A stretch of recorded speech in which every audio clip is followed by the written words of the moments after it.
Speak, prosody, p. Chapter 50 information on the tire_1 Chapter 50. Chapter 50 information on the tire_1 Su Dayuan hummed in agreement for a while before finally saying thanks and hanging up the phone. Then, he received a text message on his mobile phone. From January 15th to 20th, the temperature was consistently high, with the lowest temperature in the early morning to evening staying above 5 degrees Celsius. On January 21st, at 1 in the morning, it started to snow and the temperature plummeted by 17 degrees. In our district, the lowest temperature was -12 degrees Celsius. As the temperature rose yesterday and the snow began to melt, that means the body was dumped before 1 a.m. on January 21st, right? This timing matched the condition of the body. Suda can have someone take the victim's photo and check each hospital. If they've been missing from work since the 21st, that should be fairly easy to trace. Su Dayuan nodded. Hurry up and have Zhao Xinli send the photo to everyone. Our team can spread out. Oh, and for this hospital, just go straight to the office to ask. Zhao Xinli busied himself distributing the photo of the deceased and also stepped out with his phone, heading straight to the office building in front, as he was well acquainted with the 8th hospital. Zhou Ning tidied up the autopsy table and prepared the equipment for the postmortem exam, then began to watch the countdown on the large transparent screen. /p break time equals 300 ms / prosody / speak. Speak, prosody, p. 38:21 minutes left, and the seconds were still ticking down. He had done his best to search for characteristics on the boat's surface.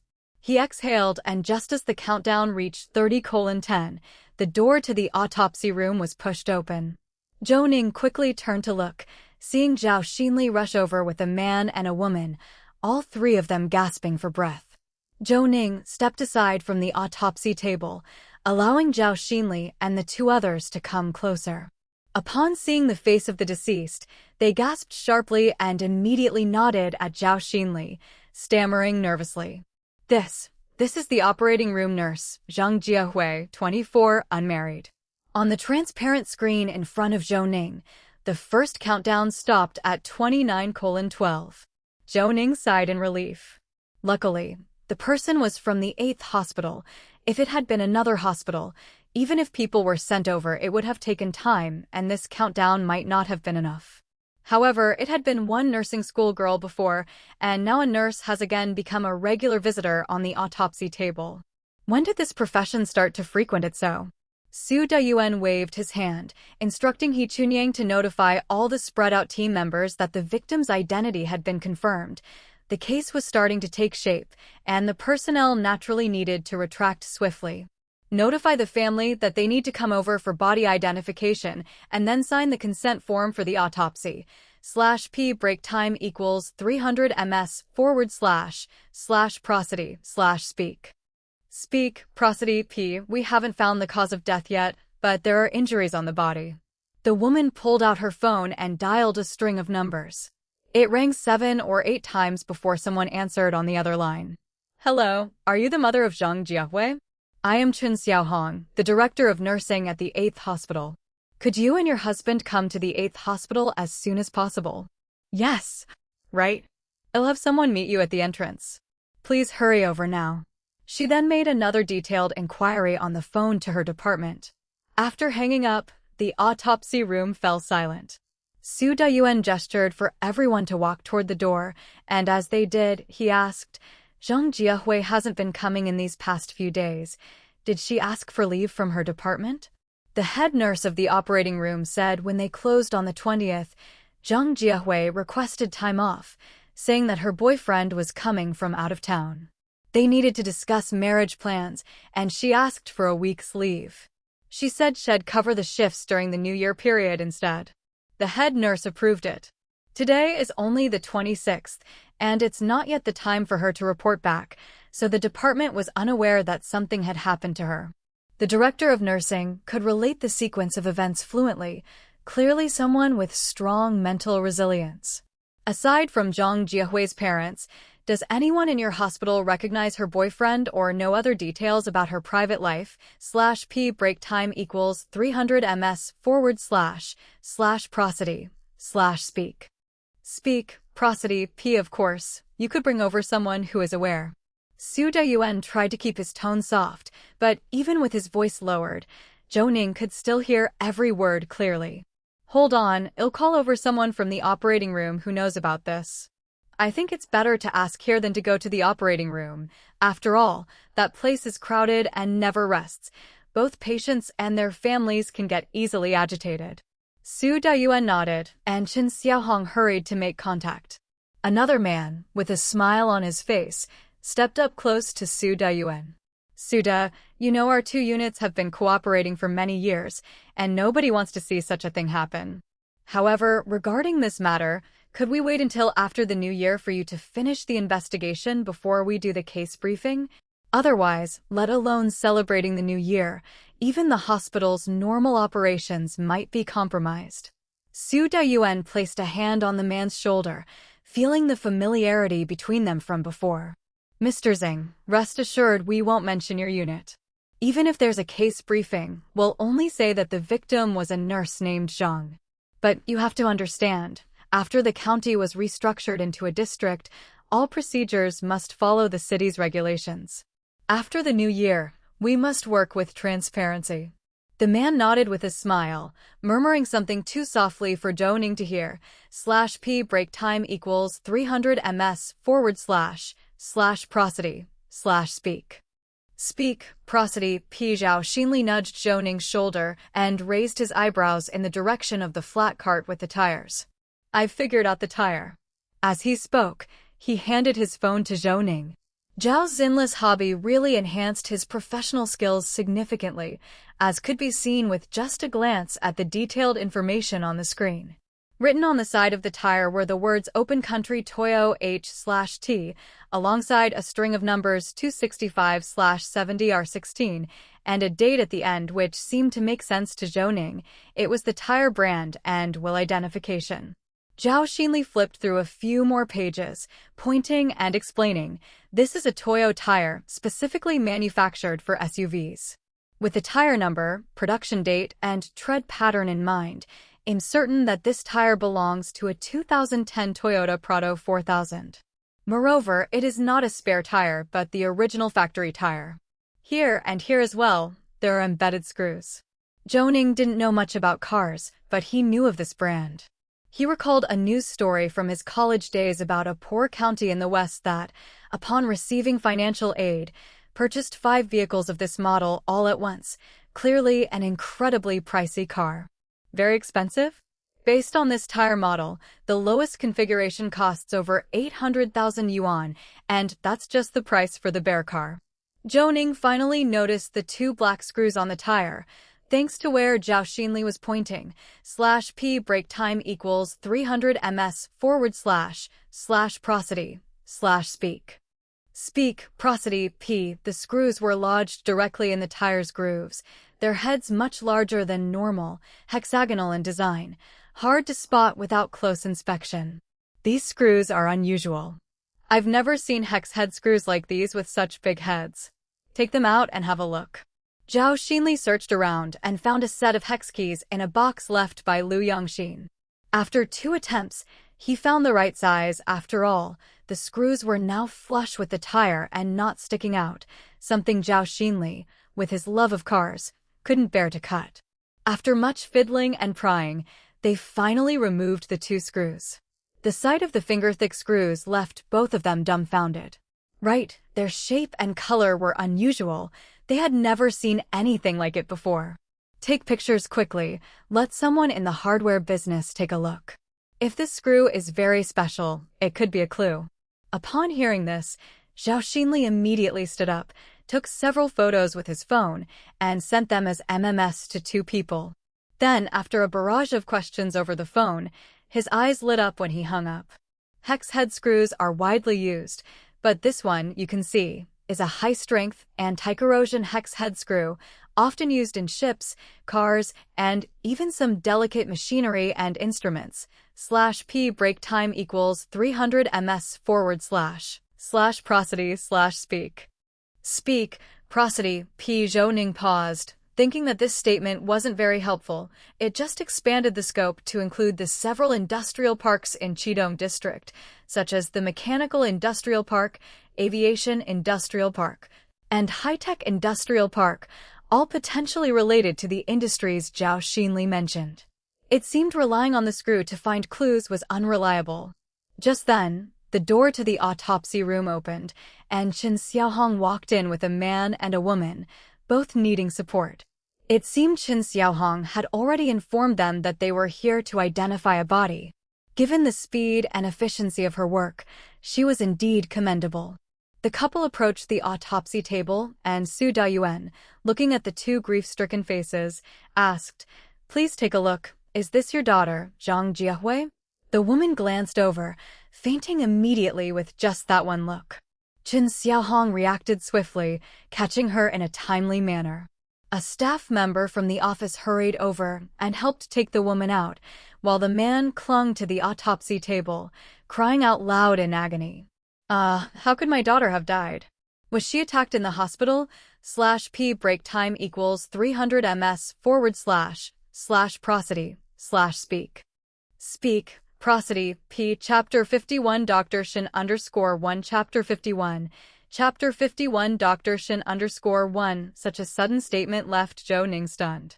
That's some quirky thinking. Oh, someone died. Let's pin the blame on the hospital first, without even asking what actually happened. With so many police officers here, what's going on? Looking for compensation, are you? Su Daiwan's expression darkened. Are you Zhang Jiahui's father? The man was taken aback, his crying stopped abruptly, and he nodded somewhat confusedly. Yeah, I am Zhang Jiahui's father. All right, then I'll ask you a few questions. When did Zhang Jiahui leave home, and has she been in contact with you these past few days? Or where was she staying? Zhang Jiahui's father looked slightly embarrassed, wiped his face, and, seeing the attitude of the police, he didn't dare to act out. The child lived by herself. She rented an apartment next to the number 8 hospital. My wife knows exactly where. I've never been there. She usually comes home to stay for 2 days every half a month or a month. She's always busy with work, always working overtime and complaining about being tired. I thought. He dared not continue speaking, but Su Dayuan went on to ask. The body was found on the east side of Bema River Reservoir, bound with tires and with head injuries. According to our preliminary analysis, she was killed 6 days ago, so try to recall.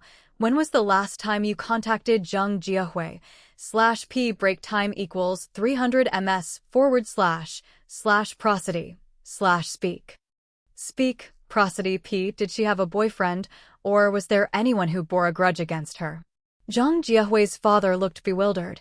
His face went through a range of expressions, and he kept fidgeting with his fingers, a sign of nervousness and an attempt to hide something. Zhou Ning was somewhat surprised. Wouldn't a father usually disclose everything he knows immediately after learning of his daughter's death? I don't really know about that. She always kept in touch with her mother. It seems like the last time she came home was during the New Year. But she said someone in her department was on maternity leave. It would be very busy until the spring festival, and she wouldn't come home for the time being. As for a boyfriend, it seems like she had one. This series of uncertain answers did not encourage further questioning from Zhou Ning, who simply handed over the consent form for the autopsy.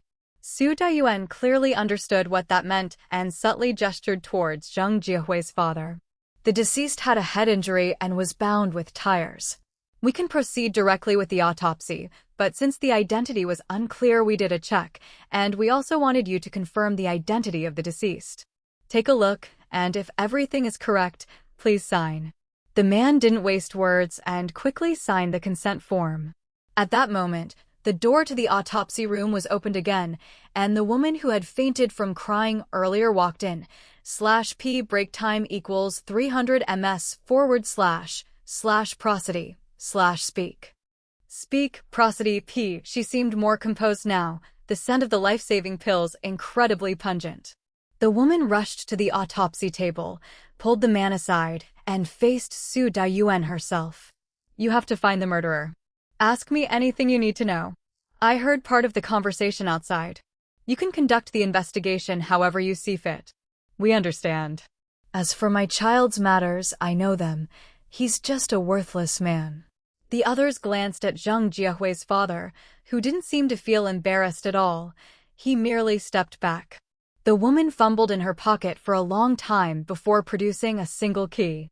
This is the key to the apartment my daughter was renting in Shuikingson Residence, building number 3, located to the northeast of the number 8 hospital. There were many men pursuing our Jiahui. I guess she rented the place for that reason, but I don't know any names. I just remember there was a Dr. Shin who seems to be from this hospital. Su Dayuan and Zhou Ning turned to look at the head nurse, Qin Xiaohong, who paused for a moment, then as if realizing something, she raised her head. However, with this action, she inadvertently glanced at the man from the hospital office. In the entire hospital, there is only one Dr. Shin in the anesthesiology department. His name is Shin Guanlin. But you may be mistaken, as Dr. Shin is the head of the anesthesiology department, and he's 58 this year, probably a few years older than Zheng Jiahui's father. /p break time equals 300 ms / prosody / speak prosody p. I'm not aware of their private relationship, nor is it appropriate for me to speculate. After all, it's their private life. I wonder if Mr. Zheng knows anything? Qin Xiaohong's wording was very tactful. In front of the deceased's parents, it was best not to blame the deceased for anything. Zhou Ning understood the implication. It was a prompt for Su Da, the one Mr. Zheng knew, to express his stance. Indeed, Mr. Zheng looked down slightly and then looked up with an expressionless face. Outside of work, we aren't privy to their activities and have no right to interfere. If necessary, we can help contact Shin Guanlin to come over and assist with the investigation. Su Dayuan nodded. All right, then contact him. Mr. Zheng, please find us several offices, preferably away from your work area. I want to get an understanding of the situation here, but it must not interfere with the forensic doctor's autopsy. Mr. Zheng pointed to the right. There's no problem. Just go to the police office at the south gate. There are 7 or 8 offices just cleared out behind the police office, ready for renovation. They're going to be used for the fever clinic later on. Su Dayuan was naturally not dissatisfied with such arrangements. He gestured towards the door, signaling everyone to leave, then looked at Qin Xiaohong. The head of the nursing department was a clever one. Director Qin, could you please notify the operating room staff to go to the police office in batches? Remember not to gossip. /p break time equals 300 ms / prosody / speak prosody p. Even if you have been interviewed, do not disclose anything before the case details are made public. As for Dr. Shin, how about Mr. Zheng goes to inform him? The two nodded. Except for Zhao Xinli, everyone else followed suit and left bustlingly. In an instant, the large autopsy room quieted down. Zhao Xinli, who had been enjoying the commotion, now had his smile fade away, looking at Zhou Ning with a bitter expression. Do you still need my help? Zhou Ning glanced at him. If you don't want to get yelled at, hurry up and come over with the camera. As usual, you'll help me take photos and record. Zhao Xinli was internally resistant, but his body cooperated fairly honestly. Holding the camera, he walked in front of Zhou Ning. Seeing that Zhou Ning had already removed the deceased's clothing, he obediently began to take photos in the direction Zhou Ning pointed. Zhou Ning scraped the wounds on the deceased's head once for sampling, then carefully examined the body parts beneath the clothing. The deceased had slight abrasions on the eyebrow bone and the tip of the nose with evident life reactions, and there was an abrasion on the outer side of the left foot, also an antemortem wound with very little bleeding. Opening the deceased's mouth, one could see a pale pink frothy drowning fluid in the pharynx. Zhou Ning's hand paused momentarily. The deceased had drowned, and when she was thrown into the Bema River Reservoir, she was still alive. /p break time equals 300 ms / prosody / speak prosody p. As for the drowning fluid and froth, it was formed by protein-rich fluid during respiration. The pale pink color came from ruptured capillaries. Of course, the rapid freezing after the deceased fell into the water preserved this evidence intact. Zhou Ning collected a sample of the froth, and at that moment, He discovered a strand of hair next to the deceased's right bottom last molar, and another one in the crevice of a canine tooth. Both hairs were black and spiral-shaped. Zhou Ning could not determine their origin immediately. Huh? Zhou Ning's subconscious motion halted, and Zhao Xinli quickly brought the camera closer, clicking away. He saw the two strands of hair, and as Zhou Ning used tweezers to retrieve them, Zhao Xinli shook his head and commented, "Man, these young nurses are wild these days. Is this from playing poker with their mouths with a man?" Zhou Ning glanced at Zhao Xinli. Zhao Xinli waggled his eyebrows twice, a mischievous grin on his face. "Don't look at me like that. One of these days, I'll give you a couple of files for you to study. Don't always just know how to use a scalpel or study those tire prints and software. This age is restless, and you live like a monk. That won't do, as the Buddha says, what's full overflows." Zhou Ning gave him a glare and gestured towards the recorder with a nod of his chin. "The recorder is on. Keep talking, I'll tell you. The province issued an order that starting March 1st, all autopsy procedures must be recorded on video. /p break time equals 300 ms / prosody / speak. Speak, prosody, p. Our city began the trial run of recording everything from January 1st. Zhao Xinli froze in place, pointed at the recorder with a blank face, and couldn't produce the next sentence as he stared at Zhou Ning. After Zhou Ning finished examining the deceased's oral cavity, he pressed the recorder, introduced the deceased's condition, and then started the autopsy. Zhao Xinli visibly heaved a sigh of relief, but he was noticeably more subdued from then on. Zhou Ning cut open the chest and abdomen to proceed with the separation. His first step was to examine the deceased's trachea and lungs, which still contained a large amount of drowning fluid and froth. The deceased's stomach contained some chyme in a mostly undigested state. This excited Zhou Ning. Upon closer look, there were carrots, celery, black fungus, broccoli, kelp, tofu, and shrimp, a rich meal indeed. But other than the shrimp, it was all vegetarian and there wasn't a single drop of oil. Subsequently, Zhou Ning dissected the deceased's pelvis. The size of the uterus was normal. Finally, Zhou Ning moved to the perineum, adjusted the corpse's position, and set the lighting before looking down to observe the external genitalia. At that glance, Zhou Ning's actions froze. This time Zhao Xinli didn't dare to ramble, but he too looked over. "What's wrong? /p break time equals 300 ms / prosody / speak. Speak, prosody, p. Chapter 52 HPV_1 Chapter 52. Chapter 52 HPV_1. We need to add one more test. 8th hospital can do it. The deceased's external genitalia and anal region have papillomas and have had excisions done. Look here, these are scars left by surgery, and these areas have recurred, indicating the deceased knew what kind of disease they had." Zhao Xinli blinked his small eyes. He didn't understand and had no idea what Zhou Ning was talking about. "What disease?" "HPV genital warts." Zhao Xinli shuddered. This thing, just like HIV, terrified people when mentioned, as both diseases inevitably involve sexual matters. Zhou Ning took a deep breath, gestured to Zhao Xinli to take photos, and then began to expand with a speculum for examination. There were congestion and minor damage inside the vagina, indicating that the deceased had engaged in sexual activity shortly before death. Zhou Ning quickly took multiple samples from inside the vagina, not neglecting even the cervical opening, as it could retain some spermatozoa. Perhaps they could be preserved given the rapid freezing state. Zhou Ning stood up and began to suture the deceased's chest and abdomen while talking to Zhao Xinli. "The tubes with blue caps, send them now to 8th Hospital's lab for HPV testing. Have the remaining samples sent to the City Inspection Center and label them. For the hair, we need a DNA analysis to determine if it's human. If not, I want to know what animal it's from. /p break time equals 300 ms / prosody / speak. Speak, prosody, p. Zhao Xinli blinked his small eyes in surprise, glanced at the voice recorder, and confirmed it was off before speaking.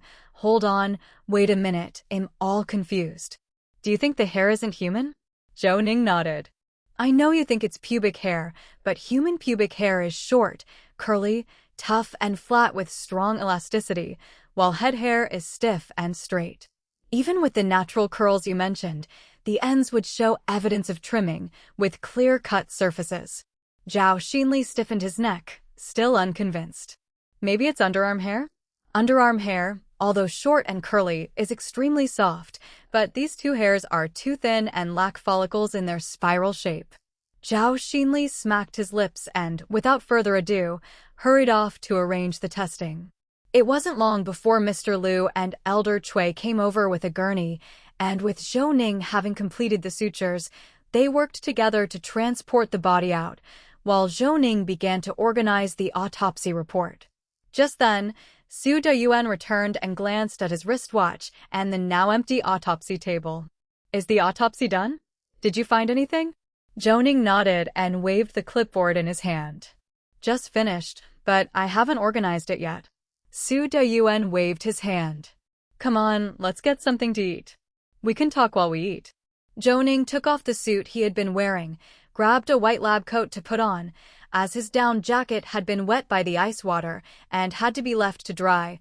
/p break time equals 300 ms / prosody / speak. Speak, prosody p. After washing his hands, he followed Su Dayuan out of the autopsy room. There were many people in the yard. Su Dayuan waved his hand dismissively. We're pressed for time. We still need to talk with the hospital staff later. Let's just grab something at the beef soup place outside the 8th hospital gate. Don't go ordering drinks or expensive dishes. If you do, pay with your own money. Everyone joined in the teasing, all ravenous and clamoring towards the entrance of the 8th hospital. Zhou Ning didn't see Zhao Xinli anywhere, turned back intending to check his phone, when Su Dayuan patted Zhou Ning on the shoulder. Don't bother looking for Zhao Xian. When it comes to food, he'll always be the first one there. I've told him to notify them to prepare in advance, otherwise, we would be waiting forever. Let's get a move on. We'll talk while we eat. Don't just wait for the lab results this afternoon. Join the interrogation hearings. It might help with your, what's that software again? Zhou Ning didn't dare respond, realizing that Su Dayuan was looking for manpower. Yet, he didn't mind the arrangement within the team. In fact, the more he knew, the more it helped with his book, considering the readers were eager to see what became of the murderer. With that said, they arrived across from the 8th hospital. A small sign read Huainan beef soup. Despite it being past mealtime in winter, the place was still bustling with activity. /p break time equals 300 ms / prosody / speak. Speak, prosody p. Zhao Xinli pointed at 2 tables inside the outdoor shed and gestured everyone to follow him in. Once inside the shed, they found it quite nice, not the breezy umbrella type one sees in summer. The shelter had doors made of Oxford fabric and clear windows. It didn't feel cold sitting there, especially with the aroma of beef soup wafting through the air, making everything else seem unimportant. Zhao Xinli pointed at the tables, directing everyone to sit down. Each table had 4 bowls set on it, the rich aroma wafting from inside, with 4 small dishes placed in the middle: spicy pickled cabbage, cucumber with bean curd skin, shredded potato salad, and spicy kelp strips. The small dishes were filled with enough food that, if placed on a big plate, would definitely fill it up. Just the skill of loading the dishes was discernible. It absolutely had to be Zhao Xinli's handiwork. The 4 bowls on the left are all beef, which includes beef heart, beef blood, beef intestines, and beef head meat, while the 4 bowls on the right are pure beef, all part of a set meal. 1 bowl per person, choose one and sit down, plus a slice of turnip cake. If it's not enough, there won't be any extra cakes. You'll have to wait at least half an hour for the next batch. See the stove over there burning? They'll keep serving until you're full. Zhao Xinli made himself clear, and Mr. Liu along with a few others from the surroundings made a beeline for the beef table. /p break time equals 300 ms / prosody / speak. Speak, prosody p. Zhao Xinli blinked and gave Zhou Ning a meaningful glance. How about it? You just finished an autopsy. Can you handle this? If not, should I grab someone to switch it out for you? Zhou Ning waved his hand. He actually didn't mind. The main thing was he was truly hungry and sat down beside Su Dayuan. Zhao Xinli and He Chunying also sat at this table. The turnip meat cakes seemed to be in high demand. Some of those who were hungry started eating them right away with breadsticks. Just as Zhou Ning was about to drink the soup, Zhao Xinli passed him the seasoning box. Add your own salt and pepper powder. There's also chili oil and vinegar over there. After Zhou Ning added the seasonings and stirred the broth, the white soup was unlike the usual thin beef offal soup. He took a sip of the soup and immediately, his hungry and slightly aching stomach felt warm, also kicking his taste buds into gear. This really tastes good. Su Dayuan glanced over and said with a smile, not just in Qidong district, but throughout the whole Qidao, wherever there's good food, he knows all about it. However, their turnip meat cake is truly exceptional, and they don't even allow takeout. Zhou Ning's hand, reaching out for the breadstick, paused as he followed Zhao Xinli's method of mixing kelp strips and bean curd skin into the beef soup. He tried another spoonful of soup, and the flavor became even more delicious, as if a pot of beef soup had seafood added to it, and even the bean curd skin was chewy. /p break time equals 300 ms / prosody / speak. Speak, prosody, p. He quickly ate a few bites, and a waiter brought over the pies.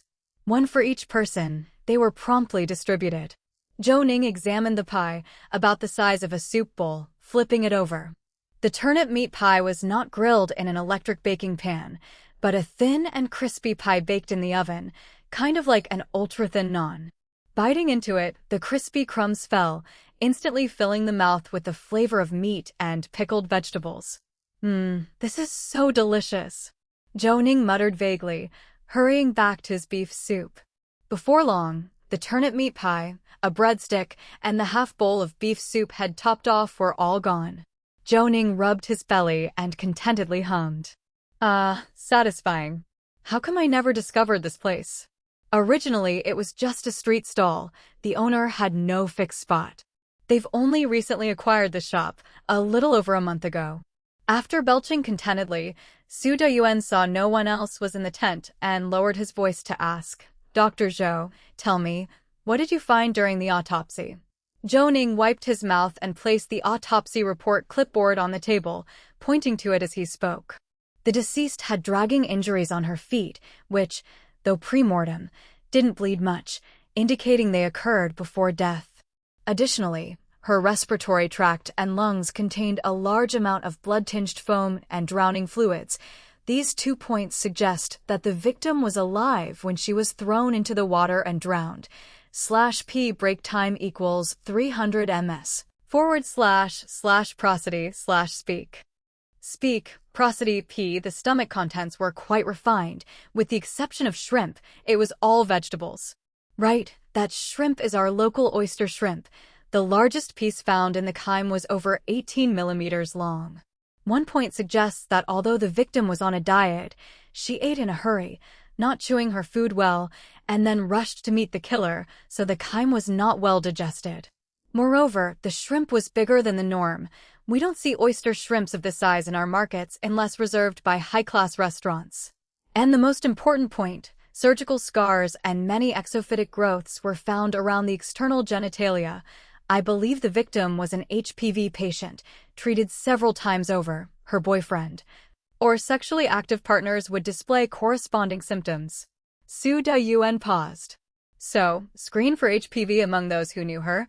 /p break time equals 300 ms / prosody / speak. Speak, prosody, p. Chapter 53 doubtful? Just watch _1 Chapter 53. Chapter 53 doubtful? Just watch _1 Zhou Ning was taken aback. If they went on like this, a lot of people would blow their tops, which would be even more detrimental to the investigation. Suda, what's the situation like in the operating room? They must know something about Zhang Jiahui having a boyfriend, right? Su Dayuan rubbed his short hair. The situation is a bit complicated.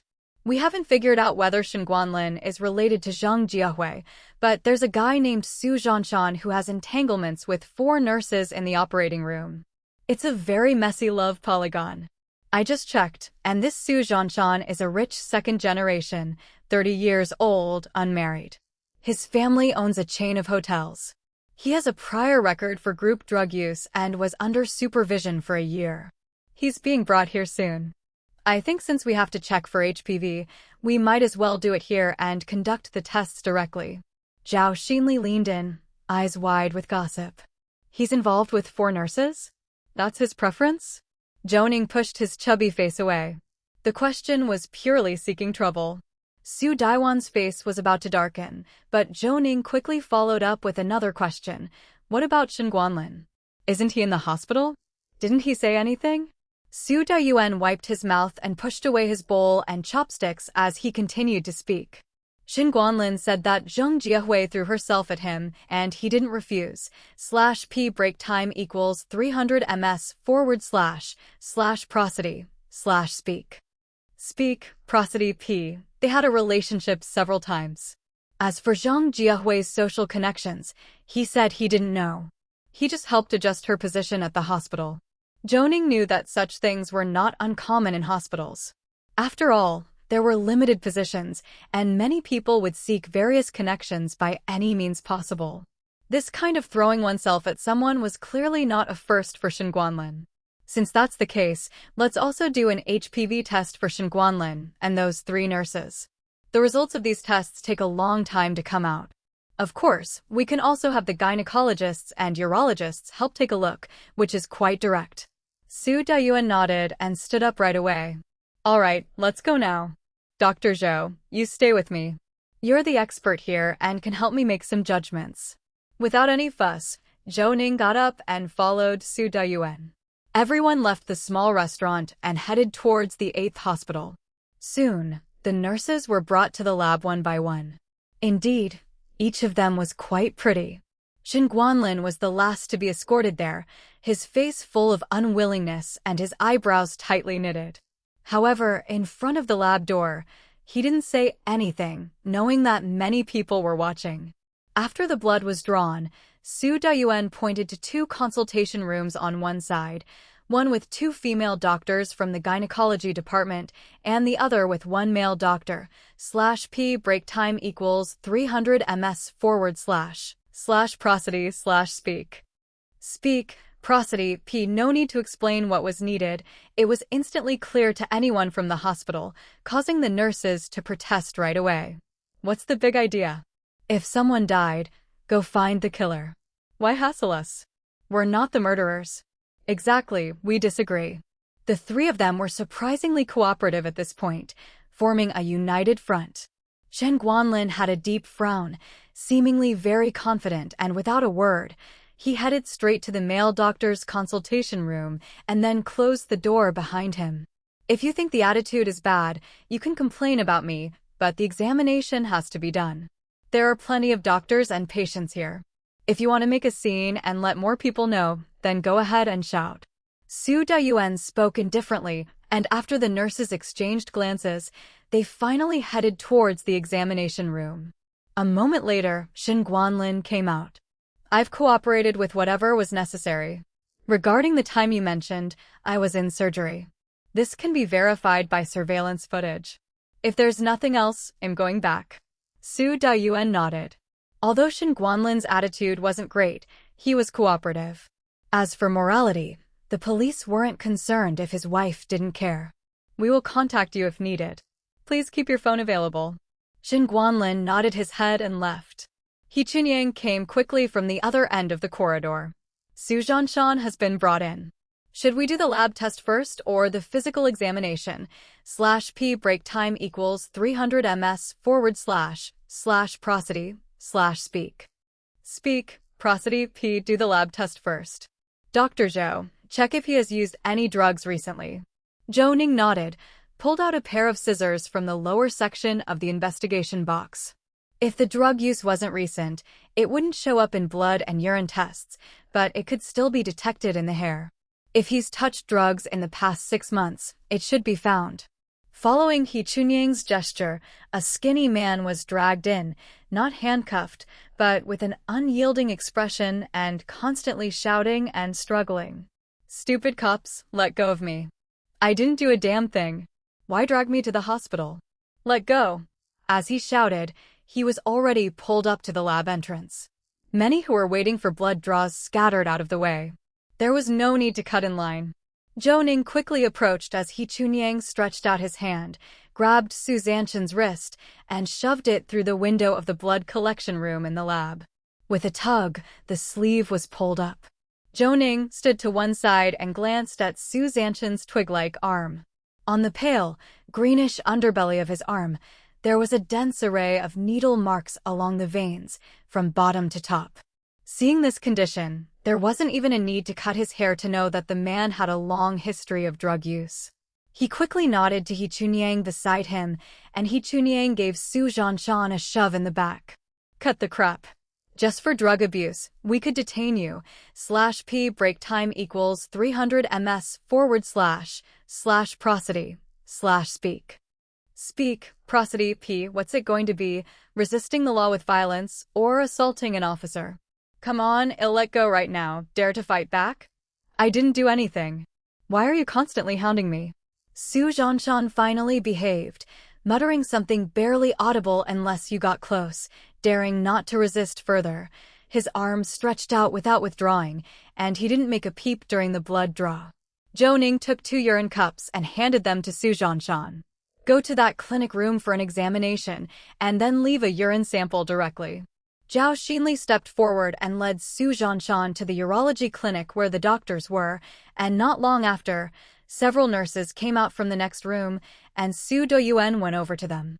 I'll need a few people to take them to give their statements. He Chunyang led the 3 nurses away, and only then did Su Doyuan push open the door to that clinic room. Both female doctors looked over at him. Doctor, how are the examination results? The two looked at each other. Having been in the profession for many years, sometimes they didn't need a lab test to know the result. They both nodded in agreement. Zhang Chunfin and Li Jingfang are more serious, but both have been treated.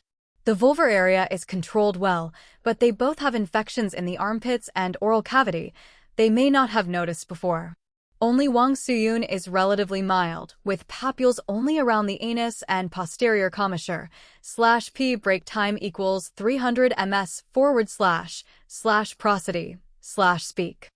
Speak, prosody P. Seeing that Su Doyuan didn't understand, Zhou Ning hastened to add, it means the infections happened at different times. Wang Suyun was infected the latest. The other 2 found out months earlier and have treated themselves. Only then did Su Doyuan understand, and he smiled, thanking the 2 doctors. Good, I thank you both. I'll contact you if I need anything else. Also, how long will it take for these test results to come out? If we rush them, we can have the results in 2 hours. After the 2 doctors left, the door next door also opened. The male doctor had taken off his gloves and was washing his hands, then moved on to disinfect them. This action spoke volumes, and He Chunyang leaned in. His case is quite severe. His entire genital area is covered in red papules, and once spread apart, there are several cauliflower-like lesions. The doctor said he must have been treated at least 4 or 5 times, but his immunity is low due to drug abuse, so he frequently relapses. The male doctor beside them nodded continuously, clearly confirming the accuracy of He Chunyang's summary. With his condition, any more cutting could lead to skin lesions. But it's been many years since I've seen something this severe. After finishing, the doctor also left. Looking at Su Zanshan inside the clinic room, Su Doyuan closed the door abruptly. You don't know what's wrong with yourself? Do you realize how many people you've harmed? /P break time equals 300 ms//prosody /speak. Speak, prosody P. Su Zanshan was defiant, his face full of resentment, but the words that came out were much softer, lacking the earlier defiance. It's not like I was chasing them. If they throw themselves at me, what can I do? You have no idea how these nurses are more promiscuous than me, willing to go with anyone who gives them a bag or buys them clothes, just showing off to each other. He Chunyang gave an indifferent glance and tossed a notepad to the side. Stop talking nonsense. Tell us what you did on the 21st, and then recall the sequence of events between you and these nurses, and whether they knew of each other's existence. Su Zhanshan sat on the examination table, raising his hand to pick his nose. Zhou Ning quickly tossed him a few tissues and then picked up the alcohol spray bottle the doctor had been using, spraying the examination table several times. Don't touch things randomly. Clean up after touching your nose or any bodily fluids. Seeing Zhou Ning's disgust, Su Zhanshan was about to glare when Qidong kicked the examination table. Stop glaring and start talking. Did we not handcuff you for a reason? Do I need to toss you into compulsory drug rehabilitation for you to get comfortable? Zhang Jiahui, I was the one who pursued her. It was around this time last year. I invited the chief surgeon and the operating room staff out for dinner after a relative had surgery, and I took a liking to her at first sight. That night, I gave her a bag and took her to a hotel. /p break time equals 300 ms / prosody / speak. Speak, prosody, p. Afterward, I frequently visited hospital number 8, and Zheng Chunfin, Li Jingfang, and Wang Suyun gave me their numbers one after the other. They would ask me to take them out for meals and to give them gifts, and then we would go out for fun. All three of them have gone out with me together before. However, I've always been very fond of Zhang Jiahui. We got along the best. But seeing that I favored Zhang Jiahui, the other three quarreled with her in the department, openly discussing her private matters in front of me. I didn't like that. We were all just out to have fun. Getting jealous over this stuff was pointless. So I didn't interact much with those three anymore. As for my schedule on the 21st, I wasn't in the country. I'd gone to Switzerland on the 17th and only got back on the 24th. You can check the flight information on my phone if you don't believe me. /p break time equals 300 ms / prosody / speak. Speak, prosody, p. Chapter 54 I am a forensic doctor _1 Chapter 54. Chapter 54 I am a forensic doctor _1 Speaking of which, Su Zhanshan opened the email on his mobile phone, and it contained flight information with the timing matching what he had said. Zhou Ning frowned slightly. It seemed that Su Zhanshan's suspicion had been eliminated, yet even though he said they were just having fun, didn't he feel any jealousy or curiosity knowing Zhang Jiahui was involved with other men? To your knowledge, who else did Zhang Jiahui associate with? Do you know what kind of car they drove? Su Zhanshan shook his head. I don't know. Why would I ask about that? We just used each other for what we needed. She liked variety and excitement. We occasionally had meals and went to hotels. She simply didn't enjoy playing with others. Zhou Ning hung his head slightly. This guy was indeed an eye-opener. It seemed Zhang Jiahui was someone who enjoyed playing the field as well, but who was the one with the Toyota Prado? Su Dayuan sighed deeply, frowning and waving his hand dismissively. Take him away and let the drug enforcement squad deal with him. I don't have time for these trifles. Su Zhanshan was startled, and he jumped up from the examination table. Hold on. Didn't you say that if I answered properly, you wouldn't deal with me? Qidong stepped forward and directly put the silver bracelets on him. Kid, if you could say something useful, that'd be something, but all this mess you're spouting, /p break time equals 300 ms / prosody / speak. Speak, prosody, p. Zhang Jiahui is dead, murdered, and you're not even being considered a suspect. Just count yourself lucky. Su Zhanshan was taken aback. Jiahui is dead? Wait a minute, don't put handcuffs on me. I just remembered someone. At that moment, Su Dayuan had already opened the door, and hearing this, he paused mid-motion. Kid, I'm losing my patience. Don't just sit there babbling nonsense with me. You better take responsibility for what you're about to say. Su Zhanshan, somewhat anxious, grabbed Qidong. I never asked, but I saw Jiahui get out of a white Toyota Prado at their hospital entrance. They quarreled for a good while. I was just over 10 meters away at the time. The person didn't get out of the car. Let me think about when it was. Just the mention of the Prado made everyone turn their gaze to Su Zhanshan, who seemed unaffected. After thinking it over, he tried to reach into his pocket for his phone, but the handcuffs restricted his movement. Qidong helped him get the mobile phone out and handed it over. Su Zhanshan, now quiet, flipped through his SMS messages and pointed to a page, saying, Look, it was this day, December 3rd of last year, Friday evening a little after 6. Jiahui sent me a message asking if I was busy and whether I'd like to go play poker by the seaside that night. Playing poker? Su Dayuan did not catch on immediately, and Su Zhanshan hurriedly explained. It meant going to the seaside for an outdoor romp, you know? She liked that kind of thrill. /p break time equals 300 ms / prosody / speak. Speak, prosody p. Su Dayuan waved his hand and motioned to Zhao Xinli, who quickly went out. Zhou Ning knew he was going to check the surveillance, but since December 3rd was over a month ago, and general security footage is only automatically saved for a month, he figured it would likely not be available. Do you remember the license plate number? Or did you notice any distinctive features of the driver? Su Zhanshan bit his lip and squinted as if trying hard to recall, and after a long wait, he finally said, the plate began with Lu B. It was a funny one, not the kind with 3 8s or 4 5s. What was it? Let me think. A moment later, Zhao Xinli returned and shook his head at Su Dayuan. Indeed, nothing had been found. Zhao Xinli leaned towards Su Dayuan and Zhou Ning and whispered. The surgical staff were also asked. No one recalls anything. Only Wang Suyun saw Zhang Jiahui getting into a Prado once, which is probably why it doesn't come to the hospital often. Just then, Su Zhanshan slapped his thigh. I remember now, 74110, that was it. Immediately, everyone in the room paused. That number was too provocative, infuriating the police with 110. Could it be this brazen? Without waiting for Su Daiwan's orders, He Chunyang was already using the police terminal to search.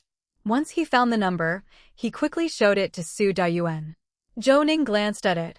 The car was registered to a company under Qinjian Group, Qidong Kaida Urban Construction Company, Limited /p break time equals 300 ms / prosody / speak.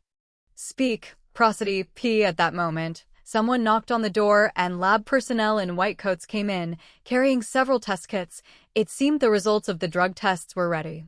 Su Dayuan glanced over and gestured to Zhou Ning, who knew it was his turn to step up. Moving closer, he snipped a lock of hair from the back of Su Zanshan's head. Su Zanshan's face was a picture of panic, but he didn't dare move, knowing all too well that if he got nicked by the scissors, he'd only have himself to blame. Today I'm not going to turn you over to the drug enforcement squad, but you better keep your nose clean. Just because your urine test came back negative doesn't mean they can't find anything in your hair. If you lie to me, or if you're hiding something and I find out, we'll have no further discussion. I will force you into rehab. Got it? Su Zhanshan pressed his hands together in prayer, and He Chunyang uncuffed him. I'm sorry, officer, I really wasn't lying. I've told you everything I know. Can I see Jia? No way. When the case closes, the body is returned to the family. You can only come with the family. Zhou Ning picked up his investigation kit and followed Su Dayuan out, but as he passed by Su Zhanshan, Zhou Ning glanced at the man and said slowly, Get treated if you're ill. The 4 nurses you've been with have all been infected with HPV by you. I suspect you know more people than just those 4. Have some moral bottom line. /p break time equals 300 ms / prosody / speak. Speak, prosody p. It's hard to cure this disease completely, and it increases the risk of cancer. Su Zhanshan paused, seeing Zhou Ning in his white lab coat. He nodded vigorously and extended his hands toward Zhou Ning. I'll be sure to pay attention from now on. Thank you, doctor. Zhou Ning was startled, realizing Su Zhanshan had mistaken him for a doctor from the 8th hospital. He smiled slightly. I am a forensic doctor. Su Zhanshan froze in place, raising his hands before feeling the gesture was inappropriate and then shakily reaching out again. Zhou Ning ignored him and quickly caught up with Su Dayuan and the others. The car sped down the road. Zhou Ning had not retrieved his down jacket, as he intended to hitch a ride back with Zhao Xinli. Su Dayuan, however, had given orders not to go to the station, instead heading directly to Qidong Kaida Urban Construction Company. Limited. Zhao Xinli was driving ahead, occasionally snorting with laughter, only to receive a smack on the back of his head from Su Dayuan. Found a nugget of dog head gold. Is that why you're grinning like that? Zhao Xinli repeated the last thing Zhou Ning had said to Su Zhanshan, vividly describing Su Zhanshan's facial expression, prompting laughter from Su Dayuan, who then patted Zhou Ning on the shoulder from the passenger side. Don't take it to heart. That guy is all bark and no bite, always cursing and acting tough, but he's the type that can't handle a scare. /p break time equals 300 ms / prosody / speak. Speak, prosody, p. Just hearing the words forensic doctor is enough to make him wet himself. Zhao Xinli laughed even more heartily. Boss, if you're not going to comfort him, your kind of reassurance is making it worse. Su Dayuan also felt that his words weren't particularly comforting and did not correct Zhao Xinli. Instead, Zhou Ning laughed it off. Suda, you don't have to comfort me. I made peace with it long ago. When I chose this profession, I knew that my hands would be touching the dead, and naturally, some people can't accept that. But those who understand do. That's why I never initiate a handshake. It's just to avoid awkwardness. Zhao Xinli grinned and nodded toward Zhou Ning. Dr. Zhou, you have no idea how much I envy your job. If I could do it all over, I'd choose your profession. Forget about the dissections. Just consider the time you spotted those brake marks. I know cars well, but I never thought about the data. You spotted the issue at a glance. That's real skill. Su Dayuan hummed in agreement. It's not too late to think about it now. Our team is short-staffed. Dr. Liu may have had his surgery, but he still needs to recuperate, and he's retiring in March. That will leave only you, Dr. Zhou. If you really have the idea, then go study for the Trace Evidence Examiner's professional exam. If you pass, it'll sort out your position for you. Zhao Xinli slammed on the brakes, bringing the car to an immediate halt, and everyone lurched forward. /p break time equals 300 ms / prosody / speak. Speak, prosody, p. Once they studied themselves, Zhao Xinli had already turned around to look at Su Dayuan. Boss, you mean what you say, right? Su Dayuan slapped him on the neck, picked up the hat from the ground, and dusted it off. Are you courting death? If you want to get ahead, of course, it'll help you. We won't tell your family, it'll just handle it. But first, you sit that exam for Trace Evidence Examiners. If you don't get the certificate, there's nothing to talk about. Zhao Xinli looked at Zhou Ning as if making up his mind and said, clenching his molars, Boss, what's the simplest certificate for this trace evidence examination you're talking about? /p break time equals 300 ms / prosody / speak. Speak, prosody, p. Chapter 55 Both eyes in the dark _1 Chapter 55. Chapter 55 Both eyes in the dark _1 The assistant forensic engineer exam is quite simple. It's just the work we normally do on the scene. Just a little memorizing and you can pass it, Zhou Ning reluctantly agreed, even though he was uncertain about the extent of Zhao Xinli's family's influence. However, seeing Su Dayuan so insistent on pushing Zhao Xinli to improve and leaving him in his care, it seemed he had further plans. But if he really could persuade a dedicated trace examiner to join, it would lighten his own workload considerably. Su Dayuan glanced at Zhou Ning with satisfaction. This kind of unspoken coordination was the most comforting. Zhao Xinli gritted his teeth, staring at Zhou Ning. When is the exam? I need some time to study, right? Check when you get back. I think it's in March. There's still more than a month left. Why the rush? Seeing Zhou Ning looking so relaxed, Zhao Xinli's tense face loosened a bit. All right, then it's settled. Dr. Zhou, you have to help me. I'm completely clueless, said Zhao Xinli. Su Dayuan patted the back of the seat. Stop the nonsense and drive. We have serious business to attend to. As for studying, you should discuss more with Dr. Zhou. He was among the first batch hired through the public service examination and is a graduate, possessing genuine knowledge and ability, he said. Zhou Ning's face reddened with embarrassment. /p break time equals 300 ms / prosody / speak. Speak, prosody, p. He well understood his own capabilities, and even though his graduate thesis had passed, it was through less than honorable means. However, when it came to knowledge of trace examination, he was genuinely concerned about Zhao Xinli.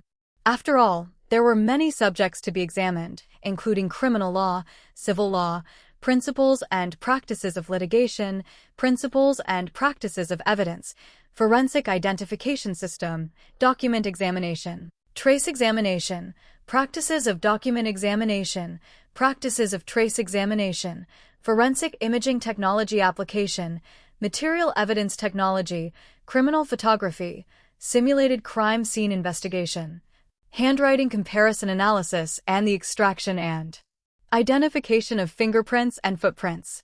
Zhou Xinli chuckled and started the car quickly. Zhou Ning kept silent, but then his phone vibrated, signaling a text from Su Dayuan.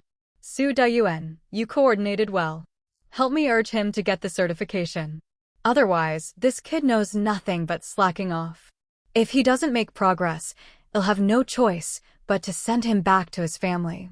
Zhou Ning replied with 2 words, got it. After all the talk, Zhao Xinli's family background was never mentioned, but the more it was omitted, the more Zhou Ning felt it must be significant. After all, to draw Su Daiwan's serious attention, given his temperament, it likely wasn't just any leader, but rather someone who had once done Su Dayuan a favor. /p break time equals 300 ms / prosody / speak. Speak, prosody, p. With these thoughts, the car had already stopped in front of a large building. It wasn't an especially beautiful building, but there were many cars parked in front. Lifting his eyes, he saw that Toyota Prado. Su Dayuan tapped He Chunyang on the shoulder. Without a word, He Chunyang got out of the car, circled around, and came back to the front of the car. Su Dayuan rolled down the window. Does the license plate match? He asked. He Chunyang nodded. Yes, that annoying license plate number, Luby 74110. I touched the hood, it's warm, so the person probably had just left the vehicle not long ago. Do we go up directly? Su Dayuan waved his hand. Let's go up together, but… Dr. Zhou, you wait in the car, he said. Zhou Ning didn't insist on joining and quickly nodded. All right, I'll wait here and keep an eye on that car. If the driver comes down, I can stop him, he said. The group entered the building without delay. Zhou Ning put down the inspection kit, took off his white lab coat, and then put on the cotton coat from the back seat. Despite the heater running, there was still a chill in the car. After waiting a few minutes, Su Dayuan and the others came downstairs with a man who was gesturing vehemently while walking towards the Toyota Prado. Zhou Ning, seeing this, quickly got out of the car. Getting closer, he heard the man explaining nonstop. If you want to check, then check. I run around construction sites every day. I never went to Bema River Reservoir. /p break time equals 300 ms / prosody / speak. Speak, prosody, p. There's a dashboard camera in my car. You can check it if you don't believe me, the man said. As he spoke, he opened all the doors of the car, including the tailgate. Climbing into the driver's seat, he removed the dashboard camera and handed it to He Chunyang. He Chunyang examined the dashboard camera while Su Dayuan inspected the interior of the car, and Zhao Xinli pulled out the car keys and walked straight to the tailgate, poking around for a bit until the spare tire cover opened, revealing a well-kept tire within. Zhou Ning moved closer to take pictures, while Zhao Xinli checked the tire serial numbers, then circled the car. All 4 tires were original and significantly worn, not as new as the one found in the reservoir. Su Dayuan walked over to Zhou Ning and Zhao Xinli and asked in a low voice, "Have you checked? Is the spare tire there?" The spare tire is still there, and it hasn't been used. No sign of the screws being turned. All 4 tires are factory original and heavily worn, but none have been replaced, replied Zhou Ning. This discovery stunned Su Dayuan as well as Zhou Ning. Could Su Zhanshan have lied? At that moment, He Chunyang also came over, handing the dashboard camera to Su Dayuan, which showed the timestamp of January 21st at 23:20, before the screen went black. The dashboard camera shows that from the 19th to the 22nd, his movements were only between the company, construction site, restaurant, and home. /p break time equals 300 ms / prosody / speak. Speak, prosody, p. He didn't go to Wenzhou Road, much less to Bema River Reservoir, He Chunyang said. Su Dayuan glanced at the man, waved his hand at him, and the person came over, tossing over his driver's license and ID card together. Do you know Zhang Jiahui, the nurse from the operating room at the 8th hospital, Ma Xiannong? Ma Xiannong shook his head, apparently trying to search his memory. No, I don't know her. I only know the director of the physical examination department. Our workers come here and need to have group physicals. We had previously signed a contract with the 8th hospital to go for examinations in batches and pay with the public account set up by us. Just as Su Dayuan was about to say something, Zhao Xinli stopped him with a raise of his hand, holding the blue vehicle license in his hand, his eyes widening. Have you always driven your car yourself, never lent it out? Ma Xiannong thought for a moment. No, I bought a new car at the beginning of 2010, and I dare not lend it to anyone. Even if someone needs a car for a wedding, I always drive it myself. Did you get your car inspected yourself, or did you find someone else to do it on your behalf? Ma Xiannong hesitated. A buddy gave me a number, someone who could help with the inspection. After passing the inspection, I would pay him. I was busy at the time, so I had someone else handle it for me. Is there a problem with that? Everyone looked toward Zhao Xinli, who nodded knowingly. /p break time equals 300 ms / prosody / speak. Speak, prosody, p vehicle information could have been leaked. I'm guessing your car has been cloned.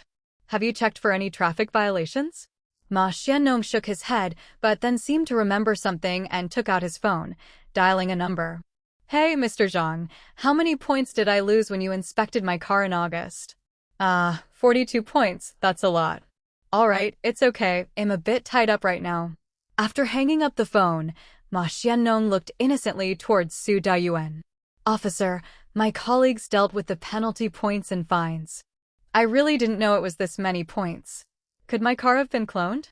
Su Dayuan's face grew serious, and he nodded slightly. Keep your phone on so we can contact you anytime, and give me the number of the person who inspected your car. At this point, Ma Xiannong also realized the seriousness of the situation. If it had been a traffic accident, the inquiry wouldn't be like this. It seemed like a major issue. Without delay, he found a number and Zhao Xinli leaned in to take a photo. The group got into the car, and by this time the sky had already begun to darken. After all, today was the day before Chinese New Year's Eve, and occasionally children could be seen setting off fireworks on the road. Zhao Xinli glanced at Su Dayuan through the rearview mirror. Boss, where are we heading now? Su Dayuan rubbed his hair, a gesture he often made when he was at a loss. /p break time equals 300 ms / prosody / speak. Speak, prosody. P. Zhou Ning was getting impatient too, but as their few leads had reached dead ends, he also had no direction. First, we'll drop off Dr. Zhou at his place, then we'll head to the traffic police station. Zhao Xinli blinked. Boss, are you planning to check the information of that cloned car? Su Dayuan nodded, looking at the triple fold on the back of Zhao Xinli's head. If you've got any ideas, spit it out. I'm not in the mood to guess. Zhao Xinli wore an unconcerned expression, lifting his eyebrows at Zhou Ning in a show-off manner and said, No need to go to the traffic police station. Just find a policeman with a police service terminal, enter the license plate number, and you can find the violation information, including location, time, and even surveillance footage. It's very convenient. Going to the traffic police station at this hour, we probably won't find anyone. Su Dayuan laughed. You're sometimes useful, kid. Let's go find Mr. Chen. Zhao Xinli looked puzzled, glancing at Su Dayuan through the rearview mirror. Who is Chen Yuhu? Zhou Ning face-palmed. This guy's intelligence fluctuated so unpredictably. It was easy to guess that this was the captain of the traffic police. Indeed, without waiting for an answer, he felt a slap on the back of his neck. You really can't take a compliment. Turn the corner quick, we're heading to Qidong community, /p break time equals 300 ms / prosody / speak. Speak, prosody, p chapter 56, who is he, _1 chapter 56, chapter 56, who is he, _1 Zhou Ning didn't follow them. When he got home, he saw a note on the table and a food container with plump and white dumplings still steaming hot. The note was written by his grandfather. A smile spread across Zhou Ning's lips. During holidays and festivals, the warmth that the word home brings is irreplaceable, and even without his parents, he never lacked this love and care. After washing his hands, Zhou Ning first called his grandfather. "Zhou Ning, just got off work?" "Yeah, I just stepped through the door and saw the dumplings." "Grandpa, are you in the hometown or the city?" "I'm in the city. I and your second uncle's family have already eaten. You better eat your meal quickly and rest well. Your second uncle said you've got a case, so don't bother coming here." Grandfather said this, clearly not wanting Zhou Ning to make the trip, understanding him best. "All right, I won't come over today. You should also rest early. I'll try to wrap up this case as soon as possible so I can spend the holiday with you." Grandfather laughed, his voice filled with contentment. "Oh right, at noon today, your second aunt's colleague came over to our house. She brought a lot of special products from Guangxi and even chatted with me for a while. According to your second aunt, she's the teacher who taught you painting, Miss Ya. She is very pretty, well-cultured, and speaks elegantly. You should give her a call back. Ms.P break time equals 300 ms//prosody/speak. Speak, prosody P. Xia didn't come over just for a colleague's visit. She came especially to see me. Do you understand what I'm saying?" Zhou Ning was stunned. Xia Momo had actually visited his second uncle's house to see his grandfather, which was beyond his expectations. But what did this mean? "What do you mean, Grandpa?" "Silly boy, I knew you wouldn't think in this direction. If she was just a student, would she need to visit like this? The girl has feelings for you, understand? Don't play dumb. Take this seriously. I approve of this girl for a granddaughter-in-law. If you mess it up, it'll break your legs. Go on, return her call." After saying that, the old man hung up the phone, leaving Zhou Ning still in a dazed state. "Xia Momo has feelings for me? How could I not have noticed? How could this be possible? That girl is beautiful and has a good job with many admirers. Whenever she teaches classes, there are always bouquets of flowers at her door." Zhou Ning never entertained this thought, just like today when Su Zhanshan wanted to shake his hand. While some might find his profession mysterious and interesting, always feeling curious, most perceive it with fear and disgust. Yet Xia Momo's sudden visit still baffled Zhou Ning. It seemed unrelated to him, let alone her having feelings for him. It seemed a bit presumptuous. After thinking it over, he found Xia Momo's number and called her. "Hello, did you get off work?" "Yes, I just got home. /P break time equals 300 ms//prosody/speak. Speak, prosody P greater than I heard from my grandfather that you visited my second uncle today, talked with my grandfather for a long time, and brought him a lot of special products. Suddenly, I'm not sure what to say to thank you." A gentle laugh came from the other end of the phone. "My dad brought back a lot of special products from Guangxi when he returned from a business trip. We have few people in our family, so we gave some to a few colleagues we're close to. You don't need to thank me specifically. If you want to, you can treat me to a big meal, and I won't object to that." "Okay, but not until this case is over. The new year is approaching, and it's hard to relax if I'm spending it with a case on my hands. Once it's settled, I'll treat you to a big meal." For some reason, Zhou Ning thought of that Western restaurant. "All right, I know you're busy, so rest early. I'm on winter break now. Whenever you're done, just give me a call, and I'll be sure to be hungry, ready to eat you out of house and home." "All right, then I'm going to eat. Just smelling these dumplings, I'm really hungry." The two said goodbye and then hung up. Zhou Ning looked at the dumplings, his brows furrowed. He had made the call, but he hadn't detected anything different about Xia Momo, who seemed just like usual. Could it be that the old man was overthinking it? The case was at a standstill. No promising lead surfaced during the investigation on the 27th and 28th. No third person's fingerprints or hair were discovered in the deceased's rented room. /P break time equals 300 ms//prosody/speak. Speak, prosody P. The dust on the floor was thick, indicating that it must have been uninhabited for at least a month, with nothing of value being found. Early in the morning on January 29, 2011, as soon as Zhou Ning turned on his computer, he checked his email. Having received an email the night before, he hastily printed out the Forensic Center's report, looked it over, held up the X-ray for comparison, and quickly dialed Su Daiwan's number. "Suda, the lab report is out. The 2 strands of hair found in the deceased's mouth are dog hair, which, after DNA testing, belonged to a black Labrador. Moreover, no myconazole was detected in the vaginal canal, only lubricant components. As for the water found in the deceased's lungs and the sample taken from the reservoir, after comparison, the composition is completely identical. This means the victim was unconscious due to a head injury and then drowned after being submerged in the reservoir. In the substances extracted from the head wound, motor oil and traces of an unknown male's DNA were found. I've just carefully examined the morphology of the fracture, the width, and the curvature of the depressed area, and it matches the size of a 32 mm ratchet wrench C-shaped side head, which is a standard tool for a Prado." Su Dayuan grunted in acknowledgement, and then the door to the forensic office opened. Zhou Ning turned his head to find Su Dayuan walking in, his beard unkempt, and his eyes bloodshot, clearly indicating a lack of progress on his end. /P break time equals 300 ms//prosody/speak.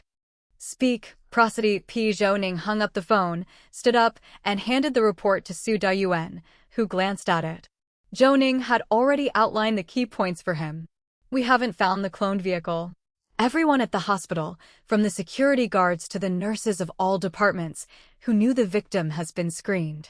Now, aside from Su Zhanshan and Wang Suyun, there is not a third person that has seen Zheng Jiahui get out of that Toyota Prado. The investigation is at a dead end, but why would there be Labrador hair in the victim's mouth?" Zhou Ning shook his head. He too had pondered over this question without any clear answers. "I haven't figured it out yet, but according to what Su Zhanshan says, his sexual proclivities are quite extraordinary, and Zheng Jiahui matched with him so well because she's presumably of the same ilk, so I'm too young, I don't understand." Such a remark turned Su Daiwan's old face red with embarrassment, and he smacked the report down on Zhou Ning's head. "Cut the crap with me." Zhou Ning thought for a moment, and then looked up at Su Dayuan. "Since the investigation hasn't made progress, how about I perform another autopsy? I've already notified Mr. Cui to thaw the body. Maybe we overlooked something, given that we have so few known facts and can only suspect the clone Toyota Prado." Su Dayuan nodded. "I was thinking the same thing. Call Mr. Zhou over, I'll go with you to have a look." Zhou Ning hurriedly called Zhao Xinli. /P break time equals 300 ms//prosody/speak. Speak, prosody. P. After a while, the young man ran up holding a bunch of books. Seeing the stack of books, Su Dayuan was somewhat surprised. "What's gotten into you reading books now?" Zhao Xinli grimaced. "Thanks to your kind favor, these are all books Dr. Zhou ordered for me, telling me to memorize them. How can I possibly memorize this many?" With a wave of his hand, Zhao Xinli, despite his burly frame, agilely dodged Su Daiwan's attempt to smack him and neatly placed the books on the table. "Don't hit me. If I get hurt, I'll take sick leave, and then I won't have to take the exam." "As if I'm pleading with you." "Cut the talk, just drive, let's go." "Where to?" "The 8th Hospital." The station wasn't far from the 8th Hospital. After passing 4 intersections and turning east for 500 to 600 meters, they would arrive at the 8th Hospital. While waiting for a traffic signal, a Toyota Prado sped past. Zhou Ning watched the vehicle closely for several moments, but the license plate wasn't the cloned 74110. "Haha, you're just like me. Now every time you see a Toyota Prado on the road, you want to take a second glance, wondering if it's the 2010 model and if the license plate matches. We're almost obsessed." Zhou Ning didn't respond, and Su Dayuan nudged Mr. Zhao's shoulder. "Enough with the chatter. Why not follow it and see for ourselves?" Zhou Ning looked at Su Dayuan in surprise, realizing he wasn't joking, and quickly grabbed onto the door handle. Zhao Xinli cracked a smile.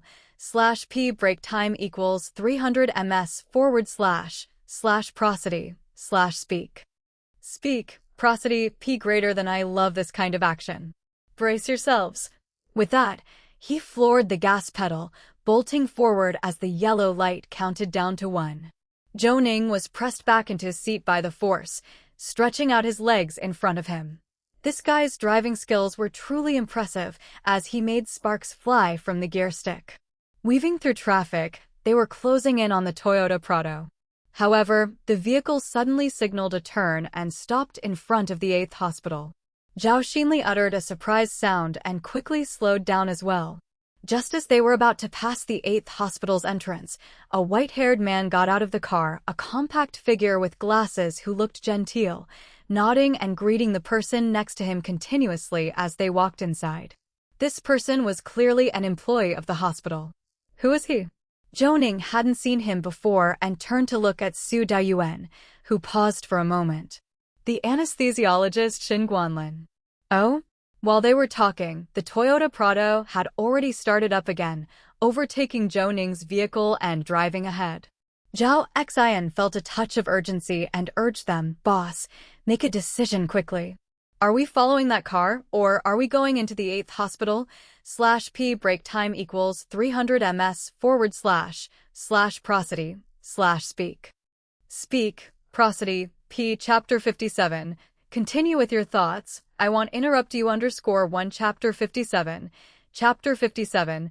Continue with your thoughts. I want interrupt you _1 keep up with the car ahead. I'm checking the license plate number right now. Be careful not to let them notice us." As he spoke, Su Daiyuan began searching on the police terminal. However, the car ahead kept changing lanes, not slowing down at intersections either. Zhou Ning glanced at the speedometer in front of Zhao Xinli. They were both going over 60 already. The car speeding ahead must be going even faster. Zhou Ning turned back and said, "Mr. Su, let Mr. Chen get someone to stop it. It's speeding. Going over 60 at the intersection." Su Daiyuan grinned and dialed Mr. Chen's number directly. "Chen Yuhu, hurry up and have someone at the Zhenjiang Road and Dunhua Road intersection stop a Toyota Prado for me. The tail number ends with 388. Quick, he's speeding. Check all his documents. The ticket will hold him up a bit longer." After he finished speaking, there was the sound of the call hanging up with a snap, and Zhou Ning rubbed his nose. Comparatively speaking, Su Daiyuan was quite polite to himself.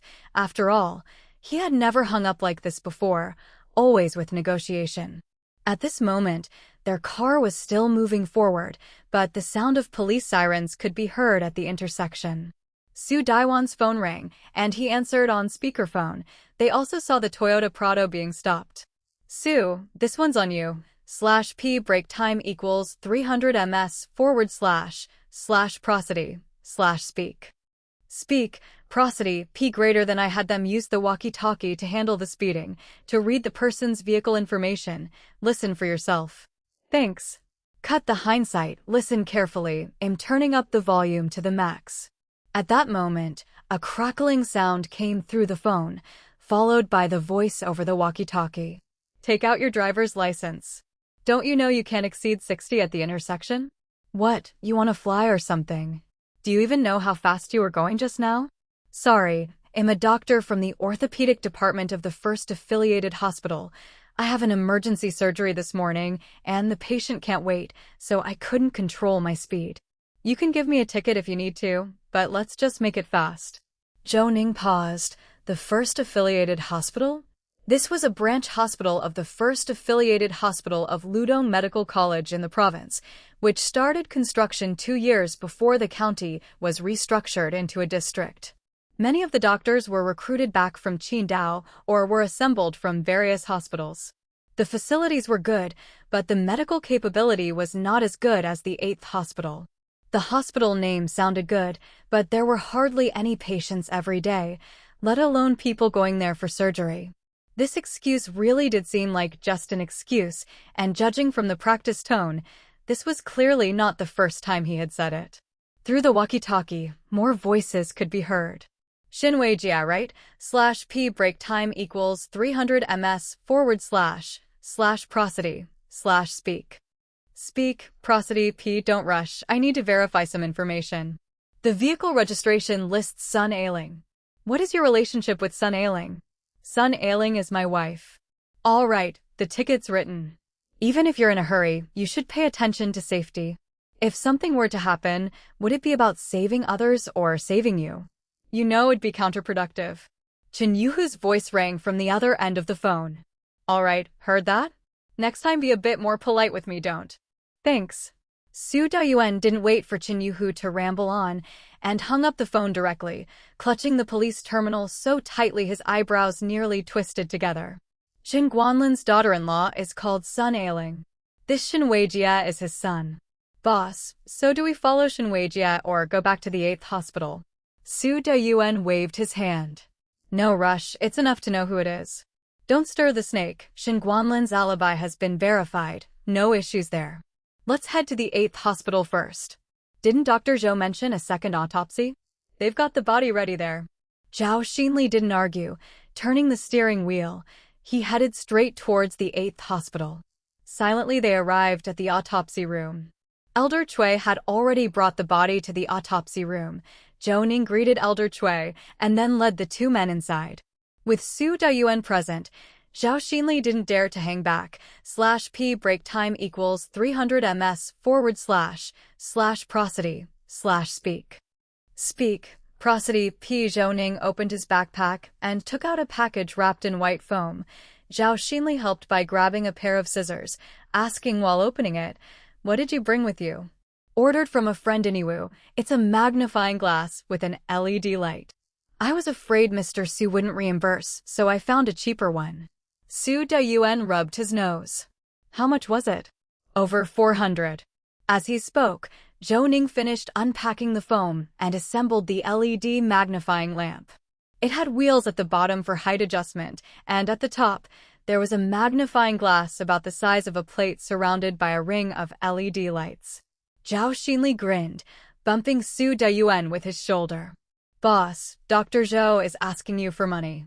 With our bare-bones setup, it's really tough on Dr. Zhou. Just approve it for him. Su Dayuan rolled his eyes. It's just you who talks too much. When did I say I wouldn't reimburse? Give the receipts to Ms. Foam, and she'll take care of it. Next time you need something, let me know in advance. If it's a small amount, the team can squeeze it out. Then, boss, you'll reimburse for my book too, right? Get lost, kid, and don't bother Dr. Zhou. Hand me a set of those clothes. Zhao Xinli, not at all offended by the scolding and without any decrease in spirits, prepared a set of gear for Su Dayuan and changed into his own. Then, carrying his camera, he moved closer. /P break time equals 300 ms / prosody / speak. Speak. Prosody. P. There were more people in the autopsy room, and his fear lessened because the body had already been autopsied once. Zhou Ning didn't rush to start. He moved the LED magnifying lamp above the head of the corpse and then waved at Zhao Xinli. Help me flip the body over. I think the head wasn't examined thoroughly enough during the last autopsy. Both men stepped forward and, working together, turned the body to lie face down on the autopsy table. The postmortem lividity covered the back of the body, the deepest in color on the buttocks and shoulders. Apart from the outer side of the feet, no signs of subcutaneous injuries were found. After examining with the LED magnifying lamp, nothing new was discovered. Zhou Ning exhaled and returned to the head of the corpse, pushing aside the hair at the occipital near the neck, revealing the wound. It seemed to have been frozen over and didn't look as bloody as before. Moreover, some of the surrounding hair had already been shaved off by Zhou Ning. In the center of a C-shaped wound, the fractured bone was clearly visible. At this location, a fracture that was shattered to this extent meant subarachnoid hemorrhage was inevitable. However, upon closer inspection, the eversion of the wound was severe and surrounded by congealed blood clots, indicating that the victim had been alive for a considerable time after being injured before being thrown into the reservoir. What had the murderer been doing during that time? /P break time equals 300 ms / prosody / speak. Speak. Prosody. P. Shaking off that thought, the reason Zhou Ning came for a second autopsy was to open the skull. After all, the X-rays only showed so much, and sometimes the most direct observation can reveal the problem. Although he was averse to it, He now had no choice. Pushing aside the hair, he made an incision from one side just behind the ear, crossing over the top of the skull to the other side, just outside the ear. His movements were swift, and, before the other two could react, Zhou Ning had flipped the scalp upwards, exposing the skull. Zhao Xinli turned and ran out, soon followed by the sound of dry heaving. Su Dayuan shivered and looked at Zhou Ning. "Couldn't you have given us a warning?" "I'm shocked, let alone Mr. Zhao."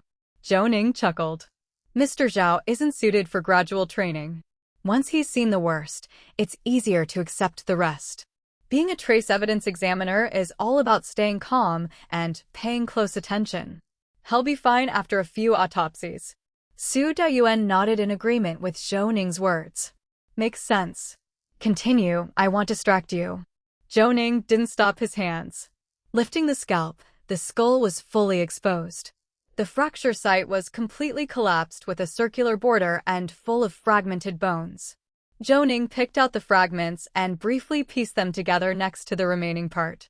It formed a somewhat intact C-shape with serrated edges. Zhou Ning looked up towards the door. "Is Mr. Zhao done vomiting? /P break time equals 300 ms / prosody / speak. Speak, prosody P." As he spoke, Zhao Xinli, pale-faced, returned. "What's up? Did you bring the 32mm ratchet spanner I asked you to find?" Zhao Xinli nodded and ran to his backpack to take out a spanner. Zhou Ning took it and compared it to the wound. It was a perfect match. "The murder weapon is this spanner. However, to cause a bone fracture that's completely collapsed like this suggests the murderer struck with great force from above and with both hands, resulting in this complete C-shaped fracture." As he spoke, Zhou Ning stripped off a layer of gloves and walked to his backpack. He pulled out 3 pieces of marble slabs about the size of a thick book and as wide as a windowsill, the kind of scrap left over from decorations. He had found these in his residential area the night before.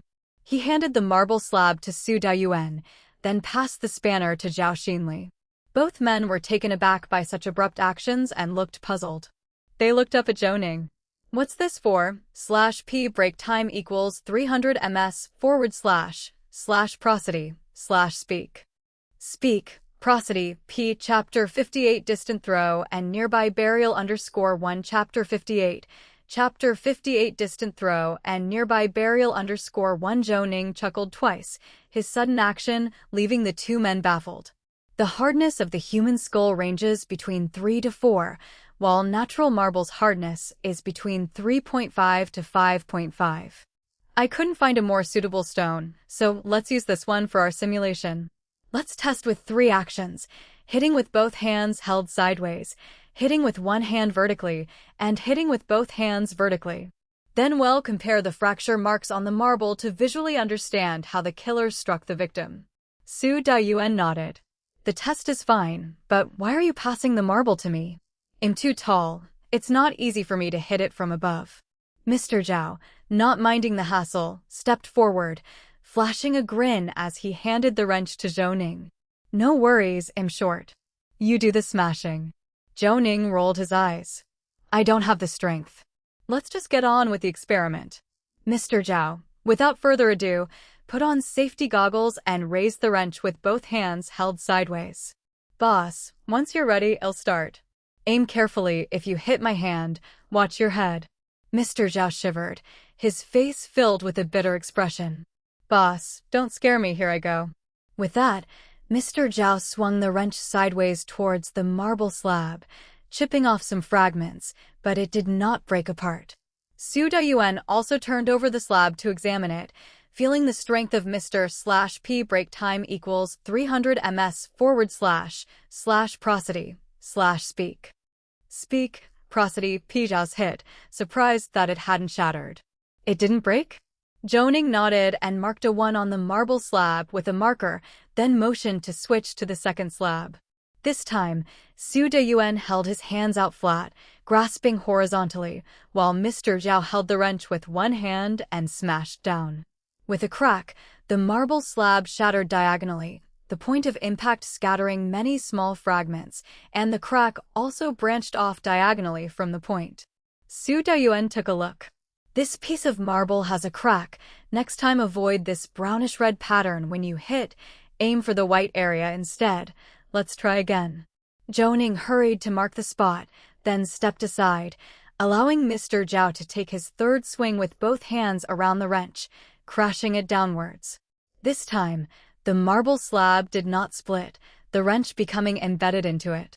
Zhao Xinli exerted some energy to wiggle it free, pulling the wrench out. The shattered area was indeed shaped like the head of the wrench, a round C-shaped indentation, but the damage was severe, suggesting the killer did not have Mr. Zhao's strength. It seems Dr. Zhou's analysis was correct. The killer struck the victim on the head with a vertical, downward blow while the victim was bending over. What I don't get is, dressed like that, in such cold weather, what could make the victim squat down obediently without noticing and then get hit in the head? /p break time equals 300 ms / prosody / speak. Speak, prosody, p Su Dayuan fell silent. Zhou Ning pursed his lips, looking back and forth between the wrench and the chipped marble, and quickly returned to the autopsy table, restoring the victim's scalp to examine the damaged area closely. The killer hit the victim with full force, but didn't have as much strength as Zhao. Yet there's another issue. Just like Mr. Zhao's action just now, such a hit would lodge the wrench in the victim's head. How would he pull it out? Mr. Zhao scratched his head, pressing one hand on Su Daiwan's shoulder while shaking the other behind his head. By pressing down on the shoulder or head and giving it a shake, it would come out. Su Dayuan nodded along, having had the same thought, but his eyes widened in a flash. Are you talking about the clothes, that there might be traces left on the victim's clothes? I remember the recent lab report stated that they found male DNA on the extraction from the victim's wounds that didn't belong to the victim. Zhou Ning smiled. It seems the subconscious actions of people are quite similar.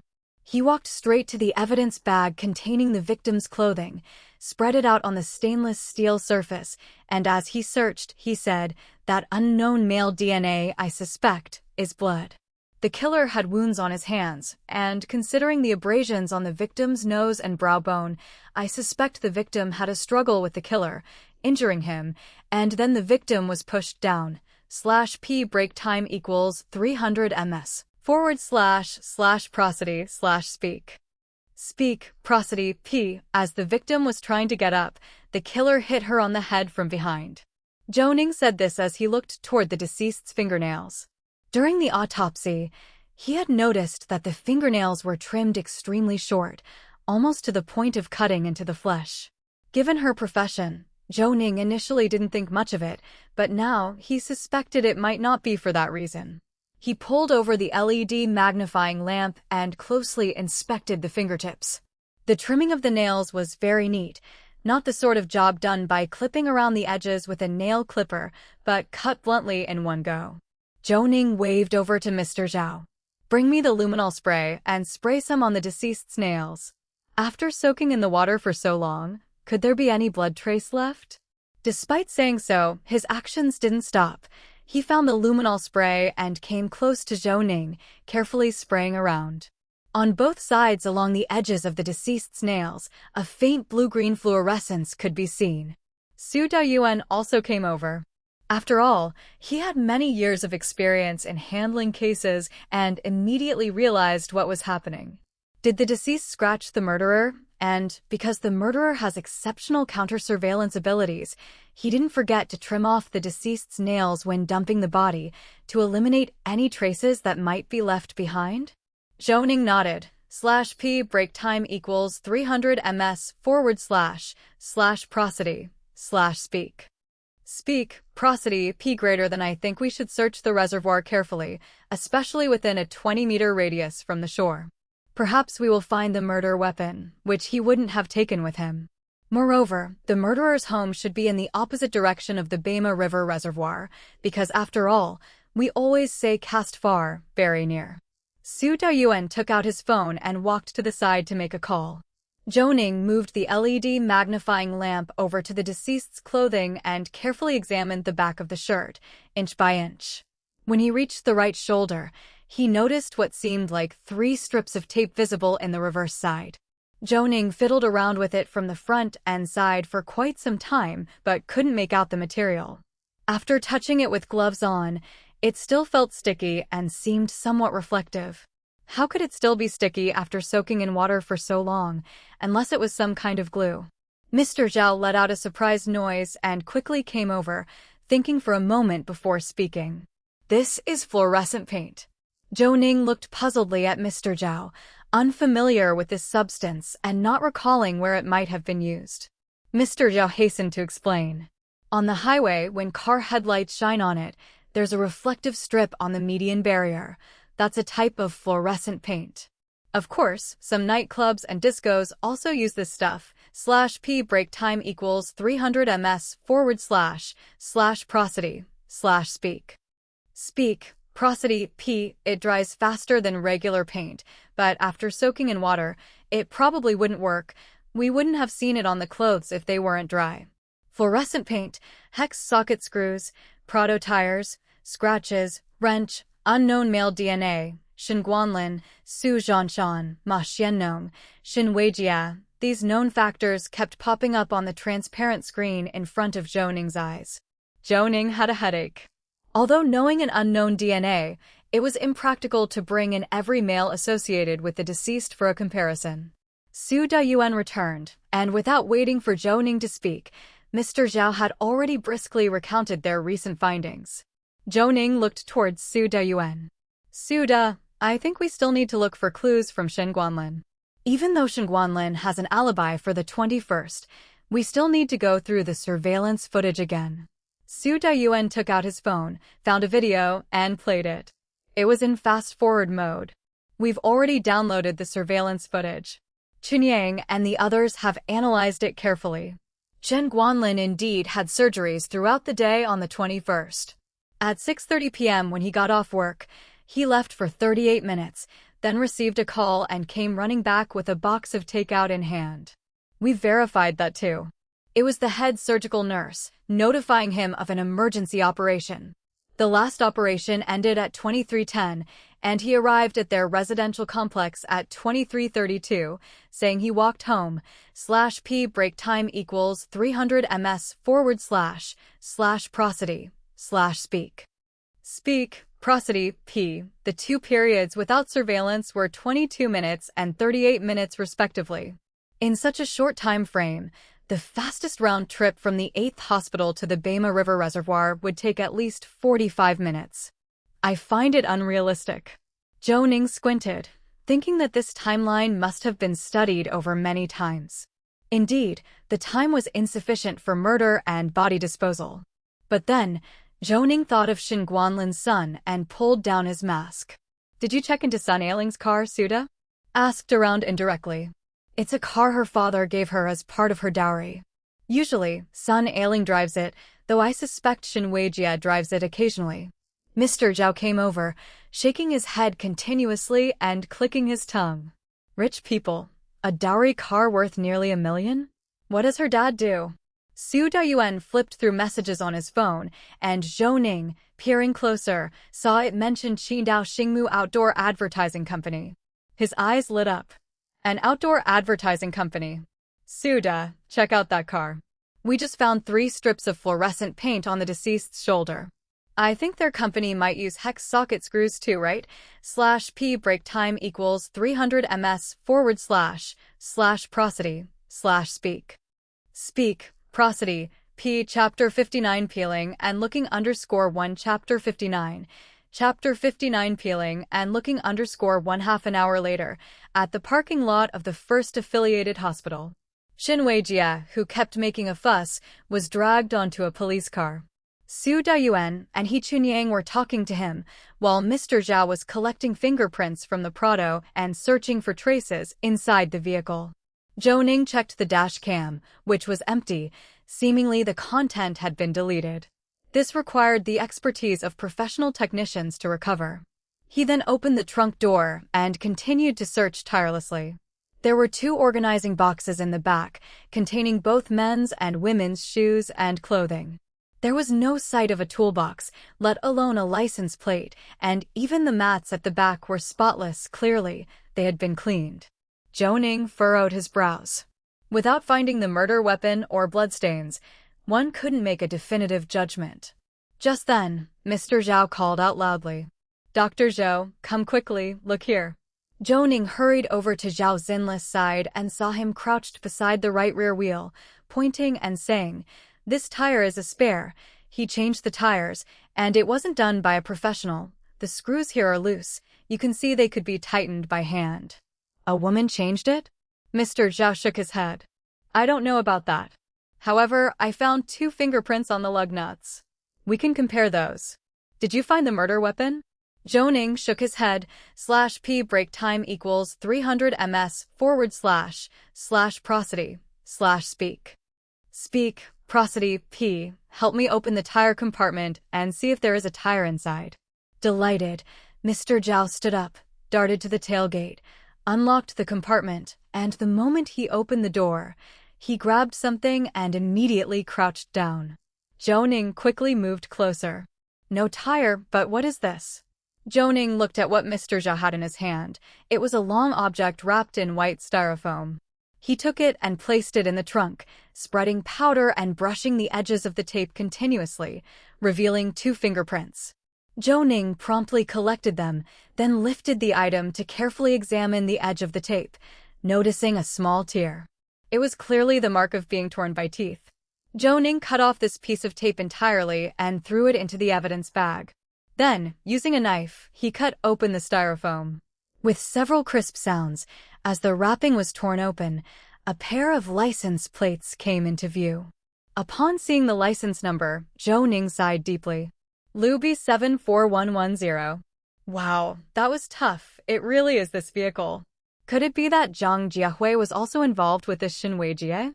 Mr. Zhao's words took Zhou Ning by surprise. Up until now, the focus had been on Xin Guanlin, but it seemed Xin Weijie was also a suspect. Clutching the license plates, Zhou Ning walked straight to the police car and pulled open the door. Su Dayuan immediately got out of the car, instantly understanding upon seeing the license plates in Zhou Ning's hands. /p break time equals 300 ms / prosody / speak. Speak, prosody, p. Xin Weijie. What are you still shouting about? How do you explain this license plate? Xin Weijie was stunned, his eyes flickering evasively. Just using a duplicate plate. It's no big deal.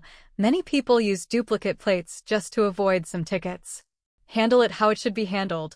Why are you yelling? I understand the law. At the worst, my vehicle could be seized. I could be detained for no more than 15 days and fined somewhere between 2,000 and 5,000 yuan. Su Dayuan was taken aback by such a righteous response. Summoning courage from who knows where, Zhou Ning rushed forward, tore open Xin Weijie's collar, and searched thoroughly, top to bottom. Not finding any scratch marks was somewhat surprising to him. Mr. Zhao stepped forward, quickly stopping Zhou Ning and pulling him away, helping Xin Weijie straighten his collar with a grin and waved as he said, "You're absolutely right. In that case, boss, can we transfer him directly to the Public Security Brigade?" Watching Mr. Zhao wink continuously, Su Dayuan nodded. "Take him away, directly to the Public Security Brigade." Without any fuss, He Chunying ordered the driver to leave, and Xin Weijie was handcuffed. As the car drove off, Su Dayuan looked at Zhou Ning. "Dr. Zhou, why did you get so worked up? Did you discover something else?"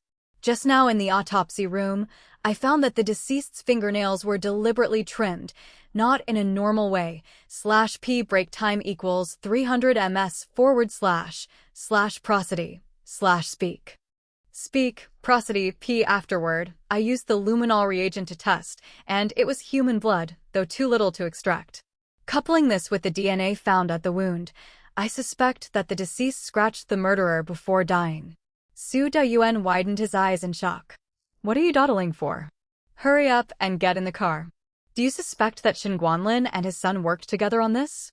Zhou Ning nodded vigorously, and Mr. Zhao agilely dashed to a police car and drove it over directly. "Get in, we're going to the 8th hospital." Su Dayuan gave a couple of commands, instructing the people left behind to drive the Prado back to the police station, and then he also got in the car. After turning past a few intersections, They arrived at the 8th hospital. The trio jumped out of the car and rushed directly to the operating room.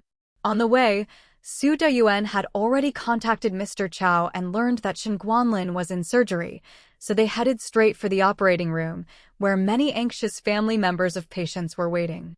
Seeing the trio rushing in such a hurry, they all cast inquisitive glances their way. Zhou Ning took a moment to calm his breathing, stepped forward, and pressed the call bell.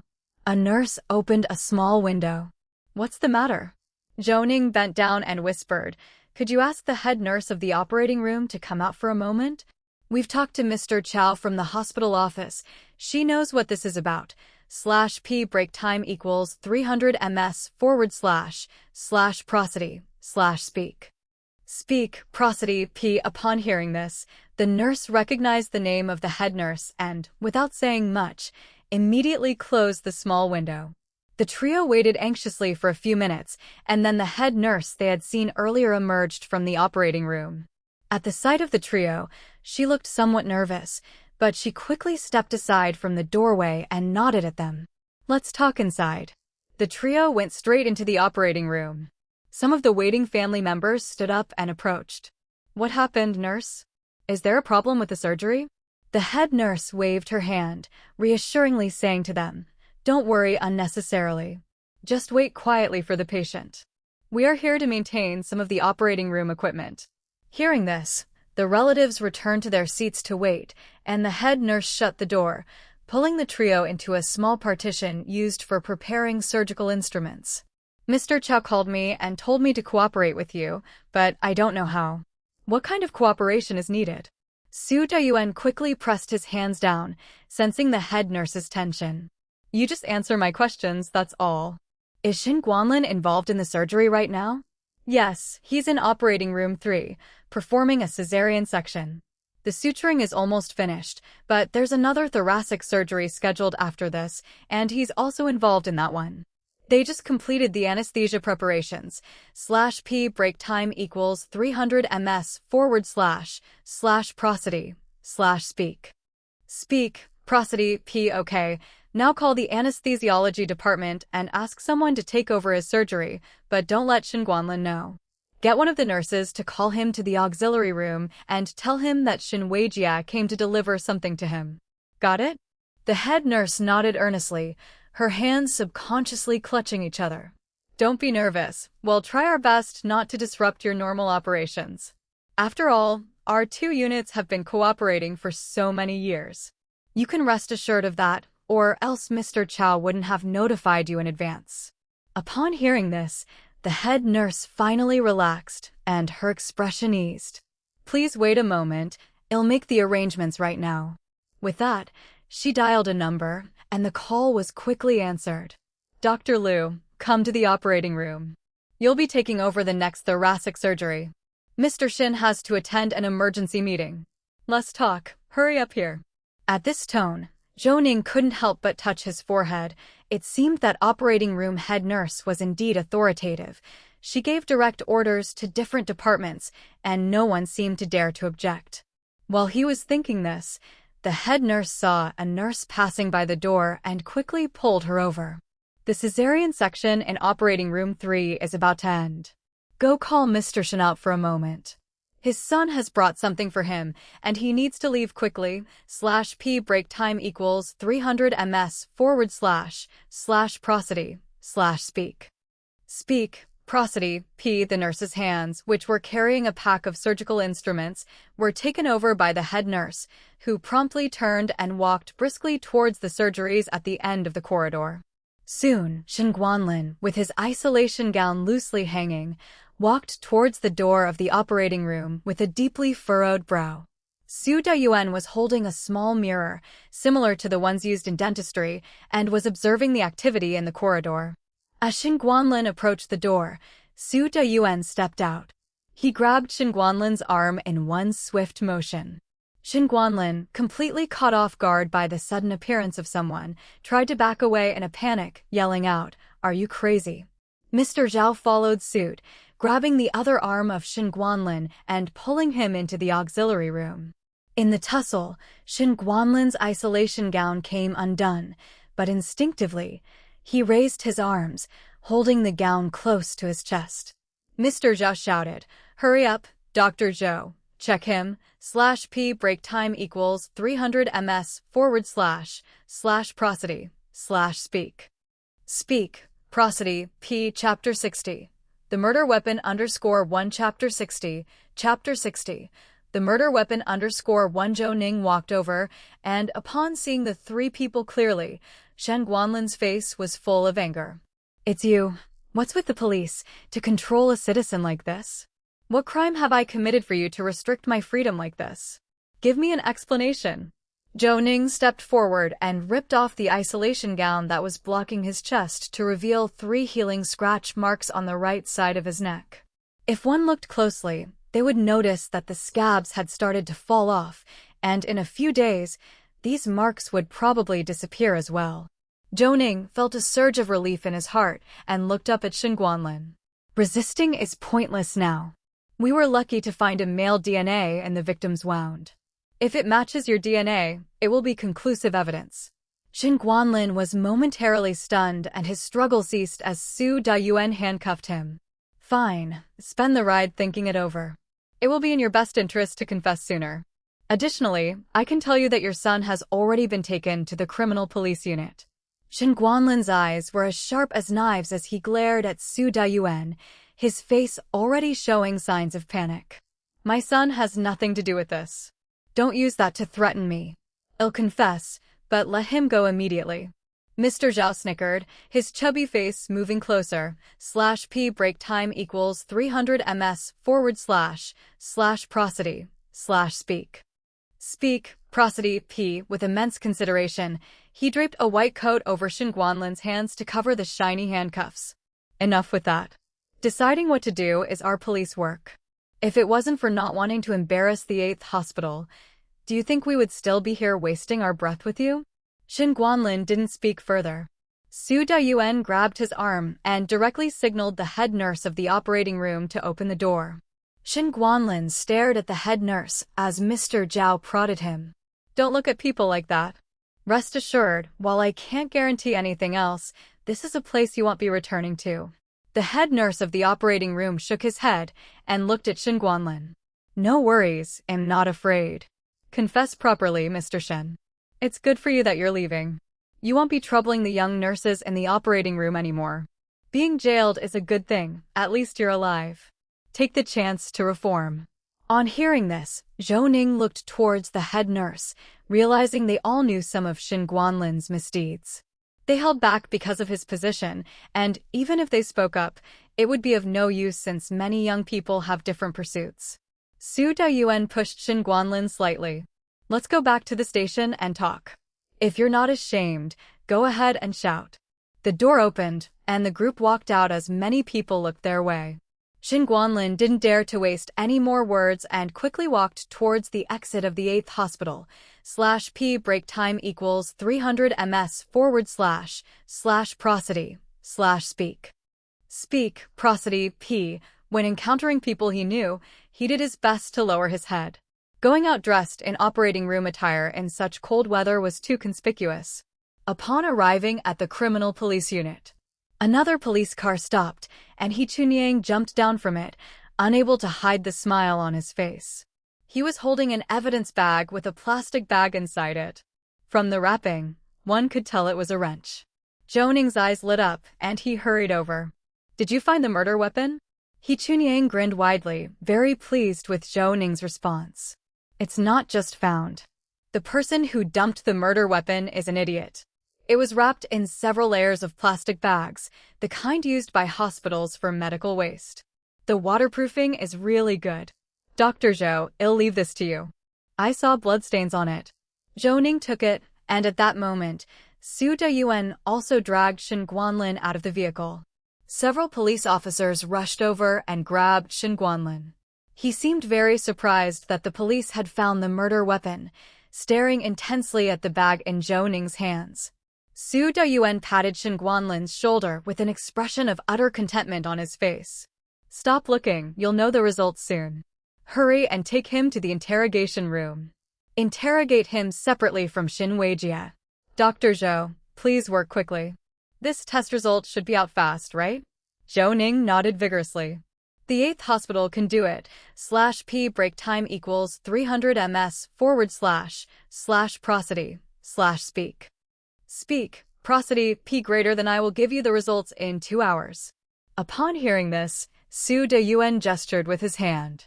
The police officers pressed Shin Guanlin into the building. He seemed so shocked by what he heard that he stumbled, almost losing his slippers, but the officer at his side immediately propped him up. The group's silhouettes vanished at the entrance of the first floor. Mr. He, that's impressive. How far was the murder weapon from where the body was found? About 100 meters to the south, also by the east bank, about 20 meters from the shoreline. I reckon he didn't see clearly in the dark and intended to throw it further away. Instead, it skewed, and we found it after searching for 3 hours. Zhou Ning frowned slightly. Someone who could dispose of a body wouldn't do so in such a hurry. Zhou Ning swung his arms, both left and right, and his doubts deepened. Dr. Zhou, what are you thinking? The victim had traces of fluorescent paint on his right shoulder from being stepped on, and judging by the shape, I believe it's from a right foot. Although the strike was delivered with both hands, the wound on the back of the head is slightly to the left, which, combined with the stepping pattern, is a motion more typical for someone who is left-handed. According to what you said, the weapon was found to the south of where the body was dumped, close to the shore, which is characteristic of a right-handed person throwing objects. /p break time equals 300 ms / prosody / speak. Speak, prosody, p like when we throw something forward with both hands, it tends to veer right when thrown by the left hand and left when thrown by the right hand. Su Dayuan understood and, after pondering for a moment, looked up and said, "Are you suggesting that the person who killed and the one who disposed of the body are 2 different people? Then we should test the father and son later to see whether they are left or right-handed." Yes, at least the person who threw the weapon is not the same as the one who struck the victim on the head. Su Dayuan kicked Mr. Zhao in the foot, and Mr. Zhao looked confused. What did I do? Why are you hitting people now? He Chunyang couldn't help but laugh, his face visibly relaxing as he moved closer. Suda is frustrated with you for not being more astute with trace evidence. You'd better buckle down and learn. Mr. Zhao didn't dare to talk back, and as Su Dayuan had already taken He Chunyang and the others to the interrogation room, Zhou Ning coughed. All right, don't be gloomy now. Hurry up and move the stuff upstairs. I need to collect blood samples for testing and search for fingerprints for comparison. There's plenty to do. You don't want to stay here moping, do you? Mr. Zhao grinned and scurried off to retrieve items from the trunk. There were many things found in Shin Weiji's car, so Zhou Ning, with evidence bags in hand, returned to the office. /p break time equals 300 ms / prosody / speak. Speak, prosody, p. He tossed the clothes aside and quickly donned gloves, carefully opening the evidence bag and pouring its contents onto a stainless steel countertop. Water flowed out everywhere. Mr. Zhao had already followed him in, set down what he was carrying, and conscientiously put on gloves to take a closer look. Do these waters need to be sampled? Zhou Ning shook his head. Finding bloodstains and fingerprints was the priority right now. This water was the same as what had been sampled from the reservoir. It wasn't necessary to keep it. Help me dry it with paper, then get a blow dryer. Don't set the temperature too high, and dry the plastic bag I cut open. Afterward, see if you can find any fingerprints on it. Oh, and call Mr. Liu and ask him if Shin Weiji's fingerprints have arrived. Mr. Zhao's face twisted into a grimace. Zhou Ning had given him a lot of tasks in one breath, but he didn't dare protest. After wiping off the water, he dialed the number, holding the phone between his shoulder and ear. He spoke with Mr. Liu while plugging in the blow dryer. Zhou Ning's hands moved deftly with the knife, slicing open the outer layer of plastic. His heartbeat quickened with excitement as he spread the material apart, revealing a wrench with dried blood on it. He carefully took out the wrench and wiped the bloodstains with a wet cotton swab, taking 3 swabs at once. Then, he dusted powder over the handle of the wrench, back and forth, and fingerprints began to emerge with the sweeping. /p break time equals 300 ms / prosody / speak. Speak, prosody, P. Using electrostatic paper to lift the prints, Zhou Ning quickly entered them into the system. Only then did he turn to Mr. Zhao. Are you done there? Don't rush me, I've just dried it off. There are bite marks on this tape. Could we really be this lucky? Cut it out and save a sample, but first look for fingerprints. Are there any on the tape? Mr. Zhao grinned. There are several, come on, I'll cut them out for you. These are super clear. Zhou Ning leaned in for a look, and indeed, there were fingerprints. Has Mr. Lu not arrived yet?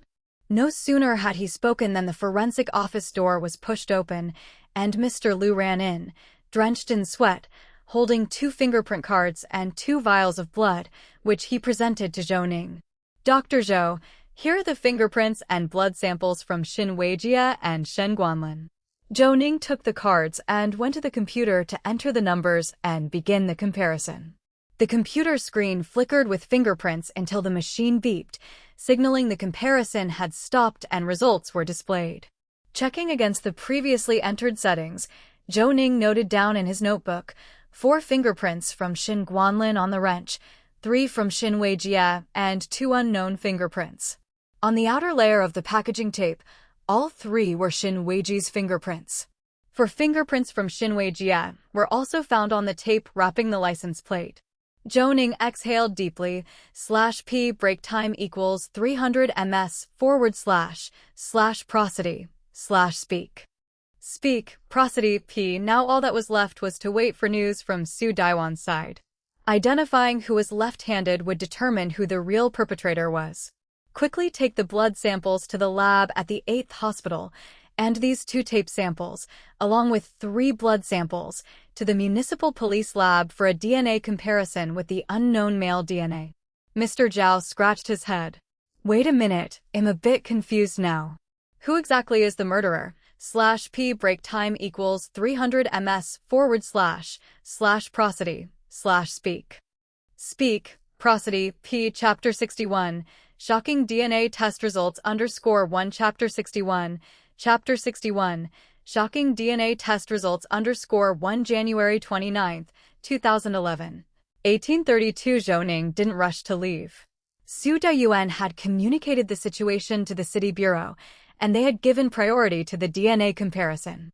As for the interrogation, Mr. Zhao was continuously relaying updates. Shen Guanlin had admitted to everything.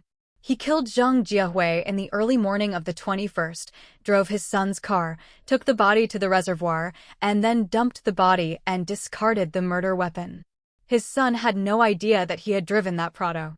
As for Xin Weijie, he started by shouting and later began to cry and fuss, repeating over and over that he didn't know any Zhang Jiahui, nor did he know what she did for a living, saying they had no connection. Zhou Ning didn't believe this confession. After eating a boxed meal, just as Zhou Ning was fixated on the screen, 2 coughs sounded from the computer. An email had arrived in his inbox. Zhou Ning clicked to download it, and without even reading the content, he printed it out directly. As he stood up and walked to the printer, Su Dayuan entered with his phone in hand, smiling and nodding as he saw Zhou Ning and the working printer. Thanks a lot. The results are printing now. When you come to Qidong, I'll treat you to a meal, it's a deal. After hanging up the phone, Su Dayuan came over. How is it? Are the results out? Zhou Ning went through the pages one by one. /p break time equals 300 ms / prosody / speak. Speak, prosody, p. When he got to the last page, he paused, pushed up his glasses, looked at Su Dayuan, and seemed a bit dazed. Cut that look. Just tell me what's up, you're making me anxious. The comparison results are correct. The male DNA sample found in the wound is Shen Guanlin's.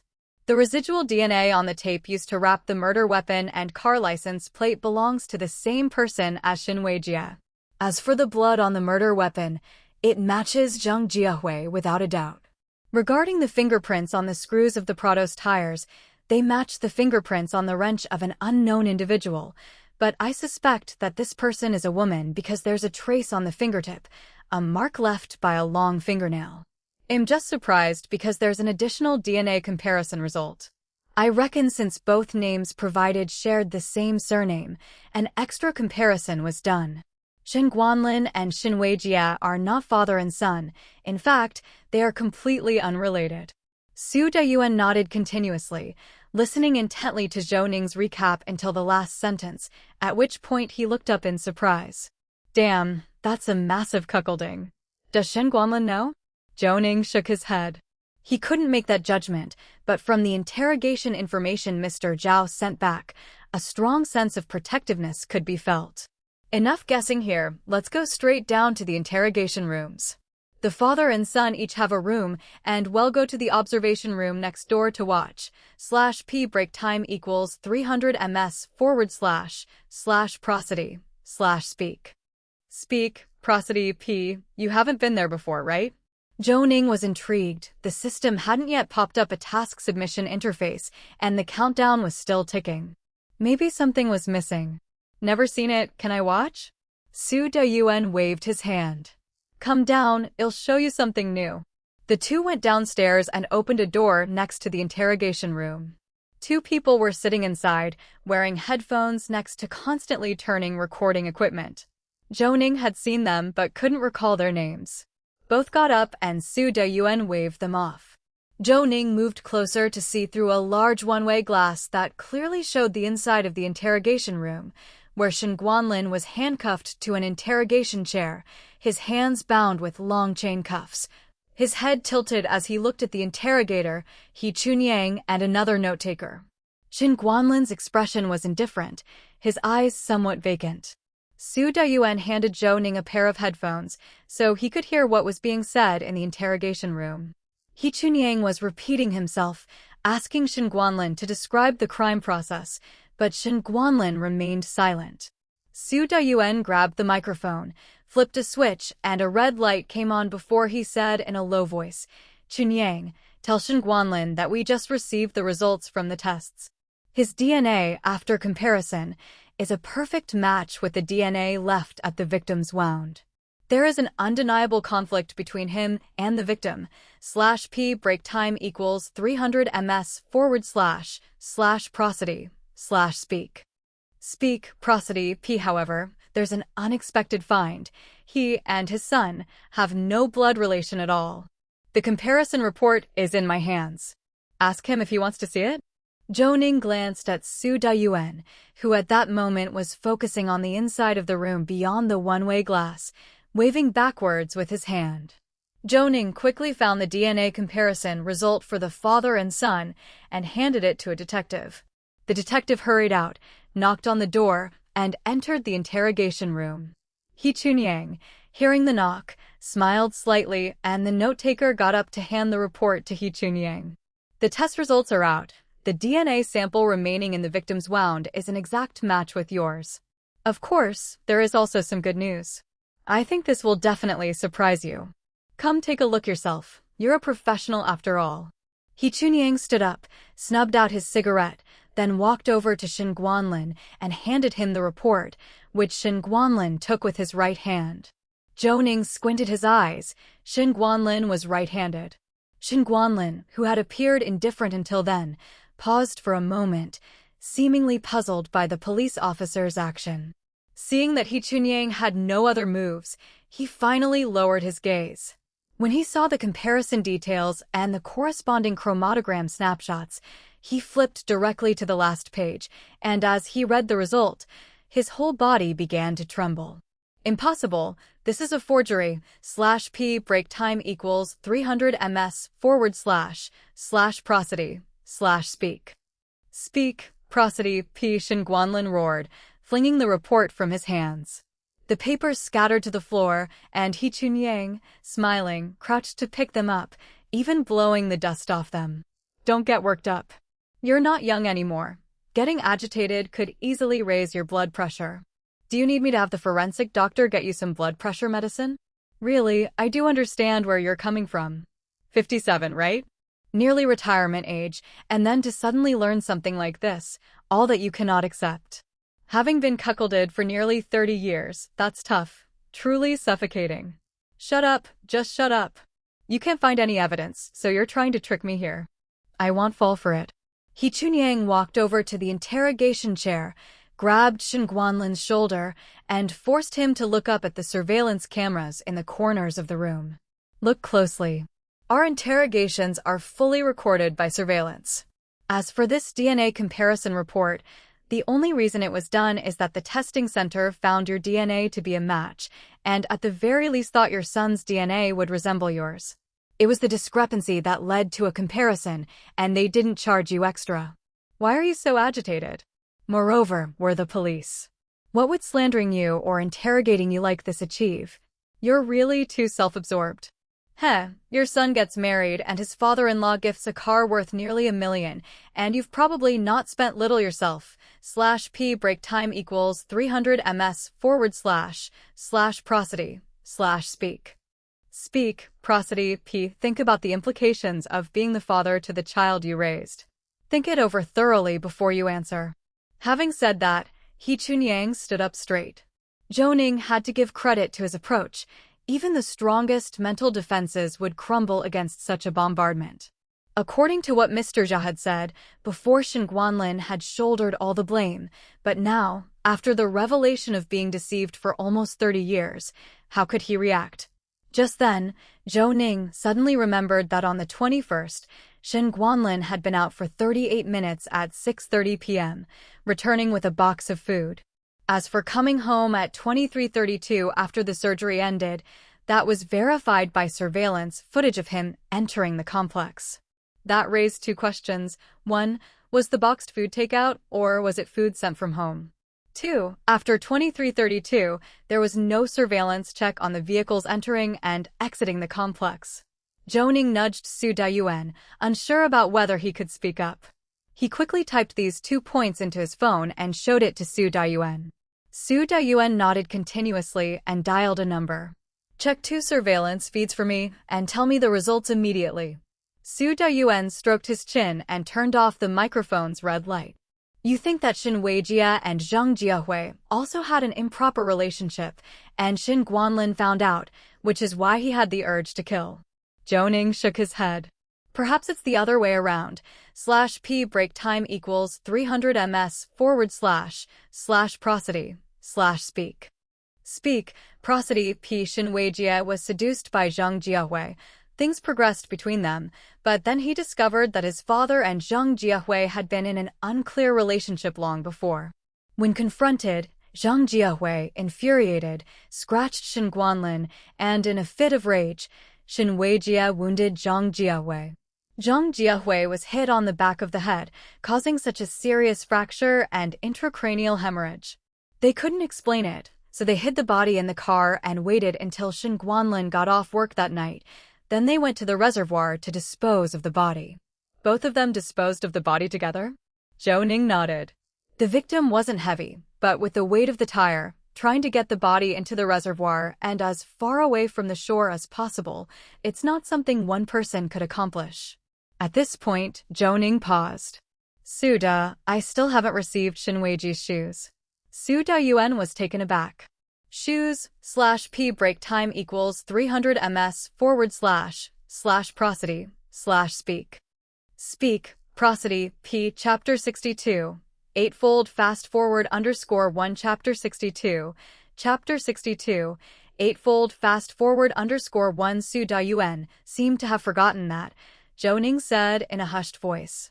There were traces of fluorescent paint found on the victim's shoulder, and I would like to compare them with Xin Weiji's shoe soles, because the action of striking the victim's head leads me to suspect it was done by a left-handed person. And Shen Guanlin just now received the report with his right hand. Su Dayuan smacked his forehead. I forgot about that. Why didn't you remind me earlier? But couldn't he have changed his shoes? Let's take a look first. When we caught him, I noticed his shoes were expensive. Besides, people don't change their winter shoes that often. Even if he did change them, we could still search his house. Su Dayuan nodded and instructed another detective to fetch the shoes. In a moment, Mr. Zhao and the detective returned, each carrying 2 pairs of shoes.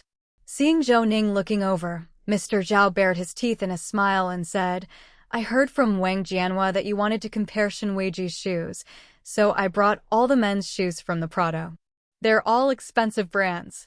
If something got stuck on them, I suppose he wouldn't be keen to throw them away. Zhou Ning smiled satisfactorily and spread a large piece of plastic cloth on the table. As the two set down the shoes, Zhou Ning put on gloves and examined each one. /p break time equals 300 ms / prosody / speak. Speak, prosody p. Upon inspecting the second right shoe, he found wiping marks on the bottom and edges, and his latex gloves were stained black upon touching it. Zhou Ning felt a surge of excitement and immediately examined the sole closely. There were 3 raised lines from top to bottom, consistent with the marks on the victim's shoulder.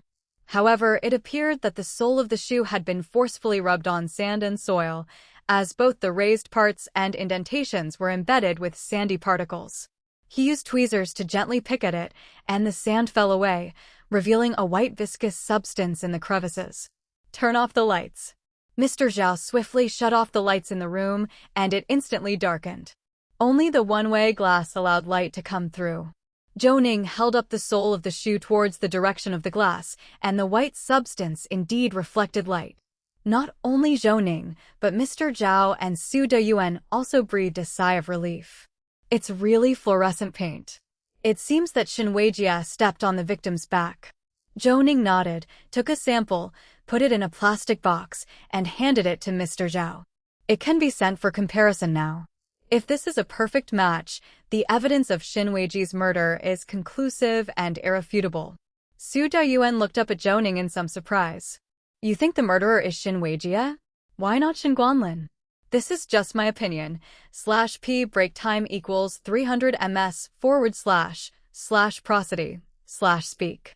Speak, prosody p. After all, from the existing evidence, the victim was suddenly hit in the back of the head, and the strength and height of the assailant are not much different from Mr. Zhao's. Otherwise, such severe skull fractures wouldn't be possible. These are more consistent with Xin Weijia.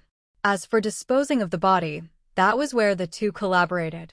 Xin Guanlin's confession earlier, I think, was more about protecting his son. Zhou Ning's words made everyone pause and think. It made a lot of sense. As these words left his lips, a familiar beep sounded in Zhou Ning's ear. A line of text popped up on the transparent screen in front of him. Does the bound person wish to submit this intermediate task? The appearance of this sentence meant at least that the evidence Zhou Ning needed to find was complete, and the fluorescent paint matched perfectly. He let out a breath and clicked to submit the task. 1. Victim's identity. The victim, Zhang Jiahui, female, 24 years old, a surgical nurse at Qidong City 8th People's Hospital, remaining task time 29:12 minutes.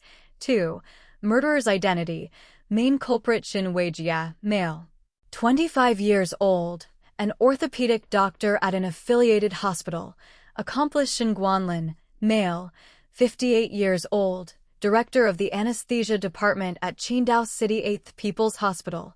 Fingerprints, bloodstains, murder weapon, fracture marks, footprints, and other evidence 100%. Found, remaining task time 13:43 minutes, /p break time equals 300 ms / prosody / speak. Speak, prosody p. Congratulations to the bound person, Zhou Ning, for completing the intermediate task. Would you like to draw rewards or make a selection now? There were 2 options, yes and no. Zhou Ning clicked no, and the writing on the large screen disappeared as if nothing had ever been there. Right then, Mr. Zhao nudged Zhou Ning forcefully. Don't space out, the boss is talking to you. Zhou Ning hurriedly raised his head, relieved that he hadn't entered the lottery draw just then. Otherwise, he would have been caught in that closed-off state again. Sorry, I was thinking about the case. Su Deyuan waved his hand, pondering as he spoke. According to Xin Guanlin's timeline and various pieces of evidence, Xin Guanlin met with the victim during the 2 time periods on the 21st, the 38 minutes and the 22 minutes without surveillance, and was discovered by Xin Weijia, which triggered a conflict. Afterwards, he didn't immediately dispose of the body. Instead, there was a period of time in between. The victim's head wound had clotted blood, and the bleeding was substantial, indicating a self-healing process. Therefore, the most likely scenario is the 38 minutes after leaving the hospital at 6:30. Zhou Ning and Mr. Zhao both nodded in agreement, with Mr. Zhao quick to speak up eagerly. He returned with takeaway food from outside. With 38 minutes, he only bought one meal. That's enough time to eat 2 meals. I think we should check Shin Weiji's Prados dashcam for that time period. /p break time equals 300 ms / prosody / speak. Speak, prosody, p no. Restore the deleted dashcam content. I'll go see if the tech department has recovered it yet. Su Dayuan laughed. Not bad, Mr. Zhao. After following Dr. Zhou for some time, your brain seems to have sharpened. Mr. Zhao pursed his lips in dissatisfaction. The leader really doesn't know how to give compliments. But why are you giving Dr. Zhou a nickname? Though, Zhou Xiao does sound pretty good. Su Dayuan was taken aback and kicked Mr. Zhao's rear. Stop blabbering and go get the dashcam. Mr. Zhao muttered something under his breath and quickly darted out, as if he saw a glimmer of hope in the case, his footsteps much lighter. To be honest, Zhou Xiao does sound better than Zhou Ning or Dr. Zhou, Mr. Zhao said. That remark made the other 2 detectives in the room burst out laughing, and Zhou Ning helplessly looked at Su Dayuan. How could a leader be so unreliable, even giving him a nickname?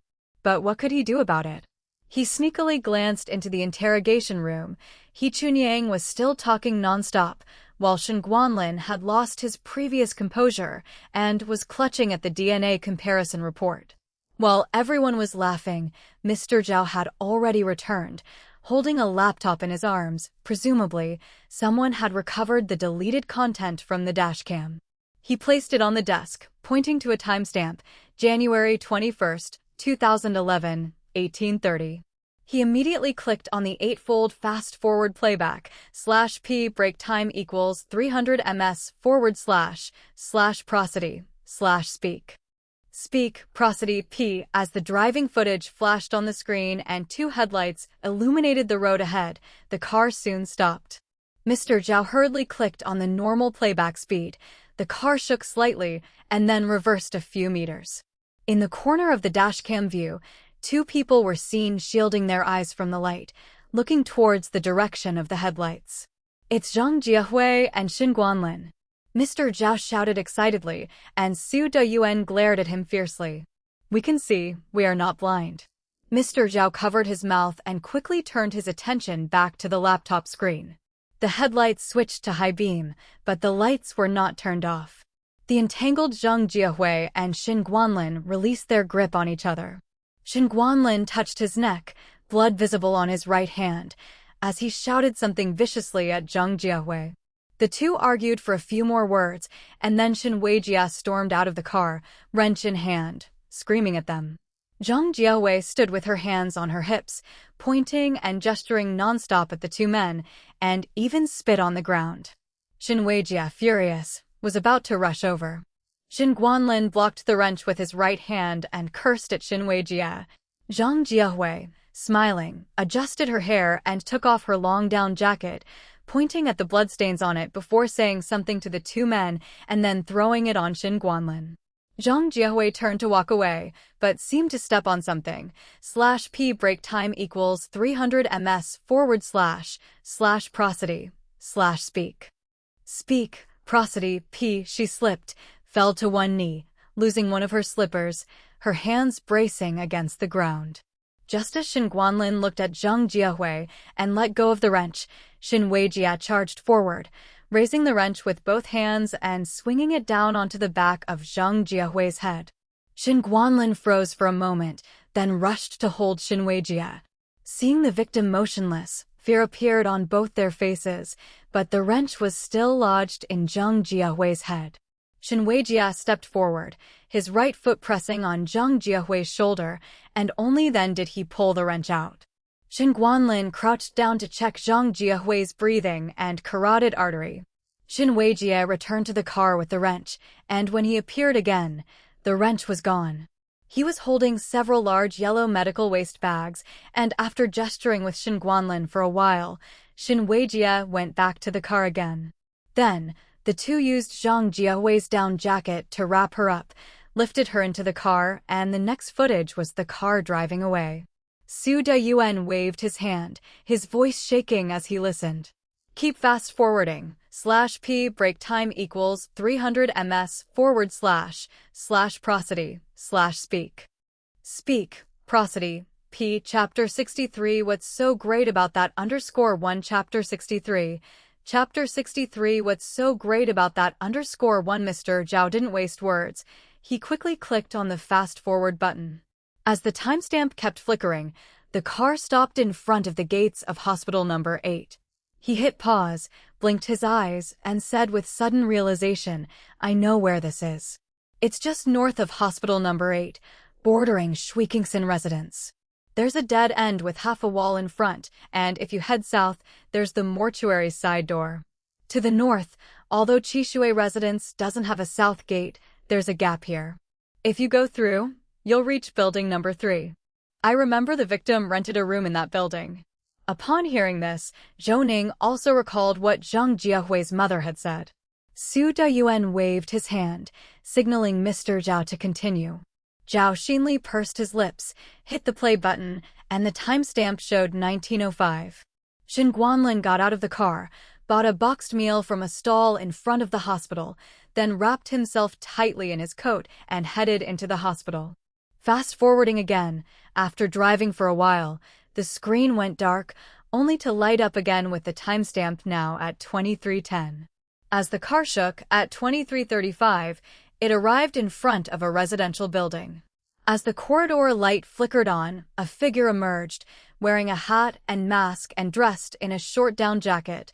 /p break time equals 300 ms / prosody / speak.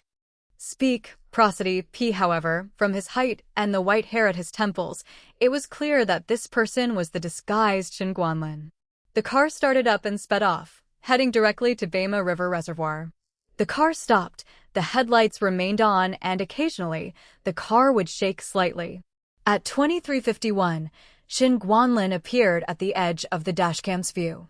He seemed to run southward for a dozen steps, swung his right arm vigorously, and a dark shadow flew into the distance before dropping into the water.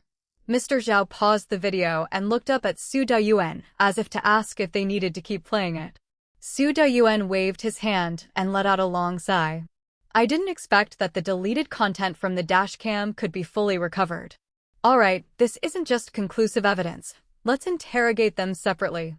Suda, am I still following? Su Dayuan glared at him. Do you have a girlfriend? Kids to look after?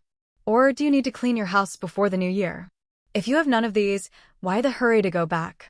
With this precise barrage of questions, Zhou Ning obediently shut up, and Mr. Zhao wrapped an arm around Zhou Ning's shoulder. Comrade Zhou Xiaozhou, just follow us honestly and watch the interrogation. The boss is going in personally. Su Dayuan rolled his eyes and patted the computer.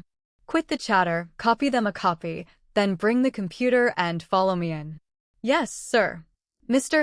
/p break time equals 300 ms / prosody / speak. Speak, prosody, p. Zhao saluted, showing his big white teeth as he followed Su Dayuan into the interrogation room. Zhou Ning sat down in the chair, put on the headset, and looked towards the interrogation room. As soon as Su Dayuan entered, He Chunyang stood up, but Su Dayuan gestured for him to sit down. The contents of the deleted dashcam video have been restored. The technical department will send you a copy soon. Go interrogate Shinweijie. I'll handle it here. He Chunyang's eyes lit up, and he quickly left. The detective sitting beside Zhou Ning had already opened the copied files, found the relevant timestamp, and went to deliver them to He Chunyang. Zhou Ning turned his attention back to Su Dayuan. Su Dayuan signaled to Mr. Zhao with a wave of his hand, and Mr. Zhao sped up the video, pausing it exactly when Shinweijie attacked Zhang Jiahui. He didn't rush to speak, walking directly to the front of the interrogation chair, lit a cigarette, and offered it to Shen Guanlin. Would you like one? Shen Guanlin hesitated for a moment, but still took the lit cigarette. The natural aversions of a doctor seemed irrelevant at that moment. Very obediently, Mr. Zhao brought over a paper cup with some water in it, probably for ashing the cigarette. Shen Guanlin took it, nodding slightly. Su Dayuan stood there, stepping on the interrogation chair's footrest, smoking without uttering a word. /p break time equals 300 ms / prosody / speak. Speak, prosody p. When the cigarette burned to the end, he flicked it into the paper cup in front of Shin Guanlin, making a sizzling sound. I don't want to reiterate the policy. My colleague has talked with you all day, and you must be tired of it. To discover that your son of nearly 30 years is not your own must be heartbreaking. As a man, I understand how you feel. The evidence is right in front of us. It's time for you to talk. Shin Guanlin exhaled his last puff of smoke and tossed the cigarette butt into the paper cup. Will I be sentenced to death? Asked Zhou Ning, raising an eyebrow slightly as he shook his head. That's up to the court, but I can tell you, your case is not merely about assisting in the destruction or falsification of evidence. Zhang Jiahui was still alive when she was thrown into the Beima River Reservoir. Harm leading to death without other serious circumstances carries 10 to 15 years. Of course, the actual sentence depends on your performance, Su Daiyuan replied. Shin Guanlin fell silent again. Su Daiyuan was patient and waited a long time before Shin Guanlin leaned back and let out a long sigh. I didn't know my son. Shin Weijie was acquainted with Zhang Jiahui, let alone in that sort of relationship. On the 21st, Zhang Jiahui called me several times, but I never picked up. At around 6:30 in the evening, I left through the north gate, planning to go to the dumpling restaurant on the west side of the Shui Kingson residence, when Zhang Jiahui stopped me. /p break time equals 300 ms / prosody / speak. Speak, prosody p. She dragged me into a dead-end alley, hoping I would buy her a car. I thought she was crazy. I told her to get real. We each got what we wanted. I had even settled her request for a job placement, and I never shorted her on payment each time I called for her services. If she wanted to extort money, she shouldn't be working at the 8th hospital. She went ballistic, grabbing me and yelling, telling me I would regret it. She said she knew my son Shin Weijie. I froze at that moment, and just then, the headlights flashed. Shin Weijie had arrived. Zhang Jiahui laughed like a madwoman and tore off her down jacket. She said we, father and son, were no good, that she didn't care about losing face as a prostitute, but we were different. One a respected head of anesthesiology, the other married well above his station. How could we live in Qidong if others learned of our shameful deeds? I held back the agitated Shin Weijie. I knew all Zhang Jiahui wanted was money because the incident would ruin us both if it came out. She could easily relocate to another city, but we couldn't. So, I agreed to her demand. However, just as Zhang Jiahui turned around, she slipped and fell. Shin Weijie pounced on her, hitting her on the head. I was stunned at the time. I checked her breathing and pulse, both extremely weak. With an injury in that location, the odds were high for subarachnoid hemorrhage, unlikely to be saved. /p break time equals 300 ms / prosody / speak. Speak, prosody p greater than. I wanted to take her to the hospital, but Shin Weijie disagreed, saying that even though Zhang Jiahui wouldn't make it, the assault would still be investigated. So, he argued, it was all or nothing, might as well just dump her in the reservoir. The weather forecast had predicted a significant drop in temperature that night. Once the body froze, it wouldn't be discovered until next summer and would just be bones by then. No one would suspect us. Then, we headed to the reservoir and tied Zhang Jiahui's body to a tire. Fearing bloodstains, we didn't dare push it upright, just lifted and hurled it into the edge of the reservoir, where it quickly sank. Shin Weijie wrapped the wrench in a plastic bag, which I threw into the reservoir. That's what happened, Shin Guanlin said. Su Daiyuan patted Shin Guanlin on the shoulder while the police officer in charge of recording hurriedly printed the transcript and placed it in front of Shin Guanlin to review. Shin Guanlin grabbed the pen and signed his name without hesitation. That's how people are. Once they decide to come clean, it seems they lose all initial resistance. However, years of parental care might just crumble within a few hours. Shin Guanlin was probably at his lowest then. Su Daiyuan tapped on the glass, and the two police officers beside Zhou Ning quickly went out to fetch someone. They immediately handcuffed Shin Guanlin and escorted him away, and Zhou Ning followed them out of the interrogation room. /p break time equals 300 ms / prosody / speak. Speak, prosody, p. The bright incandescent lights in the hallway were quite glaring, but they also dispelled the chilling cold. Zhang Jiahui had always navigated through men, thinking she was in full control and could extort as she pleased to achieve her goals, with her greed growing larger by the day. She cornered Xin Guanlin and even contacted Xin Weijia, aiming to blackmail both father and son. But she miscalculated Xin Weiji's temper and ultimately paid with her life. Cases like this make people lose faith in love. Zhou Ning shook his head, trying to shake off the case's effect on him. Mr. Zhao came over, his small eyes constantly blinking. "Our boss is amazing, isn't he?" he said. Zhou Ning nodded. Su Dayuan really was formidable. His oppressive presence, along with his psychological control over Xin Guanlin, forced a quick confession, greatly shortening the time for the trial. "Leaders are indeed impressive," Zhou Ning acknowledged. "Impressive my ass." Mr. Zhao's neck received a slap, the crisp sound echoing loudly in the corridor as Su Dayuan glared at him. "Stop spouting nonsense here. Learn properly from Zhou Xiaozhou. Without a complete chain of evidence, don't even think about going home today. Might as well stay here for the new year. I could boast and solve cases better than you. Cut out the brown-nosing." Su Dayuan scolded. Mr. Zhao fell silent, and Zhou Ning pursed his lips before finally squeezing out a statement. Su Da went too far. "Why bring up that nickname? /p break time equals 300 ms / prosody / speak. Speak, prosody, p." Just then, the door to the opposite interrogation room opened, and He Chunyang came out with a breezy expression, waving the transcript in his hand. "This evidence is too important," Xin Weijia confessed. "A leader is indeed a leader, truly formidable," He Chunyang exclaimed. "Get out." Su Dayuan yelled, /p break time equals 300 ms / prosody / speak. Speak, prosody, p. Chapter 64, Torment _1 Chapter 64, Torment _1. By the time Zhou Ning got home it was already past 10, and he lay in bed thinking about the case. Zhou Ning hadn't figured out the situation with the dog hair, so he asked He Chunyang, who excitedly explained it to him. Xin Weijia had met Zhang Jiahui in the afternoon, and the two of them had played around. He had a black Labrador, and probably had dog hair on his body and hands, which surprised Zhou Ning. After all, finding dog hair in the victim's mouth did make one's imagination run wild. Although the system had given him 92 hours, which seemed like a lot of time, the difficulty of this case was quite high.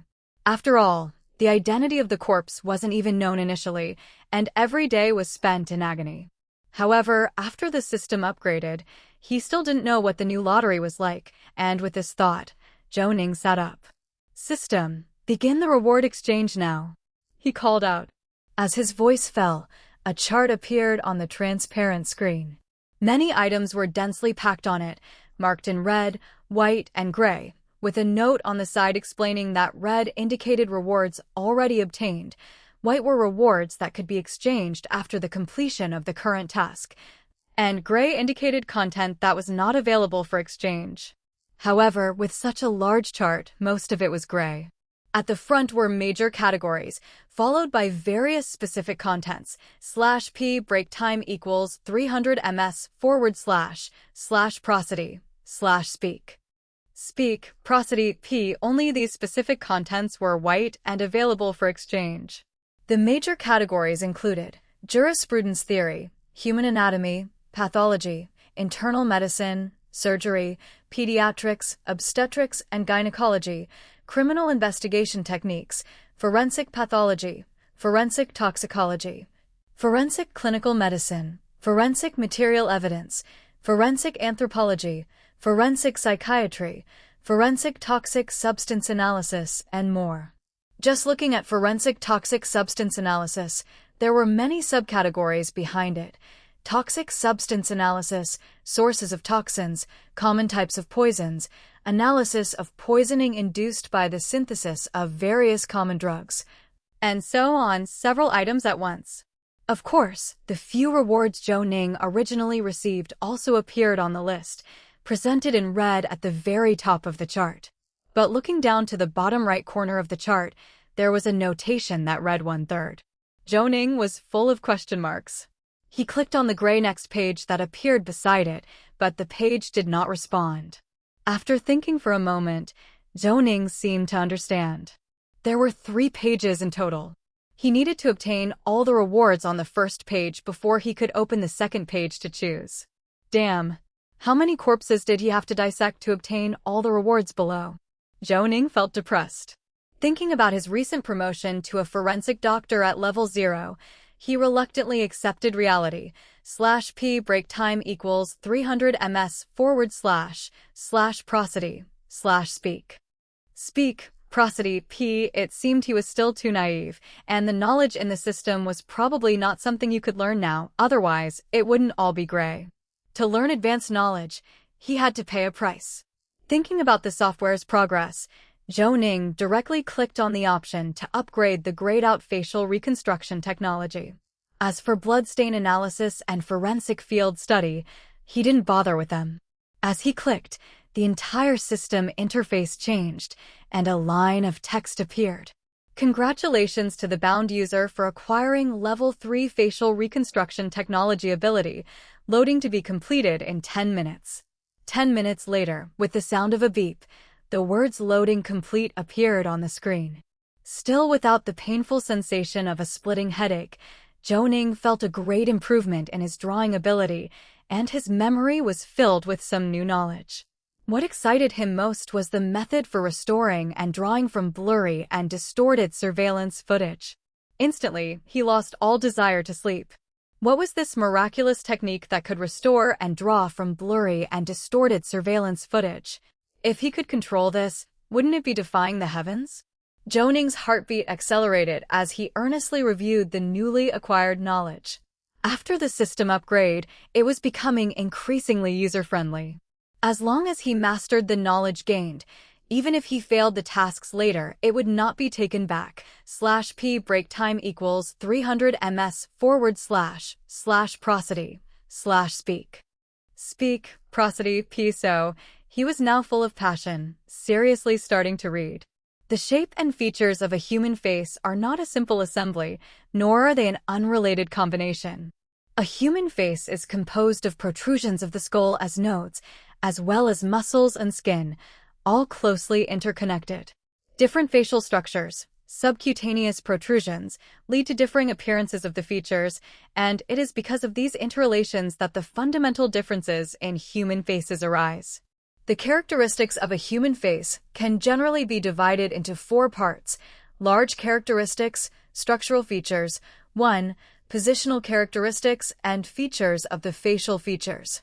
When analyzing facial images in surveillance, it is necessary to use perspective and distortion to determine the suspect's image, including the positional and feature characteristics, which also need to be fixed, analyzed, and judged through the structural characteristics, what professionals commonly refer to as associated features. At this point, Zhou Ning began to understand. He had been too focused on details before, thus neglecting the most important issue. After all, the observation and identification of a person's appearance should go from the general to the specific. It's like encountering a familiar friend on the street. From a distance where only their general shape and structural features are visible, not their positional or facial features, you can still recognize them. /p break time equals 300 ms / prosody / speak. Speak, prosody, p. This means that correct identification of appearance often isn't achieved through judgment and recognition of isolated details lacking a holistic relationship. Therefore, the key to grasp is the overall characteristics of a person's appearance, not the minute details of the facial features. Following this theory, even with a blurry surveillance image, one still controls the overall characteristics of the subject. Below are detailed methods: obtaining multi-angle surveillance images, using computer preliminary processing to filter out noise, super-resolution reconstruction, and after multi-level and multi-angle processing and overlaying. It's possible to collect important characteristic data of the subject's appearance. The more he looked, the more he felt that this person was like a badass with level 3 restoration technique. Theories and various operational methods like these were unheard of until now, but a problem presented itself at the end. All there was about computer applications, things like noise filtering, super-resolution reconstruction, and multi-angle composite reconstruction. He could guess what they were for just by their names, but how to actually implement them was beyond his abilities. Outside the window, there came the intermittent sounds of a beeping reverse warning. The garbage truck arrived on time every day just after 4 o'clock. Zhou Ning shook his head, casting off the irritation he had just felt, and went asleep beneath his blanket. /p break time equals 300 ms / prosody / speak. Speak, prosody, p. Just as he had fallen asleep, the scene before his eyes was no longer the small dark room from before. Everything had completely changed, and in the darkness ahead, there was a light. Zhou Ning was a bit confused. It seemed like this was the first time he had completed a task since the system update. Was this small dark room going to be upgraded too? However, the darkness around him brought an oppressive feeling that was extremely suffocating. He quickened his pace towards the light only to find that it was shining onto a dissection table made of stainless steel, far more advanced than the one in their dissection room, and the light was from an overhead surgical lamp. As Zhou Ning stood by the dissection table, a large screen appeared on his left, showing the status of the autopsy record chart, and on the right, a timer displayed a prominent 60:00. Blinking his eyes, and before Zhou Ning could figure out what this meant, a body suddenly materialized out of nowhere on the empty dissection table, naked without any covering. With a tag hanging from the toe bearing the long string of numbers KJQ 23654867. When Zhou Ning's gaze landed on the deceased's head, he noticed that the entire head was completely deformed, the skull was squarish, and the facial features had shifted. There was a complete collapse on the left side of the chest, with a particularly conspicuous tire mark. /p break time equals 300 ms / prosody / speak. Speak, prosody, p. An electronic voice chimed in his ears.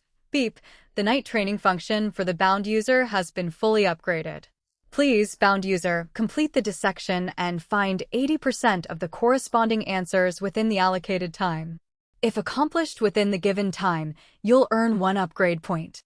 Failure will deduct 1 upgrade point, and if your total reaches 0, the bound user will receive a lightning strike punishment. Please take this exercise seriously. Dissection Case 1. Determine the cause of death. Decide whether it was homicide or a traffic accident. Identify the cause of the injuries on the body.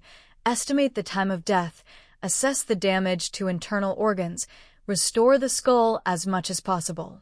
The list of tasks was so extensive that Zhou Ning couldn't bear to keep reading, but the ticking sound continued in his ear, and he noticed that the timer had started its countdown.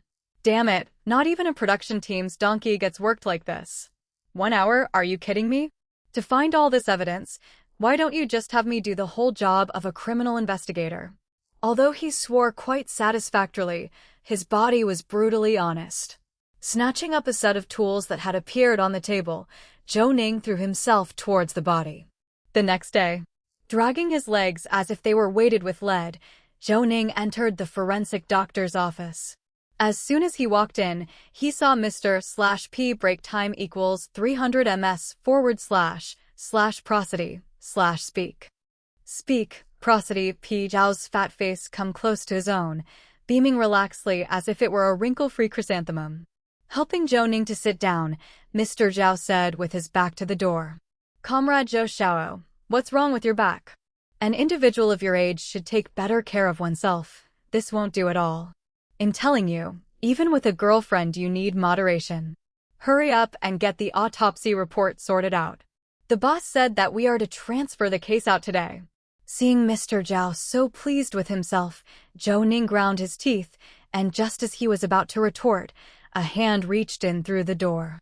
Zhou Ning saw it clearly. It was Su Daiwan's hand, seemingly drawn by someone's gaze. Zhou Ning nodded slightly and smilingly said, "Don't worry, everything's ready." There's not much to do here during the new year, and I've got some time. You should seriously prepare for that assistant forensic examiner certification you signed up for. It'll help you cram. Don't mind the number of subjects, it's all one test. We'll go over questions and easy pass. You shouldn't just waste your days away. Suda is worrying himself sick over you. You have to plan for your own future. Besides, our team is short on trace evidence experts. If you pass, just think how great that would be. Mr. Zhao gulped down a piece of roasted sausage with a single bite, eyes wide, his arms and head shaking in tandem. Don't deceive me. You're oversimplifying it by saying we just have to go over the questions. /p break time equals 300 ms / prosody / speak. Speak, prosody, p. These past days, while waiting for the lab results, I've flipped through those books. There's only a little over 50 days left until the exam in March. You want me to memorize a stack of books a meter high? You might as well just kill me. If the boss asks, could you cover for me? How about I treat you to dinner in return? Mr. Zhao was talking animatedly when Zhou Ning had already stood up and taken a couple of steps back, for Su Deyuan had now walked in and was standing right behind Mr. Zhao, raising his hand to pat Mr. Zhao's shoulder. Let's hear it, how you're going to cover for me. /p break time equals 300 ms / prosody / speak. Speak, prosody, p. Chapter 65, disappeared _1 Chapter 65. Chapter 65, disappeared _1 thud, thud, thud. An urgent rapping sound arose, as if there was the clattering of objects being dropped within the room. The man's face showed anxiety as he looked towards a woman in her 50s by his side, who was still panting heavily. Climbing the stairs so quickly had clearly taken its toll on the woman's stamina. Auntie, are Haiqing and his wife at home? Or did they go out yesterday for Valentine's Day? Seeing no one answer the door, the woman became anxious and started to stutter. I don't know, no wait. Around 7 this morning, Zhang Xian went to drop off the kid at kindergarten. I saw them from my window. Little Bao even waved at me. They should have gone to work, right? Why did you come looking for them at their place? We had agreed yesterday that Haiqing and I would meet this morning. We have to meet with Qin Jian Group at noon, and all the design drafts are with him. I waited until 9 and still didn't see him, and nobody answered when I called, so I came over. Don't you have their house keys? The woman shook her head. I just moved from the village to Unit 3, Floor 1. I don't usually come over here because it's too high up. The kids sometimes stay over at my place at night, and they come to pick them up when they return, so I usually don't keep a copy of their keys. Mingliang, nothing bad has happened to my Haiqing, right? /p break time equals 300 ms / prosody / speak. Speak, prosody, p. The man tried his best to give a reassuring smile and patted the older woman's back, feeling that his words might have caused her to worry. Auntie, don't worry for now. I'll go ask the other colleagues if Haiqing went to Qin Jian Group ahead of us. You head home and wait for a call. I'll come back if necessary. The woman nodded, gesturing hurriedly with her hands. Go ahead. I'll also go downstairs to ask the security guard. Not many people have moved into this community. Most of them are still decorating, and he knows my Haiqing. They talked as they entered the hallway, quickly running down the stairs. The man dialed a number, and just as he reached his car, the call connected. Mr. Wang, it's almost 10 and you still haven't been able to reach Haiqing? Mr. Chen has pressed us twice already, and I think he's getting ready to blow up at Mr. Huang and the others. Don't panic just yet, Mr. Qin. Could you try reaching out to Qin Jian Group to see if Haiqing went there directly? I've already called them. The liaison from Qin Jian Group hasn't seen Haiqing's car, and none of our people have gone over either. Wang Mingliang paused, remembering the car. How could he have forgotten that? Looking up, his gaze scanned around, and on a parking spot on the east side, there was a black Passat. Upon seeing the license plate, Wang Mingliang's heart gave a sudden lurch. That was Haiqing's car. It was still at home. Trying to control the tension rising in his chest, a thought suddenly crossed his mind. /p break time equals 300 ms / prosody / speak. Speak, prosody, p. Wang Mingliang asked urgently, right? Remember yesterday when you demonstrated that our newly released iPhone 4 can track live location? Haiqing's phone was used as a sample for the search. Check where his phone is right now, as nobody has been answering it when I've called. Hang on, Mr. Wang, I can look it up right now. I just logged in yesterday, haven't deleted the info. Found it, isn't this location at Haiqing's home? Wang Mingliang was stunned, unsure if he had heard the words correctly. Repeat that. Where is it? Isn't it Xinhua Garden Community, right next to Xinhua Village by the sea? I've sent you a screenshot on QQ. Check if the location is correct. As his phone vibrated, Wang Mingliang hurriedly opened QQ. The location in the screenshot was right under his feet. A foreboding feeling spread throughout him. The residents were at home, but no one answered the phone. Could this mean something had happened? With this thought, Wang Mingliang shakily accessed the dial screen, struggling to control the tremble in his lips. Hello, 110? I want to report a situation. 2 of my colleagues are missing, and we can't make contact with their families either. But their phone GPS shows they're at home, and his mother can't open the door. I'm worried something has happened to them. Could you please come and check? The address is. 40 minutes later. Zhou Ning opened the car door and stepped out with Mr.P break time equals 300 ms / prosody / speak. Speak, prosody P. Zhao grumbling behind him, opening the trunk and carrying 2 cases, following unsteadily behind Zhou Ning. This guy just celebrated Valentine's Day yesterday, and now he's on a case. Not even halfway through the New Year's festivities, and these criminals really don't take a day off, not even taking time to rest. Su Dayuan gave him a glance, and Zhao Xinli promptly shut up, moving a step sideways to hide beside Zhou Ning. But with his size, Zhou Ning could only block half of him. You know, your mouth can both make or break things. A grumble and you think you can avoid work? Besides, all the studying in the world doesn't compare to practical hands-on experience.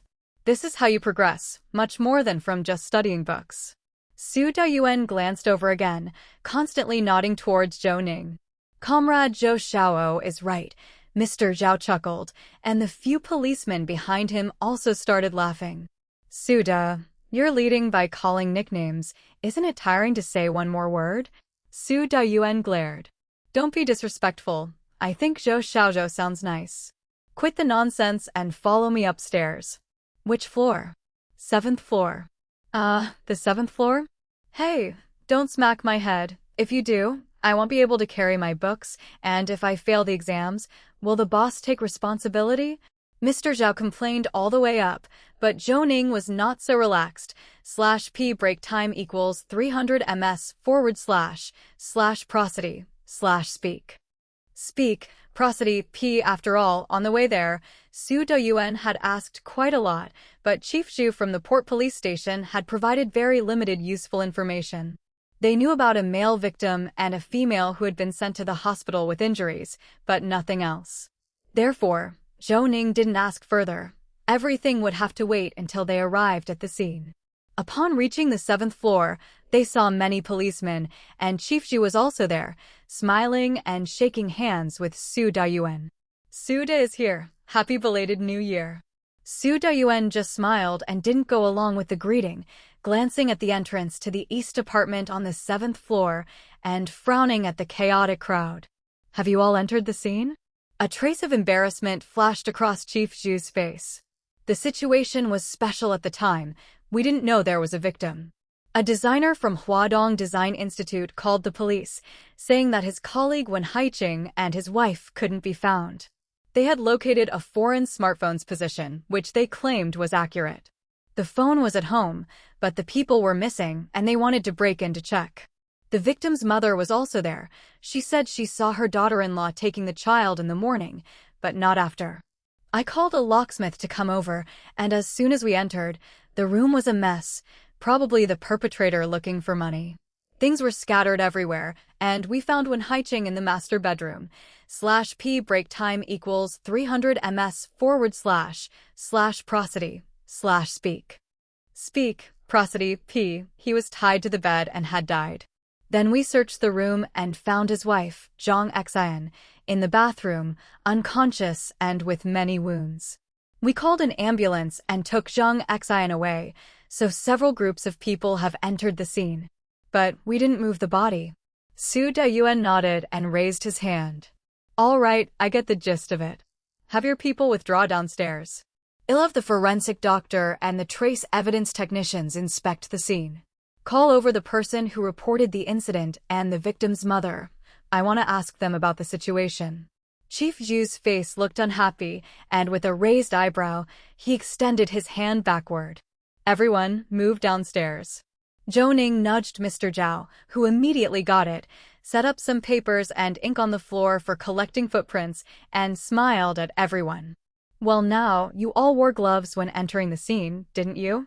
Leave your footprints before you go, so we can check them later. Chief Zhu stared at Mr. Zhao for a while, his expression on the verge of erupting. Zhou Ning reached out to Chief Zhu with a polite smile on his face. Please, Chief Zhu, have our officers move quickly. We can't proceed with the scene examination otherwise. Chief Zhu glanced at Zhou Ning, nodding repeatedly. Dr. Zhou, right? I remember you. You did a great job in that last case, even better than Dr. Liu. Zhou Ning smiled and lowered his gaze slightly. /p break time equals 300 ms / prosody / speak. Speak, prosody, p. Such praise was uncomfortable. He couldn't solve cases alone, and Dr. Liu, his mentor, had taught him so much experience. Besides, solving cases was a joint effort by the detective team. This felt like buttering him up, didn't it? First time I've seen someone praising a disciple at the expense of the master. Chief Zhu, you do have a way with words. Let's not waste any more time, shall we? Chief Zhu's face hardened, and he went in front of Mr. Zhao to leave his footprint. Su Daiwan's cheeks quivered, obviously holding back laughter, and quickly turned to shout orders. What's the holdup? Get to work, each to their own duties. He Chunyang, go talk to the person who reported the incident. Ask about every detail and time point. He Chunyang led people away, and the corridor emptied a bit, with Chief Zhu's people leaving their footprints and heading downstairs without saying much more to Su Dayuan. Mr. Zhao came closer, looking at Su Dayuan with a mischievous smile. Boss, this time Comrade Zhou Xiao has made you proud, hasn't he? Before Su Dayuan could glare, Zhou Ning had already come over. Stop with the nonsense and open up the pathway. Take out the new inspection pads we just got, and set them up before heading to the master bedroom where the body was found. Then photograph each part of the room. Geez, you really are treating me like a trace evidence technician, huh? /p break time equals 300 ms / prosody / speak. Speak, prosody, p. Chapter 66. Rushed_1 Chapter 66. Chapter 66. Rushed_1 Zhao Xin's protest was futile as he was dragged by Zhou Ning to the door of the 7th floor eastern unit. The floor was rich with footprints. After all, only a few households had moved into this complex, and the hallways were coated with thick cement dust. Such trampling had left the ground covered with overlapping footprints. Zhou Ning looked at the ground, feeling overwhelmed with a sense of helplessness. There was no escape. Lu Changhai was seized by Zhou Ning for labor, along with Mr. Zhao. One took photos while the other positioned the investigation mats to protect the traces on the scene as much as possible. Before long, Mr. Zhao and Lu Changhai stepped out of the room on the investigation mats and handed the camera over to Su Dayuan and Zhou Ning. The room is extremely messy, not just searched, but many ornaments were smashed as well. All the cabinets and drawers were left open, even the mattress was moved. As for whether any valuables were missing, we'll have to do a careful examination and then check with the family of the deceased, said Mr. Zhao. Zhou Ning flipped through the photos and paused at the one of the master bedroom's bed. It was one of those vintage double beds with canopies and 4 pillars. The canopies were open, tied at each corner. The victim was also bound at the 4 corners with ropes, his body arranged in a spread eagle position. There was rope around his neck, but it was not tightly drawn. /p break time equals 300 ms / prosody / speak. Speak, prosody, p. There were bloodstains on the sheets, pillows, canopies, ceiling, and the wall above the bed. The deceased's eyes were wide open, his mouth slightly agape, lying supine on the bed. Due to the shooting angle, one couldn't see the state of the wounds. Zhou Ning picked up his investigation kit and gave Su Dayuan a slight nod. Su Da, I'll take a look inside. Could you please arrange for the hearse? Go ahead, Mr. Zhao will accompany you, said Su Dayuan. Zhao Xinli handed the investigation kit to Lu Chonghai, who was laughing as if he was enjoying the spectacle. Zhao Xinli gave him a look of disdain. Laugh, laugh, laugh, soon you'll be crying. After speaking, holding the camera, he followed Zhou Ning's footsteps through the entrance door. Stepping a few paces into the vestibule, the dining room and open kitchen were on the left, and the living area was on the right. The kitchen was filled with lots of unopened boxes. All the cabinet doors were open, containing nothing but dishes and pots. Zhou Ning pointed at these boxes and Mr. Zhao hurried to take photos of them. They didn't need to be opened to know their contents, which included cutting boards, rice cookers, ozone generators, ovens, microwaves, and so on. The dining room and kitchen were the least disturbed areas, quite self-evident, so Zhou Ning turned around to look at the living room. /p break time equals 300 ms / prosody / speak. Speak, prosody, p. The span from the vestibule to the living area had a minimalist shelving unit. The LCD TV was mounted on the wall, which had a hand-painted 3D image. Mario clutched a large mushroom as he popped out of a damaged section of the wall with a comical and lifelike expression. One could tell it was hand-painted from a distance. The deceased's colleague was a designer. It appeared the homeowner had put a lot of thought into the interior design. However, other than the sofa, which remained unturned, every movable item in the living room had been searched through. The floor was littered with various fragments, but there were no footprints here. Gazing at the fallen table lamp next to the TV stand, Zhou Ning frowned slightly. The floor lamp had a bare glass shade which was plain for all to see. Why would the perpetrator knock it over? Glancing at the chaotic footprints under the mats, Zhou Ning didn't linger and headed straight for the master bedroom, where indeed lay the vintage bed Mr. Zhao had mentioned. Mats had been laid on 3 sides beneath the bed by Mr. Zhao, and Zhou Ning approached but didn't immediately examine the body. Instead, he walked a circle around the bed. The bedroom was spacious, with a desk by the window. Zhou Ning walked over to find a desktop computer, a laptop, and even 4 boxes of the latest iPad models stuffed to the side. Zhou Ning picked up one of the boxes, shook it, and looked at it. The seals were unbroken, and all were the latest models. /p break time equals 300 ms / prosody / speak. Speak, prosody, p. The computer was still powered on, displaying design drawings in CAD that Zhou Ning couldn't comprehend. Zhou Ning paused, and Mr. Zhao approached, not understanding why Zhou Ning was lost in thought. After all, everyone outside was waiting for their report, especially Chief Zhu, who seemed eager for the thrill of the investigation. What are you looking at? Don't we need to examine the body quickly and then remove it? Mr. Zhao inquired. Zhou Ning wasn't in a rush and glanced at Mr. Zhao. At the doorway, when Chief Zhu was introducing the situation, he suggested that the perpetrator was probably looking for money, right? Zhou Ning said. Mr. Zhao, not getting the point, recalled that Chief Zhu did indeed say something to that effect. Right. Looking for money nowadays, whose home holds a lot of cash? These 4 iPads along with the laptop and MacBook, that's almost 30,000 already. Do you think that there would be more cash than that in this house? If there were, they wouldn't live in a place like this, right? Zhou Ning reasoned.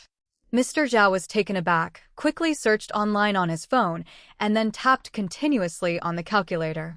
When he saw the final price, he swallowed hard. Maybe they mistook them for empty boxes. Moreover, many who don't know better might not realize these things are valuable, Mr. Zhao suggested. Raising a hand as if struck by a thought, Mr. Zhao hurriedly continued. Oh, and the deceased and his wife's phones are missing. I've looked everywhere. /p break time equals 300 ms / prosody / speak. Speak, prosody, p. Zhou Ning nodded. He had also thought of that earlier. He shelved his inner doubts and looked towards the bed. The fabric used to bind the victim's limbs were scraps of cloth, commonly sold around the textile industrial park for 10 yuan a bundle. Zhou Ning had noticed a large bundle of it in the corner of the living room when he first entered. The strips of cloth on the limbs were tightly wound, especially around the wrists where they had dug into the flesh, leaving many marks above and below. It was evident the victim struggled fiercely and the stalemate wasn't brief. The quilt was tossed at the foot of the bed, and the victim was wearing only a pair of boxer briefs, which were black and damp against the body, lying upon a pool of blood. The torture wounds on the body were obvious, including punctures, slices, scratches, and blows from a blunt object. Zhou Ning beckoned Mr. Zhao with a finger, who approached and, following Zhou Ning's directions, took photos of the injuries with a scale for measurement. Zhou Ning heard the clicking of the camera stop before he picked up the boxer briefs, his fingers twisting slightly, stained with blood on both tips. At a pause, he pulled down the victim's boxer briefs, prompting Mr. Zhao to exclaim in shock, then he clamped his legs together tightly. Damn, even the private parts have a cut. Zhou Ning's brow furrowed deeply, noting the cut wasn't large, but had bled profusely. /p break time equals 300 ms / prosody / speak. Speak, prosody, p. Looking at the wet shorts, it was clear it was the first injury inflicted on the victim. What kind of grudge could this be? And to slash there, the pain was unimaginable. Zhou Ning tossed a blood-soaked pillow to Mr. Zhao. Enough with the sentiment. Help me measure the anal temperature, then take this pillow back. The victim likely suffocated to death with it. Mr. Zhao was startled, pointing at the multitude of wounds on the victim and the blood spatter on the wall by the bedhead, at a loss for words for a moment. All these, and still suffocated to death? Zhou Ning examined the wounds and carefully inspected the bed, where a sharp wallpaper knife and a horn hammer appeared in his sight. These are coercive injuries. They look severe but aren't fatal. Bag that wallpaper knife and horn hammer on the right side of the body, and remember to place them in separate evidence bags. Mr. Zhao nodded and hurried to do as instructed, while Zhou Ning stared at the blood droplets on the wall. The cuts hadn't hit any arteries, so there were just droplets of blood around the body. Regarding the wall droplets, they weren't from spatter, but from swinging the horn hammer against the victim. The blood flew up when it was lifted. Zhou Ning raised his hand, repeatedly making swinging motions.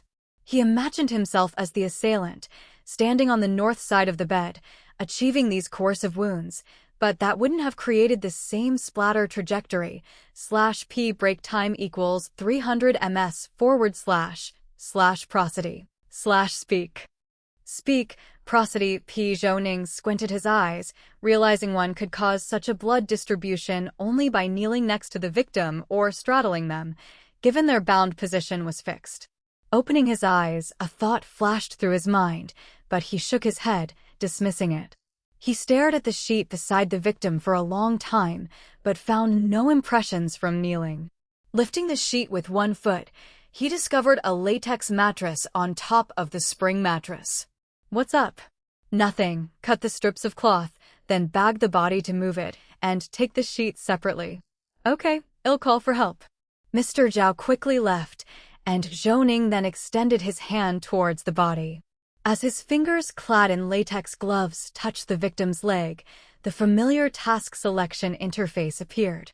Ding, the system has issued a task. Please select the difficulty level for the bound individual. A. Junior task. B. Intermediate task. C. Senior task. Without a second thought, Zhou Ning clicked on the intermediate task. He had a feeling this case wouldn't be easy to crack. It was better to be moderate. The transparent screen continued to change, confirming the bound individual had selected the intermediate task, and the system proceeded to announce it. Intermediate task content. 1. Determine the cause of death within 60 minutes. 2. Find the killer and all evidence within 96 hours. /p break time equals 300 ms / prosody / speak. Speak, prosody, p. As another ding sounded, both countdowns began to tick, but the first immediately jumped 1 second and then stopped on its own, subsequently being moved to the corner. Zhou Ning was taken aback. Ding, congratulations to the bound individual for ascertaining the cause of death, earning an additional reward of 5 accumulation points. Zhou Ning was stunned. Damn, that was hasty. Is there an extra reward because no countdown time was used? But why did I just wimp out? Why didn't I choose the senior task, which might have a larger reward? /p break time equals 300 ms / prosody / speak. Speak, prosody, p chapter 67, are people still not awake, _1 chapter 67. Chapter 67, are people still not awake, _1. The body was lifted onto the vehicle, and the bedsheets were also taken away by Mr. Zhou. Zhou Ning went to the second bedroom, which was a children's room. All the drawers and cabinet doors were opened, and the quilts and mattresses were thrown onto the floor. Although messy, it looked more like they had been scattered there deliberately. Mr. Zhou had already taken photos. Zhou Ning left the second bedroom and came to the bathroom between the 2 bedrooms. The door was wide open, and the traces of a forced entry were visible on the lock. There were many bloody handprints on the shower glass, and the floor was speckled with drops of blood. Especially in the corner of the shower, there was a puddle of yellowish liquid on the floor with the densest scattering of blood around it, forming 2 pools of blood with layers. Zhou Ning bent down, took a sample with a swab. The blood drops were dried up, but the clotted, viscous blood could still be picked up from the pools with a dry swab. According to what Chief Zhu and the others said, they received the emergency call at 9:45, arrived at the scene within 5 minutes, and then called Su Dayuan. They reached the scene at 10:25. It was now 10:40. Under normal circumstances, blood pools can dry up within an hour, especially since the volume of blood wasn't vast. Of course, the variable was whether the blood donor's coagulation mechanism was sound. /p break time equals 300 ms / prosody / speak. Speak, prosody, p. As he was pondering, Su Daiwan's voice came from behind. Zhou Xiao, why haven't you gone down? Is there a problem with the scene? Zhou Ning snapped off the head of the swab and dropped it into the bottle, then stood up. I haven't seen the survivor, so I don't know the extent of her injuries. There was quite a lot of blood lost in this bathroom. Zhou Ning didn't mention his suspicions as they were just that, suspicions. Revealing them without confirmation could affect Su Daiwan's judgments and the direction of the investigation. The victim was sent to the 8th hospital. I don't know how severe the injuries are, but Chief Zhu said that when found, she was unconscious, tied up with rope, and had a severe cut on her leg. It's probably because the rope broke that she was able to escape to the bathroom and hide, surviving the ordeal. Zhou Ning nodded. This explanation was plausible, thus suppressing his suspicion for the time being. Give me a direction for the investigation. Don't just have doubts. Zhou Ning knew Su Dayuan was anxious. After a moment of contemplation, he said, the victim's rectal temperature was 36.5 degrees Celsius, with almost no drop, so the time of death I am suggesting is about 1 hour ago. As for the nature of the case, there were many signs of searching at the scene, so much so that the house was trashed. But several unopened, expensive electronic devices were untouched. Their total value is around 30,000, and they are prized but hard to find on the market. /p break time equals 300 ms / prosody / speak. Speak, prosody, p. Su Dayuan was taken aback and turned to look at Zhou Ning. What items?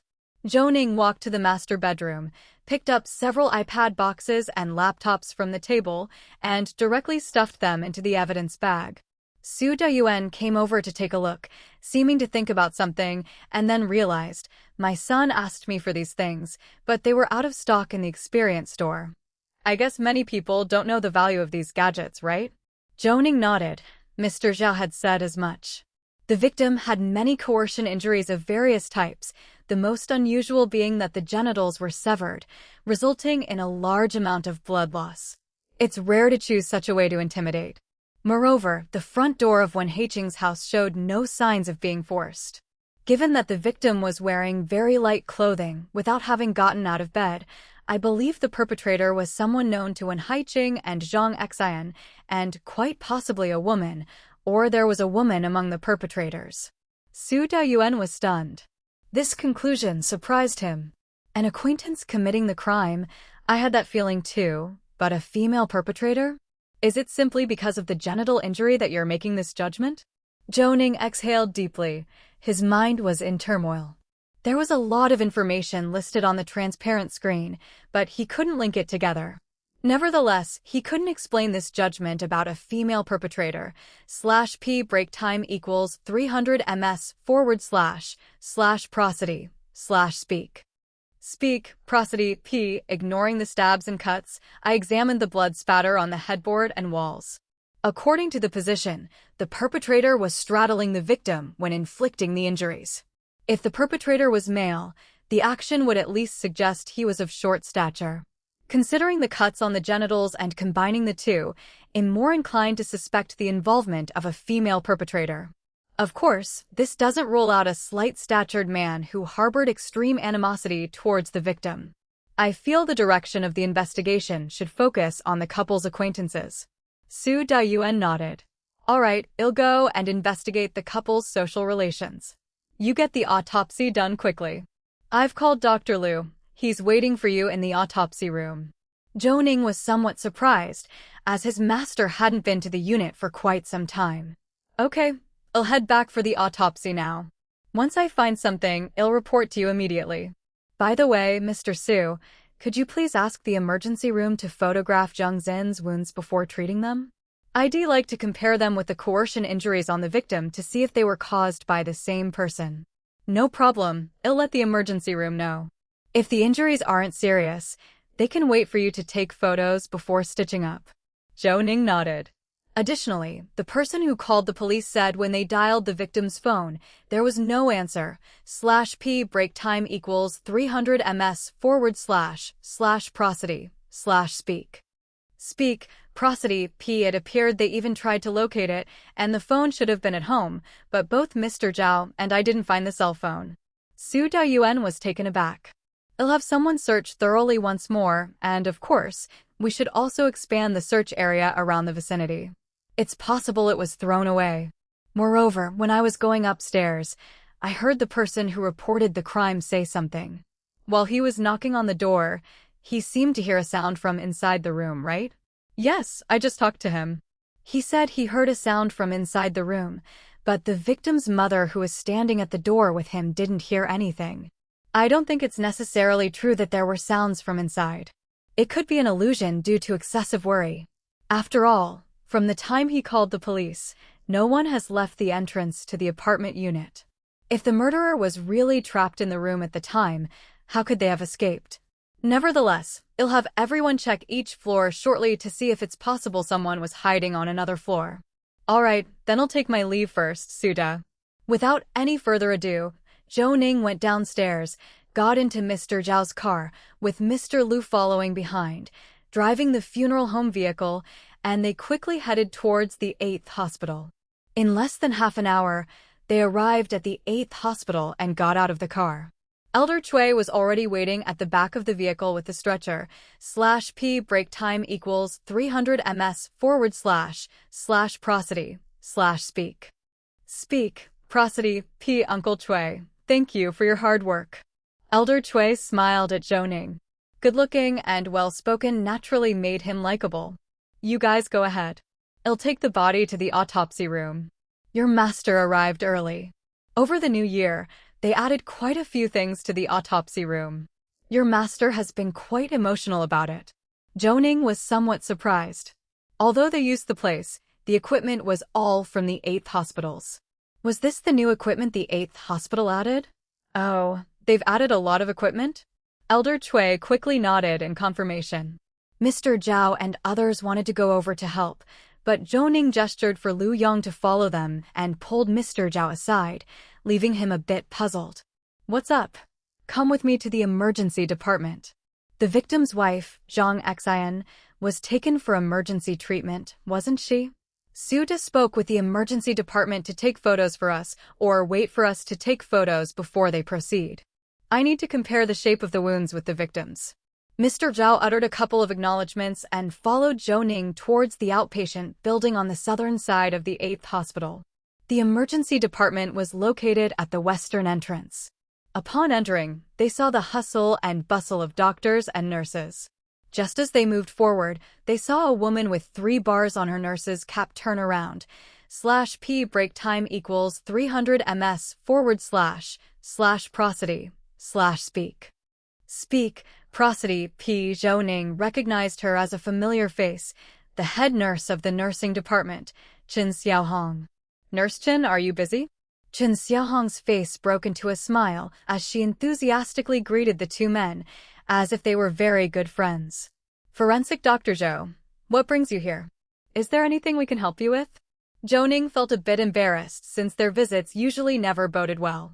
He leaned in to tell Qin Xiaohong their purpose for coming to the emergency department. Qin Xiaohong kept nodding, patting Zhou Ning's arm while her face remained smiling. Wait here, I'll go find someone to ask. Saying so, Qin Xiaohong headed to the emergency department office and Mr. Zhao came closer, bumping Zhou Ning's shoulder. There you go, being so unabashed just because you're good-looking. Did you hear that? She even calls herself your sister. Talk about favorable treatment. Zhou Ning gave him a sidelong glance. With people constantly coming and going, it wasn't a place for extended conversation, but sorting things out quickly was definitely for the best, especially since the autopsy was rather urgent. After a moment, Qin Xiaohong came out quickly, waving at Zhou Ning.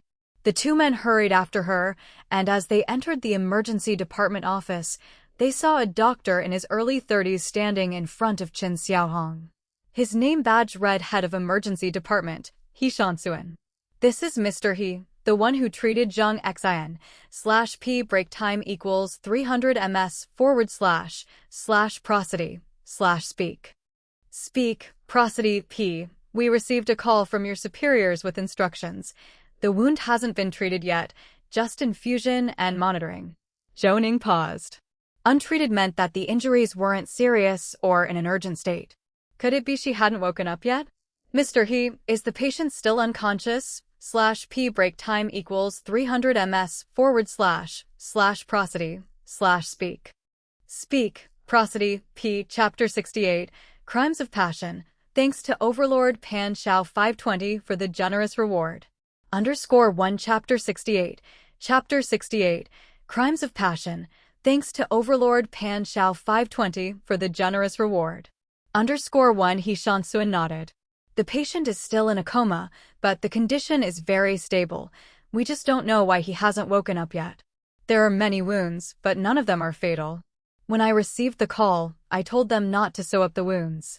Do you want to have a look now? Yes, let's take a look now. After taking photographs, you can handle it normally, Zhou Ning replied. Without another word, He Shansuan led the way. Zhou Ning smiled at Qin Xiaohong and nodded, and she patted Zhou Ning's arm. Go ahead, call me if there's anything. I'm going to get busy, she said. After bidding farewell to Qin Xiaohong and following He Shansuan, they came to an observation room. There was just one bed in the ward with a patient on it, and a monitor beside it displaying various data. Zhou Ning glanced at the monitor. Heart rate, breathing, blood pressure, blood oxygen, all within the normal range, but shock was not easy to wake up from. Approaching the bedside, He Shansuan signaled the doctor to uncover the patient and then unwrapped each of the bandaged wounds. Mr. Zhao inhaled sharply. These wounds were not fewer than those on the body of the deceased Wen Haiqing, not to mention the abrasions and swellings. There were 7 or 8 cuts and puncture wounds on the arms and legs. /P break time equals 300 ms / prosody / speak. Speak, prosody. P. Following where He Shansuan was pointing, Zhou Ning saw that the most serious injury was on the posterior of Zhang Xin's left calf, damage to the posterior tibial artery. It had been sutured in depth to stop the bleeding. Recalling the location of the blood pool on the restroom floor, it seemed that this was where the most blood was lost. Zhou Ning nodded slightly and signaled Mr. Zhao to take pictures, carefully enlarging each wound, including scaled photographs. Zhou Ning also carefully swabbed for samples. He Shansuan lifted Zhang Xin's clothes, revealing a bruise on the left abdomen. You are the professionals, but this bruise seems 2 days old. I don't think it was caused at the same time as the other injuries, he suggested. Zhou Ning looked carefully, nodding continuously. Could you check Zhang Xin's platelets for me? This injury feels like it was caused 2 or 3 days ago, and the bruising has started to turn purple and spread, Zhou Ning requested. No problem, He Shanxuan responded. After thanking him, Zhou Ning left his mobile number. The two men appreciated each other's company and exchanged a few more words before Zhou Ning departed, with Mr. Zhao following closely behind in quick, small steps. Slow down, will you? Just because you've got long legs, you think you can tease those of us with shorter ones, eh? But why are you in such a hurry to see Zhang Xin's injuries? Do you think the killer treated the deceased and Zhang Xian differently? Mr. Zhao asked. /p break time equals 300 ms / prosody / speak. Speak, prosody, P. Zhou Ning shook his head. He had many doubts at this moment. Of course, it would be best if Zhang Xian could just speak up. There's no lead on the case. Let's go back and do the autopsy. Afterwards, I'll discuss it with my master. I just feel like I might have missed something, but I can't find anything on closer inspection, Zhou Ning said.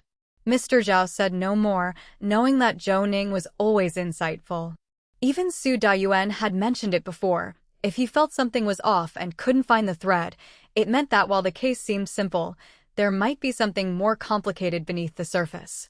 Back in the autopsy room, Lu Yongping was already dressed and ready, and the deceased's only remaining garment, the boxer briefs, had been removed. Lu Yongping stood with gloved hands raised, beckoning Zhou Ning with his fingers. Where have you been? What's the hurry with the autopsy? As Zhou Ning was gearing up, he recounted the findings from the crime scene and some details from the emergency room. Fully equipped, he finished his summary, and Lu Yongxin furrowed his brows in thought. Interesting, one of a couple is dead, and the other hid in the restroom to narrowly escape. Was the killer startled into a hasty retreat, or was the deceased the sole target? Lu Yongxin mused. Zhou Ning sighed. This was the dilemma that troubled him. Master, I can't figure it out either. Let's do the autopsy now. Should I start with the x-rays? Zhou Ning asked. No need, /p break time equals 300 ms / prosody / speak. Speak, prosody, P. Since you took so long to get here, I couldn't exactly just wait around. I've already taken the x-rays. Let's go by the old rules. You do the autopsy and I'll record. Start from the body surface, Lu Yongxin instructed.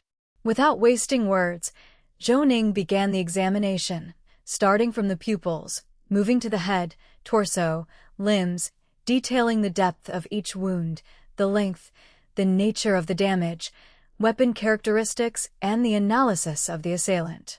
After Zhou Ning reported all this, Lu Yongxin looked up from his notes at him. Kid, I've only been resting for less than 2 months and you've improved quite a bit. I can barely keep up with your pace in recording, Lu Yongxin commented. Zhou Ning laughed awkwardly. He certainly couldn't mention that he had been forced to perform 10 autopsies every night since the end of the last case. Each corpse had a comprehensive array of injuries, covering all types of wound patterns, even including various bullet wounds from different angles, and the time constraints made his work feel as rushed as if he were being chased by a dog. I also need to keep improving, Master. Shall I make the incisions? Zhou Ning asked. Lu Yongxin nodded. There's no need for 2 masters to attend to one matter. You go ahead, and let's see what kind of progress you've made. Zhou Ning took a deep breath, grabbed a scalpel, and began the autopsy. The deceased had 3 cuts on his chest and abdomen, the deepest no more than 2 centimeters. /p break time equals 300 ms / prosody / speak. Speak, prosody, P. This one Haiqing was very robust. None of the 3 cuts reached his internal organs, so the dissection process went quickly. After completing the routine examination, Zhou Ning looked up. The deceased Wen Haiqing had a lung infection, with mucus secretions and mucus plugs in the bronchi and the lower lobe of the right lung. He had been suffering from bronchitis for some time. The gallbladder contained sludge-like gallstones. The liver exhibited mild fibrosis and fatty degeneration, and there were polyps on the intestinal wall. The deceased had numerous health issues that weren't timely addressed. The condition of the bronchopneumonia must have lasted a while. Did this person have a busy workload? Mr. Zhao came closer. Since the last time, He seemed to have grown less averse to autopsies, even finding them somewhat interesting. They called him Engineer 1.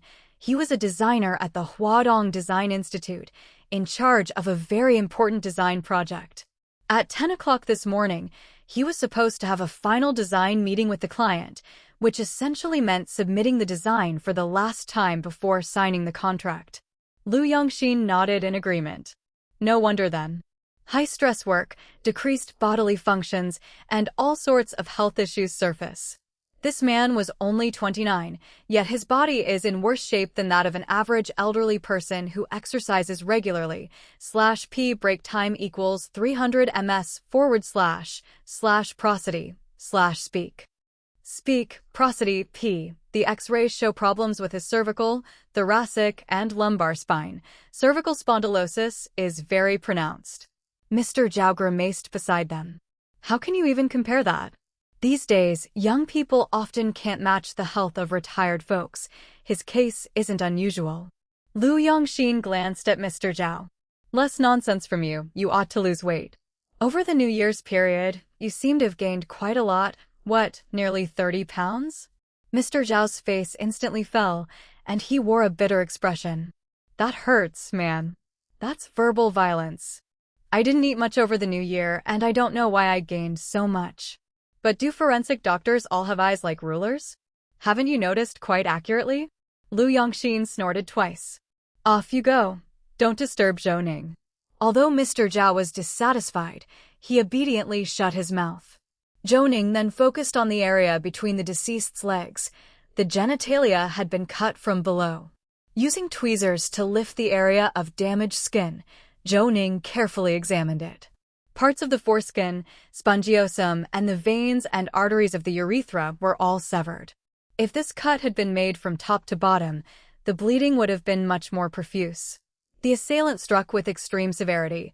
The area is highly sensitive, and the deceased would have screamed incessantly. /p break time equals 300 ms / prosody / speak.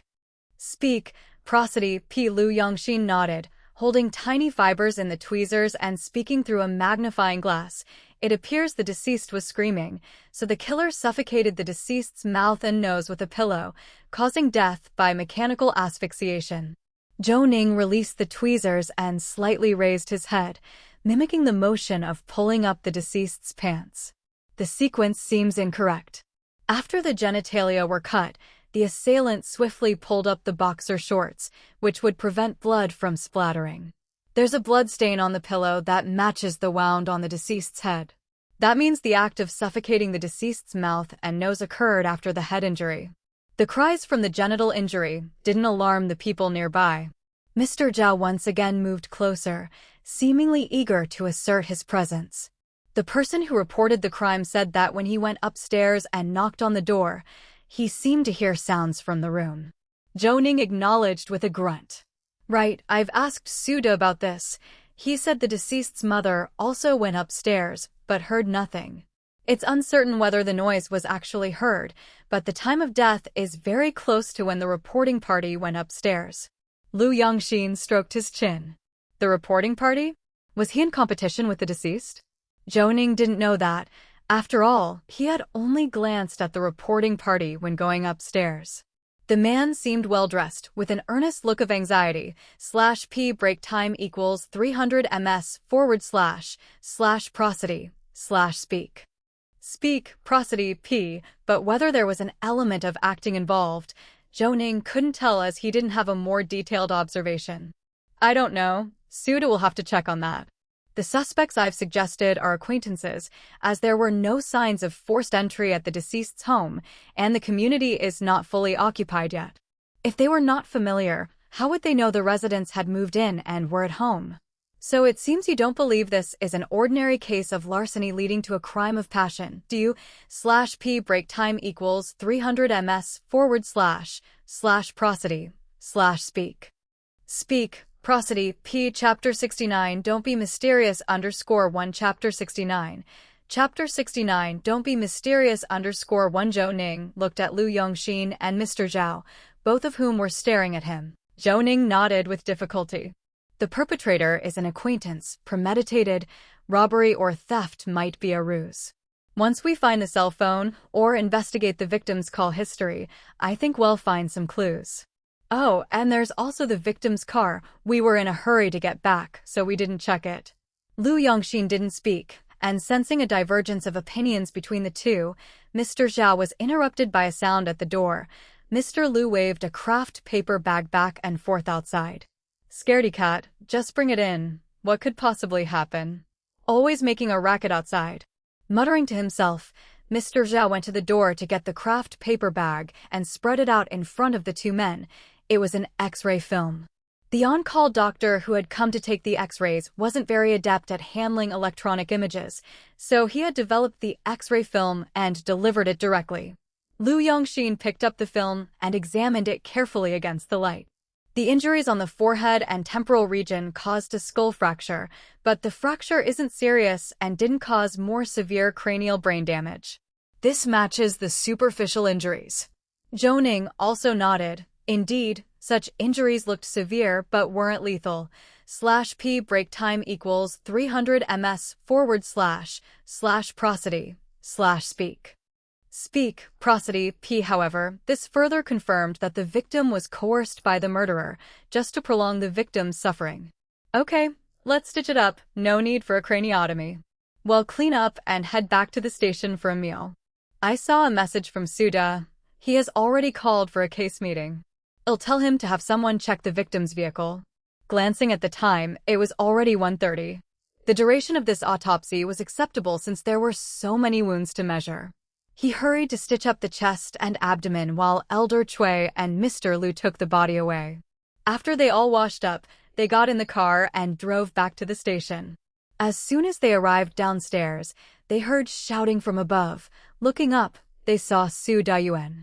Hurry and go to the office to eat, then come here after. Mr. Zhao grinned with a smile. Looks like the boss has saved us some food. Let's hurry upstairs and get eating. I'm so hungry, I could eat a horse. Lu Yongxin punched him lightly. You glutton, no wonder you've gained 30 pounds. The hungrier you are, the less you should gorge.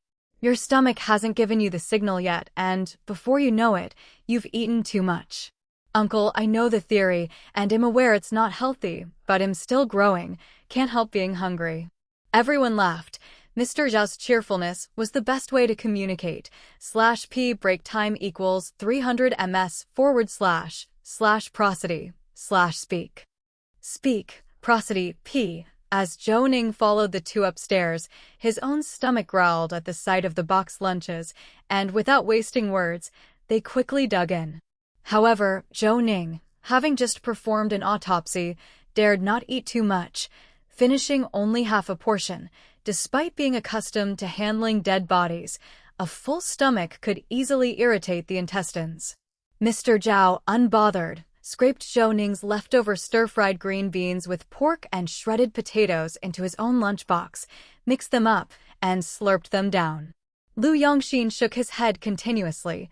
The two of them drank water while Zhou Ning had already begun listing some conclusions on the back of the autopsy report, finishing and standing up. Master, shall we go to the case meeting? Lu Yongxin stood up, and the three of them went to the meeting room together. In fact, the case meeting had just started. Seeing the three men enter, Su Dayuan quickly waved his hand, and He Chunyang paused his presentation. Come over and sit down. Mr. Sun is here to attend our case meeting. Zhou Xiao, come over here. Mr. Sun wants to meet you. Zhou Ning was taken aback. Propelled by a nudge from Lu Yongxin and an indicating look, he reluctantly went forward. Mr. Sun was sitting beside Su Dayuan, smiling continuously as he looked at Zhou Ning. Comrade Zhou Xiao, you're impressive. Your reputation is well known within our system. Come on, sit down, I'm just an observer, not here to guide the work. /P break time equals 300 ms / prosody / speak. Speak, prosody, P. Continue quickly. There's nothing more important than the case at hand. With the leader speaking in such a manner, He Chunyang quickly resumed.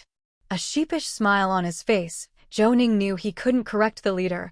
They probably didn't even know his real name was Zhou Ning. Sitting next to Su Dayuan made him uneasy. After giving it some thought, It was probably due to the software incident from last time. Su Dayuan must have reported it to the leaders, and, subsequently, the sub-bureau had allocated them a decent computer. Lu Yongxin, sitting next to Zhou Ning, flipped through the conclusions Zhou Ning had written on the back of the autopsy report, giving him an okay sign. Zhou Ning's worried heart settled a bit more. Over there, He Chunyang continued his previous speech. At the initial crime scene, we carried out a carpet-style search and discovered that from the 1st to the 7th floor, only the victim's family resided. However, the door of room 201 on the lower floor was unlocked, and it was not being renovated. Outside the window, there was a pile of sand, and if someone were to jump out of the northern window, they would likely land on the sand pile. Indeed, we found 2 footprints on it which will be sent to the forensic doctor later. The victim, Wen Haiqing from the Qidong Design Institute, was a top designer. The properties they developed and some of their design drafts have won many big awards. /p break time equals 300 ms / prosody / speak prosody p. His social relationships were not complicated, and he had not made any significant enemies. The owner of this design institute was their mentor back in the day. The person who reported the incident, Wang Mingliang and Wen Haiqing, were classmates. After graduation, along with Huang Youxing, who had a good relationship with them, they followed this mentor and established the Qidong Design Institute. According to Mr. Chen's reaction, if anyone was dissatisfied with Wen Haiqing, it would be a few competing design institutes, but privately their relationships were still good. Sometimes they even joined other design institutes in bidding. Wang Mingliang reported that the victim was coughing all day yesterday, so he went home early and did not attend their meeting in the evening. However, at 11 o'clock last night, they checked various drawings online needed for today. They couldn't contact him in the morning, which led them to go check on Wen Haiqing at his home. As for the victim's car, no valuable evidence was found. Oh, and one more thing. The victim, Wen Haiqing's wife, Zhang Xian, was an alumnus of Wen Haiqing and Wang Mingliang. The two had been in a relationship since high school and were the only couple among them to turn their campus romance into a successful marriage. They were very happy, and their son was also very smart. Everyone admired this couple. Su Dayuan nodded, exchanged a few words with Mr./P break time equals 300 ms / prosody / speak prosody p son, and then pointed to Lu Chonghai, asking, Chonghai, have you found the mobile phones of Wen Haiqing and Zhang Xian? Have the call records been retrieved? Lu Chonghai held up 2 evidence bags containing 2 unrecognizable phones, both front and back shattered, with many fragments inside. The phones were found in the community, in the flower bed on the north side of the 6th building where the incident happened. We found them with the help of police dogs, as there is building debris everywhere in the community. Su Dayuan tapped his finger on the table, his face darkening a bit. Get to the point, skip the process. Can the data on the phones be recovered? Lu Chonghai shrank his neck, obviously startled. I asked the technical department if it's possible to extract data. However, they're not very familiar with this phone model, so it would take about 2 to 3 days. As for their phone numbers, we've already obtained the call records from the mobile company. As he spoke, he took out a stack of papers and distributed them. Zhou Ning felt anxious inside, as there's usually little one could find in call records. Many people's secrets are on their phones, and if they couldn't solve this in 2 or 3 days, that would be problematic, especially since his countdown had only 96 hours. He glanced at the large transparent screen and felt his heart cool by half. No, there were only 92:27 hours left. Just as he was thinking this, Su Dayuan was already looking at Zhou Ning, /P break time equals 300 ms / prosody / speak prosody p. Talk about the findings from the crime scene investigation and the autopsy. Zhou Ning unfolded the autopsy records and handed one of the hand-drawn floor plans to Mr. Zhao, who quickly turned on the projector. The image of the floor plan appeared on the screen. Approaching the conference table, he spoke out loud, I will first discuss the findings from the autopsy. The cloth strips used to bind the victim, Wen Haiqing, were obtained from the scene. There were a total of 27 cuts and stab wounds on the body, including 3 on the torso and abdomen, 1 on the neck, and 22 on the limbs. None of the 26 cuts were deeper than 2 centimeters, and none damaged the main arteries or veins. They were meant to intimidate. The most severe cut was found below the reproductive organ, severing 2/5 of it with a clean cut, resulting in a blood loss of over 800 milliliters. All cuts and stabs matched the wallpaper knife found at the scene exactly. The cutting showed no hesitation, it was very vicious, and the handle had traces of pain on it. The victim's head was struck with a claw hammer, with 3 impact injuries at the forehead and temporal regions, which is the area behind the temples. These blows resulted only in skull fractures and scalp lacerations, not fatal injuries. The cause of death was mechanical asphyxiation due to obstruction of the mouth and nose, and the murder weapon was a cushion found on the bed. /P break time equals 300 ms/prosody/speak. Speak, prosody, P now. Looking back at the cloth strips, wallpaper knife, claw hammer, and cushion. By comparing fingerprints, residues, patterns, and colors, I can confirm that at least 3 of these 4 items were obtained from the initial crime scene. Mr. Sun looked quite interested. Oh, Comrade Josiah's point is that this was a crime of passion? The murderer initially wanted to rob, but because the victim resisted fiercely and did not cooperate, the murderer killed him in a moment of desperation? Su Dayuan frowned slightly. At the scene, Zhou Ning had ruled out the possibility of robbery and defined it as a crime committed by someone familiar with the victim. Could he have changed his mind now? Don't beat around the bush, share your judgment. /P break time equals 300 ms/prosody/speak. Speak, prosody, P Chapter 70. Theft and Robbery vs. Revenge Killing _1 Chapter 70. Chapter 70. Theft and Robbery vs. Revenge Killing _1 Zhou Ning raised his hand and pointed at the hand-drawn slide. Leaders, don't rush. Look at this image. The victim was found in the master bedroom, and although all the cabinet doors in the kitchen and the second bedroom were open, not a single unpackaged item was missing. The living room was also intentionally trashed. According to criminal psychology analysis, once the murderer wants to destroy the crime scene evidence, it means he wants to hide some information that might be unrelated to the scene. Plus, with valuable items left on the scene, and the reporter who heard sounds, taking into account all the evidence we have, my judgment is, the murderer is 1 or 2 people, one of whom is suspected to be a female or a slim man, right-handed. An acquaintance of the victim wore gloves during the crime. The intimidation started sometime between 7:30 and 9:30 in the morning. The victim's time of death is close to the time of the report. The murderer holds a grudge against Wen Haiqing, and I believe it's a staged burglary to cover up a revenge killing. That's all? Zhou Ning nodded. Regarding the fingerprints on the murder weapon, besides 2 strands from gloves, there were 6 complete fingerprints and 7 partial ones found, which included both the victim's and his wife's. There were also 2 partial prints not found in our fingerprint database. /P break time equals 300 ms/prosody/speak. Speak, prosody, P. However, those fingerprints were covered with latex paint, which I believe were left by previous workers. This is all the information we can get for now. The examination report should be out by tomorrow morning. As for the footprints and movement trajectory, we'll do a detailed comparison once we're back.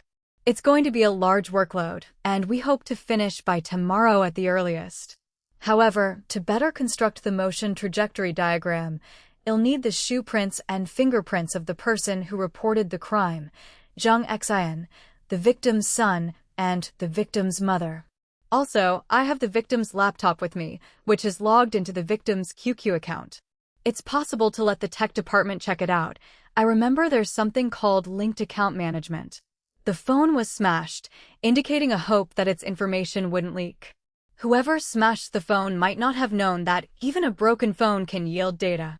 Of course, it's also possible there wasn't enough time to deal with it. Su Dayuan looked at Liu Yongxin. Dr. Liu, are these the opinions of your forensic department? Zhou Ning looked worriedly at Liu Yongxin.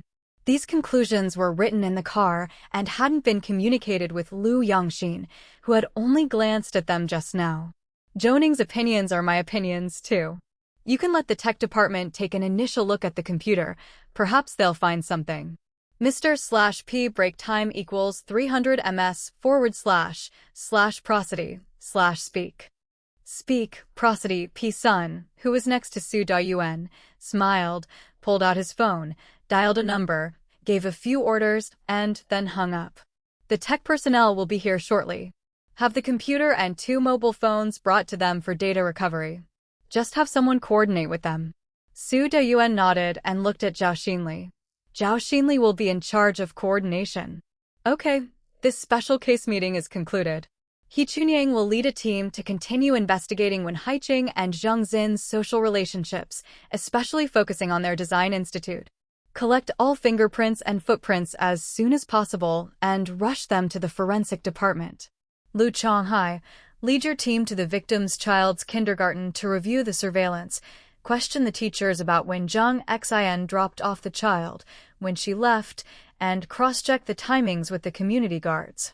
Have all information gathered by 10 o'clock tomorrow. Meet dismissed. At the command, everyone left. Zhou Ning stood up to leave, but Su Dayuan coughed and gestured for Zhou Ning to stay. Mr. Sun wants to ask you something. Zhou Ning stopped in his tracks and handed the autopsy report to Liu Yangxin, who gave him a comforting look. Little Zhou, I heard from Su Dayuan that the software project you're working on with Qidong University is going very smoothly, right? Zhou Ning nodded, although he hadn't been to Qidong University these days. He had only communicated with Dr. Liu/P break time equals 300 ms/prosody/speak.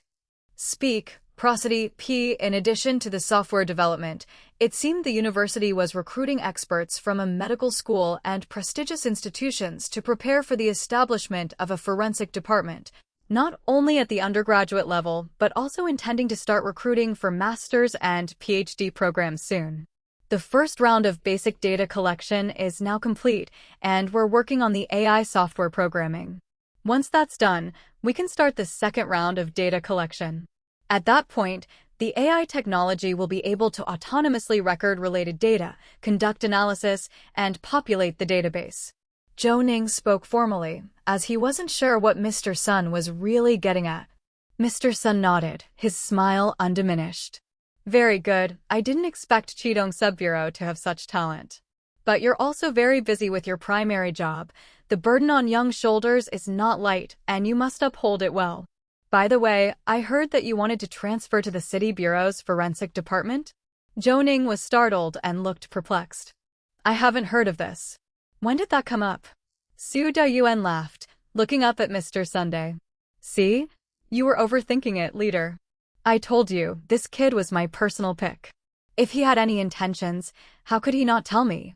Please help us coordinate with the tech department on this matter, and there's no need for you to worry. Mr. Sun coughed twice and glared at Su Dayuan. Ordering leaders around without courtesy, /P break time equals 300 ms/prosody/speak. Speak, prosody, P. All right, I'm glad to know your team is focused. Mr. Liu is about to retire, and if Zhou Ning leaves too, won't we be left singing to an empty city? Su Dayuan waved his hand dismissively. You're overthinking it. Who said that doing research means you must go to the city bureau? Zhou Ning has been working for half a year, and I know this kid well. He's a hands-on kind of person. He doesn't know the first thing about deception and trickery. To him, research is just something he can do on the side while hunting for rabbits. If he wanted to focus solely on research, why bother going to the city bureau when he could go to Qidong University instead? Besides, if the leadership really wanted to keep someone, they wouldn't just pay lip service. They'd offer something tangible. That's the only sincere sign of wanting to retain someone. The treatment issue needs to be addressed. That's where the real benefits lie. Mr. Sun was taken aback. He hadn't expected Su Dayuan to be so upfront about compensation and nodded thoughtfully after a moment of contemplation. You're right. To retain people, we need a system in place. I'll bring this up with the leaders when I get back. We can't change the salary, but we could adjust specific position allowances. Zhou Ning pursed his lips, unsure of what to say. It seemed that the leader's discussion was about him, yet it also seemed unrelated. However, the prospect of more money, who would oppose that? He just listened attentively. Mr./P break time equals 300 ms / prosody / speak. Speak, prosody. P Sun stood up, patting Zhou Ning on the shoulder. All right, I shouldn't be here slowing down your investigation. You get back to it. I'll coordinate other matters. Remember, nothing is more important than the case. Don't let us down at the crucial moment. ITLL give me more leverage at the city bureau. Su Dayuan put on a smile and stood up as well, escorting Mr. Sun towards the door. Once he was gone, Su Dayuan then rubbed his cheeks. All right, get back to work. Thank you. Su Dayuan waved his hand. Too much talk. Oh, is Zhang Xian awake yet? At this, Zhou Ning halted in his steps. Before the autopsy, I went to the emergency department first. Her vital signs are good, and the chief of the department said she should be able to wake up, but she's unresponsive. I checked her injuries, and in addition to the cuts, stab wounds, and bruises from blows, there's a bruise the size of a fist on Zhang Xin's abdomen that started to fade. It must have been caused 2 to 3 days ago. Su Dayuan was startled. You didn't mention that before. Are you suspecting domestic violence against Zhang Xian by the deceased? Zhou Ning shook his head. I'm not certain it was caused by the deceased. I'm only stating when this bruise occurred. I'll go and do some comparisons later. But the more we investigate, the more confused I get. After all, there are many things in the various pieces of evidence that don't make sense. Su Dayuan patted Zhou Ning's shoulder, his satisfaction with this subordinate beyond words. /P break time equals 300 ms / prosody / speak. Speak, prosody. P. Don't look so worried. Remember what you said, where there's contact, there must be traces. Just because we haven't found them doesn't mean they aren't there. We'll find them slowly. Zhou Ning smiled. Then, I'm off to work, leader. Su Dayuan gestured for him to go, and Zhou Ning returned to the forensic doctor's office. As soon as he entered, he saw Mr. Zhao leading 2 people sitting across from him, tinkering with a computer, clearly the technology support staff sent to assist. Dr. Liu glanced at Zhou Ning, who quickly approached and relayed Mr. Sun's expressed attitude. Dr. Liu frowned slightly.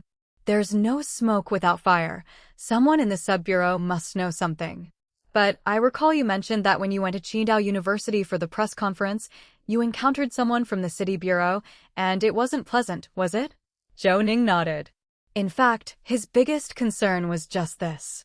With his mentor here, even if his mentor retired, a phone call could still provide guidance. If he actually went to the city bureau, considering the 2 people he had met at Qidong University that day, he really wouldn't feel like he belonged. At least fawning over others wasn't his style. He just wanted to work hard. After all, the sense of achievement from finding evidence and helping to crack cases was indescribable. I don't even know them. They just treated me like a student, didn't even apologize for bumping into me and disliking me for being in the way. /P break time equals 300 ms / prosody / speak. Speak, prosody. P. They formed an impression because I looked like a student. I still find it more comfortable here. Dr. Liu smiled. My apprentice takes after me. Go on, hurry up with the comparisons. Print all the crime scene photos, start with comparing the footprints from the harbor police station, and circle them with a marker pen. For the rest, send one for comparison at a time. Just then, Mr. Zhao exclaimed from his spot. Why is there a hidden QQ number? /P break time equals 300 ms / prosody / speak. Speak, prosody. P. Chapter 71. See the message, call back quickly. _1 Chapter 71. Chapter 71. See the message, call back quickly. _1A sentence caught the attention of Zhou Ning and Liu Yongxin, who exchanged a glance and hurried over. On the deceased's laptop, another QQ account login page appeared, but without a password. This QQ account had an avatar from Myth featuring Hu Go, and the name was also Yi Xiaochuan. Mr. Zhao leaned in closer, baring his teeth at the 2 technicians. Guys, can we crack this password? The person always used a password to log in, and there's such a hidden QQ account. I wonder if there's any secret? The technician adjusted his glasses and simply nodded slightly, his face showing no sign of difficulty. Just give me a moment. I'll try to recover the previous login memory, search inside for it, and maybe I'll find the password. Although he spoke slowly and deliberately, his fingers were practically dancing on the keyboard, creating afterimages. By the time he finished his last word, he had copied a string of numbers and letters from a page full of English and Chinese characters. Found it. Mr. Zhao covered his mouth, stomping his feet at the side. This is too awesome. Just a few taps and the password pops out. Mr. Hu, you're incredible. Your skills are no worse than those hackers. Zhou Ning felt Mr./P break time equals 300 ms/prosody/speak. Speak, prosody. P Zhao's praise was a bit over the top, but the man seemed to enjoy it, cheeks flushing slightly, and without saying much, he pasted the copied password into the QQ login interface and clicked login. The page navigated to the QQ menu.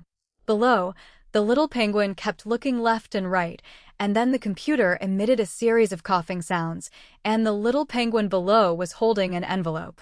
Mr. Hu from the technical department clicked on the message bar, which revealed just one contact, with an avatar from Myth featuring by Bing. The choice of avatar made Zhou Ning's eyelids twitch, and upon seeing the name Yushu, he did likewise. The unread messages from this person totaled 23, and without needing instructions, Mr. Hu from the technical department opened the chat window. The conversation displayed. Initially, there were a few pictures, all animated images with question marks, seemingly waiting for a response. Then at 23:22 on February 14th, a message appeared. My dear, why haven't you responded to my messages? I really don't know how Zhang Xian found out about us. I certainly wouldn't tell her myself. Was she very upset? You shouldn't argue with her either. I know she can't accept my existence. 23:24, you haven't replied for a while now. I'm really worried. If you see this message, please reply to me as soon as possible. 23:25, worried about you. 23:42, it's too late. I won't wait for your message anymore. After you sign the contract tomorrow, let's meet at our usual place at noon/P break time equals 300 ms/prosody/speak. Speak, prosody, P greater than I miss you so much. It's all my fault for choosing such a place for Valentine's Day, and even Zhang Xian sauce. My heart aches for you. Good night, see you in my dreams. Several hours passed before the next messages. February 15th, 8:31 morning. Why didn't you come? I didn't see you at the office and am a bit worried. February 15th, 8:55, haven't you settled it yet? Control your temper, don't quarrel with Zhang Xian over me. Our relationship was never meant to be blessed. Take good care of her these next 2 days. Let's cancel our noon meeting. I need to accompany Mr. Chen on a project talk in the city. We'll chat later. February 15th, 9:22, my love, reply to my message. Mr. Wang says he can't contact you. What happened? What's wrong with you? February 15th, 9:31, see this message and call back immediately. No more messages appeared after that. Anyone staring at the screen could understand that the deceased, Wen Haiqing, had been unfaithful, and the woman was his colleague from the Qidong Design Institute. Guys, can you find out whose QQ account this is? I checked. It's not registered with a mobile number. Looking into this will take some time, wait. As the word wait was uttered, everyone held their breath and looked towards Mr. Hu's screen. At this moment, he had searched and found a portion of a chat conversation, a screenshot, on which a delivery address was seen. Although most of it was obscured by mosaic, the character Qin stood out. Found it, surname Qin. Mr./P break time equals 300 ms/prosody/speak. Speak, prosody. P Zhao took a sharp breath and hurriedly dialed Su Daiwan's phone. Boss, the tech wizards over here have found a clue. Wen Haiqing has a mistress with the last name Qin, and she's from the Qidong Design Institute too. It seems she works in collaboration with Mr. Chen. Qin? Mr. Chen's assistant's last name is Qin. I'll talk to He Chunyang and have him bring her over now. Zhou Ning poked Mr. Zhao, who quickly handed his phone to Zhou Ning. Suda, this assistant Qin spent Valentine's Day with Wen Haiqing, which was discovered by Zhang Xian. She was constantly comforting Wen Haiqing in her messages, seemingly pressing him to consider his family. However, upon closer consideration, she was really pushing him to make a decision. After 11 p.m. last night, she started leaving messages for Wen Haiqing, continuing until 9:31 this morning, totaling 26 unread messages. We need to verify where she was between 7:30 and 9:45 this morning, and of course, surveillance footage would be best. Okay, got it. Has the phone data been recovered? Zhou Ning was taken aback, and Lu Yongxin beside him held back a laugh. Indeed, Su Dayuan was eager to become a father the day after getting married, an embodiment of impatience. We're working on it. Suda, I'll hang up first. After ending the call, Zhou Ning patted Mr. Hu's shoulder. Your skills are really something extraordinary. But you also heard what the leader said, he's truly in a hurry. After all, it's not yet the 15th and we've gotten such a case. /p break time equals 300 ms / prosody / speak. Speak, prosody, p. You all should understand and try to recover the phone's content as soon as possible. Mr. Hu chuckled and nodded. Technicians aren't good with words, but having been praised by Mr. Zhao and Zhou Ning continuously for a while, he felt quite appreciated. After all, when collaborating with other teams, it was usually just nagging and nagging. Such cordial treatment was truly rare. Don't worry, we're not in a rush to leave. Even if it takes all night, we can get the information out from the phone. Zhou Ning didn't say more. He had a lot of work to do. He printed each photo taken at the crime scene in order and attached them to a movable whiteboard with magnets. He began scanning footprints one by one and comparing them, having Mr. Zhao circle each match with a blue pen. During this time, Lu Changhai had someone deliver all the footprint impressions from Zhang Xian, the victim's mother, the child, and the slippers from the house, along with their fingerprints. Seeing Zhang Xin's fingerprints, Zhou Ning furrowed his brows slightly. The fingerprints weren't clear, appearing twisted and smudged with streaks along the edges. At this point, he looked at the officer who had delivered them. Is Zhang Xian awake? The officer was startled, and then his eyes shone brightly as he looked at Zhou Ning. Dr. Zhou is impressive, able to notice that. Yes, Zhang Xian is awake, but she's been screaming nonstop and hiding in a corner of the room, not letting anyone approach. /p break time equals 300 ms / prosody / speak. Speak, prosody, p. She wet herself, and it wasn't until he had someone sedate her that we managed to take her fingerprints. Yet even so, they were taken in fits and starts. I don't know what's the matter. Oh right, he said she might be suffering from a stress-induced mental disorder, triggered by an acute stress reaction, leading to a cognitive impairment, but it requires a neurological consultation to confirm. Is she terrified? Mr. Zhao leaned in, glanced at the fingerprints, and whispered. That's possible, but usually this only involves memory, perception, or emotional disturbances. To show such disturbances in consciousness and behavior, as well as cognitive impairment, unable to control her own physiological functions, is extremely rare. Mr. Zhao smacked his lips, unable to refute Zhou Ning's words, as he didn't understand. He continually shook his head with a look of confusion on his face. I don't understand this, but to have a mental breakdown from being scared, that's quite special. Could it be from the shock of catching a cheater yesterday? Lu Yongxin glared at him, and Mr. Zhao quickly shut his mouth. The officer also left, and Lu Yongxin glanced out the window. It's past 6. Let's call it a day. My heart can't take the strain, I get sick easily when I overdo it. Master, let Mr. Zhao take you home. We've almost sorted through the footprints, but I want to go back to the scene to have another look. I rushed there today and feel that I didn't inspect thoroughly enough. Lu Yongxin nodded. /p break time equals 300 ms / prosody / speak. Speak, prosody, p. I'm old. I won't try to compete with you young folks. Let's go together. Mr. Zhao put a hand on Mr. Hu's shoulder.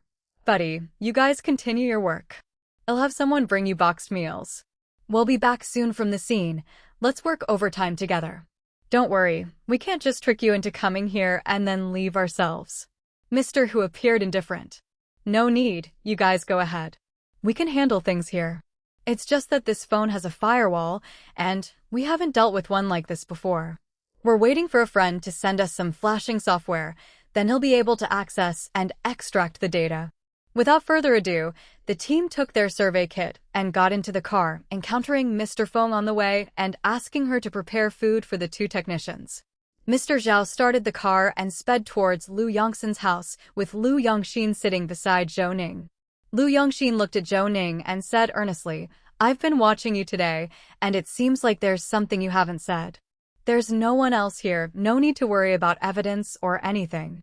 It's fine to tell me. Do you have any suspicions? /p break time equals 300 ms / prosody / speak.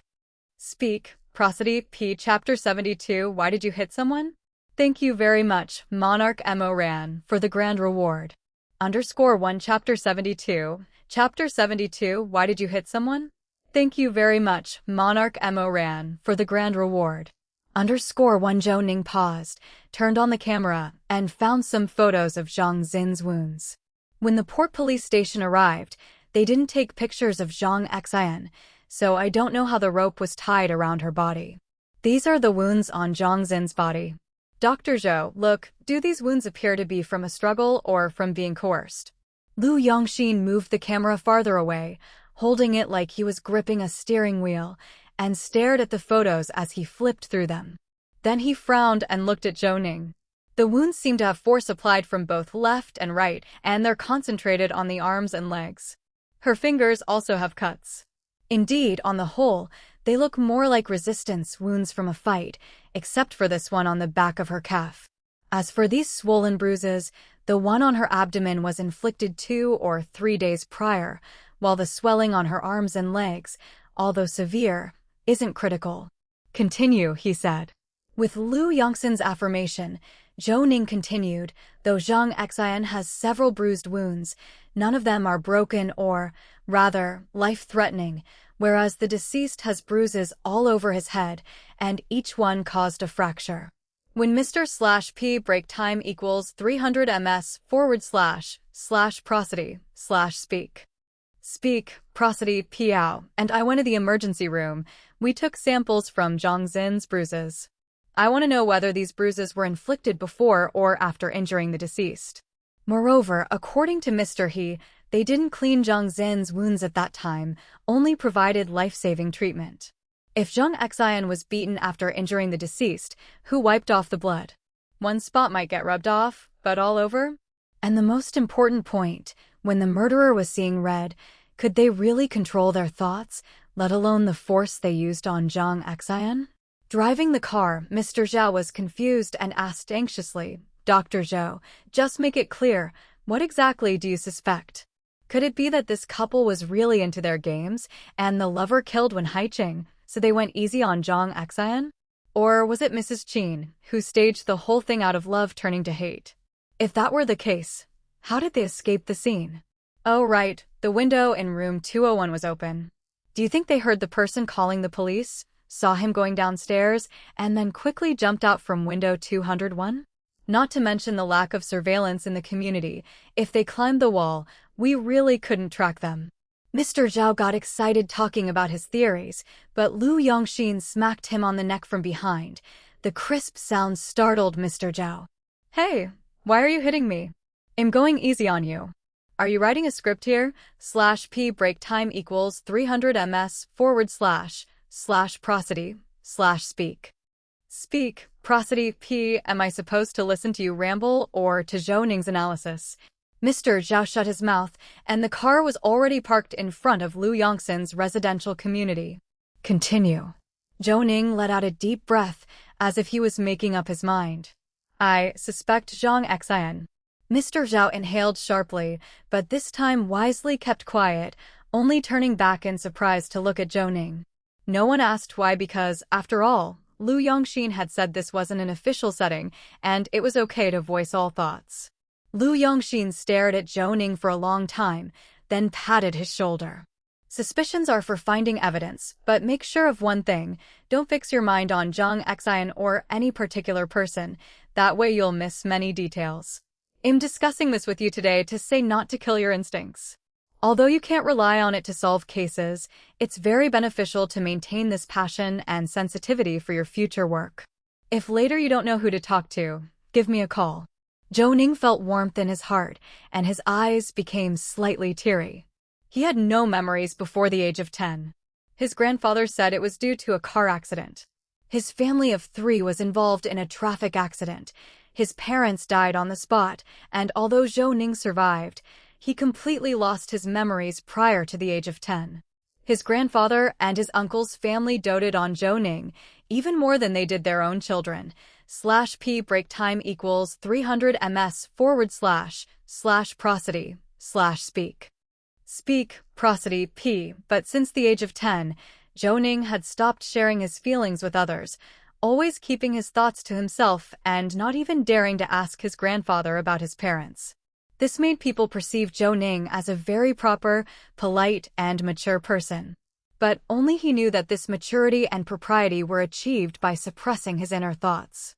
He wanted to be petulant, to go home and do nothing, throw his smelly socks on the floor, or argue back with his parents. But he had no parents. Liu Yongxin's words guided out his inner thoughts bit by bit. Even he himself hadn't expected to voice these ideas. Just as Zhou Ning was struggling to control his emotions, Liu Yongxin smiled and waved his hand. "All right, stop with the sentimentality and head to the crime scene." Zhou Ning nodded. "Master, you should rest early and take your medicine on time." "Enough of that. My wife nags me about taking my medicine every day. It's annoying enough as it is. You're just one more distraction. Get out of here and stop wasting my time." Zhao Xinli floored the gas, and the car shot out. Half an hour later, the car reached the seaside Xinhua Garden community. Although it was close to a village, the scenery was truly nice, but the cold and the chill wind seemed to pierce the bones even more than in the city. Damn, did it get colder? The seaside is open, and the temperature at night is lower than in the city. Is someone from our team here on watch? Mr./P break time equals 300 ms/prosody/speak. Speak, prosody, P. Zhao nodded and, with a flashlight in hand, got out of the car. Yes. Assured by the affirmative answer, the two took their gear and got out of the car. Just as they reached the entrance to the building, the door opened, and the victim's mother came out, still with tears on her face. "Young comrade, please let me go in. I haven't taken my grandson's clothes. I won't have anything to change him into tomorrow, and I need to check if some things are still there." The police officer supporting her was quite polite. "Auntie, this is a crime scene. Before everything is investigated clearly, no one but the police can go in. If the scene is contaminated, how will we catch the criminal? We can't let your son die unavenged, right?" Zhou Ning nudged Mr. Zhao. Handling such matters, Zhao Xinli was the most adept. Mr. Zhao quickly stepped forward, smiling at the woman. "Auntie, we need to reinspect the scene. Don't worry for now. Tell me what you need, and after I finish the inspection, I'll bring it out for you, all right?" The woman nodded, her tears spilling out in her haste, and she wiped them away with her sleeve. "Young man, thank you so much. I just need to take some clothes for my child to change into. They're in the wardrobe in the second bedroom. It would be even better if I could take his coat too, and also, /P break time equals 300 ms/prosody/speak. Speak, prosody, P. The woman hesitated for a moment, then tugged Zhao Xinli back a few steps into complete darkness before whispering, "My son hid a passbook at home, and there are some old pieces of jewelry that I kept stored. I'm afraid my memory isn't good, so I left them with him. I don't know if these things have been lost." Zhao Xinli was startled, glanced at Zhou Ning. They had searched the scene, the police from the harbor station had checked, and the remaining officers had also carefully searched, but they had not found any valuables. Could it be? Do you know where he hid them? If you do, come up with me and wait at the door. I'll check for you. If they're there, well, photograph them and keep them at the station temporarily, and you can claim them after the case is closed. If we can't find them, I'll register them for you and see if we can recover the items once we catch the criminal. What do you think, Auntie? The woman nodded, clinging to Zhao Xinli's sleeve without letting go. I know where they are, I'll listen to you. I'll go up with you. But he wouldn't let me up the stairs. Zhou Ning rubbed his nose. The old lady wasn't foolish, at least she knew to seek help. Zhou Ning glanced at the person guarding the scene. He didn't look familiar. He wasn't sure if it was someone from their detective team or from the harbor police station. I am Forensic Doctor Zhou Ning. The scene requires a second inspection, and I believe you also received notice, right? The person nodded with a smile. /p break time equals 300 ms / prosody / speak. Speak, prosody, p greater than I know, Dr. Zhou, you all can go up. However, the auntie can't enter the scene. All right, auntie, follow us, and you can watch at the doorway but can't enter. If you can do that, let's go up together. The woman nodded, her grip on Zhao Xinli's hand unyielding. Agreed. With that, they climbed up to the 7th floor, where the emergency lights in the hallway were on. The room was pitch black, and after the woman caught her breath, Zhao Xinli held the flashlight under his chin, put on his gloves, and then turned on the living room light. Auntie, tell me where the things are hidden, and I'll go look for them. But does your daughter-in-law not know about them? /p break time equals 300 ms / prosody / speak. Speak, prosody, p chapter 73 where is the evidence? _1 chapter 73, chapter 73 where is the evidence? _1 the woman's face showed a hint of embarrassment as she lowered her eyes to arrange the non-woven bag in her hands, even as she explained. That was my retirement money. His father passed away early, and when our house was demolished, we gave the two of them 300,000. I saved the rest so that in case I fell ill or encountered any disaster, I wouldn't be a burden to them. But I never wanted my daughter-in-law to set her mind on it. It would create a barrier between us, wouldn't it? Zhou Ning glanced at the woman, put on gloves, a hat, and shoe covers, and this time he planned to check every corner, trying not to disturb any footprints at the crime scene. Zhao Xinli chimed in with a smile. Keeping some money for a rainy day is understandable. Tell me where it is. I'll help you check. The woman leaned in, pointing to the drawer on the north side of the TV cabinet and said, It's that drawer. Pull it all the way out, reach inside to the bottom. There's a hole there, lift it up and it'll open. Below that is a bag. Help me see if the things are still there. Following the direction she pointed, Zhao Xinli walked over to the TV cabinet, opened the drawer, and looked inside. Sure enough, there was a circular hole in the bottom of the drawer. He gently hooked it and lifted it, revealing a secret compartment below with a red cloth bag with a zipper showing. /p break time equals 300 ms / prosody / speak. Speak, prosody, p. Seeing the cloth bag, the woman grew somewhat excited. But the tears on her face had not yet dried, and Zhou Ning watched with an indescribable feeling in his heart. Yes, that's the bag. Young man, open it up and let's see if the passbooks and jewelry are inside. Just unfold them and I'll have a look. Zhao Xinli placed the cloth bag on a tray and unzipped it. It was evident that the bag was handmade, with small and neat stitches. He reached inside and pulled out 2 passbooks. 2 passbooks, account holder Sun Yufan, one with a balance of 320,000, the other with 480,000. No withdrawal records. The woman nodded continuously, visibly relieved. My name is Sun Yufan. The amounts are correct. Zhao Xinli reached into the bag again, where there was another pouch. Opening it, he found 2 jade bracelets, a gold bracelet, rings, gold bars, all adding up to no less than 200,000 in value. And, take a look, are these items correct in number? Sun Yufan nodded. They're correct, none missing, that's good enough for me. I'll be at ease now. I can get them back after you close the case, right? Don't worry. After the case is closed, these will be returned to the family. For now, we need to keep the evidence. After all, this case was initially suspected to be a theft or a robbery. Zhao Xinli explained with a smile, took photos of the items, and the woman nodded and took 2 steps back, as if she were about to leave. That was when Zhou Ning spoke up. And don't rush off. /p break time equals 300 ms / prosody / speak. Speak, prosody, p. Didn't you say downstairs you were coming up to get some clothes for the kids? How come you're not in a hurry to do that now? The woman was startled and her face was a picture of embarrassment. She smacked her thigh and hit her head. My memory is not what it used to be in my old age. How could I have forgotten the most important thing? Zhao Xinli glanced at Zhou Ning, noted his stern expression, then took the woman's bag and went into the second bedroom on treadable survey boards, picked a few clothes, and came out to hand them to the woman. Thank you. I should be going now. I can't be at ease leaving the kid at home alone. Saying this, the woman left without looking back, and Zhao Xinli shook his head with a sigh. Well, you can't say everyone is selfish, but her son just died. The heartache is understandable. Cut the sentimentality, let's start the detailed investigation. Having said that, Zhou Ning picked up the investigation box and went into the living room. Mr. Ruao began to collect fingerprints on the inside of the entrance door and searched diligently for traces of blood on it.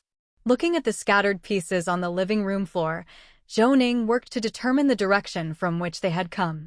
It seemed that all these objects had been thrown toward the couch.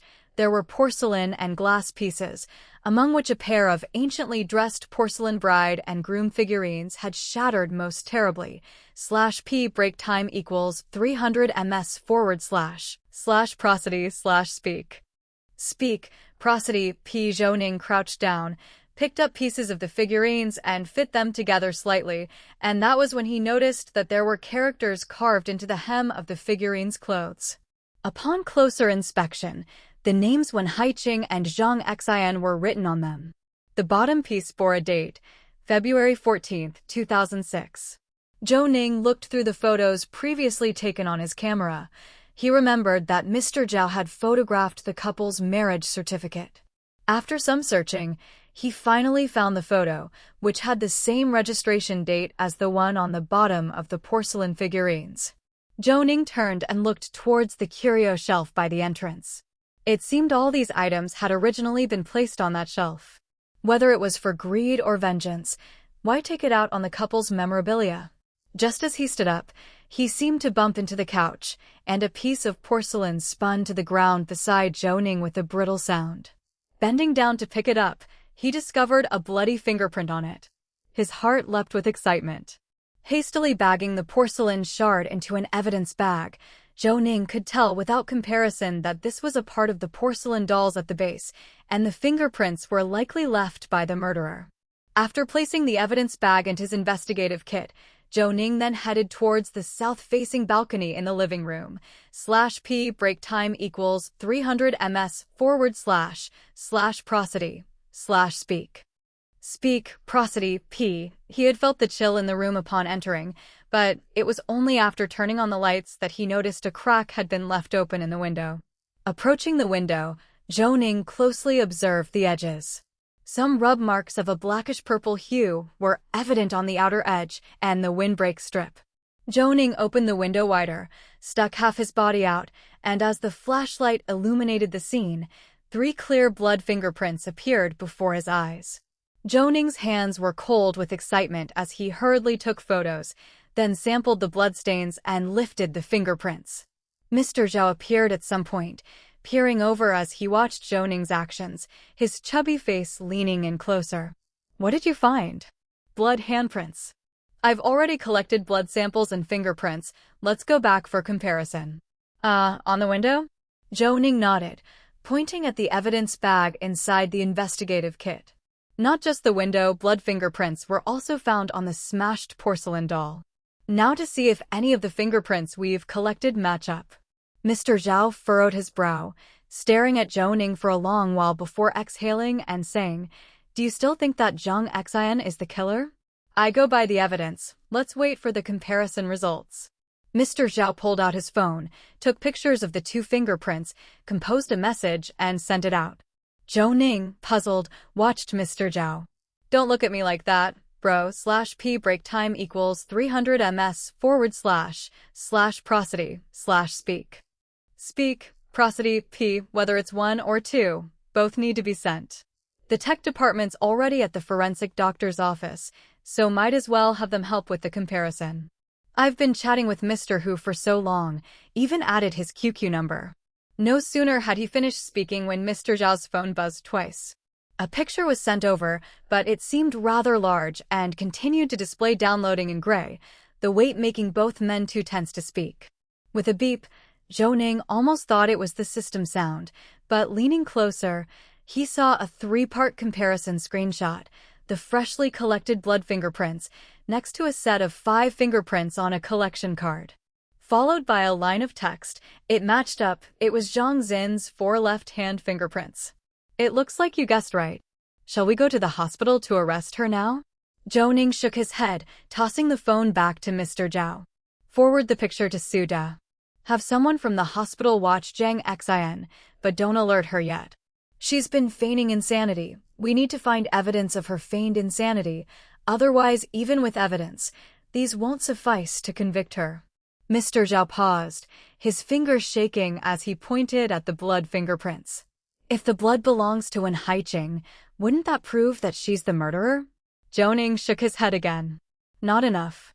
Those 2 words left Mr. Zhao at a temporary loss for words. He forwarded the picture with his phone and then called Su Dayuan, /p break time equals 300 ms forward slash prosody slash speak. Speak, prosody. P. Zhou Ning paid him no mind and walked towards the master bedroom. On the murder weapon, they had lifted prints belonging to the victim and Zhang Xin.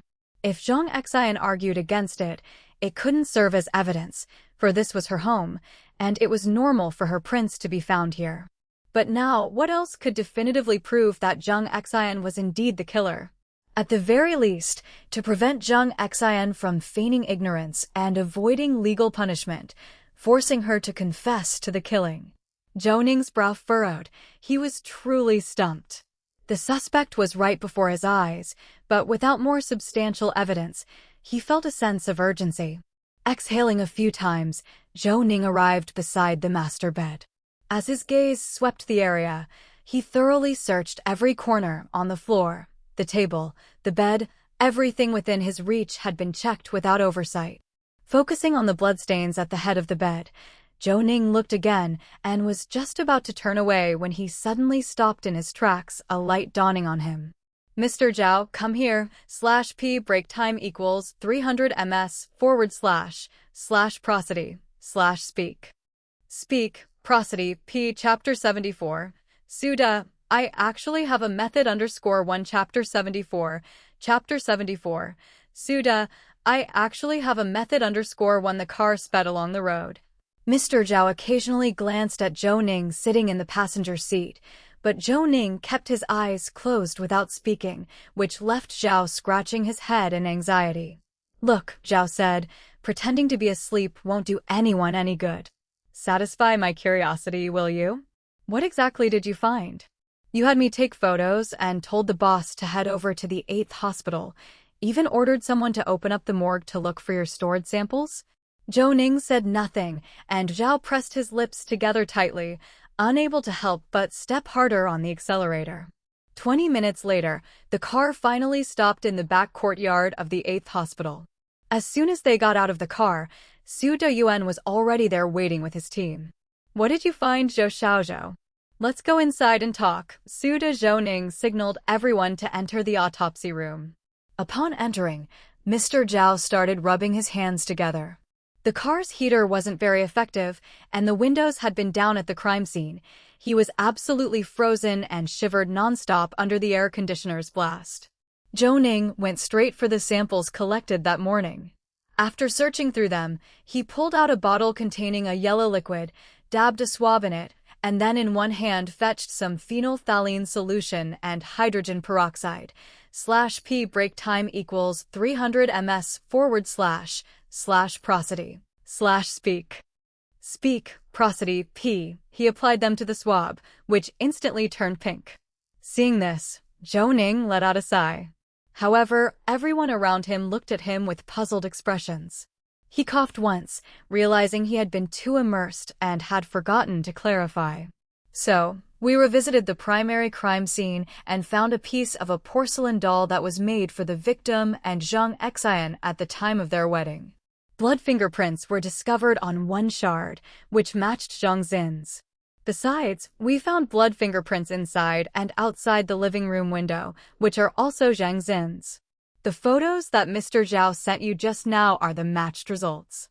However, these fingerprints only prove that Zhang Xian was at the scene, and she had smashed the porcelain doll and opened the window. I did a simulation of the murder process in the master bedroom. Judging by the direction of the splattered blood droplets left at the scene, the murderer was straddling the victim, striking the head. And these actions, I can now prove, were performed by the murderer after they had cut off the victim's genitals. Look, this is urine on the bathroom floor. There's a pool of blood next to it, but at a distance from the urine. Zhang Xian staged incontinence to make it seem like she was crazy. We can ask the forensic department to extract blood cells from this urine sample for DNA profiling. /p break time equals 300 ms / prosody /speak. Speak, prosody p have them also test Zhang Xin's shorts and trousers because only if someone straddled the victim would there be traces of the victim's blood in the groin area, something Zhang Xian must have overlooked. Zhou Ning spoke rapidly and afterward felt a bit frustrated, worrying he had been too disorganized and wondering if Su Daiyuan and the others had understood. But from Su Daiwan's expression, it seemed he had grasped the key point. Are you saying that the bloodstains on Zhang Xin's trousers are the best evidence if they came from the murderer straddling the victim's groin? Zhou Ning nodded vigorously. Right. Su Daiyuan waved his hand and commanded those behind him, "What are you waiting for? Head to the emergency department and ask the doctors where Zhang Xin's trousers are, whether they've been removed or she's still wearing them. I need them now, hurry up." At his instruction, Lu Changhai led the team rushing out. Zhou Ning shook his head and slumped down into a chair, Mr. Zhao coming over to him. "How are you doing?" Zhou Ning waved his hand dismissively. "I guess I spoke too fast. Might be a bit oxygen deficient." Mr. Zhao spat out an expletive. "Don't give me that. You're hungry, aren't you? Tell me, have we eaten since 1 o'clock?" After speaking, Mr. Zhao even glanced at Su Daiyuan. Su appeared surprised and checked his watch. It was already past 11 o'clock. "You haven't eaten?" Mr. Zhao pursed his lips, seeming truly aggrieved. /p break time equals 300 ms / prosody /speak. Speak, prosody p after all. A fat person doesn't handle hunger well, especially someone who had suddenly gained over 30 pounds like him, and his eyes seemed to glisten with emotion. It's not just skipping a meal, not a drop of water, either. I've been rushing around after Zhou Xiao, and the car is nearly out of gas. Trying to contain his laughter, Su Daiyuan patted the shoulders of Mr. Zhao and Zhou Ning. "Stop making that face at me. Let's head over to emergency. You hand over the evidence for testing, then you two rush back and rest." "No, it'll treat you two to a meal. How about that?" Mr. Zhao's grin instantly stretched ear to ear, the gloom quickly clearing. "I think that's a great idea. I know a place with a 24-hour buffet." As the two of them spoke, Zhou Ning also began to feel discomfort in his stomach. The prolonged hunger was causing his stomach to ache faintly, but he felt that the discovery made everything worthwhile. As these thoughts filled his mind, the trio had reached the emergency department where several nurses were frantically searching through the trash cans. Lu Changhai, clutching his hair, had an expression of panic that was spilling over into his words. Zhou Ning instantly thought of 2 words. "It's doomed." "What happened?" Lu Changhai hurried over, his voice filled with urgency. Zhang Xian made a fuss during lunch, smashing quite a bit of monitoring equipment. Food was spilled all over the bed and on her, and it just happened to be right before the shift change.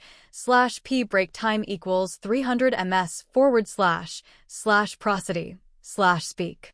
Speak, prosody p. The new nurse on duty didn't know that she was our suspect and just changed Zhang Xian into a new set of hospital clothes. She packed the clothing into a bag, planning to give it to the cleaning staff for laundering. I guess she forgot about it later because she was busy. When we asked her about it just now, she realized that the bag was missing. I've sent people to check the trash bins, but we have no results yet. Zhou Ning reflected briefly.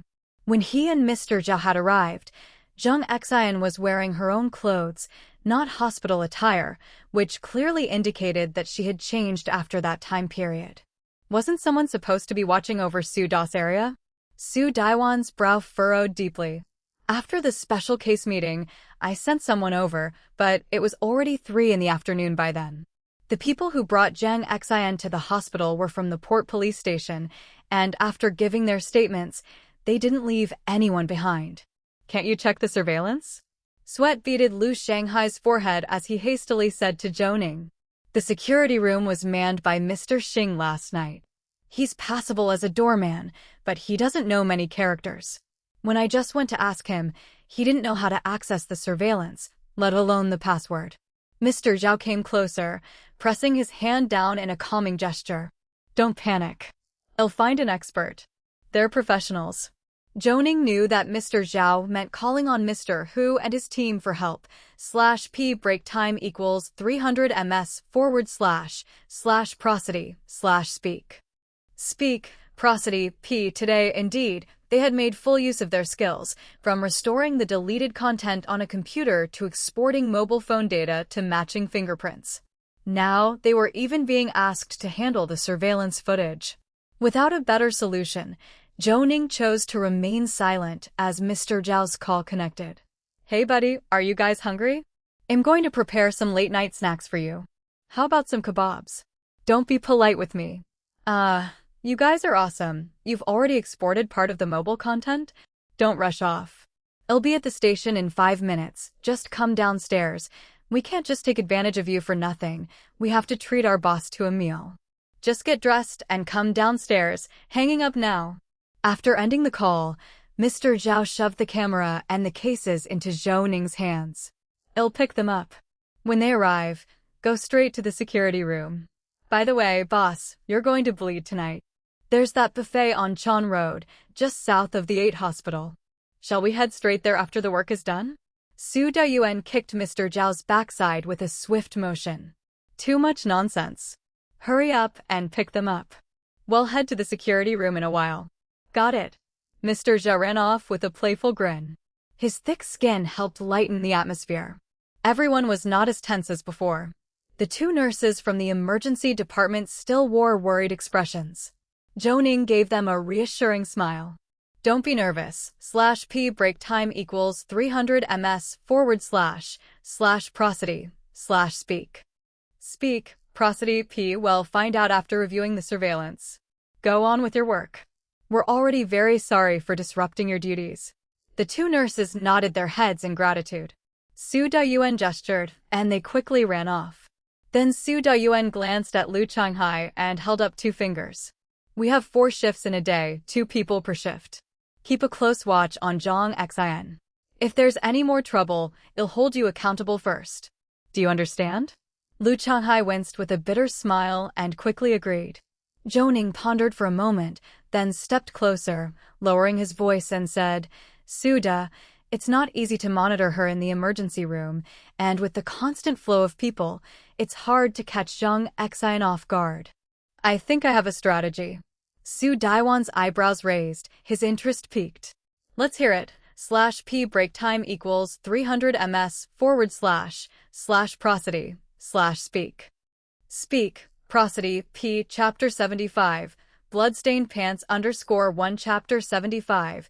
Chapter 75. Bloodstained pants _1 February 15, 2342. The guard room was packed with people. Mr. Huss' fingers danced across the keyboard, tap-tapping a flurry of commands to find the surveillance feed aimed at the observation room.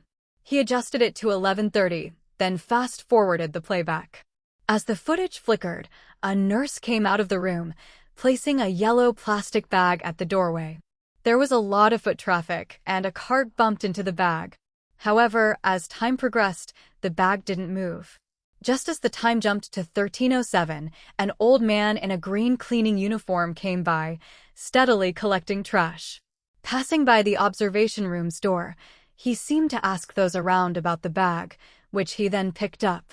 Mr. Hu hurriedly switched the surveillance feeds, continuously changing views, watching the cleaner throw the bag into the medical waste bin and push it straight to the backyard. Su Dayuan slapped his forehead, and Mr. Chow, with his unruly hair, stomped his foot as well. Today is Monday, and if we go by the schedule before the new year, the trash sent around 1 o'clock is probably already hauled away. Go check quickly. With that, he was the first to run toward the backyard. He and Su Dayuan hadn't known each other long, and if it weren't for something urgent, Su Dayuan wouldn't have called him over in the middle of the night. Now he was breaking out in a cold sweat. /P break time equals 300 ms / prosody / speak. Speak, prosody, P. Arriving at the backyard, a guy with a big ring of keys was already rushing up, unlocking the medical waste storage. What came into sight were huge trash bins, and Mr. Chow, breathing heavily, patted his thigh in relief. Thank goodness, it hasn't been taken away. Looking at the piles of trash bins, Zhou Ning's temples throbbed. With 6 bins in a row and 7 or 8 rows of them, not to mention the pathway in between, these weren't neatly arranged. How long would it take to find what they were looking for? Su Dayuan snatched the keys, then gestured to Mr. Chow. Tell them not to use this warehouse for now. I'll have people search through the trash. By the way, do you know who the cleaner is? I know who he is, but you can't find him at night. Su Dayuan waved his hand. When he comes in tomorrow morning, have him come here to see if he can remember where he threw the trash. Mr. Chow nodded. Okay, arrange someone to send me back. Come on, get back by yourself. You're not sending me. Where are you off to? Su Dayuan, indicating Zhou Ning and Mr. Zhao, discontentedly said, these 2 idiots only know how to work. They haven't eaten since lunch, and if they don't get food now, they'll be good for nothing tomorrow. You just go home. Your wife won't let you eat this or that, and later on, I'll still be the one to face the complaints. Mr. Chow gritted his teeth and wrapped his down jacket more tightly around himself. Misfortune in human form, how did I make a friend like you? Alright, I'm off. /P break time equals 300 ms / prosody / speak. Speak, prosody, P. With that, Mr. Chow quickly left. Mr. Hu also came over at this time, nodding to Su Dayuan. Mr. Su, I'll head back now. The phone's almost handled, but I need my computer to sort it out. I'll finish it by tomorrow morning and send it to you, so I won't come back to your office. Su Dayuan grasped Mr. Hu's hand and gave it a firm shake. Thanks for your hard work. No need for courtesy now. I'll have someone escort you.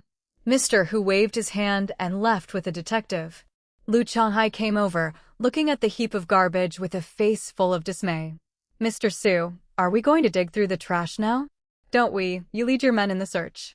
Didn't you see what the garbage bags looked like in the surveillance? It's best if we find them tonight, so we can send them for examination. Lu Changhai nodded reluctantly. But we don't have any equipment. Mr. Zhao grinned and came over, noisily raising his hand as if he wasn't bothered by the task at all. I have investigation suits in my trunk, newly acquired, over a dozen sets, plenty to go around. Lu Changhai raised his fist toward Mr. Zhao, who dodged with a laugh. Everyone was tired, but this was their way of finding some amusement among the struggles.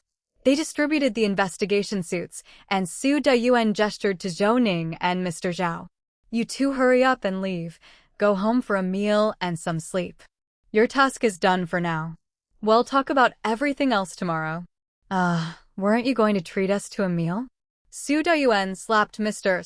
/P break time equals 300 ms / prosody / speak. Speak, prosody, PO on the back. Enough talk. We've been busy all day, and it's late at night. The buffet is on a tab. Once the case is closed, I'll treat you all right? Mr. Zhao nodded in satisfaction, and without further ado, they got in their cars and headed home. The next morning, as Zhou Ning just arrived downstairs at the detective squad's building, he heard shouting from behind and paused to look. It was Mr. Zhao, stuffing his clothes full, apparently holding something. When he saw Zhou Ning looking, he patted it as if showing off a treasure. You haven't had breakfast, have you? I brought some pork burgers and black rice porridge, and they're still warm. Zhou Ning felt a bit embarrassed. I'll treat you next time. As they were speaking, a voice popped out from above. Did you bring my share? Master, you came early. As the two climbed the stairs, they saw Lu Yongxin holding a teacup, and Mr. Zhao scratched his head. I only brought 2 portions. Zhou Xiao and I are the same. We wake up late and don't like to have breakfast. After all, bachelors don't have anyone to cook for them. Dr. Lu, how come you didn't have breakfast? Offend the wife? You brat, your mouth warrants a beating. Of course I ate. I heard you guys were busy until the wee hours? Zhou Ning nodded and followed Lu Yongxin into the forensic office, with Mr. Zhao not seeing himself as an outsider, following in and sitting down, placing the food head brought down one by one. /p break time equals 300 ms / prosody / speak. Speak, prosody p got home after 12, don't know if Lu Chonghai and the others found the clothes. Lu Yongxin waved his hand, signaling them to eat quickly. Didn't find them, the cleaning old man went, took quite a few people with him to search. It's easier to search in daylight. The old man said, by the door are all previously stored items, after all, these medical wastes aren't cleared out every day. Let's eat and wait for news. The two wolfed down the food, and as Zhou Ning ate, he opened his computer. There were no new emails in his inbox, which surprised him, especially since Su Dayuan had made it clear to the city bureau that the case's tests were urgent. Master, the test results haven't come through yet. Lu Yongxin wasn't surprised at all. The city bureau is short-staffed, just got back to work a few days ago. The backlog of work is huge, us being anxious is useless, let's wait. Zhou Ning nodded, knowing he was anxious, but also recognizing that there was no point in rushing. After finishing breakfast and cleaning the table, he tidied the room, then poured himself a glass of water, and also sat at his desk.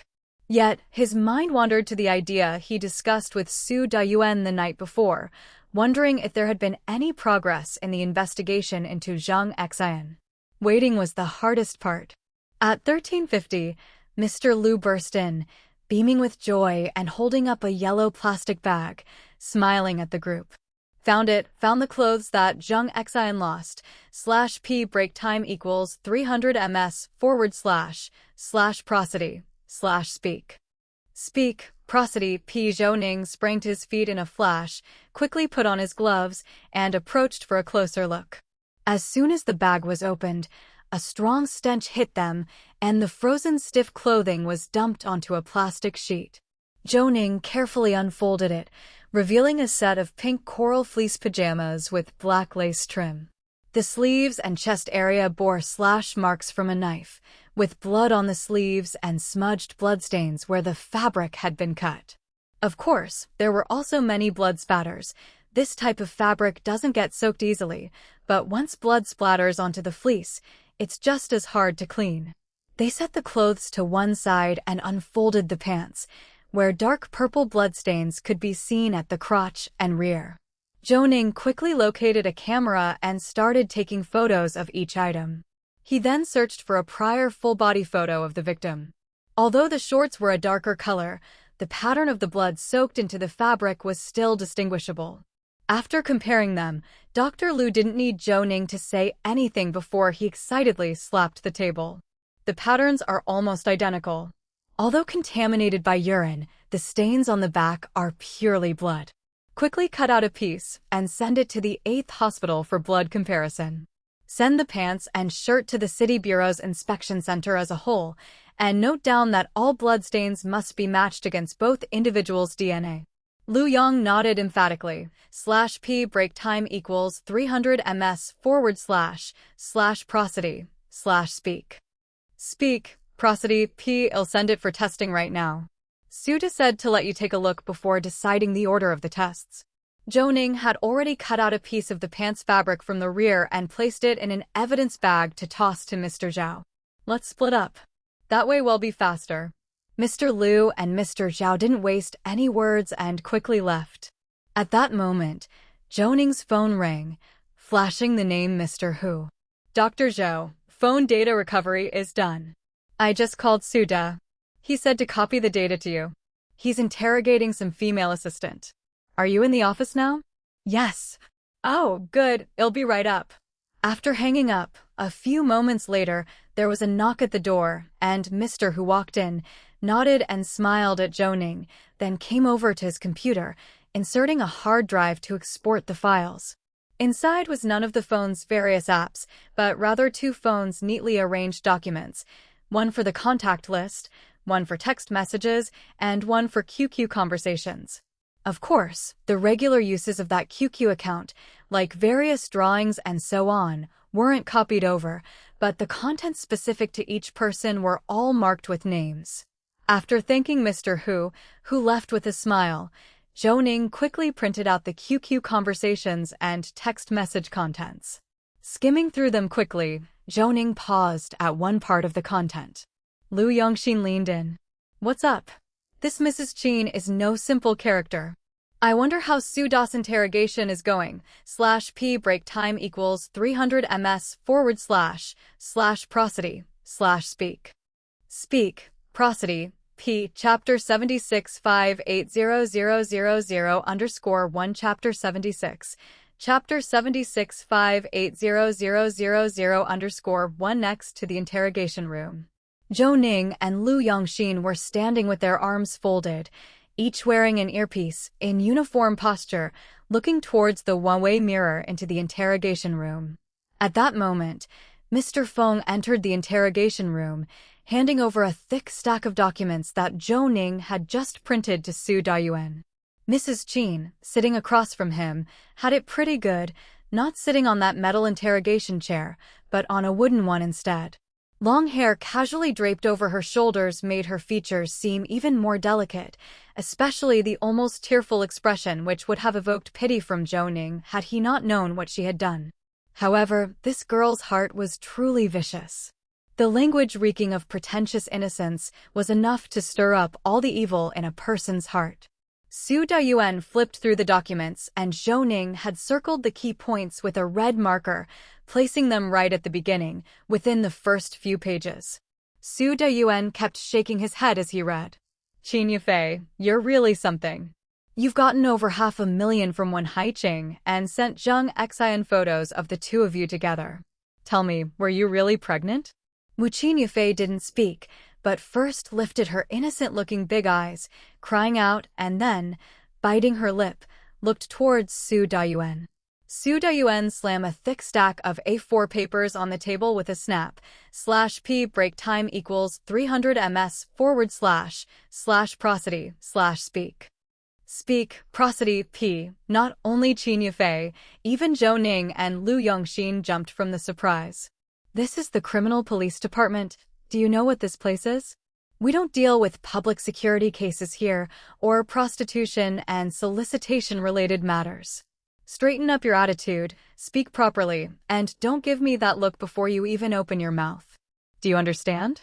Qin Yufei bit her lip and nodded vigorously, her tears scared away. I suspected I was pregnant, so I did a pregnancy test strip, and it looked like there were 2 lines. Su Dayuan waved towards Mr. Feng, who was standing by. Mr. Feng stepped forward, reaching for Qin Yufei's arm while pulling out a urine cup with the other hand. Come on, let's go to the bathroom and get your urine sample. I'll help you with the pregnancy test strip. Rest assured, I am very experienced. Qin Yufei struggled to push Mr. Feng away, hooking her foot around the legs of the chair. Her voice, having lost its previous softness, was almost a hoarse shout.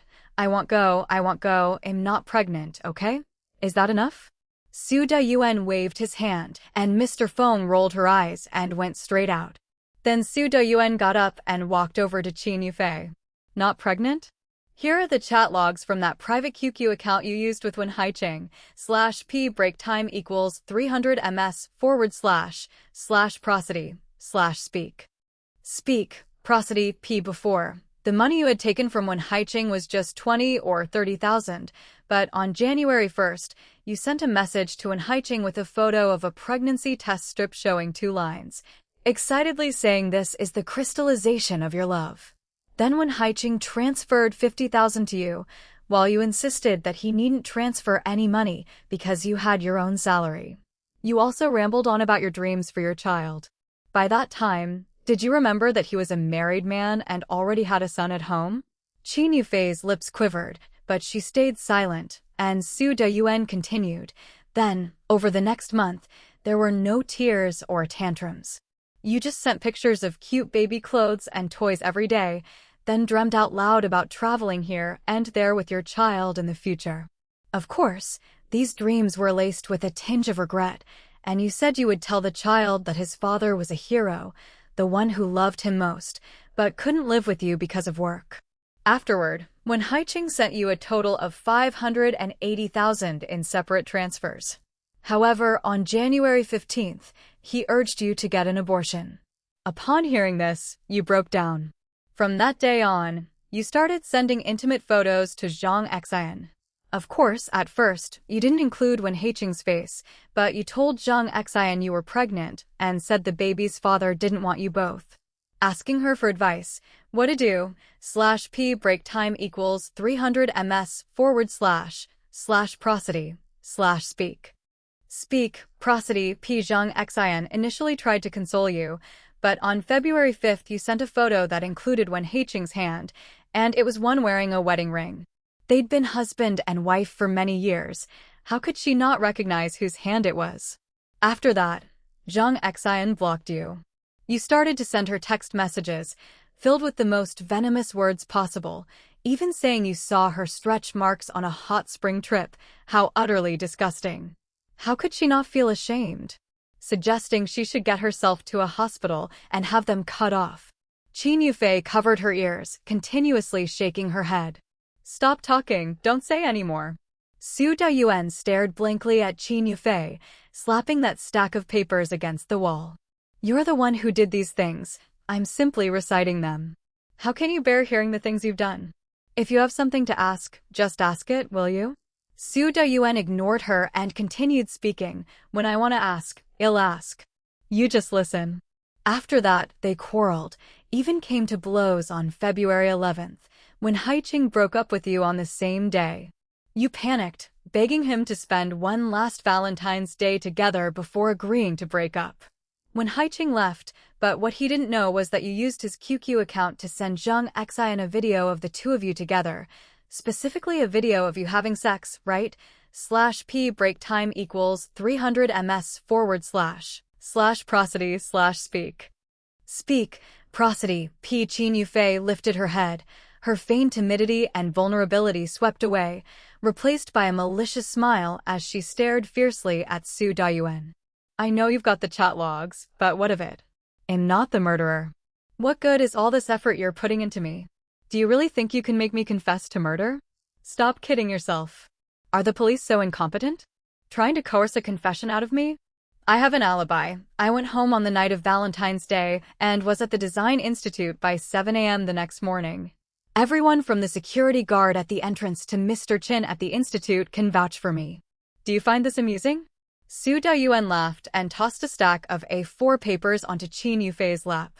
Without your incitement, Zhang Xian wouldn't have taken such extreme measures, and Wen Haiqing wouldn't have died. So, you indirectly caused Wen Haiqing's death.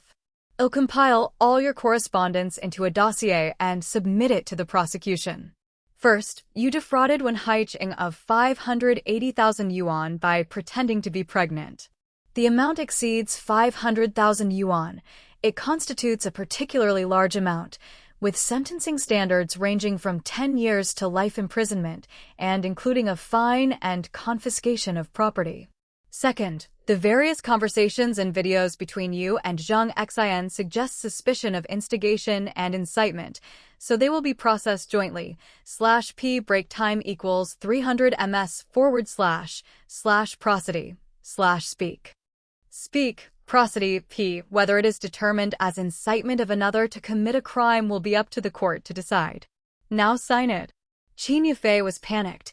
She had never felt so disconcerted, collapsing weakly onto the chair. That money was given to me by Wen Haiqing. How did it turn into fraud? And how did I incite Zhang Xian?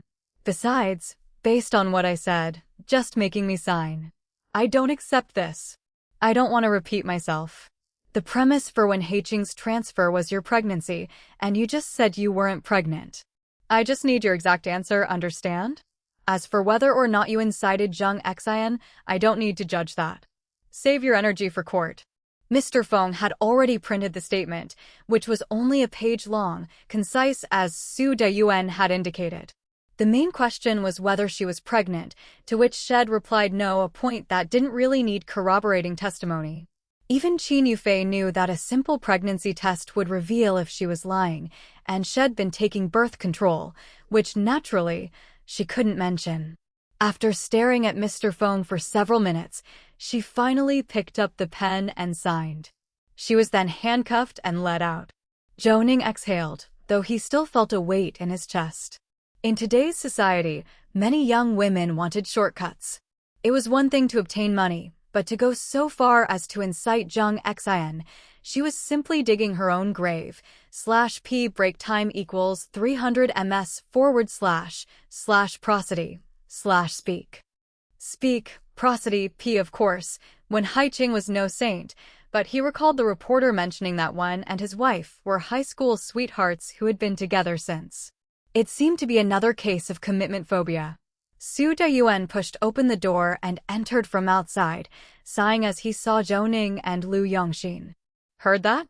Lu Yongxin gave a thumbs up. Suda, you're quite the silver-tongued now. That assistant position wasn't for nothing. Playing the pity card is quite the skill for you. Su Dayuan sighed and rubbed the short hair under his cap. Actually, incitement is hard to prove, but with the fraud case to consider as well, it puts pressure on waiting for the results. I'm not sure if the bloodstains on Zhang Xin's pants belong to Wen Haiqing. Zhou Ning stepped closer, pushing up his glasses. Suda, any news from the 8th hospital? Upon hearing this, Su Dayuan immediately smiled. You know, your little trick actually worked. Lu Yongxin looked puzzled, clearly unaware of what the two were discussing. Come on, no riddles, clear it up for me.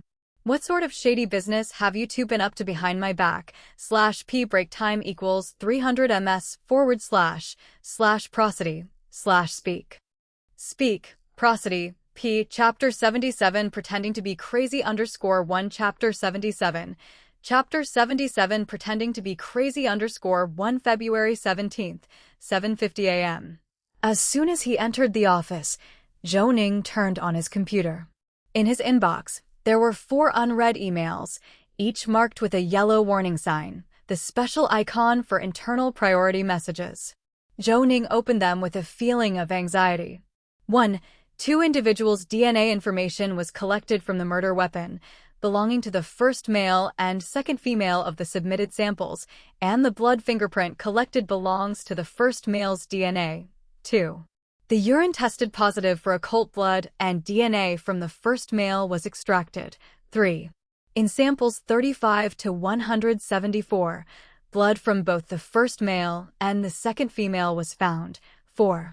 In samples 3 to 34, only the first male's blood was found. 5. Pajama samples. Blood from 2 individuals was extracted from the garments cut. Blood from the first male was found on the pants, as well as urine from the second female. After reading the report, Zhou Ning let out a sigh of relief. Yet the system seemed to be silent as usual, the countdown still ticking away, showing no sign of stopping. Zhou Ning blinked in confusion. The culprit was Zhang Xian, that much was certain, like a nailed-down fact. Could it be that the evidence chain wasn't complete?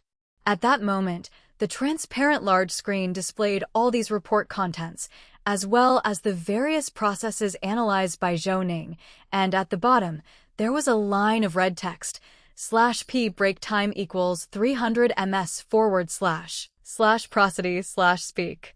Speak, prosody, p reminder. Please note, given the insufficiency of evidence, this case requires a confession from the suspect before the task can be submitted. Reminder to binding person, 50:50 hours left for task completion.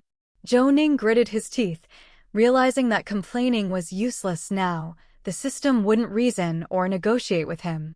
He had to complete the task as required. But Zhang Xian was still feigning insanity. How was he going to handle this?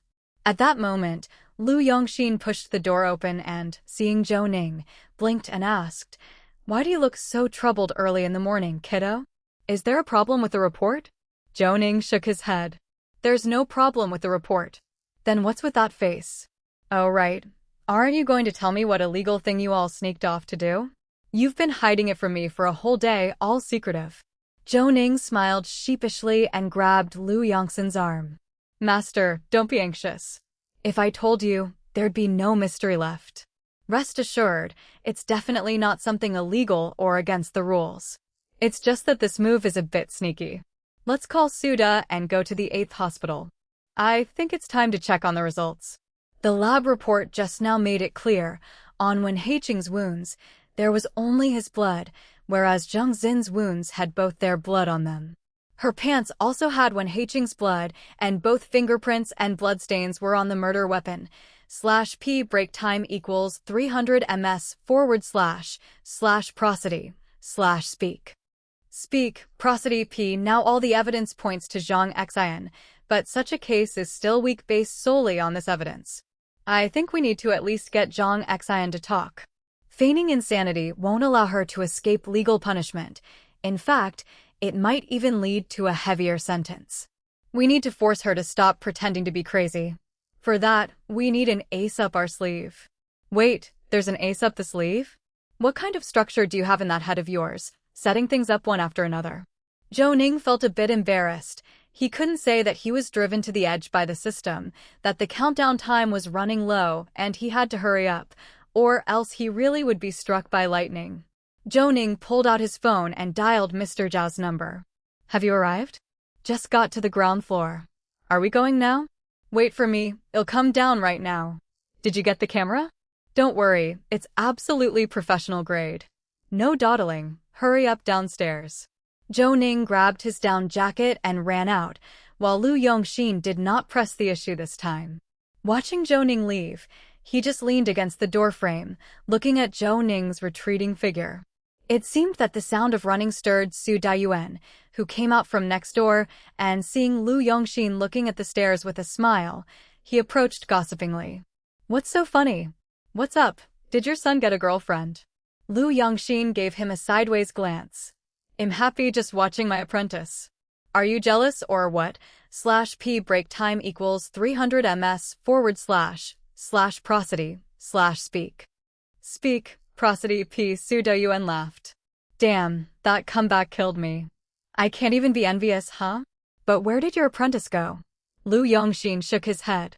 From the sound of it, he left with professional filming equipment. "I don't know what they're up to, but rest assured, it's most definitely beneficial to the case. That I'm sure of.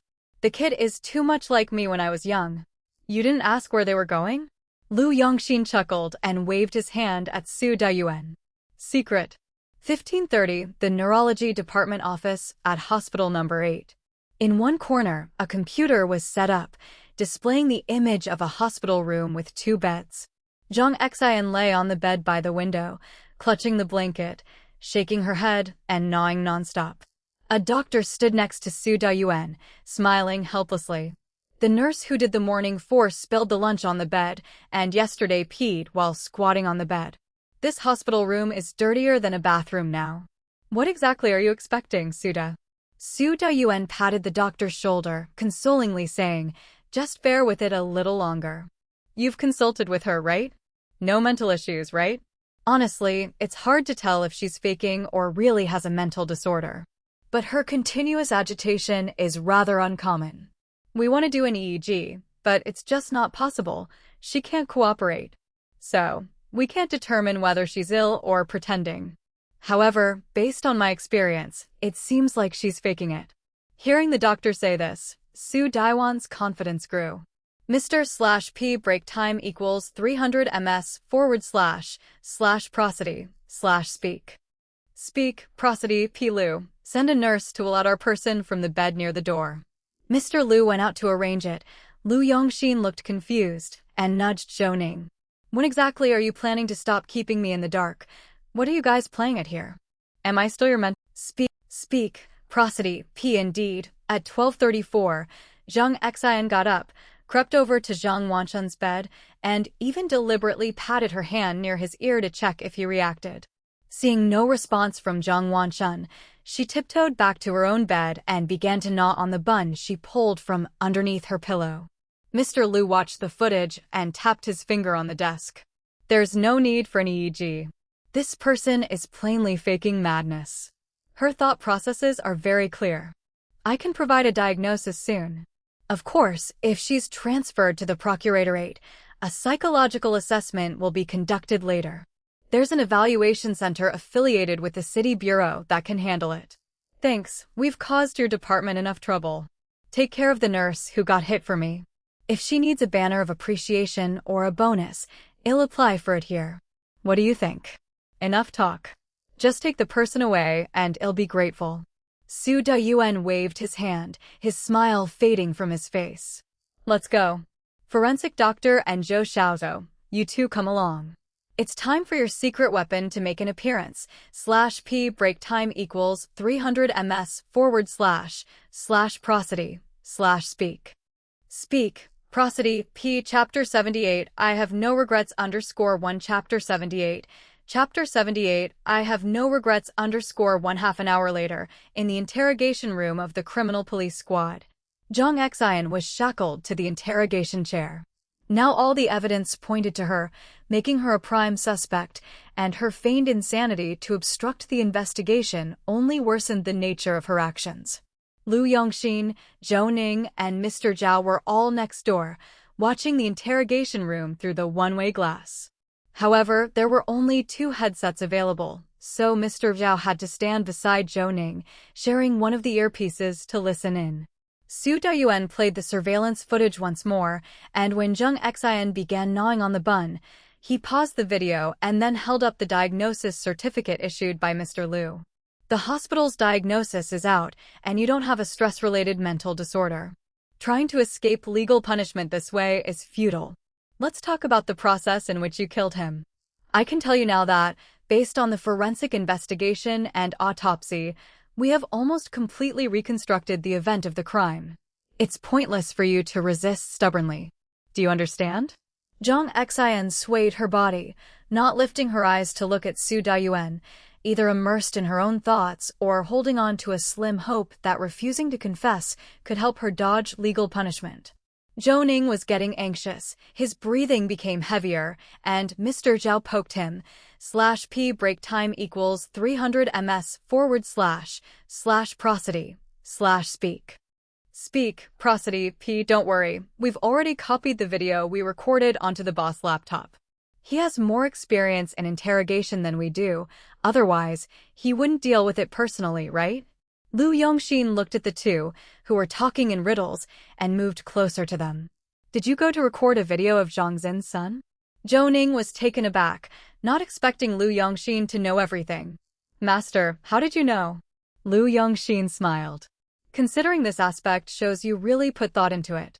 A mother, even if she hates her husband, still has a soft spot for her child. Zhou Ning stopped talking. He didn't think Zhang Xian was pitiable, he just felt sorry for the child. His mother had killed his father, one was dead, and the other faced either the death penalty or prison. Growing up with elderly caregivers, he would likely be indoctrinated with hatred for his mother. Such a child would grow up emotionally damaged. One murder had destroyed a family, and this case had changed the course of many lives. It wasn't that Qin Yufei was particularly vile, it was just her values, to rely on a man for money and what she considered love. But if Su Daiwan's plan to prosecute her for fraud in connection with this murder case went through, the sentence would surely not be light. Of course, if Wen Haiqing had resisted the temptation, none of this would have followed. Zhou Ning sighed, feeling incredibly somber. Just then, Mr. /P break time equals 300 ms / prosody / speak. Speak, prosody, P. Zhao poked him, prompting him to quickly look back at the interrogation room. Su Dayuan held a laptop and placed it on the counter in front of Zhang Xin's interrogation chair. He then clicked on a video, showing a little boy sucking on his finger, hiding behind a chair. Mr. Zhao's voice could be heard from within. Little friend, what's your name? Can you tell me if you know Zhang Xian? How do you know her? Upon hearing that name, the boy slowly peeked out from behind the chair, cautiously looking at Mr. Zhao. Who are you? My mom's name is Zhang Xian. Mr. Zhao got closer to the boy, squatting down and pointing to his own hat, saying, You've seen this before, right?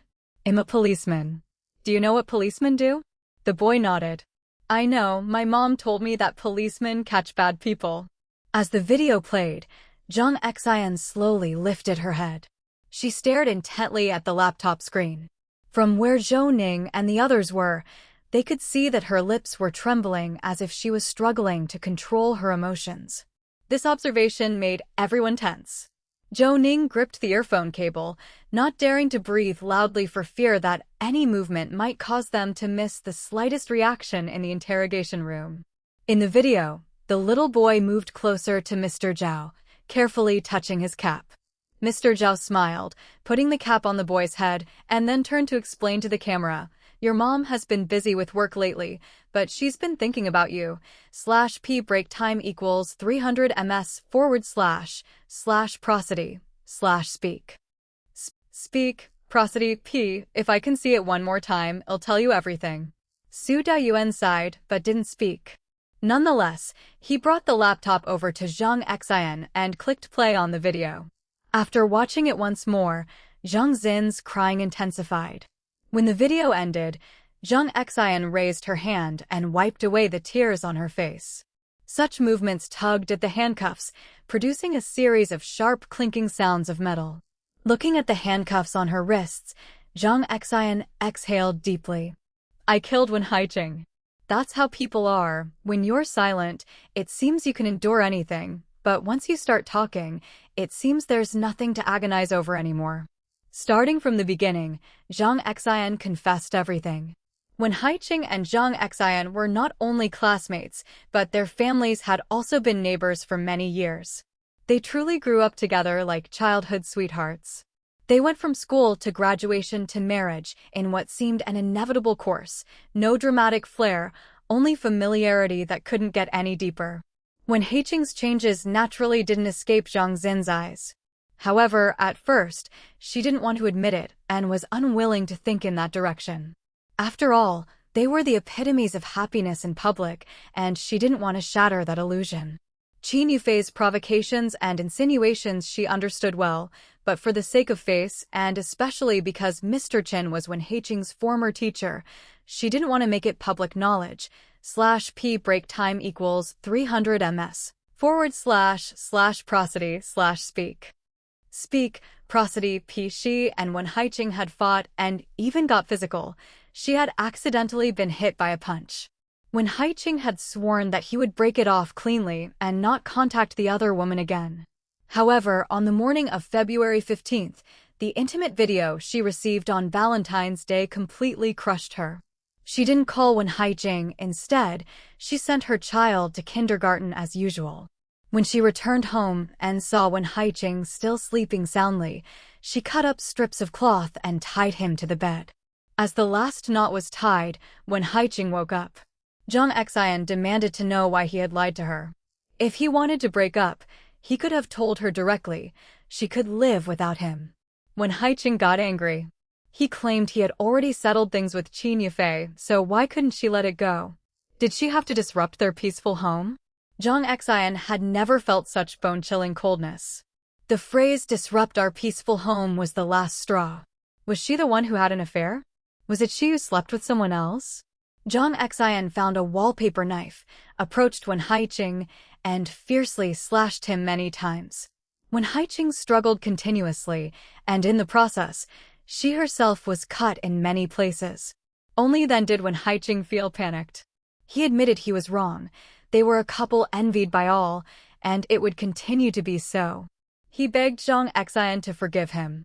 Zhang Xian shook her head, looking at Wen Haiqing's blood without a trace of pity. /p break time equals 300 ms / prosody / speak. Speak, prosody, p. Instead, she felt a wave of satisfaction. She said it was too late to go back. Perhaps, before yesterday, she could have pretended nothing had happened, but now it was impossible to go back. That woman had already come to her with the ultrasound picture of her pregnancy, shown her their secret chat logs, the transfer records, and the disgusting videos. Those sounds kept echoing in her ears. When Haiqing cursed Qin Yufei, calling her a whore who wanted to destroy his home. He pleaded with Zhang Xian not to get agitated. Zhang Xian then used the wallpaper knife to cut him near his groin. Such pain made when Haiqing screamed out loud. Stirred by his cries, Zhang Xian swung a hammer down on his head. She didn't know how many times she struck him. Just then, she heard someone knocking at the door and a vibrating cell phone. When Haiqing was still moaning, so Zhang Xian grabbed a pillow and placed it over his face. She didn't know how long it had been when the noises outside finally stopped. But when Zhang Xian let go, when Haiqing was no longer breathing, she was stunned and didn't know what to do. She jumped off the bed, went into the living room, and opened a window. She saw Wang Mingliang and her mother-in-law standing outside. A plan formed in her mind. She grabbed both of their cell phones and hurled them out of the north window with all her might. Then she used strips of cloth to tie herself up and slashed her leg forcefully, causing blood to spray out. /p break time equals 300 ms / prosody / speak. Speak, prosody, p. After tossing the wallpaper knife onto the bed, she hid in the bathroom and locked the door from the inside. At this point in the interrogation room, Zhang Xian lifted her head, her movements restricted by the handcuffs on her hands. However, she opened her hands wide and after a while, continued to speak. That's what happened. I stayed in the restroom for a long time, and then I didn't know anything until I woke up in the hospital.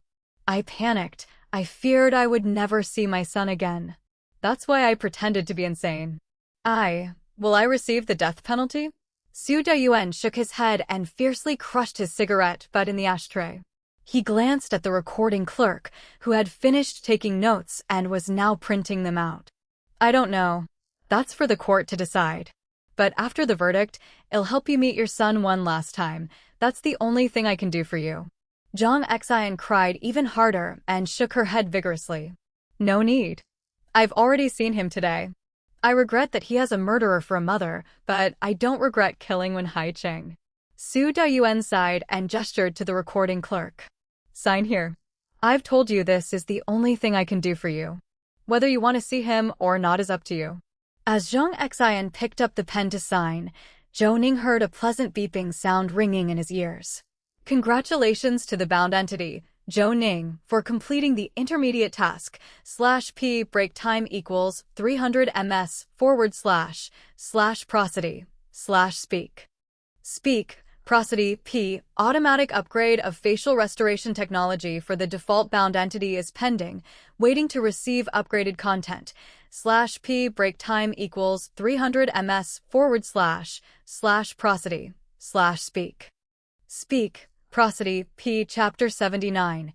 Red packet _1 Chapter 79. Chapter 79. Red packet _1. Although the case was solved, everyone felt heavy-hearted. Even Mr. Zhao lost his usual jovial demeanor as Lu Yongxin patted Zhou Ning on the shoulder. Get your mindset right. Finish work quickly. We've provided all the materials needed for this case, and today's the Lantern Festival. Just as he spoke, Su Dayuan also walked in. Time to wrap up. What's everyone waiting for? Don't you want to go home and reunite with your families today? Or should I start assigning more tasks? With that, everyone hurried away. As Zhou Ning walked over to Su Dayuan, Su raised his hand and said, "You two have a day off tomorrow. It's exhausting working non-stop, but remember, don't turn off your phones." All right, Suda, well, take off now. After saying that, they all left. Standing outside the small two-story building of the detective team, Zhou Ning exhaled deeply while gazing at the sky. Only those who have seen what losing freedom feels like can truly appreciate how blissful it is to breathe freely and daydream under the open sky. With his hands in his pockets, Zhou Ning quickly walked to the roadside, bought some fruit and a case of beer. Only then did he hail a taxi straight to Yuhua residential community. The skyrocketing housing prices had driven property developers into action. Even in winter, The open land on the south side of the community had been cordoned off, with many large machines at work. /p break time equals 300 ms / prosody / speak. Speak, prosody, p. He had heard from his second uncle that it seemed like they were going to build the second phase of the Yuhua residential community with the same developer. Since they acquired the land cheaply, they naturally wanted to make a significant profit amid rising prices. Zhou Ning got out of the taxi and entered the community. Instead of going home, he headed straight for building number 7 on the south side. His second uncle had bought a unit in that building, and this apartment was much larger than his 4 bedrooms and 2 living rooms. His grandfather also lived there, but without any friendly neighbors around, the old man felt a bit lonely.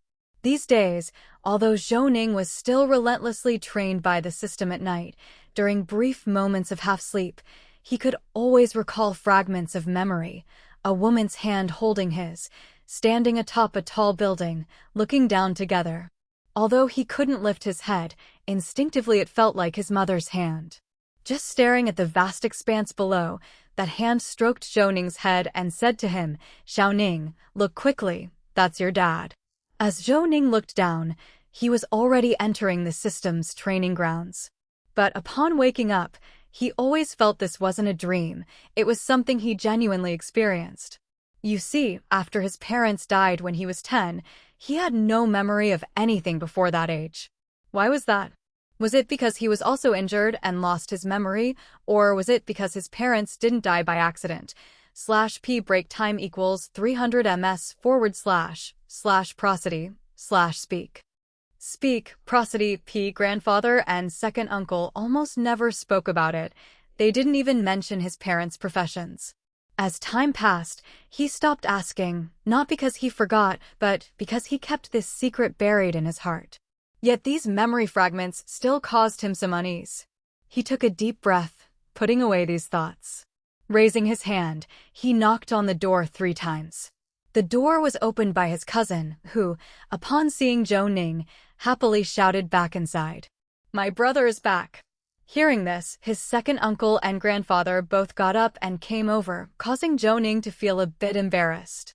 "Grandpa, second uncle, I came over to mooch a meal." The old man smiled without saying a word, while his second uncle came directly over, grinning. "Nonsense. What do you mean mooching? It's the 15th and we naturally have to have a family reunion meal together. Quickly, come wash your hands. Your second aunt is almost done cooking." I looked at the time and thought it was still early, so I didn't call you. "How's your case going?" Zhou Ning nodded, but the old man wasn't having it. "Such a chatterbox. Can't you see Zhou Ning is carrying so many things in his hands? You let him carry them while talking?" His second uncle, grinning, gestured for Xiaoyu to come over, and Xiaoyu stepped forward to help Zhou Ning with his things. /p break time equals 300 ms / prosody / speak. Speak, prosody, p. After washing his hands, Zhou Ning went to the kitchen to greet the busy second aunt and cousin Zhou Xiaojun, then quickly moved to his grandfather's side, joined by second uncle Zhou Xianghua, who handed him a cup of hot water. "Can you tell us what kind of case it was this time? I heard Chief Zhu from the port police station ran to the sub-bureau twice these past couple of days, and Mr. Sun scolded him. People in the government canteen are all discussing the matter, so what's it all about?" The old man coughed, giving his second son a light kick. "What are you, a logistics manager, doing prying into this every day? Stop making mountains out of molehills." All right, Grandpa, you're right. Come on, satisfy second uncle's curiosity. What kind of case was it?" Zhou Ning smiled, putting down his teacup. "A murder case, right in the jurisdiction of the port police station. But the case is quite complicated with lots of entanglements. The wife was driven by the husband's affair with another woman, who incited her." Zhou Ning succinctly explained the case, and upon hearing it, the old man's brow furrowed, tapping his cane continually against the floor. Burned by money, if they were poor, they'd be too busy scratching a living to mess with such seductresses. Poor child, though. The second uncle continuously echoed these sentiments. Talking about it helped Zhou Ning let things go. /p break time equals 300 ms / prosody speak. Speak, prosody, P in the future after wrapping up a case. If you feel blocked up inside, come home and talk it over with me and your grandfather. Don't bottle it up and make yourself sick. That wouldn't be worth it. At this point, the second aunt brought out a fish, calling out to Zhou Ning. Stop listening to your second uncle's lectures, Zhou Ning. Quickly help your grandfather over to eat. On New Year's Eve, your second uncle was on duty, so we didn't have a proper family reunion dinner. Today, we're all finally here together, so let's get to the table. Everyone took their seats. Zhou Ning sat with the old man on his left, his second uncle on the right, and each poured beer in front of them. The old man had high blood pressure, so they didn't let him drink spirits. The old man raised his glass. Thank you for all the hard work, second sister-in-law. Over these years you've taken care of me. This old man raised Zhou Ning, supported him through school, and helped him buy a house. I know this well in my heart. You are the hero of the Zhou family. When the old house is demolished, I won't give the money to the second son. It will all be yours. Here, take this first. He said this while handing a passbook to my second aunt. My forthright second aunt got teary-eyed with this gesture from the old man, but she kept a straight face and pushed the passbook back in front of him. Old man, you can't just throw in the towel. You're still the head of the family in all matters. /P break time equals 300 ms / prosody / speak. Speak, prosody, P. Besides, Zhou Ning is grown and so sensible. I'm really proud because I was the one who raised him. It's no different from having my own. It's just that these two rascals are disappointing. She shot a sharp look at Zhou Xiaoyu and Zhou Xiaojun, putting them on the spot, and Zhou Ning didn't dare to chime in. There are 200,000 here. You just keep it. Xiaoyu is the same age as Zhou Ning, just a few days younger, and she's been with her boyfriend for over a year. I know you don't have much spare money, and soon Xiaojun will graduate, which is no small expense. Zhou Ning knew it was time for him to speak up. Second aunt, if Grandpa asks you to take it, just take it. From now on, you'll be handling the finances. If Grandpa and I are out of money and need to come to you, wouldn't that be more righteous? Second aunt laughed and gave Zhou Ning a sideways glance. All right, Dad, I'll keep it safe for you for now. Even if Xiaoyu gets married, that's not our responsibility. I've got her dowry all set. It's Zhou Ning who's making us worry. How are you getting along with Mr. Xia? Last time he visited, even though he brought special gifts for me, anybody with clear eyes could tell what it was about. He's a graduate of the Central Academy of Fine Arts and has nothing lacking in looks. You haven't shown any interest yet, have you? Second aunt finished and nudged my second uncle with her elbow. Zhou Xianghua quickly chimed in. Your second aunt is right. We misjudged Chun-Li before. But Mr./P break time equals 300 ms / prosody / speak. Speak, prosody, P. Xia is well-versed. Her father works at Qidong University, and her mother is with the Bureau of Education. It's definitely a family of intellect. Zhou Ning felt a flush of heat on his face. Indeed, there was no escaping the mandatory New Year's interrogation. We're taking it slow. Mr. Xia is a great girl, pretty and gentle. I've asked her for help before, and she's always been without complaint. As for how far we can go, I don't want to decide too early. This case today made me even more afraid of marriage. Those two childhood sweethearts knew each other for over 20 years, and they ended up like that. It really gives one fear of marriage. Second aunt, I know you're worried about me, but can we just let things take their natural course? The old man looked at Zhou Ning and waved his hand at the second aunt. All right, Zhou Ning has his own thoughts. His job allows him to see the ugliest side of the world, so having such concerns isn't a bad thing. At least he can carry on his life ahead more seriously, and it's also being responsible to the girl. Come on, let's dig in. Upon hearing the old man's support, Zhou Ning was quite taken aback because he knew the old man had always been urging his second aunt to help Zhou Ning arrange his marriage. It surprised him today.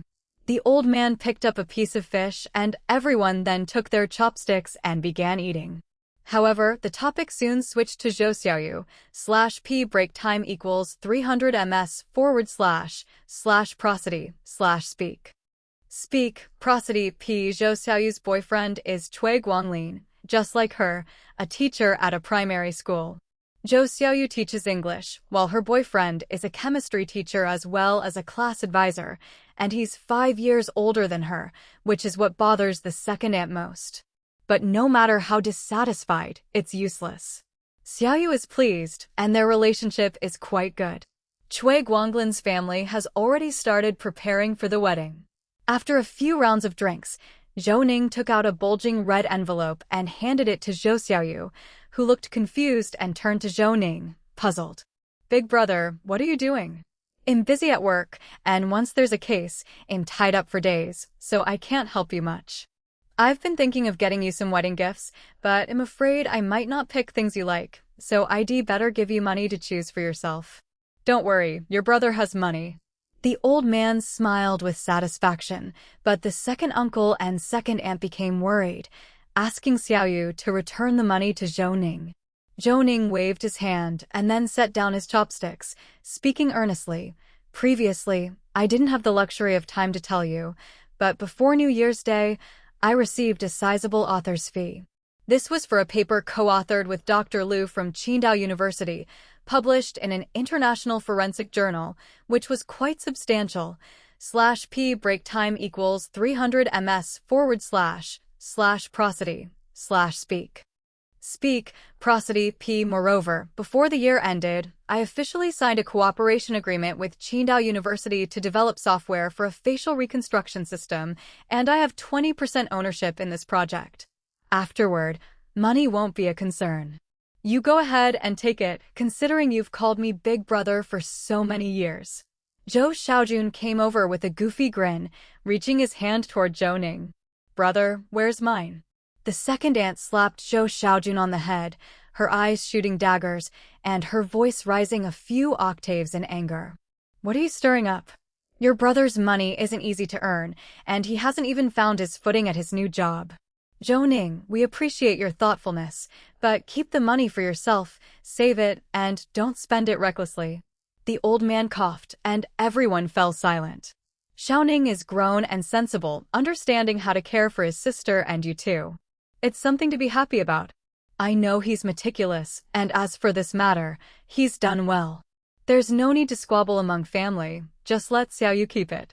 The software project, as I've heard from Zhou Ning, you should cooperate steadily with Qidong University, don't seek quick success, and don't neglect your main job. We all support you. Hearing the old man speak, nobody said anything further. Xiaoyu accepted the envelope and Zhou Ning swallowed back the question he wanted to ask, knowing the timing wasn't right and deciding to discuss it later. "Thanks, big brother. /p break time equals 300 ms/prosody/speak. Speak, prosody, p. Next time when you have some free time, I'll introduce you to Cui Guanglin. You can give your approval." Second uncle was a bit displeased, and Zhou Ning held back laughter. Her plea was clearly aimed at getting his help in playing intermediary. "Sure, meeting him is no problem, but we have to follow a strict vetting process. It'll help second uncle and second aunt check if this kid can stand the scrutiny." Xiaoyu blushed, stomping her foot in frustration. "Brother, you're too much." Second uncle and second aunt gave Zhou Ning a thumbs up, wholeheartedly agreeing with his approach. "Investigate. We must investigate thoroughly. /p break time equals 300 ms/prosody/speak. Speak, prosody, p. Chapter 80. The Woman in Red Corpse _1 Chapter 80. Chapter 80. The Woman in Red Corpse _1 March 10, 2011. Zhou Ning hung up the phone, and Lu Yongxin leaned in. "That was quick, so the first phase of the software is basically settled, right?" Zhou Ning exhaled, suppressing his inner excitement and agitation, calming himself down as he nodded continuously to Lu Yongxin. When he first obtained the Level 4 facial restoration technology, he was so reluctant, but now he realized that upgrading just one aspect brought benefits he found hard to believe. The facial restoration technology no longer limited itself to whether it was a face or not, but became a technique for analyzing figures in surveillance or various other extremely blurry image materials. In technical terms, it was called a method of facial image deblurring based on adaptive mesh deformation, which enhanced the effect of deblurring facial images. In layman's terms, no matter how blurry the image was, as long as he could find the position data of features such as facial features in the image, he could calculate the original shape of the features through this data. In the call just now, Zhou Ning mentioned this idea and sent Dr. Liu the detailed research steps and directions. Dr. Liu was overjoyed and promised to expand on the software's development content. Yes, the first phase of design has been completed. After a week of testing and multiple trials, the results are very impressive. /p break time equals 300 ms / prosody /speak. Speak, prosody, p. We can even adjust details like skin and iris color later on. However, we lack suitable cranial or bone fragments for the software to simulate restoration, and Dr. Liu suggests that I should go and experiment there for a while. Liu Yongxin was taken aback. If you should go, then go. It doesn't matter if I'm early or late by a few days here. But about these bone fragments, are there any specific requirements? Zhou Ning shook his head. No specific requirements, but it would be better if we have bone fragments of a known face, so we can make the corresponding comparisons. Of course, fragments from a shattered skeleton could also work. The skeletal computer analysis restoration system is in the tuning stage. That is part of the second phase. Liu Yongxin blinked and moved closer to Zhou Ning. This is quick. It seems that Qidong University places great importance on the software's development, putting in considerable manpower and resources. Of course, they have involved many experts in the project. However, we're currently lacking professionals in forensics because even though there are forensic courses, those guest professors won't get involved in the software research and aren't suitable for it. I've discussed it with Dr. Liu, and he would like to invite you. After all, you'll be officially retiring in a few days. What do you say about issuing you an appointment letter? Liu Yongxin was surprised. This suggestion was beyond his expectations. He pointed to his face and kept shaking his head. /p break time equals 300 ms / prosody /speak. Speak, prosody, p me? I only earned an associate degree through part-time study back in my days, and now I'm just older. If I go, won't I just be a burden to you? Zhou Ning shook his head. Don't be modest, master. I think you're the most suitable candidate. No one can match your experience. My mentor back in the day might have had higher academic credentials, but that was all theoretical knowledge. What we need now is practical ability. You know, without your persistence and matchmaking back then, this software wouldn't have come into existence. Liu Yongxin blinked. You think I'm up to it? There's nobody more suitable than you. In fact, the development team originally intended to collaborate with the City Bureau's Forensic Department. However, after some discussion, since the City Bureau's Forensic Department was investigating an old case and could only spare a forensic doctor about my age, Dr. Liu thought we needed someone with both comprehensive skills and experience, and he believes you are the most suitable. Liu Yongxin smiled, rubbed his chin, and leaned back in his chair. Didn't expect that I, an old man, could bask in my disciple's glory. Since both you and Dr. Liu think I'm capable, I won't make any objections. I accept the offer. Zhou Ning smiled and called Dr. Liu, informing him that Liu Yongxin agreed to the appointment. Dr./P break time equals 300 ms / prosody /speak. Speak, prosody, p. Liu was very pleased, instructing Liu Yongxin to patiently wait for their appointment letter and stating that the final decision on the treatment would be made after discussing with the institute. After hanging up, Zhou Ning saw Liu Yongxin move to the computer, seemingly looking at something through his reading glasses. Zhou Ning leaned in and noticed that it was an email, a cooperation request document sent by the City Bureau's Forensic Department, following a DNA test report. Liu Yongxin had reached the last page, and as he took off his glasses, Zhou Ning quickly asked, "Master, what is this notice from the City Bureau about?" Liu Yongxin shook his head, sighed, and sipped his tea before slowly speaking. "Since you've been studying abroad these years, you might not be familiar with Qidong affairs. There's a Qidong red dress serial killing case, which has seen 11 incidents over more than 5 years. Most recently, on February 25th of this year, a type of Mahun liquor was discovered on a victim, so they issued this DNA to help with case investigation across the districts and cities. Zhou Ning looked up surprised. 11 serial killings over 5 years. That person was vicious. Mahun liquor was found in just this latest incident? Does that mean no other evidence was left before? Lu Yongxin shook his head. The victims are usually discarded in trash heaps, and the evidence is severely destroyed. /p break time equals 300 ms / prosody / speak prosody p. Moreover, by the time they are found, the bodies are in an advanced state of decomposition, and some are even gnawed on by rats and stray dogs, leaving very little evidence behind. Last year, both the Provincial Department and the Ministry of Public Security sent people to assist with the investigation, but due to the lack of an evidence chain, it was impossible to find more favorable information. Also, these cases usually occur on the outskirts of Qidong City, perfectly avoiding city surveillance. As for fingerprints, some were found, but upon searching, none belonged to the killer. The majority of these prints belong to scavengers or sanitation workers. What about the victims? Weren't the identities and fingerprints of the victims found? Are there any common features among these 11 cases? Lu Yongxin shook his head. The victims all had their fingerprints cut off. Out of the 11 victims, the identities of 5 are still unknown. Of the 6 identified female victims, 4 were high school students, day students. When they didn't return home, and after contacting the school, their bodies were discovered within 3 to 5 days after reporting. The other 2 were night shift workers from nearby factories. As for commonalities, they were all very thin, and they went missing at night, all wearing red clothing.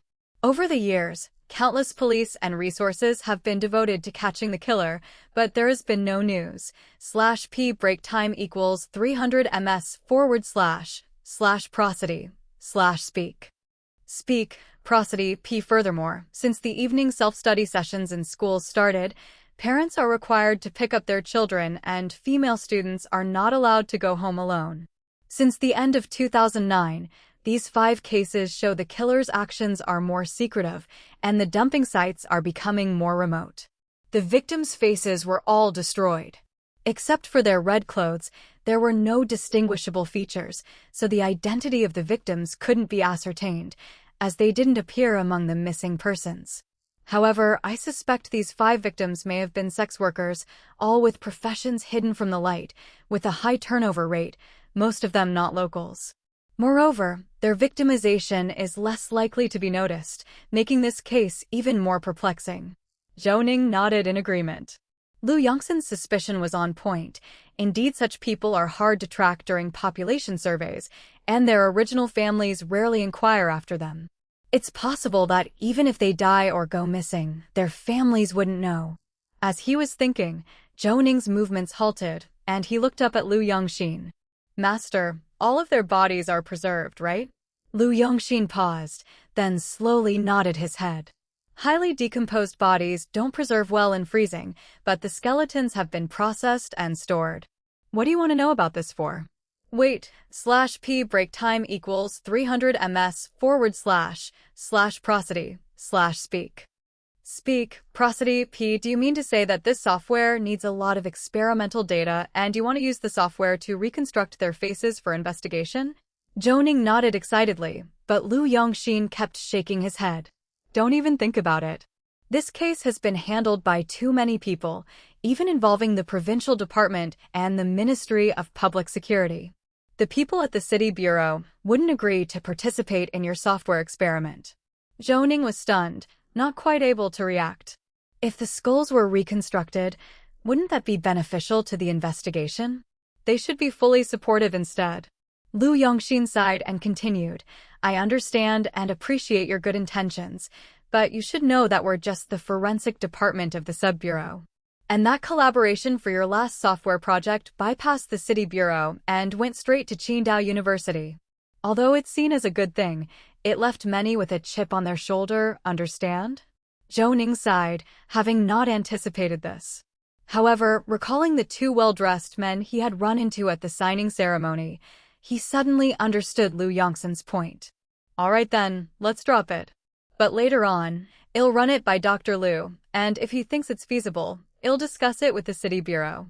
We don't have to be involved. Liu Yongxin chuckled. Yes, that's possible. But don't go to him immediately.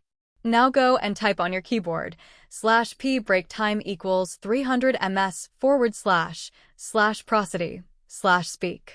Speak, prosody, p. I've seen you've written quite a few pages, seems like a story, and it even includes some of the cases we've dealt with. Are you planning to publish a novel? Zhou Ning felt a bit embarrassed. I just needed something to vent my negative emotions. Didn't you say to learn to comfort myself? I think this method suits me well. I haven't decided whether to publish it yet, but please don't tell anyone else, Master. I know, I'll keep your secret. But what about my hush money? Zhou Ning scratched his head.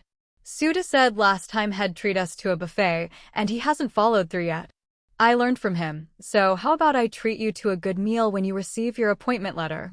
No sooner had he finished speaking when the office door was pushed open abruptly. Su Dayuan walked in briskly. I hear talk about me the moment I walk in.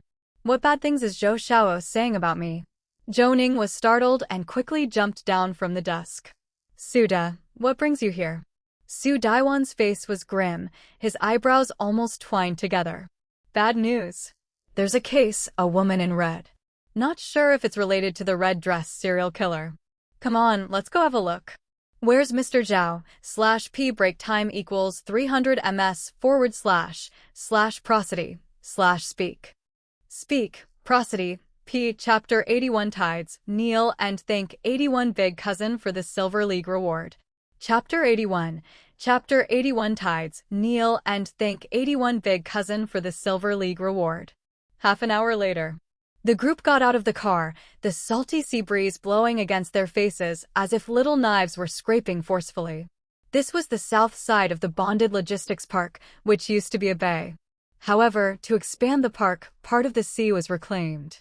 As for the seaside, there was no sandy beach, but piles of gigantic rocks forming a tidal flat. The road was newly constructed, and the surrounding land was simply enclosed without any development, making the area quite desolate. Su Dayuan pointed to a crevice among the rocks by the sea and shouted with pursed lips, the body was found right there. The road was completed just before the spring festival, but generally, no one comes here. Two people looking for a spot to fish spotted a hint of red.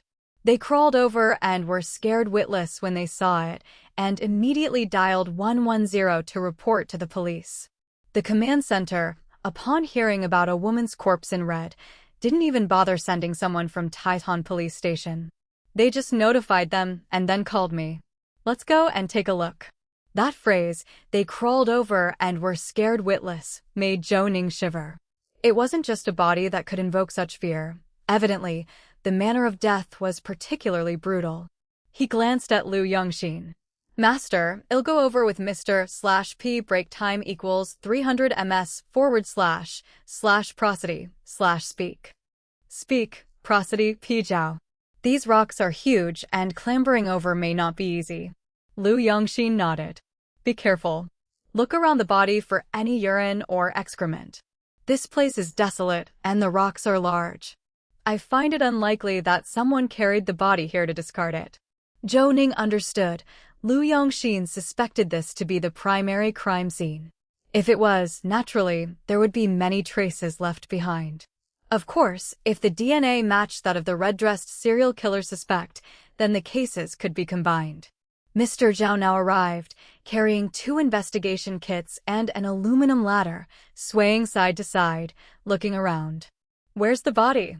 Su Dayuan threw him a glare, and Mr. Zhao shrank his neck, swallowing whatever he had in his mouth in a hurry, chasing after Zhou Ning. Zhou Xiao, wait for me. I'm overloaded here, you could have offered to help. Hearing the call, Zhou Ning stopped, quickly took one of the investigation kits, and stood at the edge of the road, facing a pile of huge rocks about 50 meters wide. He too felt a bit challenged. The boss is watching, quit complaining, get changed quickly, and come with me. Remember not to put on shoe covers until we arrive at the Botus location. Otherwise, they could be slippery on the rocks. Mr. Zhao grinned, revealing his teeth. Listen, you care about me after all. Don't worry, I've got experience with this. Despite my size, I'm pretty agile. That's called being fat, not having a large frame. Mr./P break time equals 300 ms//prosody/speak. Speak, prosody. P. Zhao's mouth twitched, but he didn't argue. His weight had already reached 100 kilograms, and although he wasn't as tall as Zhou Ning and was robust, compared with Zhou Ning as a reference, he truly was fat. The two put on their forensic suits and then hopped over the rocks at the edge of the road. Zhou Ning checked the position of He Chunyang and the others, found a relatively less steep path, and started to circumnavigate forward. 15 minutes later, they finally climbed to where He Chunyang was. He Chunyang took their investigation kits and hauled them up. Mr. Zhao was already sitting on the ground, puffing and panting heavily. What I'm considering now is, how are we going to move the body later? He Chunyang kicked Mr. Zhao's leg with a smile. You need to lose weight, kid, otherwise you'll have to be called Fatty Zhao. Don't worry yourself about the body. Suda has already borrowed a crane, which will arrive shortly. However, I noticed that from the seaside, there's a giant rock on the south side that is not as complexly arranged, making it easier to reach the shore. Although Mr. Zhao looked unsatisfied, he quickly got up and looked towards the spot He Chunyang indicated. Indeed, at the edge where the waves could reach, there were several comparatively flat rocks. Although not perfectly connected, the widest gap was only half a meter. A single step could cross it, and that side also extended to the road. However, the current spot was more concealed due to the rocks and debris. /P break time equals 300 ms//prosody/speak. Speak, prosody. P. Zhou Ning glanced at the two fishermen sitting on the rocks below. They seemed truly terror-stricken. Lu Changhai was constantly comforting them, yet they still looked over here from time to time. Grasping He Chunyang's hand, Zhou Ning jumped onto the rock he stood on, with the body now exposed before him. Zhou Ning took a sharp breath. A long red down jacket covered the deceased, leaning against a rock, head and right hand downward, fingers covered in blood, all fingertips missing. Long hair obscured the victim's face, while a sweater, shoes, and undergarments were discarded beside, spattered with blood. However, the most horrific aspect was the woman's body, with her chestnut-brown curly hair fluttering. Her back was riddled with whipping marks, some linear and some with chunks of flesh missing. From the imprints left, it was not hard to deduce that the weapon was a belt with a metal buckle. The pale skin formed a stark contrast with these wounds. Seeing how fresh the wounds were made, Zhou Ning's heart seemed to skip a beat. Could they be so lucky to have found the body just after it was dumped? Zhou Ning waved his hand to the side, and Mr. Zhao scrambled up, quickly following Zhou Ning's lead. Don't rush, put on gloves and shoe covers. No one else come forward. I will check if there are any other traces left. Also, take fingerprints and footprints from the two people who reported the crime. He Chunyang naturally had nothing to say and gestured to his men to do as told. /P break time equals 300 ms//prosody/speak. Speak, prosody. P closer now. Mr. Zhao leaned over the rock, observing carefully, and pointed to a stone next to the body, shouting, "Look, there's half a blood footprint there." Zhou Ning glanced over and indeed saw a very faint half-blood footprint that was about to be submerged by the seawater. Quick, stick on a scale ruler, take photos, and then use a swab to collect a sample. Mr. Zhao didn't dare to delay. He rushed over, placed the scale ruler, and took photos. As he was swabbing the footprint, the tide had already submerged it. Mr. Zhao jumped up, landing about a meter in front of the body. This spot was 40 centimeters higher, and though the waves splashed up some droplets of water, they could not submerge the rock. Zhou Ning crouched down. At his position, the waves kept surging up, but after wetting his shoe covers, they showed no signs of rising further. He observed the area around the body. Above the position of the body, there was a circle with a white line of salt, faint but still discernible upon closer inspection. He took out his phone. The time was exactly 8:32, March 10th, 2011, the 12th day of the lunar month, but there were no title records on it. Zhou Ning was getting anxious. That's when Mr. Zhao came over. I've checked around the body and didn't find any traces of urine or feces.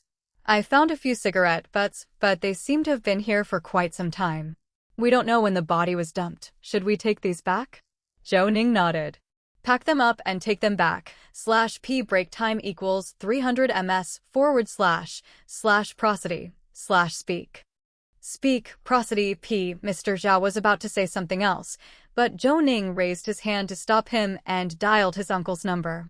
His uncle's biggest hobby was sea fishing, and he would vanish by the seaside for a whole day whenever he had time off, much to his aunt's dismay. The phone connected on the fourth ring. What's up, Zhou Ning? Calling me at this time, aren't you busy? Uncle, I'm at a crime scene right now, and I need to consult you on something. Zhou Xianghua quickly dispelled his casual mood, stood up immediately, and said, Go ahead. Uncle, do you know the timing of the tides? I do. Our Qidong area experiences semi-diurnal tides with 2 high tides and 2 low tides each day, delayed by 48 minutes each day. The interval between the 2 tides is roughly 12 hours. Today being the 6th, it's a middle tide, and 9 o'clock is the time of the highest tide, followed by ebb tide after that, and the height of the middle tide isn't very high. So you're saying the last high tide peaked around 2020 last night, right? That's right, his uncle confirmed. Thanks, Uncle. I've got to get back to work. Zhou Ning ended the call, walked over, and motioned to Zhao Xinli. Quick, take photographs of the victim. In 30 minutes, the tide will cover the victim. We've got to start moving quickly. Mr. Zhao shuddered and quickly began to photograph the victim's condition. Zhou Ning approached, gathered up the clothes on the ground, and then proceeded with scale rulers, photographing and sampling. /p break time equals 300 ms / prosody / speak. Speak, prosody, p. Holding a swab, he didn't miss a single drop of blood on the ground. Then he grabbed the victim's down jacket and stood up. With this action, the full sight of the victim was revealed before everyone, causing He Chunyang and Mr. Zhao to exclaim in shock. Mr. Zhao sat down on the ground, and He Chunyang and the others all retreated.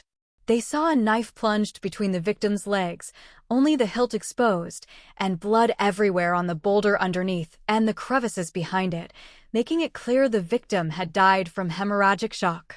Zhou Ning gritted his teeth at the sight. Mr. Zhao, no time for shock or emotion. Hurry with the photography. We've got to move the body within 5 minutes. I'm on it. Exhaling sharply, Mr. Zhao kneeled on one knee, his camera shutter flashing repeatedly. /p break time equals 300 ms / prosody / speak. Speak, prosody, p. Chapter 82. Are you kidding? Is this the conclusion? _1 Chapter 82. 82 Chapter. Are you kidding? Is this the conclusion? _1 The body was carried away. Zhou Ning still squatted at the edge of the pool of blood, trying his best to collect blood samples, and it wasn't until a wave splashed onto the pool that he grabbed Mr. Zhao's hand and leapt to higher ground. Zhou Xiao, do you have a death wish? This isn't the beach. When a wave comes in, it smashes onto the rocks. We wouldn't be able to save you. The retreating surge is very powerful, said Mr. Zhao. Zhou Ning nodded. The convenient route they had previously surveyed was now impassable. However, getting to shore from their position wasn't too difficult. When they leapt onto the curbstone by the road, Lu Yongxin approached them with an uncontrollable look of concern on his face. What took so long? Is there a problem with the scene? He asked. Zhou Ning shook his head. Right after I went down, I noticed something off about the waves. They seemed to be rising. I asked my uncle, and he said that in the Qidong area, we have a semi-diurnal tide. Today is the 6th, and the last high tide peak was at 2020 last night, while the next high tide peak is at 9 o'clock this morning. So we didn't have much time. After all, once the waves come up, the location where the body was found would be submerged, so I did everything I could to take photos and collect samples. As for the victim, I did not change her position. /p break time equals 300 ms / prosody speak. Speak, prosody, p. If there's anything particularly notable so far, it's that there was a knife stuck directly between the victim's legs. Lu Yongxin was taken aback and looked towards the body, which hadn't yet been brought ashore. Since they were carrying a person, they were being careful not to shake too much, so they moved slowly. Among the previous 11 cases of the bowstring female torture murder case, not a single victim had a knife left in them, and no weapon was found at any of the scenes. Could I be overthinking this? Could it be that this isn't the red dress serial murder case? He wondered aloud. Let's hope not, Zhou Ning replied. Did you find anything that could identify the victim? Asked Lu Yongxin. No wallet, no phone, no jewelry. Other than bloodied clothes and a red down jacket which were both extremely wet, there was nothing else on the victim. Even the fingertips had been sliced off. The victim's face was severely damaged, the cuts and burns were all ante-mortem injuries, and more than 1/3 of the facial skin was missing. What was left was wrinkled and contracted. Zhou Ning shook his head and sighed. The woman's death was extremely tragic. But whether or not she was the 12th victim of the red dress serial murder case, he couldn't determine. After all, he had only heard about the previous cases from Lu Yongxin in the morning. He hadn't expected to encounter a red-dressed female corpse just after mentioning it. /p break time equals 300 ms / prosody / speak. Speak, prosody p. He hadn't even touched the body yet because if he did, the system would issue a mission. If this was the red dress serial murder case, wouldn't it be expecting him to solve this series of murders? That would be like asking for death. In his heart, Zhou Ning prayed he wouldn't have to face that serial case. By now, He Chunyang and the others had managed to bring the body to the roadside with the help of a crane.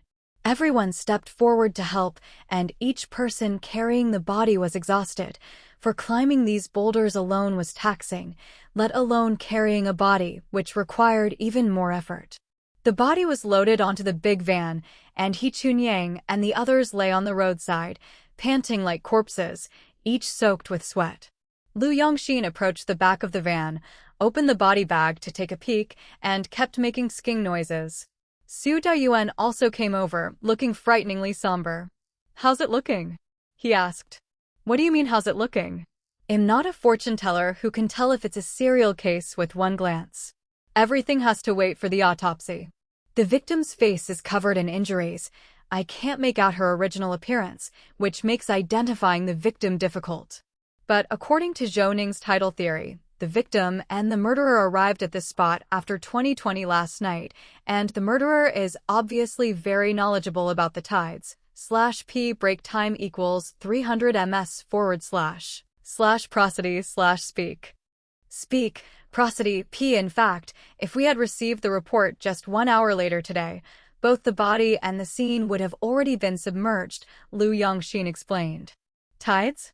Su Dayuan tilted his head, and Zhou Ning quickly explained. Su Dayuan then nodded his understanding. This is really beyond me. But who would understand all this? Su Dayuan wondered. Fishermen, sea fishing enthusiasts, people who live by the sea all year round, people who make a living by breeding near the sea. In short, anyone who knows a lot about the sea. Otherwise, who can remember these timings with all the spring tides, neap tides, high tides, and long tides?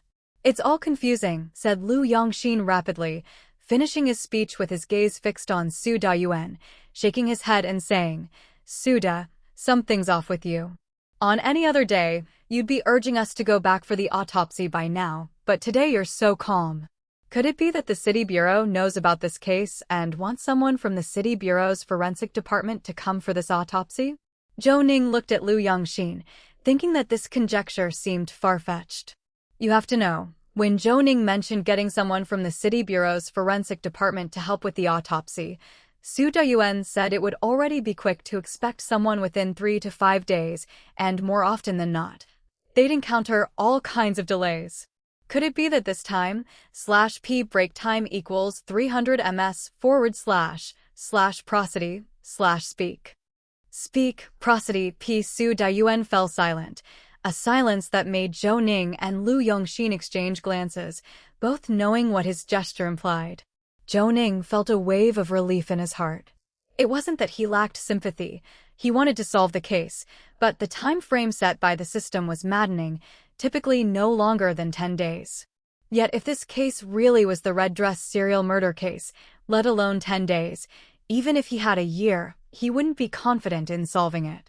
After all, this was a case that had stumped both the Provincial Public Security Department and the Ministry of Public Security. Even with the system providing extra knowledge, solving the case still relied on his own ability. Su Dayuan sighed, pulled off his cap, threw it into the vehicle, and rubbed his short hair, his face showing his frustration. We've just received a call. Nobody knows who reported this case, but when the Municipal Bureau heard it was a red-clad female corpse, they told us not to disturb the body. Their forensic team is rushing over here immediately. Lu Yongxin smiled and glanced at Zhou Ning before speaking. Of course, that's not a problem. Well, cooperate however necessary. But not moving the body is impossible. You saw it just now. If we had been a few minutes later, the body would have been swept away by the tide. That wouldn't be an issue, right? Once Su Dayuan understood what Lu Yongxin meant, and having known about Zhou Ning's previous encounter at the signing ceremony, he glanced at Zhou Ning. /p break time equals 300 ms / prosody / speak. Speak, prosody, p. There's no need to worry about us. I know how to protect my own people. If they want to come, let them come. A case can't be combined just because of a red dress. Well, follow the procedures, transport the body to the autopsy room, and you'll perform a normal external examination on the body. Don't perform an autopsy just yet. Hearing Su Dayuan say this, Lu Yongxin finally smiled. All right, let's head to the 8th hospital. Let's get the body over there. Zhou Ning followed Lu Yongxin into the car.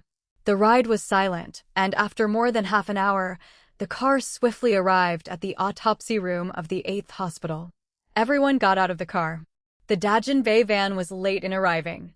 Lu Yongxin lit a cigarette, leaned against the door of the autopsy room, and said leisurely, I wonder if they were stopped on the road by the Municipal Bureau. Such a sudden remark made Zhou Ning startle. He already felt how seriously the Municipal Bureau was taking this red-clad serial murder case. But surely they wouldn't stop the body halfway, would they? Besides, who notified the Municipal Bureau about the alert today? This case hadn't even reached the sub-bureau. Only the 110 and the command center had been informed. Wait, Su Dayuan had mentioned that the command center had just informed Taizong police station briefly, not requiring their presence, but presumably, the whole process was still reported. Zhou Ning remembered Mr. Wang, with his silver hair, /p break time equals 300 ms / prosody / speak. Speak, prosody, p. As soon as they met, he had bluntly claimed it was a case of homemade drugs, looking at Su Dayuan as if he were viewing a junior. Previously, Chief Zhu of the Harbor Police Station had fiercely pushed for the case to be transferred to Qidong District. The word insubordinate might as well have been written on his face. It seemed Mr. Wang of Taizong Police Station was also ambitious. Did Mr. Wang notify the Municipal Bureau? Lu Yongxin hummed in affirmation. Our sub-bureau has quite a few issues. Everyone knows about the big Qidong blueprint in the city. The next step is to focus on developing the coastal areas. They also know about the expansion of Qidong District, so they all have some ideas. But let's forget it. This isn't something we should worry about. I'm afraid the Municipal Bureau people will come take the body with them soon. Zhou Ning blinked. Master, why didn't they just take the body halfway and do the autopsy back at the Municipal Bureau? At least the equipment is more advanced there, and they are familiar with the procedure. Coming here seems. Lu Yongxin laughed. You're only getting it now, kid. When you've seen enough of these cases, you'll understand. If it's a red-clad serial murder case at first glance, of course they'd take the body.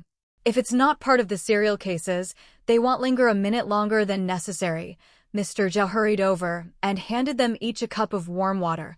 /p break time equals 300 ms / prosody / speak. Speak, prosody, p. Although spring had arrived, standing by the seaside for so long had left them freezing cold. Here, have some warm water to warm up. Nothing is more important than our health. After waiting a bit longer, the Dagenvei van finally arrived, and sure enough, it was followed by 2 police cars. The sound of banging car doors ensued as several people in masks got out, some in plainclothes, some in police coats, but Zhou Ning immediately recognized the younger of the 2 suited men from before. Recalling the last encounter, that person seemed to be Cui Haibin, the director of Qidong City's Forensic Department. It was unexpected that he personally led the team here. As for why they all entered together, there was no need to elaborate. Well, if it isn't Dr. Liu. I heard you're retiring in a few days. The sub-bureau didn't let you rest properly, so why are you still here? Faced with such a backhanded comment, Lu Yongxin just chuckled and nodded slightly, stepping aside from the door of the autopsy room. Mr. Cui is still such a smooth talker. Let's look at the body first. After the body was brought in, Cui Haibin didn't even glance at Zhou Ning. He had of course seen him at the last signing ceremony. This disregard spoke volumes. Zhou Ning was not asked to help prepare anything. A group of people rushed in. They took photos and fussed around. 10 minutes later, they peeled off their disposable isolation suits and came out. Was this haste premature? /p break time equals 300 ms / prosody / speak. Speak, prosody. P. Lu Yongxin, still showing some respect, walked over and spoke up. So you finished looking? What's the verdict? Is this the 12th case? Cui Haibin nodded and then shook his head. We've examined the body. Now you continue with the postmortem. Apart from a red garment, this case has nothing to do with the previous 11 cases. None of the earlier cases featured a weapon, let alone one inserted between the legs. There's simply no connection, but we've taken samples and will notify you after the comparison. We'll be leaving now. Without much ado, his team got back into their vehicles and drove away. Mr. Zhao looked in the direction the cars had disappeared, then at Zhou Ning and Lu Yongxin. What a farce. They've concluded that already. /p break time equals 300 ms / prosody / speak. Speak, prosody. P. Chapter 83 Keeping a low profile _1 Chapter 83 Chapter 83 Keeping a low profile _1 Lu Yongxin waved his hand dismissively, showing no surprise at such results.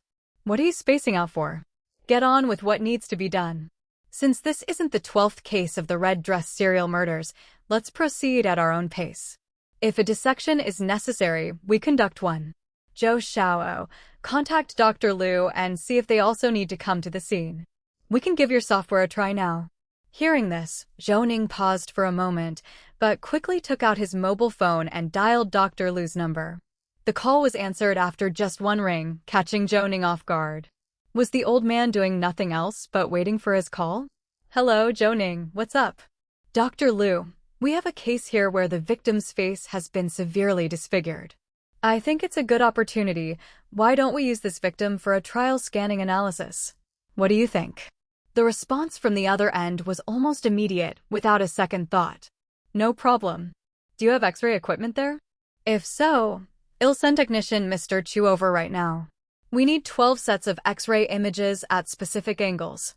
After entering these images into the software system, analysis will be conducted, but manual adjustments are needed at the moment. Don't be in a hurry waiting for us. We'll be there with the equipment within half an hour. /p break time equals 300 ms / prosody / speak. Speak, prosody. P. After hanging up, Zhou Ning noted that Dr. Liu's voice was loud enough for Lu Yongxin to overhear, despite not using the speakerphone.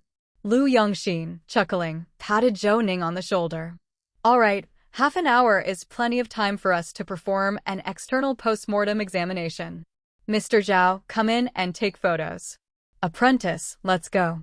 They hastened back to the autopsy room, but upon seeing the state of the body on the dissection table, Mr. Zhao blew his top. What the hell, are we dealing with bandits here? We're just supposed to determine if this is a red dress serial murder case, so why change the position of the body?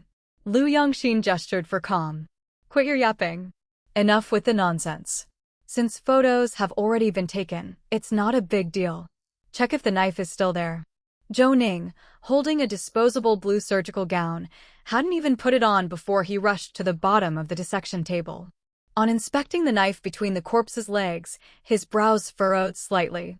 The knife is still there, but it's been moved. When we were at the scene, we took photos, and only the handle was exposed. The rest of the blade was completely inserted into the body. Lu Yongxin, now fully dressed, glanced at it and gave a slight nod. Stop complaining and let's try to understand. They're exhausted from dealing with the red dress serial murders. Just hearing red dress and female victim sends their adrenaline soaring. They've been tormented by this for years. /p break time equals 300 ms/prosody/speak. Speak, prosody, p. Do you think you could praise them for their work at the Province Department and the Ministry of Public Security? Zhou Ning nodded understandingly. According to Lu Yongxin, the victims were always dumped in the urban-rural fringe. The bodies were highly decomposed, and there was little evidence left. This was indeed a difficult situation, and if it fell on him, he surely wouldn't find it easy to cope with. As Zhou Ning made contact with the body, a task release prompt appeared on the transparent screen in front of him. Ding, the system releases a task.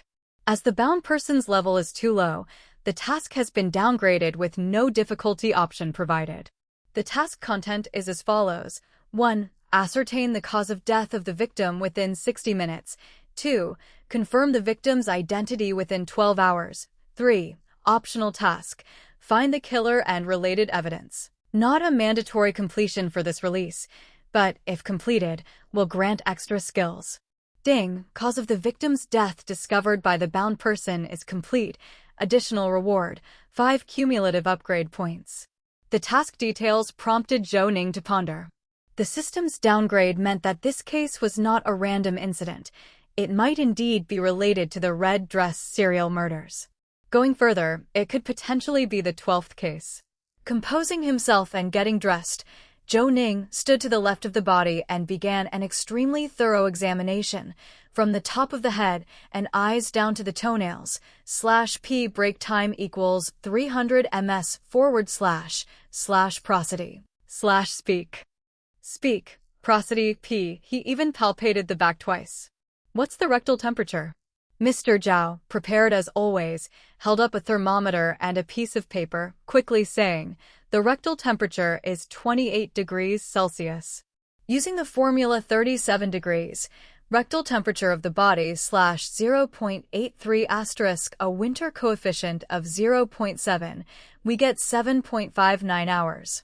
The current time is 9:50, so the estimated time of death is around 2:15. Mr. Zhao raised his eyebrows, clearly expecting praise, but Zhou Ning focused on the body and shook his head slightly.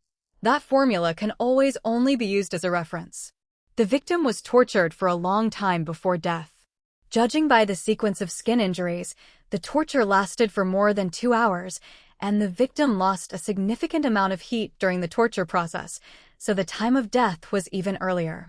Lu Yongxin nodded continuously, pinching the edge of the victim's nails and observing their slight discoloration. I agree with Zhou Xiao's judgment. The death was earlier. The victim's buttocks and heels show clear signs of livor mortis, but there are no such marks on the face, which doesn't match with the state in which you found the victim. One reason is due to blood loss, and another is that the death process was slow. Mr. Zhao, take notes for me. /p break time equals 300 ms/prosody/speak. Speak, prosody, p. The victim's height is 162 centimeters, weight between 85 and 90 gene. Judging from the wear on the teeth, age is between 18 and 25 years old. Left ribs 3 to 6 are fractured with distinct crepitus, right clavicle is fractured, and there are shoe print patterns among the contusions on the body. All 10 of the victim's fingerprints were cut off. There is a scalp avulsion wound on the head. Some hair is missing with subgaleal hematoma, which could have been caused by lifting the victim by the hair or by a forceful impact. However, no fracture was found on the corresponding part of the skull. The victim's back and limbs show 78 injuries caused by belt and metal object strikes. The face is repeatedly slashed with a sharp instrument, and there are burns likely caused by a lighter. The cheekbones, eyebrows arches, and the lower jaw all have varying degrees of fractures. The fatal injury is in the perineal area. The weapon is a Western-style kitchen knife, with a blade length of 205 millimeters, handle length 148 millimeters, and width 28 millimeters. This depth and angle of penetration is enough to sever the internal iliac artery or the common iliac artery, but of course, this conclusion needs to be confirmed by autopsy. Mr. Zhou hastily finished writing and Lu Yongxin glanced at it. Impressive, young man, not a single typo. A twitch crossed Mr. Zhao's face as if he wanted to smile, but his cheek muscles just quivered and stopped as he looked at the victim and sighed. This girl died a horrific death. /p break time equals 300 ms / prosody / speak. Speak, prosody p. What kind of grudge could justify such brutality? This seems like hours of torture, right? Zhou Ning remained silent, packing the weapon into an evidence bag. Then he started collecting samples from all around the victim's groin, as this act was not just an insult to the dead, but also using blood to wash away his traces. Zhou Ning peeled off most of the dried pools of blood at the crime scene, an area that naturally could not be overlooked. It's much colder by the sea than in a normal outdoor setting. Not wearing clothes, plus getting beaten, do you think you would still be conscious after a few hours? Lu Yongxin's rhetorical question made Mr. Zhao shiver. You'd probably freeze into a blockhead within an hour. Lu Yongxin laughed. Do you think being fat makes you more resistant to cold? While they were talking, the door to the autopsy room was pushed open from the outside, and Su Deyuan walked straight in. Dr. Lu and a group of staff followed, each dressed very neatly. Zhou Ning covered the victim's body with a white cloth. Dead people deserve dignity, and Zhou Ning had his principles. How's our speed doing? Lu Yongxin was the first to greet them, and Dr. Lu grabbed his hand enthusiastically. It seemed that Zhou Ning had mentioned Lu Yongxin would be involved in software development, so Dr. Lu was particularly interested in him. /p break time equals 300 ms / prosody / speak. Speak, prosody p. After all, he was Zhou Ning's master, almost an ambassadorial presence, and his years of forensic experience were exactly what they were short of. Quite fast. We've just completed the external body examination. Do I need to call the person who takes x-rays? Dr. Lu gestured dismissively and instructed someone behind him. Mr. Chu, hurry up. It's your turn next. Take the x-rays promptly. Don't disrupt Dr. Zhou's next steps in the autopsy. Although we're here for practical tests, nothing is more important than the case itself. This statement was said with such candor that not only Zhou Ning, but Su Deyuan also couldn't help but smile. Dr. Lu has a very high level of awareness. Dr. Lu tilted his head, moved closer to Su Deyuan, and in a voice audible only to the two of them, said, "Keep it under wraps, but because of the development of this software and the establishment of the new program, I was given a fast-track promotion to Vice-Chancellor, though the official document hasn't been issued yet." Oh, then that really calls for congratulations.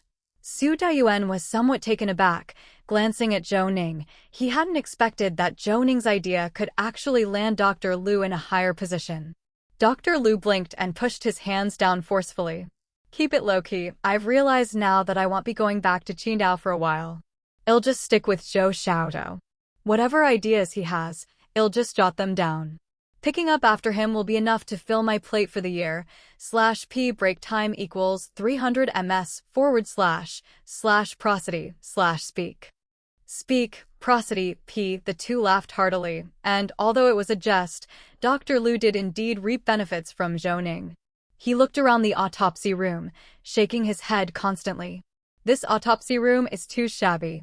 How about I submit a proposal to the college to give you a renovation and bring in some advanced equipment? Su Deyuan hurriedly gestured for him to keep it low-key, understanding Dr. Lu's good intention. We appreciate the thought. In May, we are moving into the new precinct building, which has a dedicated forensic autopsy room. We'll also need a lot more staff, like laboratory technicians. The district and precinct have allocated funds and will handle procurement. Just then, a voice interrupted Dr. Lu's enthusiasm. Dr. Lu, 12 radiographs have been collected. Shall we process them here? /p break time equals 300 ms / prosody / speak. Speak. Prosody, p. Chapter 84. It doesn't look like one person _1 Chapter 84. Chapter 84. It doesn't look like one person _1 after all. Further autopsy operations were necessary. So Dr. Liu and his team began to work right there on site, quickly connecting several computers before a few staff members started to employ the software's merging capabilities. Although Zhou Ning had provided design insights and participated in the early planning stages, he was not familiar with operating the software. As he watched Mr. Chu expertly manipulate the system, Zhou Ning paid close attention, and when it came time to select skin and eye colors, Mr. Chu handed the keyboard to Zhou Ning. Dr. Zhou, please handle the next steps. Zhou Ning did not demur. Although the deceased's skin appeared deathly pale now, this was due to significant blood loss. The real skin tone would be a bit darker than that. Zhou Ning selected the skin color, recalled the iris color for a moment, and made his choice. Of course, he also had to deal with the comparably sparse eyebrows. After completing these tasks, Mr. Chu took over and clicked to merge them. A small hourglass appeared on the screen, and after waiting about 10 seconds, a three-dimensional likeness emerged. Lu Yongxin and Mr. Zhao leaned in for a closer look. Both had been involved in the external examination of the body and had seen the victim's remaining facial features. Zhou Ning stepped aside. Mr. Zhao, take a look. Does this resemble the victim? Mr./P break time equals 300 ms / prosody / speak. Speak. Prosody, p. Zhao nodded vigorously. It does, but isn't it a bit too dark? Lu Yongxin shook his head. The skin color is fine. Dr. Liu, can this software also search for fingerprints? We've reported to the City Bureau. We can connect to your internal system. Have you extracted the victim's fingerprints? Zhou Ning shook his head. I was just asking. What makes this case difficult is that the perpetrator cut off the victim's fingerprints, so we can only check the victim's facial features. Her teeth are also very neat with no traces of orthodontic work. Dr. Liu gasped and finally turned to look at the autopsy table. He had been too excited to notice the state of the victim, but now he shuddered upon seeing it.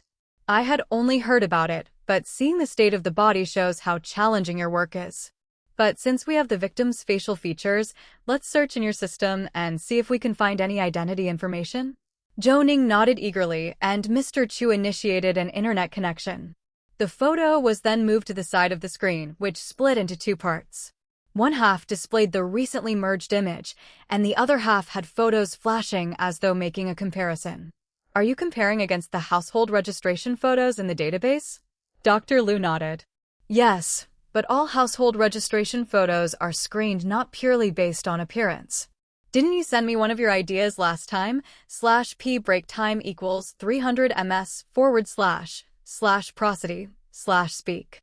Speak, prosody, p. It was the method of extracting data from different facial features within a reference image. We improved the search function a bit. It compares the facial data of our merged portrait with that of all facial features in the registered photos. This way, even if there is cosmetic surgery or changes due to age differences, they can be overlooked. As he spoke, a series of beeps came from the computer, surprisingly similar to Zhou Ning's system, catching him off guard. He quickly turned his attention to the display. The search had concluded, locating one person's information. Mr. Chu clicked to reveal the details, and the individual's identity information appeared on the screen. However, upon seeing the photo on the ID card, Lu Yongxin was startled. Is this the same person? It doesn't look like it, does it? Zhou Ning leaned in closer. The ID card was the newer kind, replaced in 2006. The girl in the photo had single eyelids and was rather dark-complexioned, with a hint of a dark fuzz over her lips. It was indeed quite different from their synthesized image. Mr. Zhao leaned in and read aloud from the screen. Cheng Chun-en, born on February 7, 1989, a student at Qidong County 4th Middle School. This data was entered in 2006, when she should have still been in school. The home address is 21 Taizan Town, Zhujiazhuang. Eh? Isn't this address right next to the bonded logistics park? Zhou Ning squinted his eyes. Born in 1989, having obtained an ID card in 2006 would make her 17 years old. /p break time equals 300 ms / prosody / speak. Speak, prosody p. Since the system managed a match, it wouldn't hurt to check it out. Master, shall we have Su to verify this person's information? Lu Yongxin nodded and immediately called Su Daiwan's cell phone. Dr. Liu and his team have come. Using the software designed by Zhou Ning's team, the victim's likeness was restored. Afterward, the system found information on a person named Cheng Chunyan during the comparison. I'll send it to you. There's a landline number on it you can call to check it out. If it's not our victim, well, keep looking. If it is, then come for identification. All right, I'll take a look now. The call ended, and the autopsy room fell silent. If they could find the victim's family, it would be prudent to wait for them to take a look before proceeding with the autopsy. Of course, even if they arrived, recognition might not be guaranteed, and one would have to look at the clothing and such. 10 minutes passed, and Lu Yongxin's phone rang. Hello, I've made contact with the family. They said Cheng Chunyan did not come home last night, and they haven't been able to reach her. They were considering whether to report her missing. Her sister is right by the 8th hospital. I'll pick her up, and she'll be here shortly. After hanging up the phone, Lu Yongxin let out a sigh of relief. Let's continue to wait then. Dr. Liu, how about you go to the station? We have space in our office. We're going to start the autopsy here in a bit, and I'm afraid it might upset your stomachs if you stay here. /p break time equals 300 ms / prosody / speak. Speak, prosody p. Dr. Liu waved his hand, his face all smiles. We came today precisely to have the team observe the autopsy. It's better for the software development later on. Everyone will understand the significance of developing this software. Even if we feel sick, it's still a valuable experience, isn't it? Lu Yongxin gave a thumbs up. Dr. Liu's words were indeed inspiring. Only by going through such experiences could one truly appreciate the profound significance of the software. Of course, if it turned out that Cheng Chunyan was the victim, it would prove that the software's analysis was more accurate than the judgment of the human eye. Less than 10 minutes later, the door to the autopsy room burst open, and Su Dayuan walked in. He paused upon seeing the room full of people, nodded to Dr. Liu, and led a woman inside. The woman's face was etched with panic. Zhou Ning walked to the autopsy table and covered the deceased's face completely with a white cloth. Only then did he turn around and point to the clothes on the stainless steel trolley, looking at the woman. Please identify these garments. Are they your sisters? The woman nodded and shakily approached the stainless steel trolley. The red down jacket was folded up, with most of the bloodstains on the inside, making it look less gory. She stared at the collar of the down jacket and then tugged at the sleeve, turning it inside out. Zhou Ning also looked on as a shield-shaped ornament was attached to the left sleeve of the down jacket. /p break time equals 300 ms / prosody / speak. Speak, prosody p. The woman tore at it, and one corner of the ornament came loose, revealing it was glued on. The woman lifted her head, unable to stop the tears, and looked at Zhou Ning while pointing at the jacket. This is Chunyan's down jacket. It got torn as soon as she bought it, and I helped her patch it. Can I see Chunyan? I want to see her in person. It must be very tragic, right? I can recognize my sister. I'm prepared. The woman was practically screaming by the end, and Su Dayuan looked at Zhou Ning before sighing and saying, the victim's face was destroyed, and fingerprints were wiped clean. The body is covered in marks of abuse and is beyond recognition. I understand how you feel, but it's better not to look. We will collect a blood sample from you later for DNA analysis, and that will provide us with accurate information. The woman kept shaking her head and rushed to the side of Zhou Ning, abruptly pulling back the white cloth, then stood there frozen. It's a completely different experience hearing about it from someone else and seeing it with your own eyes, especially when it's a loved one. Seeing her sister in such a state, the woman clung to the edge of the autopsy table, howling uncontrollably, while Mr. Zhao stepped forward to try to pull her away. But she clung to the dead person's arm, pointing at a mole on the shoulder, and became speechless. Zhou Ning waved his hand to signal Mr. Zhao to let go. Are you trying to say that you recognize this mole? /p break time equals 300 ms / prosody / speak. Speak, prosody, p. The woman nodded, pulled open the neckline of her own shirt, revealing a part of her shoulder as her emotions seemed to stabilize somewhat. Both my sister and I have a mole here on our shoulder, blue in color, the size of a soybean, different from the raised moles most people have. This is my sister, my sister. After speaking, she let go of the edge of the autopsy table, and Mr. Zhao promptly supported her and led her to sit down, handing her a cup of water. De Monaire, we understand how you feel. This is why we didn't want you to look. Most people can't handle it, and you're already strong. Rest assured, with so many forensic doctors and experts here, we'll find the evidence and catch the culprit. The woman nodded, holding the cup of water and drawing comfort from the warmth it radiated. Zhou Ning pushed up his glasses as a beep echoed in his ear. Congratulations, binding completed. The designated part of this mission has been fulfilled. Would you like to submit? Zhou Ning immediately clicked no. It wasn't that he felt the need to complete the extraneous part of the mission later, but right then wasn't the time to think about those things, nor was he in the mood.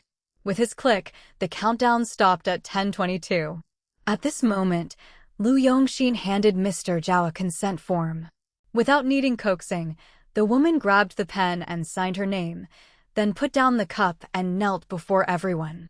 My sister was an honest and upright girl. I beg you all to find the murderer. /p break time equals 300 ms / prosody / speak. Speak, prosody, p. In bowing to you all. Mr. Zhao quickly lifted the woman, his usually jocular face now several shades more serious. We understand the feelings of the family. We've brought so many experts here to identify your sister to catch the murderer. You don't need to kneel or kowtow, understand? Please go outside and make a statement. Recall as much information as possible about your sister. The more detailed it is, the more helpful it will be to the investigation. The woman, silenced by the shouting, calmed down. Zhou Ning walked over and pointed to the screen. Take a look at these two photos. Does your sister resemble the person in this picture? /p break time equals 300 ms / prosody / speak. Speak, prosody, p. Chapter 85. Why don't you ask me? _1 Chapter 85. Chapter 85. Why don't you ask me? _1. The woman glanced at it and directly took out her phone, pointing at the composite image they had created. She said, "This photo, 2 days before this ID card photo was taken, she was stung by a bee and her face was still very swollen. Her eyes looked a circle smaller. We told her to get it redone later, but she was too busy and never did." Zhou Ning looked at the photo on the woman's phone and, indeed, it resembled the composite image they had synthesized more closely. The woman was taken out, and Su Deyuan moved closer to the screen, excitedly running his hands through his hair. Wow, this thing is incredible. I only heard Zhou Xiao talk about what it's used for before, but now that I've actually used it, I realize it's unbelievable. Lu Yongxin slapped Su Deyuan lightly and looked around at everyone, clearly suggesting he should stop making such a fuss. Su De, you go ahead and get busy. We're about to perform the autopsy. Dr. Liu and his team want to observe. We just estimated the victim's time of death to be between last night 11 p.m. and 2 a.m. this morning. Although this area is thinly populated and lacks road surveillance, we should focus on checking the victim's time of departure from work and her usual route. If the killer chose this place to commit the murder, I don't think it was random. Maybe they had been watching the victim for a while. Su Deyuan grabbed his hat, nodding continuously. /p break time equals 300 ms / prosody / speak. Speak, prosody, p. greater than. I was so thrilled that I forgot about the real work. But we can use this software from now on, right? Dr. Liu smiled. For you guys here, I want it to be a pilot unit for the software. After successful trials, it will be promoted through the Ministry of Public Security, and then any provincial or municipal bureau that pays will be able to use it for real. Becoming a pilot unit is already a privilege. Later, I'll talk to the sub-bureau leadership about getting you an office or something. Having said that, he turned and left. Mr. Zhou, holding a stack of disposable surgical gowns, distributed them and everyone, without objection, donned them properly. Zhou Ning stood beside the autopsy table and looked around before saying, "If it's your first time witnessing an autopsy, it's normal if someone feels nauseated. But I have just one request. If you're feeling unwell, go outside to vomit. There's a trash can ready at the door. Also, do not touch the autopsy table or anything on this stainless steel cart. We don't want your DNA showing up in the lab results, as that would be very troubling to explain." Everyone nodded in agreement. Zhou Ning took a deep breath and began the autopsy. He made a Y incision in the chest and abdomen and first looked at the neck. /P break time equals 300 ms / prosody / speak. Speak, prosody, P. During the external examination, he found bruises on the victim's neck and, upon further dissection, found subcutaneous bleeding, but the hyoid bone, thyroid cartilage, and trachea were not damaged, meaning the force applied wasn't severe. The broken ribs had punctured the lungs, but the reaction was not distinct, indicating that this injury occurred when the victim was on the verge of death. Zhou Ning paid close attention to examining the external genitalia, where clear lacerations were evident. There were several scratch marks inside the vagina. The cervical opening was even scratched by fingernails. Zhou Ning directly separated this tissue, cutting it down the middle, and then scraped off the residue with a knife before dividing it into several bottles for preservation. During such a procedure, Mr. Zhou couldn't bear to watch, and Mr. Chu shuddered, immediately retreating and rushing out.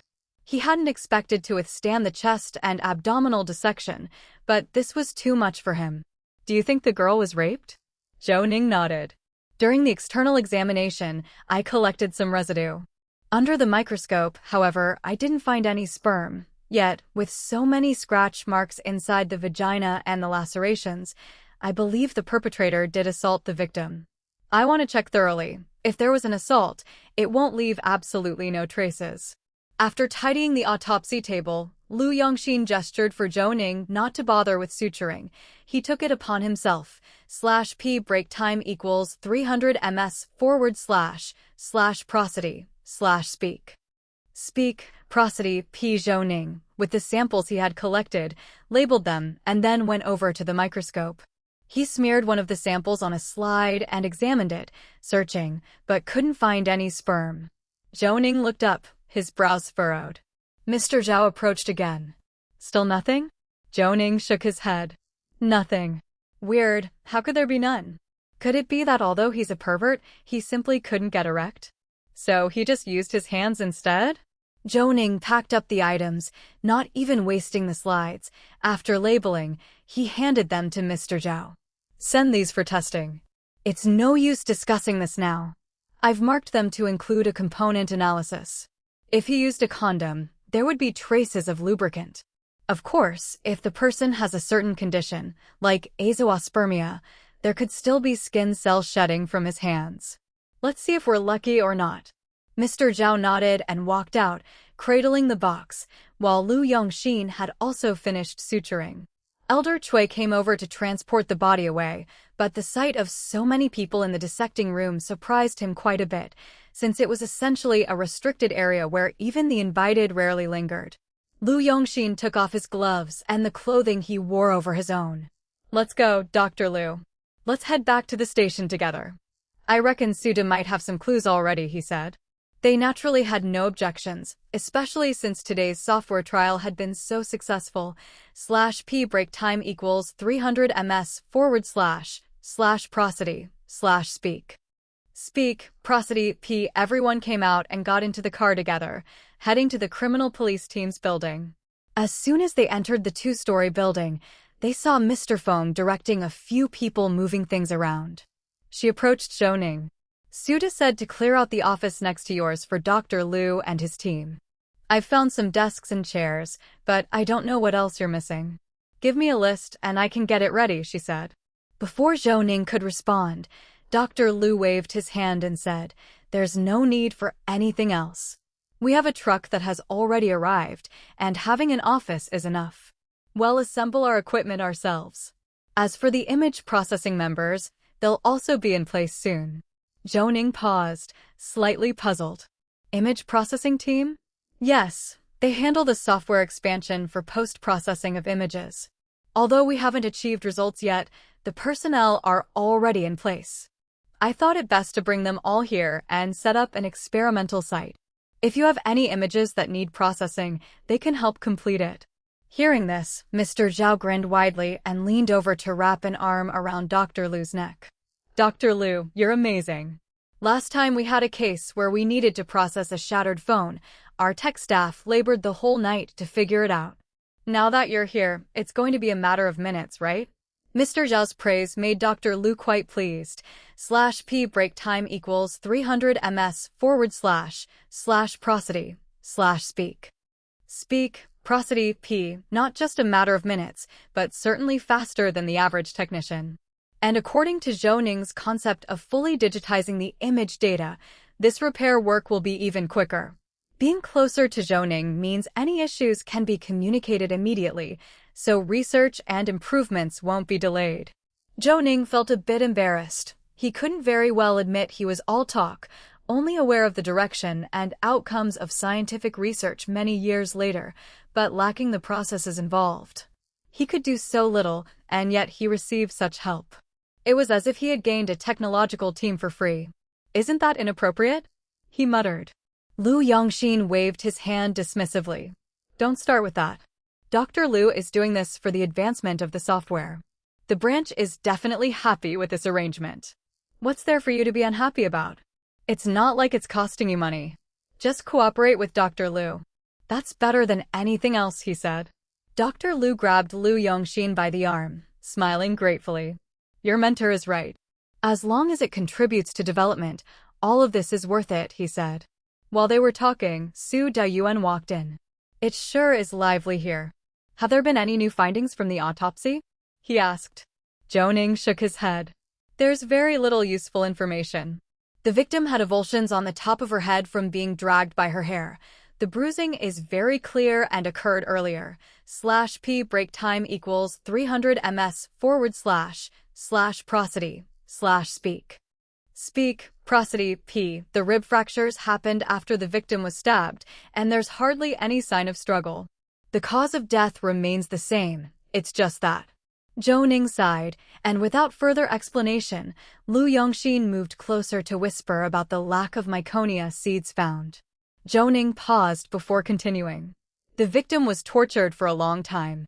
Although the forensic doctors from the City Bureau came to look, I feel like this case has similarities with the previous 11 red dress serial murder cases.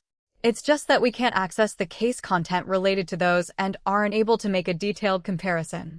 Dr. Lu came closer, while the others had already gone downstairs to move the equipment. He blinked, catching up with the conversation. The red dress serial murder case? The one about 11 women in red dresses who were abused and killed? I know about that. And I have all the relevant data here. Why didn't you ask me? He inquired. /p break time equals 300 ms / prosody / speak. Speak, prosody, p. Chapter 86. Maybe we are just that lucky _1 Chapter 86. Chapter 86. Maybe we are just that lucky _1 Such a phrase left Su Dayuan, Lu Yongxin, Mr. Zhao, and Zhou Ning all stunned, as they turned their heads in unison to look at Dr. Lu. How do you have the data? Dr. Lu waved his hand dismissively, comfortably sat down on the chair, pulled out his own thermos, took a sip of goji berry water, and even crossed his legs with a flourish. What's the hurry? When we first began testing here, we asked the municipal police department for some bones from unsolved cases to scan as a trial, and among those were remains of unidentified victims from this case. I kept electronic copies of both the X-rays and the related case files. Zhou Ning looked at Lu Yongxin, and they both fell silent. The municipal department people had just left and had clearly indicated that this case was not related to the serial crimes. Yet here, with just a bit of investigation, it was directly linked to those 11 incidents. This was, without doubt, embarrassing. Su Dayuan waved his hand. If you want to investigate, then investigate. It's Dr. Liu who's leading this anyway. This is part of the experiment. Overthinking it is pointless. It's just a standard comparison. Furthermore, the crime pattern of the perpetrator in the red dress serial killings has always escalated with each incident. He constantly reviews and admires his own work, takes pride in it. Any new discovery, I think, is normal. /p break time equals 300 ms / prosody / speak. Speak, prosody, p. Let's talk about what I've found out. The victim, Chung Chun-en, worked as a warehouse manager at Wanhua International Logistics Company, Limited in the bonded logistics park. Due to recent tax rebate policies, logistics companies have been working overtime like crazy for the past 10 days, with work ending between 9:30 and 10 p.m. every night. Yesterday, which was March 9th, according to Chung Chunyan's time card, she left the company at 9:38 p.m. She commuted by electric scooter, and it's a 3-kilometer distance from the company to Zhujiazhuang, following an L-shaped route. You see, from the company, she'd take a turn onto this newly built eco-boulevard, head west for 2 kilometers, cross the bridge, and then come to Zhujiazhuang. The location where we found her body coincides with the turning point in this L-shaped route. A bit further north, and you can see the company's door on the surveillance. A little further west, the bridge has cameras too that could scope out the area. But as of now, we can't reach that far. It does not seem to be a coincidence. The location choice is quite skilled and shows a strong investigative awareness. Dr. Liu might not understand all this, but he was intently staring at the sketch Su Dayuan was drawing with his thermos in hand. 11 cases over 5 years, each meticulously designed. He treats them as works of art to be crafted.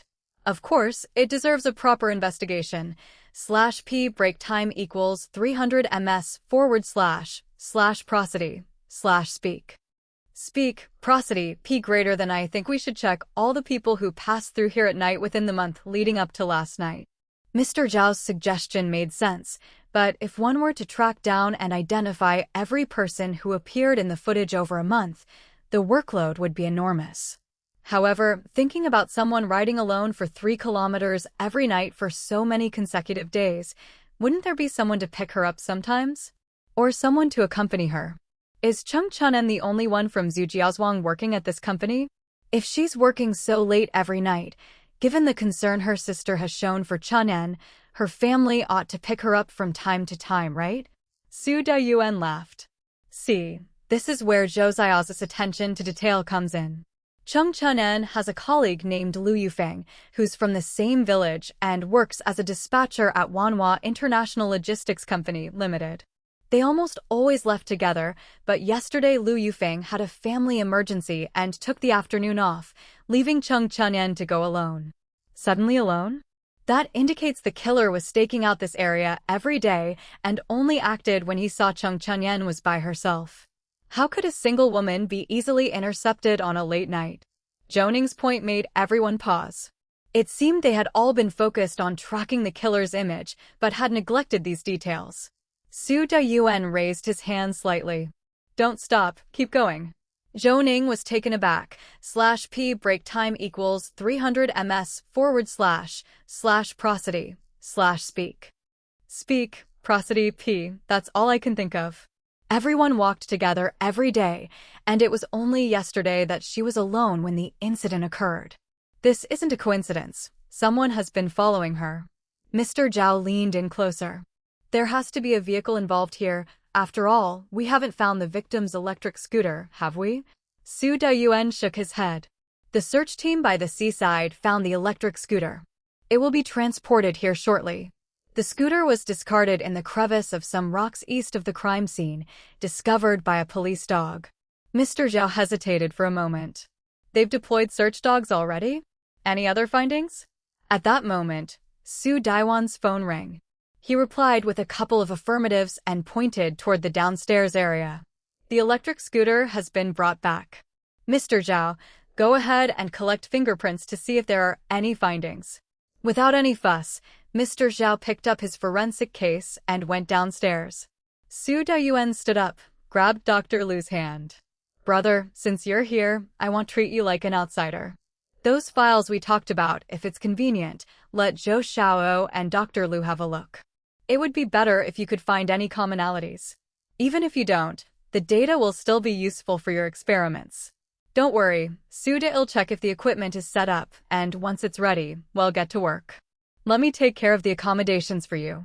Dr. Lu waved his hand dismissively. /p break time equals 300 ms / prosody / speak.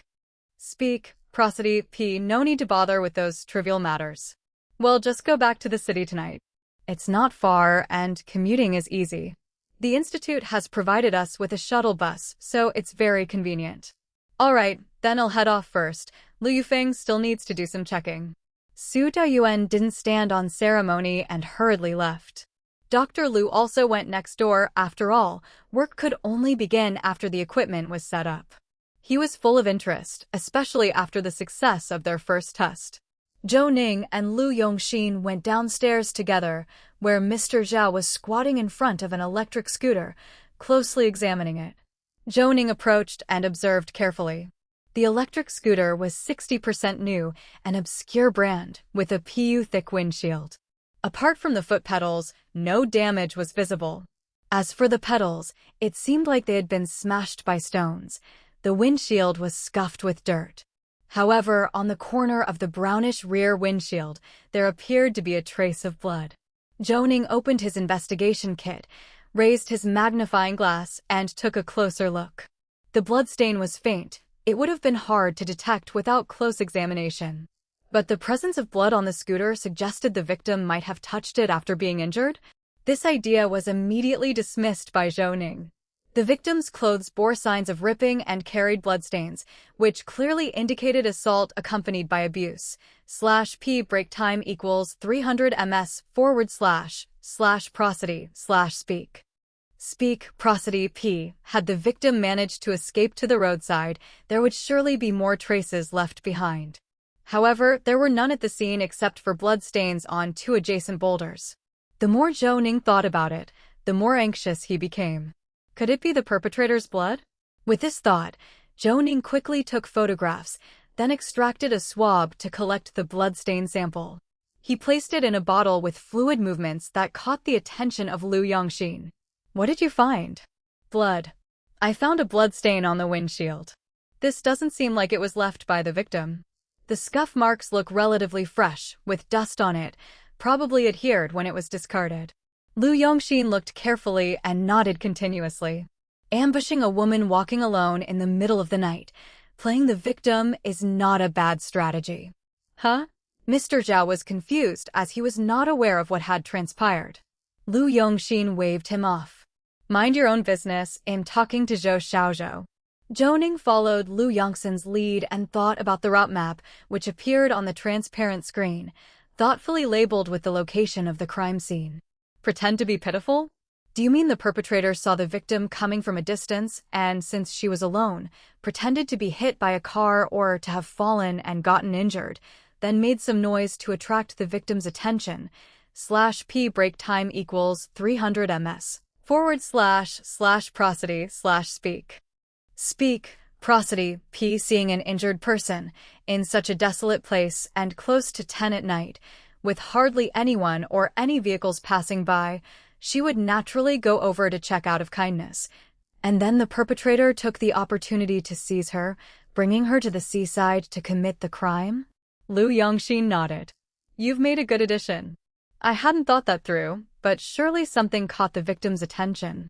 Even if she was afraid, she would subconsciously assume that the injured person wasn't dangerous, right? Zhou Ning nodded. However, looking at the bloodstain, Zhou Ning's brow furrowed slightly. If it really is the work of a serial killer in red, would he hurt himself just to draw someone's attention? Mr. Zhao stepped forward, raising his hand to Lu Yongxin, who gave the young man a sidelong glance. Speak up, what's on your mind? No objections here. I'm just thinking, if it's really like you guys suspect, and he spotted the victim alone all of a sudden, could it be a spur-of-the-moment decision to leave a trace? I think it's not impossible. Maybe we're just that lucky. /p break time equals 300 ms / prosody / speak. Speak, prosody, p chapter 87 try searching _1 chapter 87. Chapter 87 try searching _1 March 12, 2011 Zhou Ning quickly arrived at the small second floor of the criminal police team. And as he approached the forensic doctor's office, he heard voices from the next door. He was slightly surprised and glanced at his watch. It was only 7:30 in the morning. Could it be that these people had come in so early? He tiptoed to peek through the door's window and saw that, indeed, many were busy inside. Zhou Ning shook his head.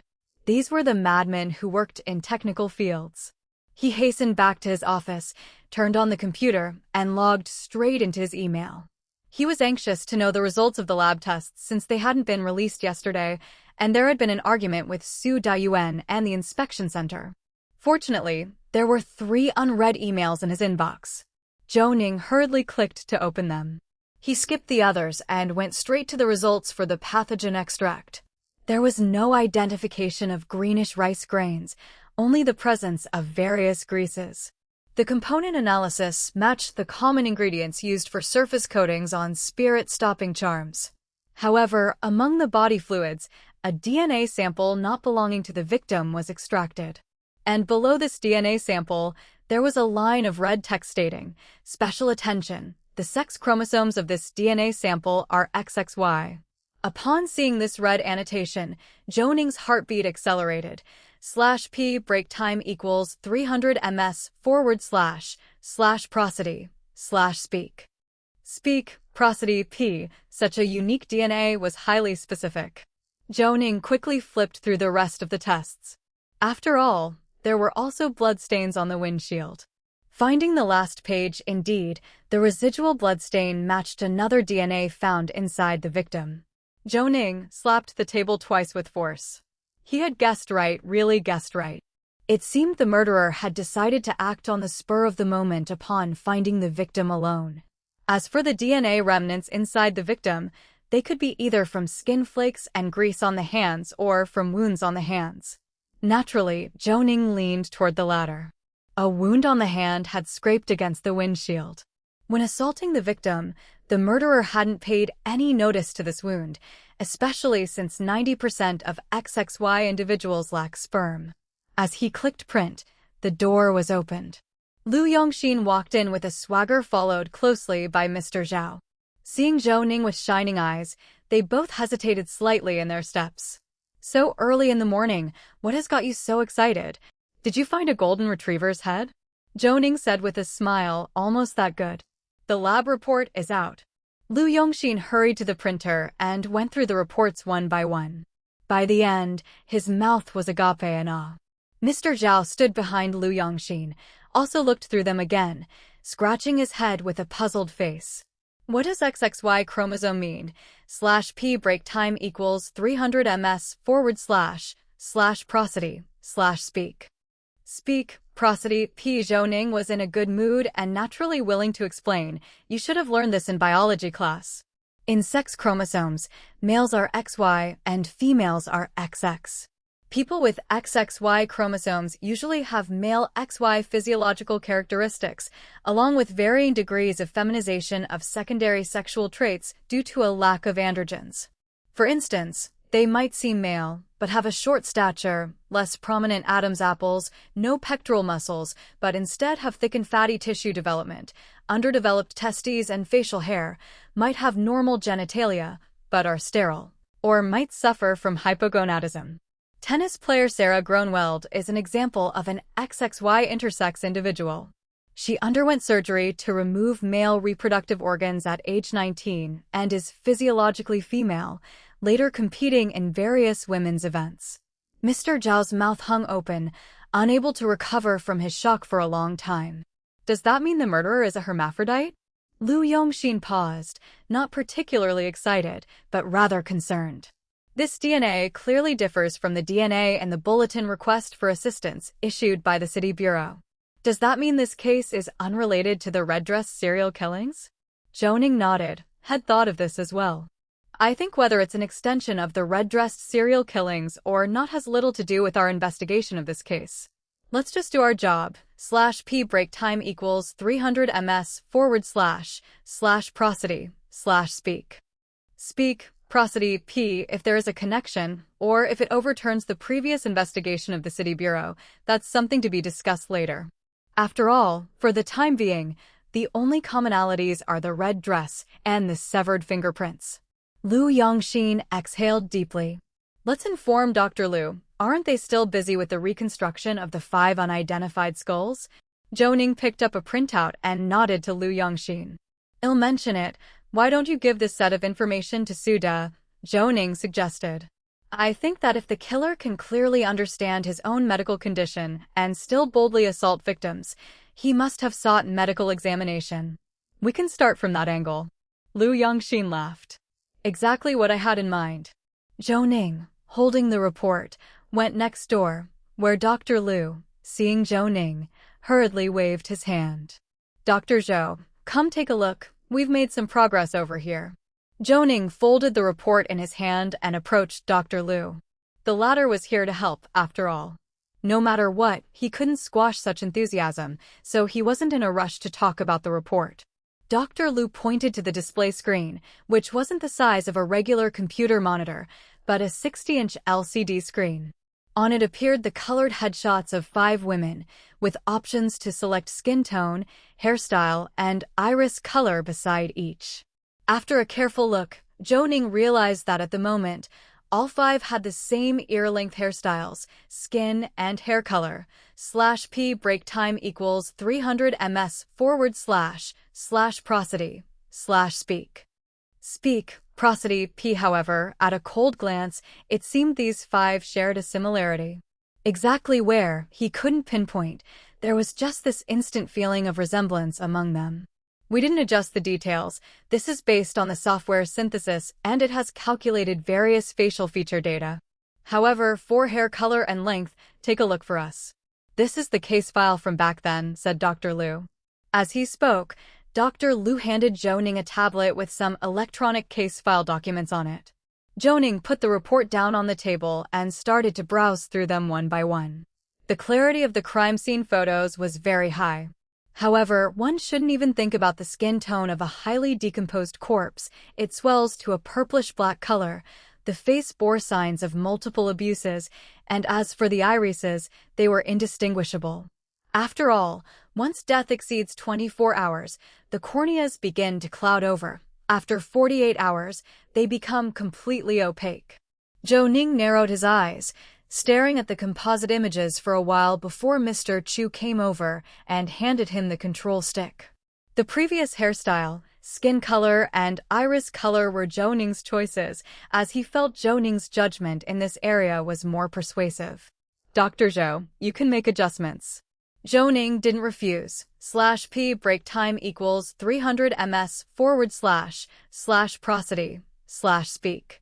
Speak, prosody, p. He took the control stick, looked at the first composite image, and, imagining the facial features of Chung Chun-en, changed the hair to chestnut brown, the style to long curls, then adjusted the skin to be fairer. And the irises to dark brown. After all, that's the most common color among people of Asian descent. With these adjustments complete, he clicked apply and the first composite image changed completely. Dr. Lu propped his chin with one hand and looked at the reconstructed image. Why do I feel like this victim looks a bit like Chung Chun-en, the one we reconstructed before? Zhou Ning nodded. These people all share common features.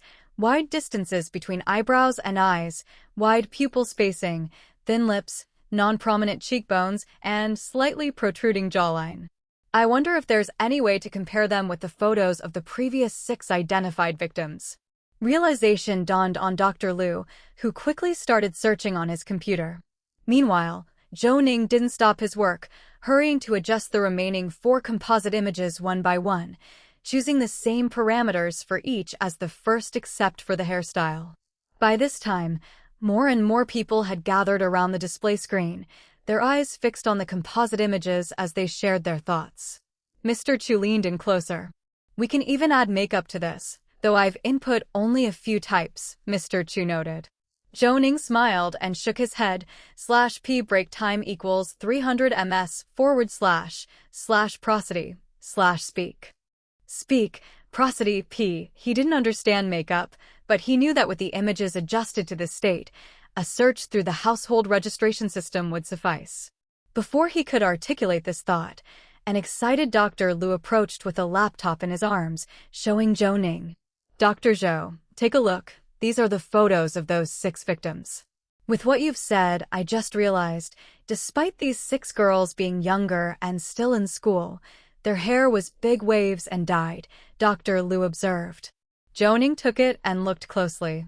Each page had 2 photos, one of the victim's ID, the other from the crime scene, clearly showing the demarcation line from the dyed hair and the state of the long curls. I've just reviewed the inspection reports for these 5 victims, and the estimates of their body sizes were all around 160 centimeters tall and weighing 80 to 90 kilograms. It seems like the killer has a specific preference for chestnut brown curls and slender women, Zhou Ning remarked thoughtfully. Zhou Ning paused, then added, Dr. Lu, the results of our case's forensic report are out. We found a distinctive DNA on the victim's body and the windshield, but it doesn't match the one disclosed in the City Bureau's cooperation request. This might not be the 12th red dress serial murder case. Dr. Lu waved his hand dismissively. Don't get bogged down by details. We're researchers. We must see hard evidence.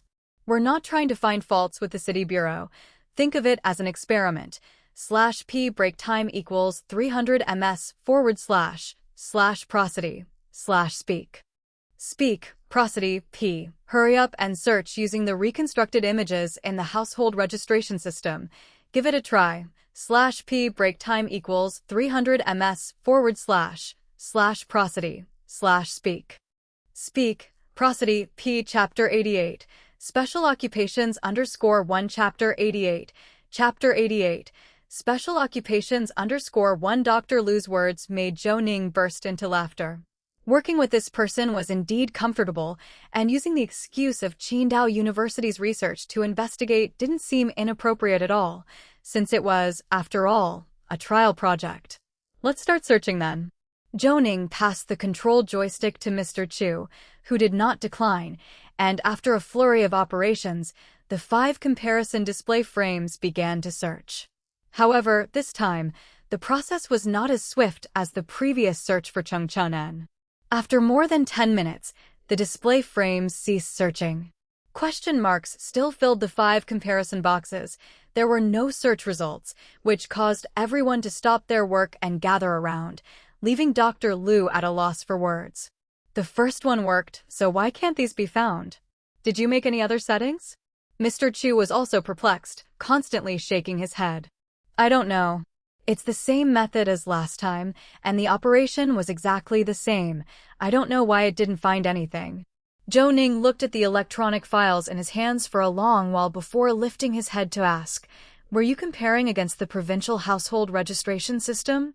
Mr. Chu paused, clicked on the option he had used just before, and then looked up at Zhou Ning to say, Yes, this was the provincial household registration system.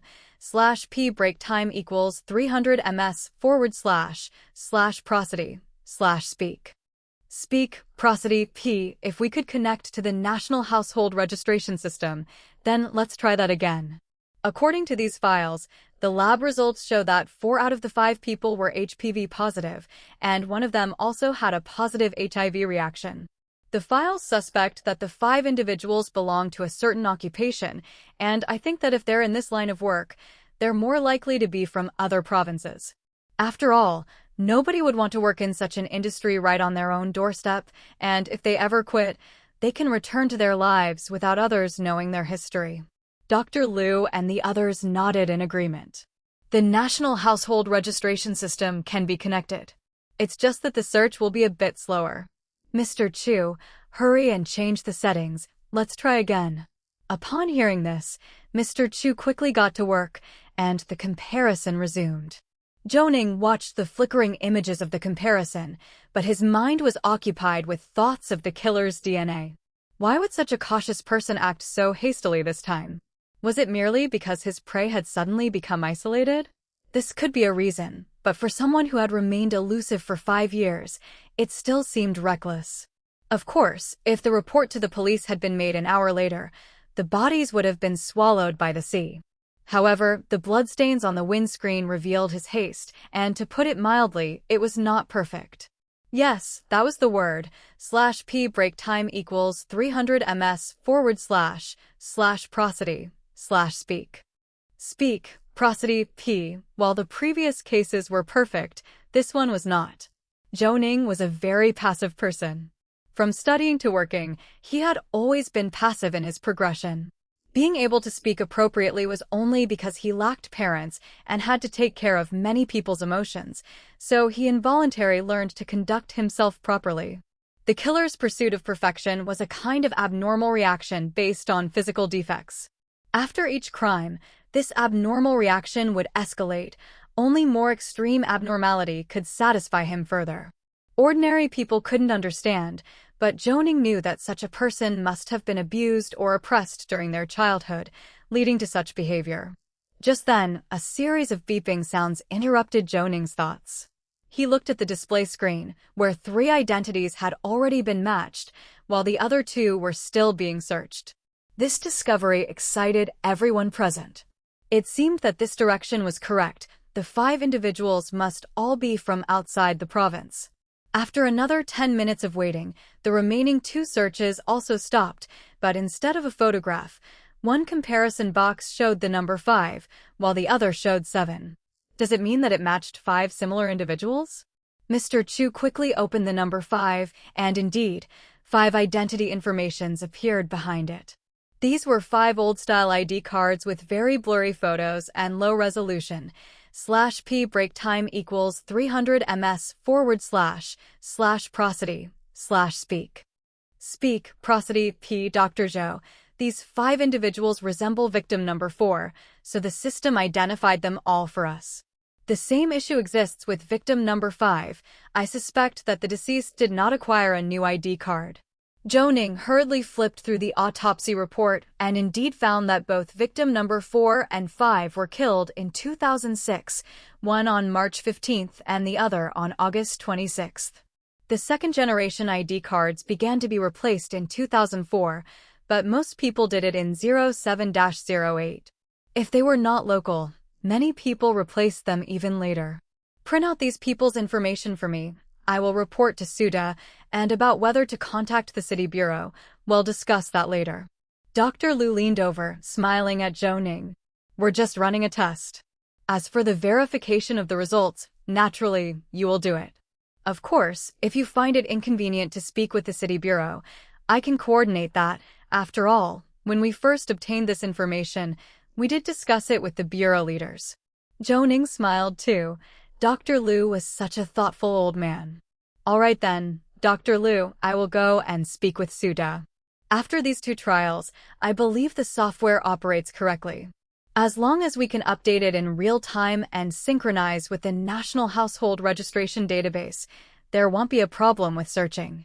Dr. Lu seemed still not satisfied and kept shaking his head. The speed of matching is still too slow. We need to strengthen it further. /p break time equals 300 ms / prosody / speak. Speak, prosody, p. Also, there's the issue of enhancing those fuzzy images you mentioned. If we can synchronize that, then even the older generation ID cards could be accurately compared. Zhou Ning nodded in agreement. That was indeed the case. Just like how, for these 2 victims, they found 12 similar individuals. If they could enhance the fuzzy images, the comparison would be much more convenient. No rush, it's already very impressive. If you need us to sign and stamp the experimental report, please prepare it and have Mr. Chu send me those details. Mr. Chu quickly sent the recently obtained comparison results to the laptop Zhou Ning held. Zhou Ning rushed out of the office and headed straight for Su Daiwan's office. Upon entering, he saw Lu Yongxin sitting opposite Su Dayuan. When Zhou Ning arrived, Su Dayuan gestured. Come sit down. I heard from your master about the unique DNA sample. Let's not consider whether it's a serial case. Let's focus on investigating this case thoroughly. Zhou Ning sat down and placed the laptop in front of them. We'll talk about that later. First, take a look at this. These are the people's details found by Dr. Liu and his team after 2 days of work, based on the reconstructed images of the skulls. After looking at the screen for a while, Su Daiwan's eyes bulged out with astonishment, which he quickly composed himself and smartly connected the dots behind one of the individuals. /p break time equals 300 ms / prosody / speak. Speak, prosody, P3 were found directly, and these two have several similar candidates. Is that what you mean? Zhou Ning nodded, while Liu Yongxin propped himself on the desk with a not-so-relaxed expression. Suda, if you decide to proceed with this, have you thought about how the city bureau might react? Su Dayuan glared in response. I don't care what they think. We must continue with our investigation. It happened in our Qidong district, so our investigation isn't overstepping. As for these individuals, that's just a bonus. Since when is solving a case a mistake? Su Daiwan's words made Zhou Ning feel at ease. Working with such a leader gave him confidence. Anyway, the information came from Dr. Liu. I'll have He Chunyang verify it one by one. If all else fails, we can send someone over or ask local colleagues for assistance. Zhou Ning flipped through the previous autopsy reports and pointed to a section. Out of these 5 people, 4 are HPV positive, and 1 is HIV positive. Such dense findings likely relate to their occupation. Now we seemingly have found the victim's information, and we can use their photos and IDs to consult the vice squad responsible for prostitution to see if they have handled them. It seems like the faster approach. After considering for a moment, Liu Yongxin leaned in closer. Since there's a resemblance, we might as well check them all. /p break time equals 300 ms / prosody / speak. Speak, prosody, p, whether it's one case or 2, the site of the crime and where the bodies were dumped tend to be close, especially in the city's outskirts. Let's focus the search in these areas. Su Dayuan grinned, pulled out his phone, and dialed a number. Mr. Liang? What are you up to? I need you for something. Don't worry, I'm not pulling your leg this time. It's genuinely a good thing. /p break time equals 300 ms / prosody / speak. Speak, prosody, p chapter 89 don't get married. _1 chapter 89. Chapter 89 don't get married. _1 March 18, 2011, 17:30. Zhou Ning sat in his office, staring at the transparent large screen in front of him. He hesitated about whether to submit the task because submitting it meant giving up the third option, and Zhou Ning was not willing to do that. Although his leads were thin, he still wanted to give it a try. But 8 days had passed, and the investigation had made no progress. His confidence was waning with each passing moment. He had sent people to check all the urology and infertility clinics in Qidong, looking for patients with XXY genes, and there were only a dozen or so. All these dozen people's information had been carefully verified. 5 had obvious female characteristics and incomplete or entirely concealed male features, and they had undergone the necessary surgeries. 2 were boys around 12 or 13 years old, the rest were between their 40s and 50s. They were diagnosed either because they had no children or during a physical examination that revealed anomalies. There was only one 26-year-old patient whose male features were complete. His identity revealed his name was Zhu Junel, and after contacting him, they learned he worked at Yunlian Port and hadn't returned to Qidong for a year. Zhou Ning's computer screen was currently displaying this man's identity information. /p break time equals 300 ms / prosody / speak. Speak, prosody, p. Although the young man looked androgynous, the slight upturn of his lips and relaxed eyes gave the impression of a sunny disposition. After all, if he could look this good in an ID photo, he must be even better in person. Zhou Ning slowly closed the image. Mr. Zhao came in briskly, and seeing Zhou Ning focused on his computer, he glanced at the time in surprise. It's 5:30. Aren't you off work yet? Zhou Ning glanced at Mr. Zhao and clicked to shut down his computer. You haven't left either. Mr. Zhao moved closer. I just passed by Su Da's office and heard him on the phone. Mr. He and his team have gone to Huining province. The 2 previous victims have been thoroughly vetted. It's almost been 3 years since they last contacted their families. They've taken blood samples from the families, and if the results are out tomorrow, they will proceed with the DNA report comparison. This news invigorated Zhou Ning.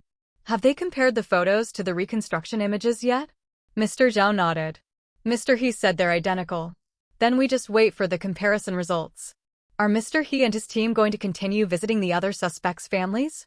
Yeah, out of the 12 suspects, 7 have been located and rolled out. The rest are still under cooperative investigation. There's not much we can do. Let's knock off work. Zhou Ning smiled. All right, let me pack up. You'll give me a lift to Zilideng Hotel. Comrade Zhou Xiao, I see your blind dates are quite high-end these days. /p break time equals 300 ms / prosody / speak. Speak, prosody, p damn, I've been hoodwinked again by you. Zhou Ning punched Mr. Zhao and hurriedly put on his coat and picked up his backpack. Today my sister, Zhou Xiaoyu, and her boyfriend are meeting both families for the first time. Even though my second aunt doesn't quite agree with the marriage, she can't resist Xiaoyu. She asked me to keep an eye on things, but honestly, at this point, there's not much use in objecting. Mr. Zhao suddenly understood. I thought since it's Friday, it was your time for blind dates again. But checking a person out is not difficult. Just search in our system to see if there's any enforcement or punishment record. I checked that a while ago. Xiaoyu's boyfriend is also a teacher at number 1 middle school, teaches chemistry, and is even a class head. I haven't even seen what the guy looks like yet. Mr. Zhao sighed and patted Zhou Ning on the shoulder. Buddy, hang in there. Your sister is getting hitched, and she's only a few days younger than you. We need to get a sense of urgency. Cut it out. Are you taking me or not? Mr. Zhao raised his hand. Of course, I'll take you. Let's go. The 2 went downstairs. Mr. Zhao drove Zhou Ning to the front of the hotel. Zhou Ning got out of the car and went straight to the designated private dining room in the restaurant. As soon as he entered, he saw his uncle waving his hands. Xiao Ning, come and sit here, /p break time equals 300 ms / prosody / speak. Speak, prosody, p. It was then that Zhou Ning realized he had arrived a bit late. His second uncle's family and grandfather were all seated on the left, while a pair of elderly couple and a not-so-tall, refined-looking man with glasses sat on the right. There was a mole on the right side of his nose. This must be Cui Guanglin. People from Qidong were generally tall. With a height less than 170 centimeters, it could be considered a significant disadvantage. After all, Xiaoyu was also 170 centimeters tall. When Cui Guanglin saw Zhou Ning coming in, he also stood up smiling and said as Xiaoyu introduced him, "This is my cousin, although he's only a few days older than me, he's still my brother." Bro, this is Cui Guanglin. Zhou Ning hurriedly went forward and shook hands with Cui Guanglin, who had reached out with both hands, smiling and nodding. The band-aid on Cui Guanglin's hand caught Zhou Ning's glance. As he withdrew his hand, he reflexively clenched his fist. "Brother, hello, I'm Xiaoyu's boyfriend, Cui Guanglin." The polite tone carried a hint of nervousness. Zhou Ning also felt somewhat awkward with this brother-in-law who was older than him. "Hello, I'm sorry, I'm a bit late." Everyone settled down and the main dishes were served gradually. Only the old man and the 2 fathers were drinking lightly. Xiaoyu and Cui Guanglin kept pouring tea for everyone. Since the second uncle was in logistics, he was good at conversation and started the mode of mutual understanding. /p break time equals 300 ms / prosody / speak. Speak, prosody, p. From work to family situations, they basically laid their cards on the table. Zhou Ning had heard from his second uncle that Cui Guanglin's parents had gone to support border education when they were young. Cui Guanglin was the eldest, and he had benefited from the various compensations from the land acquisition in Qidong. He also had a younger brother, Cui Guangxiu, who was 2 years younger and a lawyer in Ying City. 2 years ago, their parents had also moved to Ying City, and this time they had specifically returned to arrange Cui Guanglin's marriage. Of course, they wouldn't live in China afterward. As for Cui Guanglin, He had been living with his grandparents in Qidong until they passed away when he was 17, and he had been living alone for many years thereafter. He was a person who liked cleanliness and had an orderly life. After all, from schooling to work, he hadn't bothered his parents. This introduction fitted well within the older generation's value system: home-oriented, clean, decent, filial. These 4 points scored extra points.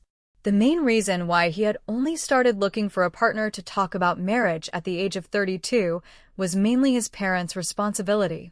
As for the marriage, if the Zhou family had any requirements, they could propose them directly. If there were no objections regarding the bride price, they would offer 131,400 yuan for a lifetime of good fortune.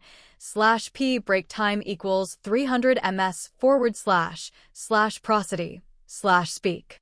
Speak, prosody, p. The marriage house was fully paid for and would be directly put in the young couple's name. There was no need to prepare a car since Cui Guanglin had just switched to a silver gray Tina, which he had mentioned had only been driven for a month. Hearing this, the second aunt's face relaxed somewhat.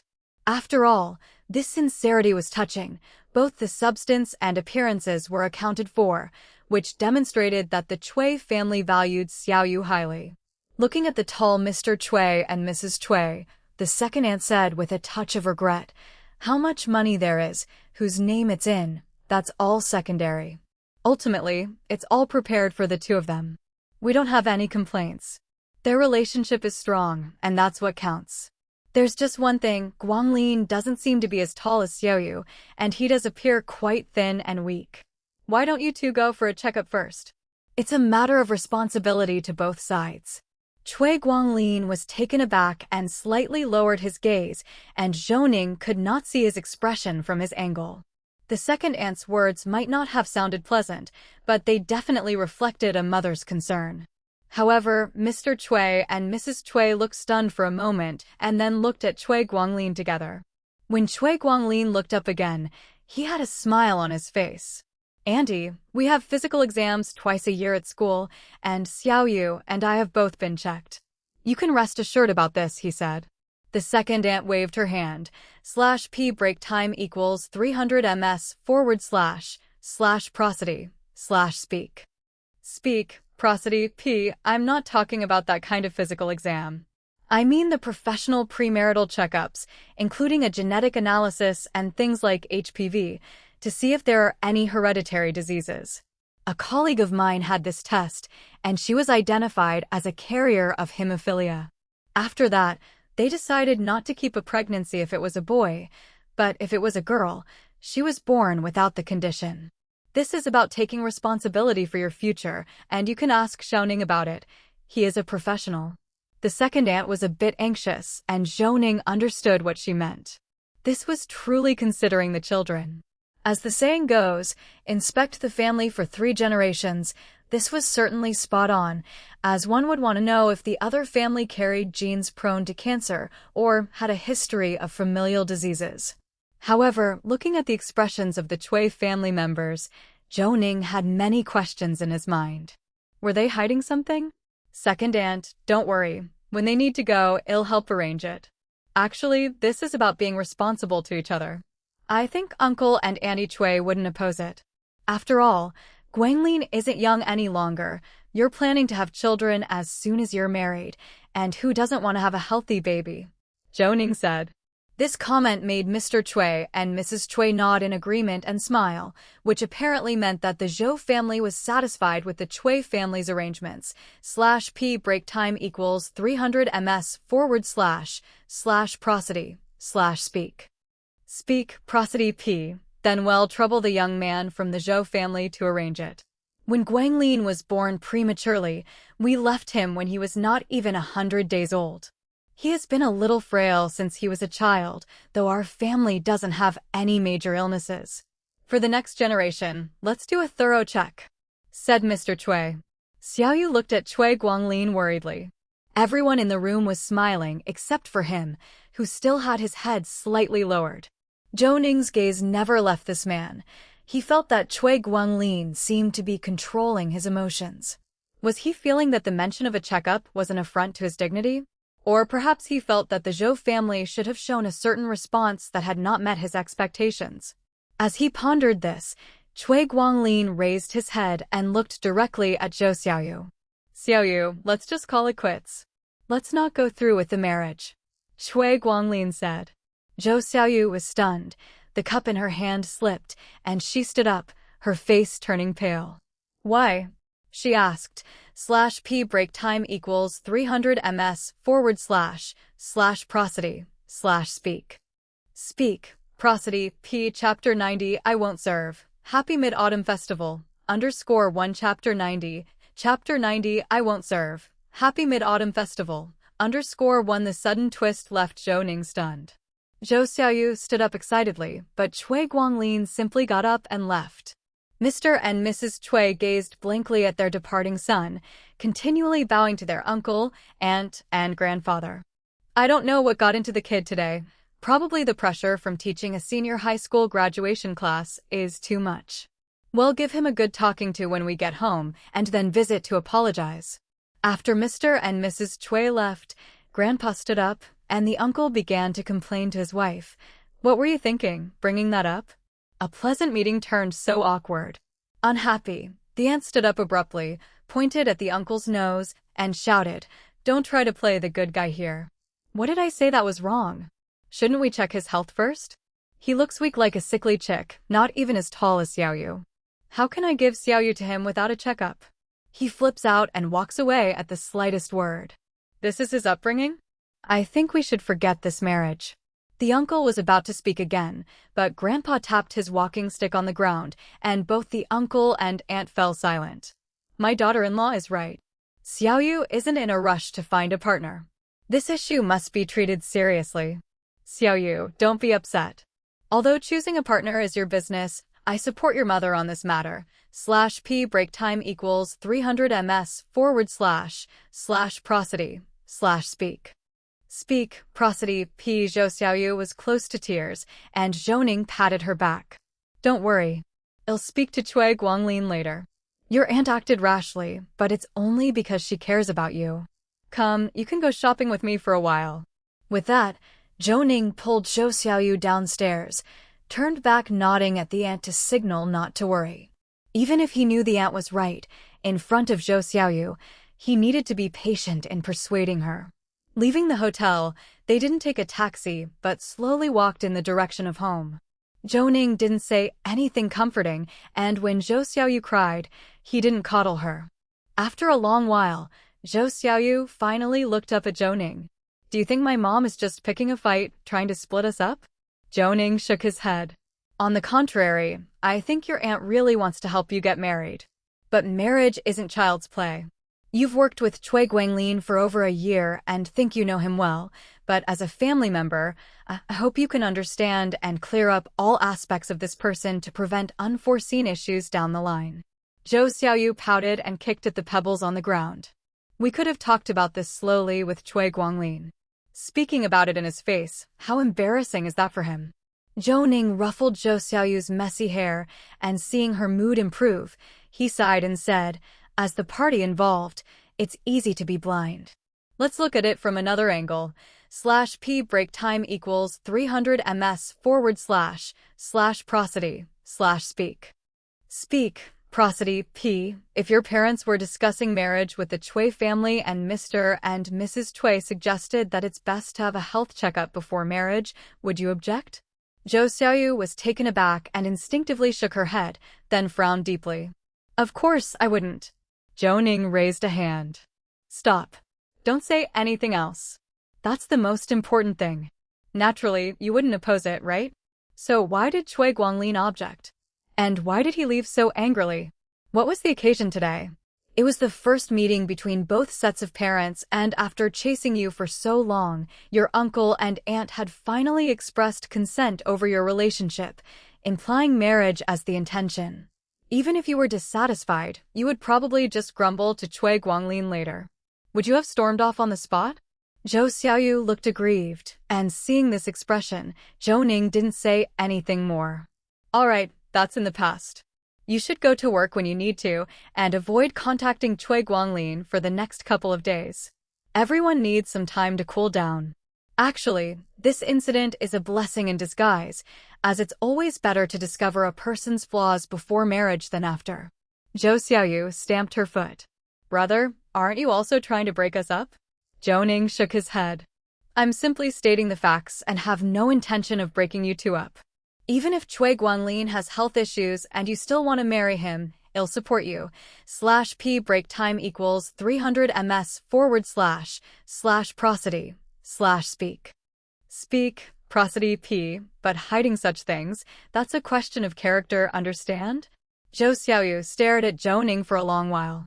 Although she was blinded by love, she heard the concern in Zhou Ning's words. So, I should ignore him for these few days? Zhou Ning shook his head. You don't have to ignore him. We're trying to solve a problem, not hold a grudge. If he contacts you, sit down and talk calmly about why he reacted so strongly today. It's okay to have issues as long as we face them together.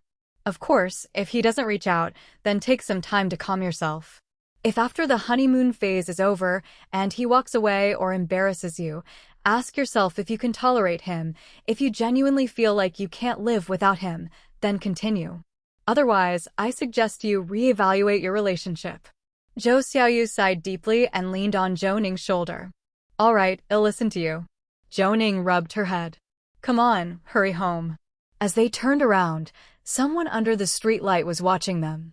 But with his back to the light, Zhou Ning couldn't see the person's face. Zhou Xiaoyu tugged at Zhou Ning's sleeve. Do you know him? Zhou Ning was slightly startled, but after they took a couple of steps forward, they recognized Mr. Xia under the streetlight. Zhou Ning smiled and waved. Mr. Xia, what a coincidence. Xia Momo's expression was somewhat stiff as she nodded at Zhou Ning and pointed ahead, saying, Yeah, coincidence. Hello, goodbye. /p break time equals 300 ms / prosody / speak. Speak, prosody p. With that, she walked briskly in the opposite direction, and Zhou Xiaoyu raised an eyebrow, poking Zhou Ning's arm. Brother, that girl is jealous. Zhou Ning was startled. Jealous? Zhou Xiaoyu rolled her eyes and shook the hand that was clutching Zhou Ning's sleeve. Misunderstood. You don't see that? And I don't know who is just giving me a lengthy lecture, talking like a love expert. Saying this, Zhou Xiaoyu turned towards the direction Xia Momo had left and shouted energetically, Mr. Xia, wait for a second, my brother wants to talk to you. After speaking, she gave Zhou Ning a push and took a few quick steps towards home, still sneaking glances back. Brother, you should head home early too. I'll go ahead, otherwise Mom will nag again. Zhou Ning looked around, helpless, but still walked towards Xia Momo. The words of Zhou Xiaoyu made him realize that Xia Momo thought he and Zhou Xiaoyu were a couple. Mr. Xia, why are you avoiding me when you see me? Xia Momo used her hands to tidy her hair, appearing somewhat embarrassed. Not avoiding, just didn't want to disturb you and your... That's my sister, my cousin from my second uncle's family, a few days younger than me. We were meeting her boyfriend's family for dinner today, and things weren't pleasant, so I was just comforting her.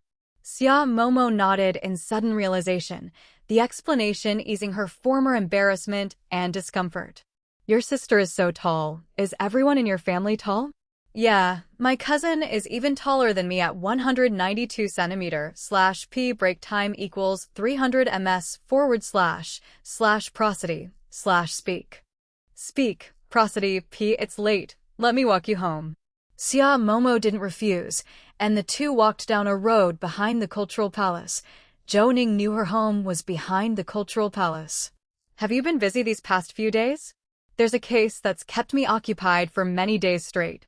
The culprit's characteristics are too scarce. There's been no real progress in the investigation, and if we keep investigating in this direction, it might embarrass many people, so I haven't been in the mood for anything else. Xia Momo nodded. I know you have rules. You don't need to go into detail with me. But don't worry, I think you are very conscientious at work. You always manage to notice things from angles others overlook. While some might call that luck, I don't think it's just luck. It's like how we paint with watercolors. Each brushstroke isn't aimed at perfect conformity with the object, but rather the reflection of light. You're like that. Others see the process and outcome of events, but you can spot subtle issues in the bigger picture. Xia Momo's words made Zhou Ning feel slightly embarrassed. He thought her evaluation of him was too high. You're making me blush with all this praise. Regarding the case, I really can't say much, but chatting with you has eased my mood a lot. Doing exclusions also means we're moving towards the truth. Xia Momo nodded and stopped walking. I'm home now, thanks for walking me back. Don't mention it. Go on up, I'll watch from here until you're inside. /p break time equals 300 ms / prosody / speak. Speak, prosody. Xia Momo smiled and nodded, then turned to enter the building. When she saw a light on and a waving figure at the window of a third-floor apartment, Zhou Ning waved back and then turned to leave. Thinking of Cui Guanglin, Zhou Ning's brow slightly furrowed. The kid looked soft, almost like a frail scholar, but he unexpectedly had quite the temper. Could it be that he really had some condition he didn't want to be known? And had Zhou Xiaoyu attempted something with him? That wasn't something he could ask. If Cui wasn't capable in certain aspects, Zhou Xiaoyu would understand, wouldn't she? Zhou Ning scratched his head, thinking of Mr. He from the emergency department at the 8th hospital. They had met a couple of times afterward, and he got along well with Zhou Ning. He called He Shankun's phone, and it was answered after 2 rings. Hello, Zhou Xiaoyu? Don't tell me you need me to monitor another patient. I'm off work now, and I won't be at your service. Zhou Ning touched his nose. The burst of words clearly indicated that Mr. He was in a bad mood. What's up, Mr. He, in a bad mood? I'm off work too. I just wanted to consult you on something. Should I call you back later? For medical consultations, visit the hospital. I don't do consultations over the phone. Then I take back what I just said. Are you busy, Mr. He? What do you say to some barbecue and a drink on me? /p break time equals 300 ms / prosody / speak. Speak, prosody. P. Chapter 91. Killing the donkey after grinding is done _1. Chapter 91. Chapter 91. Killing the donkey after grinding is done _1. 20 minutes later. 2 people sat at a barbecue stall opposite Hospital Number 8, with 5 bottles of beer, a bunch of lamb skewers, several lamb kidneys, and a few hairy eggs in front of each. He Shansuan glanced at the beer and various foods, then raised an eyebrow at Zhou Ning. Spill it. What exactly did you want to see me for? He Shansuan knew too well what was going on. It was like when a high school classmate came to him for a household registration issue. Although they worked in the same institution, he was just a forensic doctor. He had no idea which way the door to the household registration department in the police stations opened. That was asking the impossible. Zhou Ning didn't beat around the bush. He briefly recounted what had happened to Zhou Xiaoyu that day. Without waiting for a question from Zhou Ning, He Shansuan raised an eyebrow and looked at him. That kid just left with a slap on the face? Zhou Ning nodded. There might have been some awkwardness, but something felt off to me. You don't think he's gone for a medical exam and discovered some genetic disease, do you? /p break time equals 300 ms / prosody / speak. Speak, prosody. P. He Shansuan scratched his messy hair, clinked his beer bottle with Zhou Ning's, took a big swig from the bottle, and then said, for a teacher to lose his temper like that, I think it must be a disease related to male pride, such as the length of the foreskin, unilateral cryptorchidism, abnormally short size, hypospadias, epispadias, or stricture. Of course, it's also possible he's gone for relevant medical examinations, like a low survival rate for sperm, congenital urinary system issues, poor prostate development, or diverticula, etc. After all, if a man is still unmarried at 32 and not in our line of work, unable to delve deeper into such knowledge, they're quite sensitive. Just a slight touch on such privacy by others could cause the situation you're describing. Zhou Ning was stunned. It seemed his intuition was correct and not just due to oversensitivity from concern for Zhou Xiaoyu. How can I check into this? While munching on a skewer, He Shansuan glanced at Zhou Ning. If it's a visible problem, he's definitely sneaked off to another city to see a doctor, certainly not under his own name. He might even go to one of those widely advertised men's clinics for a diagnosis, get swindled, spend a lot of money, but solve nothing. On the other hand, if it's a problem not visible to the naked eye, then it's discovered during a physical examination. /p break time equals 300 ms//prosody/speak. Speak, prosody, p, but a standard exam wouldn't reveal it. For example, normal x-rays can't detect issues with normal organs unless it's foreign objects, stones, or calcified lesions. At this point, He Shansuan paused. The two of them raised their beer bottles, clinked them together, and each downed half a bottle. Feeling the cold rush of air, he continued, "However, I once had a patient. A mother brought her in, got into a traffic accident, and was rushed to emergency with a penetrating abdominal wound, comminuted fracture of the fibula. Looked to be about 18 or 19. I asked about her medical and menstrual history. The mother said the child hadn't had her period yet. I was shocked. In today's society, with plenty of good food and lots of food with high hormone content, it's common to see girls starting their periods at 8 or 9, but not at this age. After the CT and ultrasound, I took a closer look. I was stunned. This was no girl. It was a male with all the parts, just extremely undersized, not even as large as an adult's little finger.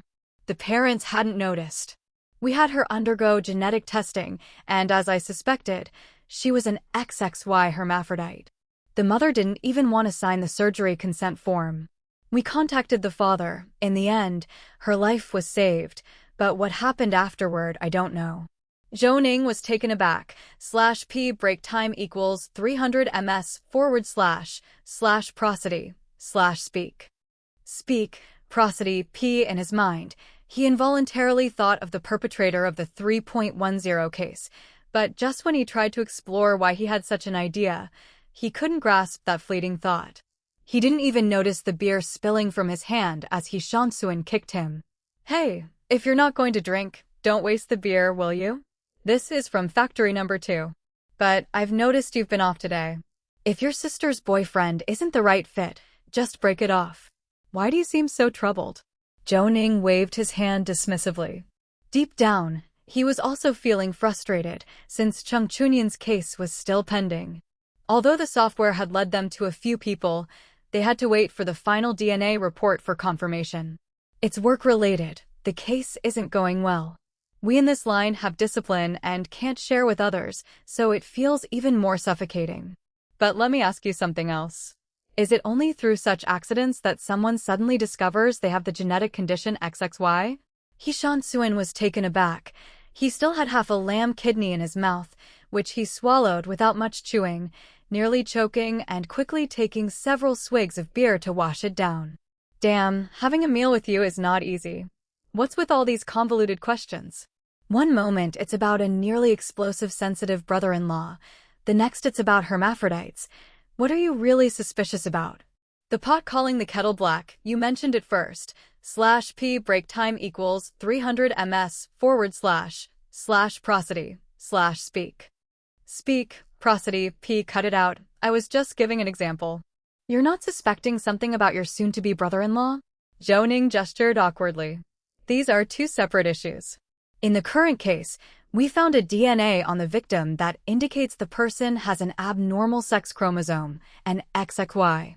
During the autopsy, no traces of mifepristone were found inside the female victim, just lubricant from Smurfs and scratch marks. With such conditions, do you think this person could complete the process of assault? He Shansuan nibbled on a skewer of lamb, glancing at Zhou Ning. It's not that you can't talk about it. Haven't you just said it? Are you more curious about the abnormality or genuinely interested in the disease? I'm talking about serious stuff. Right now, in my personal time, I'm treating you to a meal, okay? We're at a deadlock in the investigation, and I wanted to chat with you. Although we've studied clinical medicine, it's only superficial. Isn't this your specialty? He Shansuan smiled contentedly and moved his chair closer.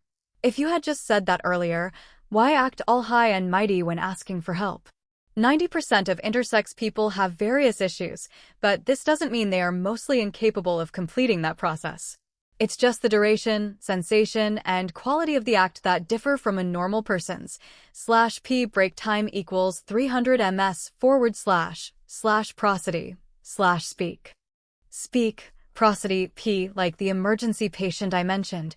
She looked more like a woman on the outside, but in reality, if you remove the excess stuff and the hidden testes, she can live a normal life. It's just pregnancy that isn't advisable. Zhou Ning almost lost his composure hearing quality of completion and felt for He Shansuan. It seems this case is even harder to investigate than I thought. According to what you said, many people wouldn't even know they have this condition without a medical examination unless they go to a hospital for ultrasound, CT, and other related checks to discover their issue. He Shansuan nodded, and Zhou Ning continued. I had someone check for patients discovered to be XXY in the Qidong area. We verified each one except for one in Yunlian Port who couldn't be ruled out. The rest of them don't have a motive or opportunity to commit the crime. So, the investigation is at a standstill. We don't know which angle to pursue or any other distinguishing features of this person. Even if they were standing right in front of us, we would be unable to tell. He Shansuan sighed and lifted his bottle. Let's have a drink. Seeing you like this suddenly makes me feel not so tired after all. When work gets too overwhelming, I'll come to drink with you. Zhou Ning punched He Shansuan playfully, and they laughed while drinking half a bottle of beer.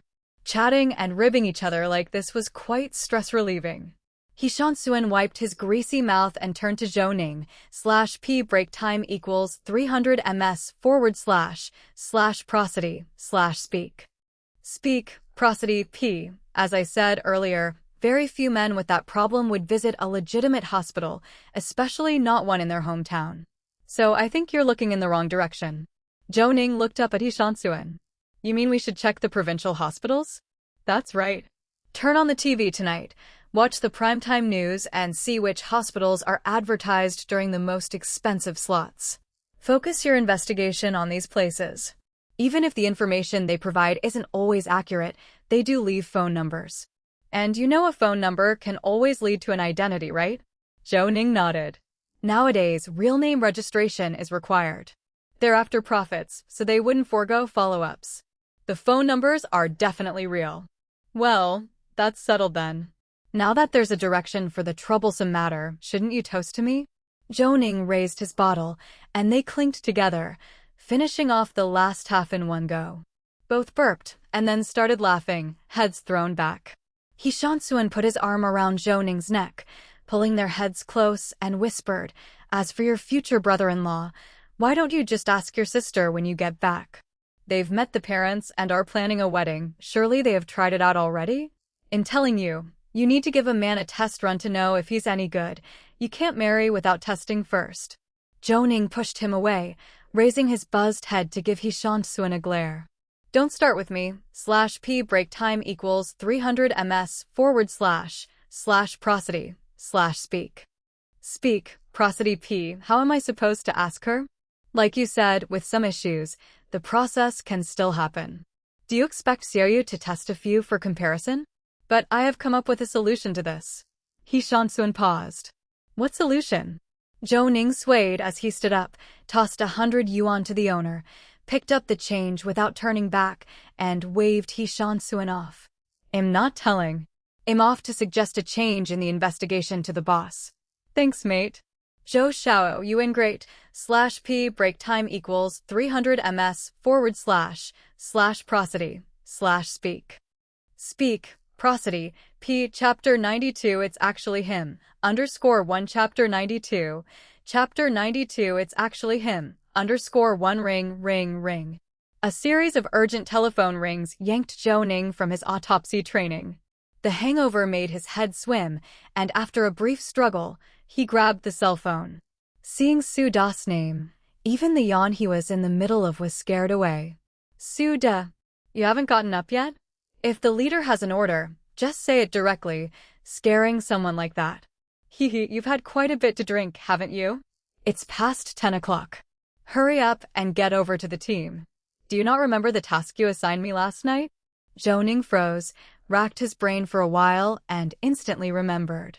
After separating from He Shansuan, it seemed he had called Su Dayuan. As for the content, it was completely forgotten at the moment, seeing as that part was somewhat fragmented. He quickly asked tentatively, Su Da, I'm on my way now, but what did I tell you? Zhou Xiao, are you playing with me?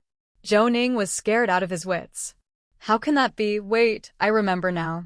The direction of the investigation, I told you it changed last night, would focus on those private urology hospitals in the provincial city or the fertility treatment centers that have better advertising effects. My brain's just booted up, so I'm a little slow. All right, cut the chatter and get over here. As soon as these words were spoken, the call had already disconnected.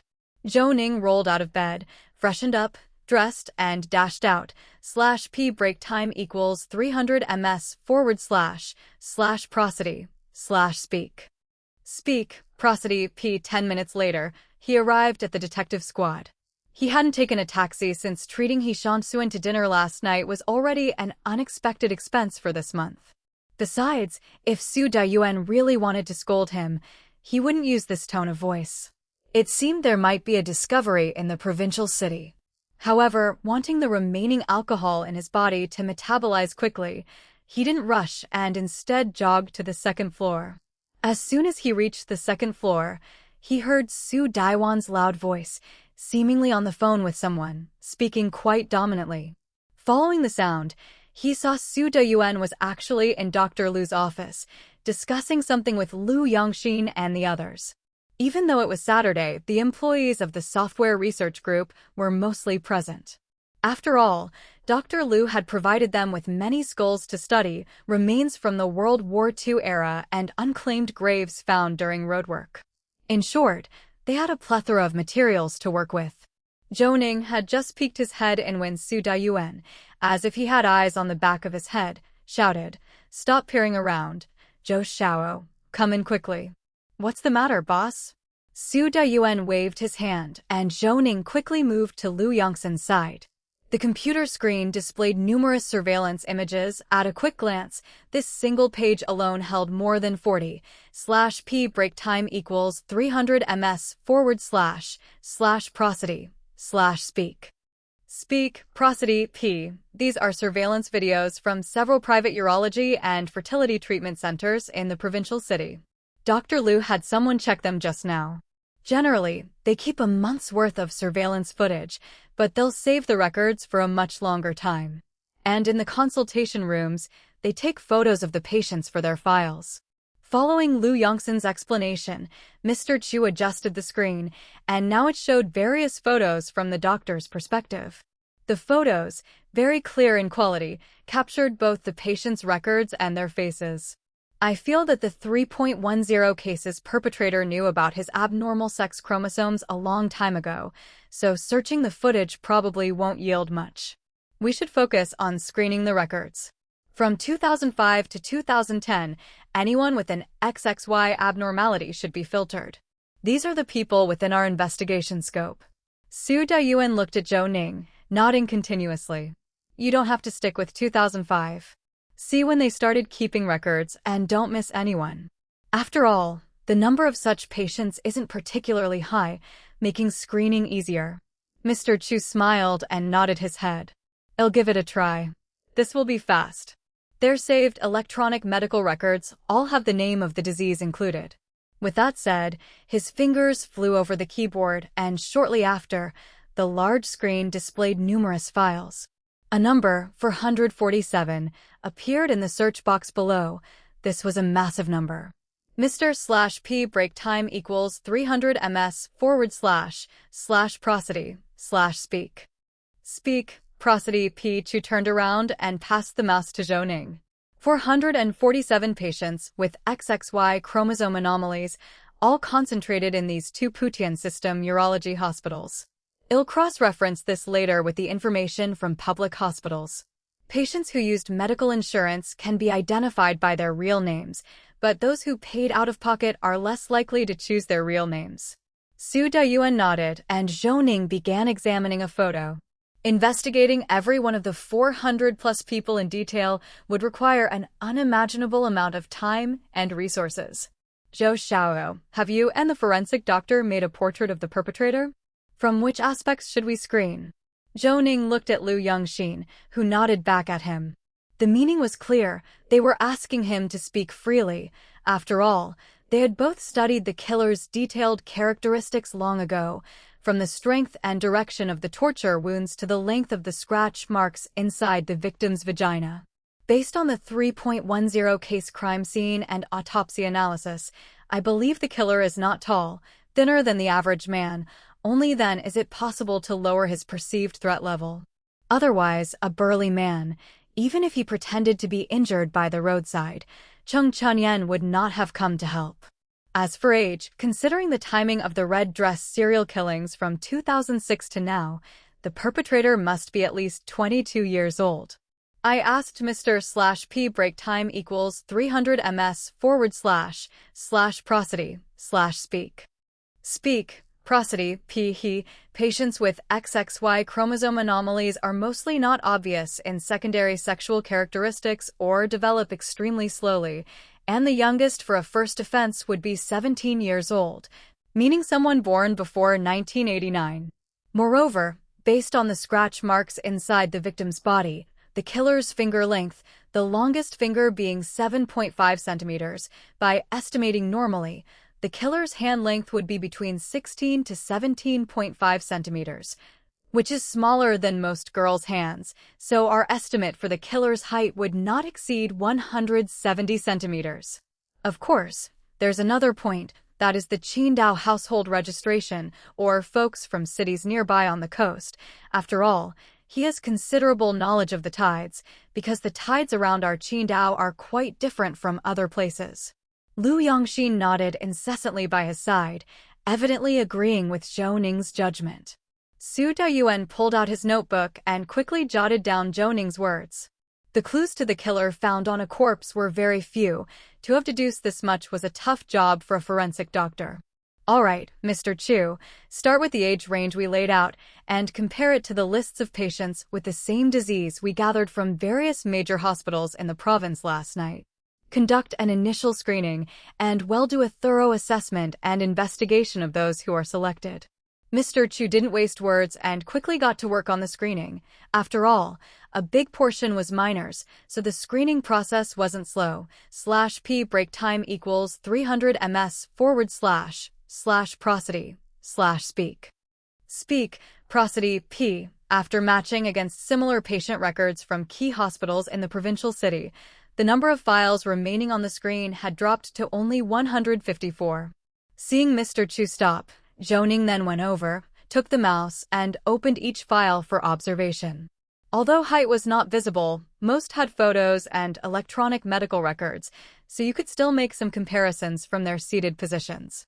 Zhou Ning looked through them one by one, eliminating those that appeared overly feminine with long, sharp fingernails and those with case records clearly showing incomplete genital development, until he paused upon opening a file labeled with the patient name Yongguang. Zhou Ning's action caught Lu Yongxin's attention. Looking back and forth between Zhou Ning and the monitor, the file date was August 12, 2004. The person wore a hat and glasses, his hands curled inside his sleeves. His date of birth was February 24, 1979. Lu Yongxin saw nothing peculiar. What's wrong? Zhou Ning enlarged the photo, the man's facial features filling the screen. After scrutinizing it, he turned to Lu Yongxin. This man is my sister Zhou Xiaoyu's boyfriend, Cui Guanglin, whom we met last night. Though he was wearing a hat and had disguised himself, I remember the mole on his nose. Lu Yongxin was also stunned, not expecting to encounter someone familiar under such circumstances. Since he has been screened, obviously he too has a chromosomal abnormality. Don't your uncle and the others know? /P break time equals 300 ms/prosody/speak. Speak, prosody, P. Zhou Ning shook his head, briefly explaining the events of the previous night, while Su Dayuan also leaned in to listen. No wonder the kid acted like that. It seems he's long known about his own health issues. There's nothing worth considering about keeping this hidden. I'll call old Zhou later to explain clearly. This kid is no good. Zhou Ning shook his head.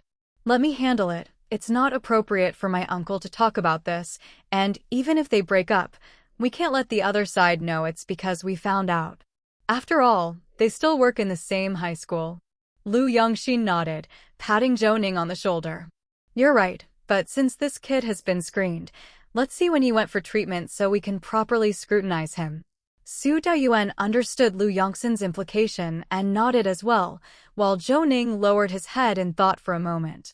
He recalled the details of last night's meeting with Cui Guanglin, the handshake that did not give a strong sense of size but noticed band-aids on his fingers, which worried him even more. Lu Yongxin bumped his shoulder. Zhou Ning looked up and smiled at Lu Yongxin, then quickly continued working.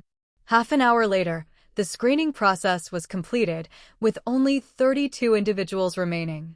I'll arrange now to verify the real information of these individuals and then start investigating one by one, focusing on the time of the incidents and whether they have any injuries. /p break time equals 300 ms / prosody / speak. Speak, prosody p. Yes, I agree with Su Da's arrangement, Zhou Ning said as he raised his hand to stop Su Daiwan's arm. Hold on, don't rush.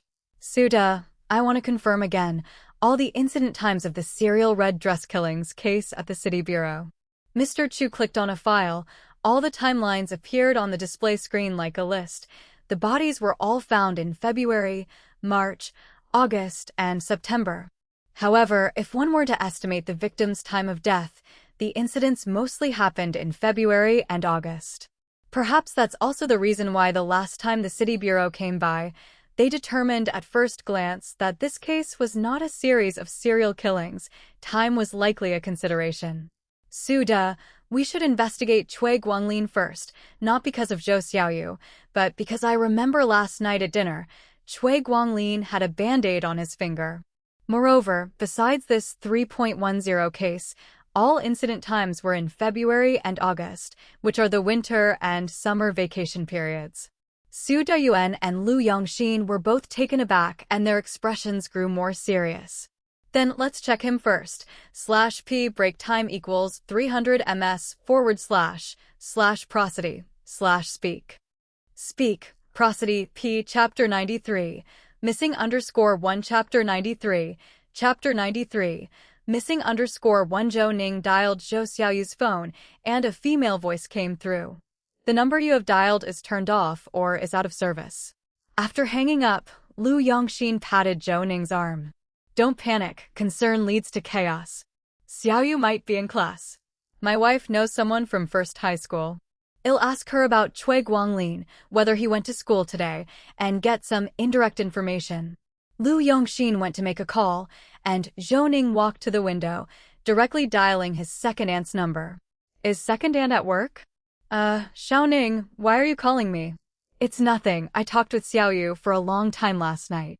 I just want to know, when she went back, you didn't mention it again, right? How was her mood? The second aunt snorted. She came back a bit later than we did, saying that she walked back with you. Your second uncle convinced me, and I didn't say much. This morning, she left without having breakfast, quite early, without talking about anything else.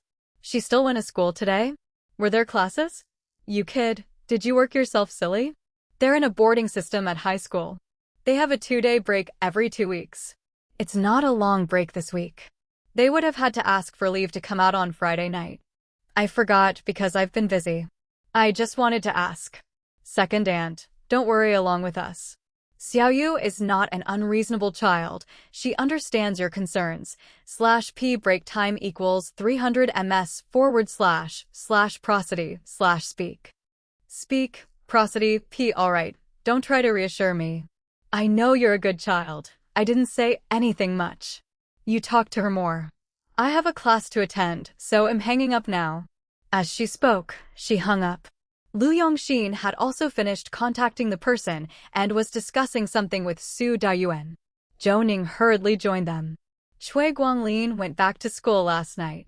They didn't see Zhou Xiaoyu, but someone went to the Chinese department office to look for her. A bad premonition made Zhou Ning's fingers feel somewhat cold, and Su Dayuan waved his hand dismissively. Let's not wait, let's go directly. I'll contact their school leaders on the way. The group went downstairs, where Su Dayuan had already gathered a few detectives, and 2 vehicles sped toward First High School. Zhou Ning kept dialing Zhou Xiaoyu's mobile phone on the way, but it was continually unanswered. Mr. Zhao glanced at Zhou Ning's actions and stepped on the accelerator even harder. A few minutes later, they arrived in front of First High School. Su Dayuan had already contacted the principal, so the security did not stop them. The cars drove straight in and parked directly in front of the administration building. They got out of the car and saw several teachers waiting there. Su Dayuan immediately headed for the elder one. "Mr. Bai, how is it? Did you find anyone?" Mr. Bai also had an anxious look on his face and pointed behind him at the administration building. "After receiving your call, I had someone look for them. /p break time equals 300 ms / prosody / speak. Speak, prosody p. We searched the administration building and their classrooms, but we didn't find anyone. Just now I sent 2 teachers to check all the restrooms. They haven't come back yet. Did they have classes this morning? Were they attending classes as usual?" Mr. Zhou had no classes this morning. He has 2 in the afternoon. As for Mr. Cui, he went to class 2 to 3 of the senior year this morning, taught the first period, but wasn't seen afterward. Zhou Ning grabbed Mr. Chu and stepped forward. "Let's check the surveillance. Let Mr. Chu do it. He's fast." Su Dayuan naturally agreed. "Is the surveillance at the security post?" Mr. Bai nodded.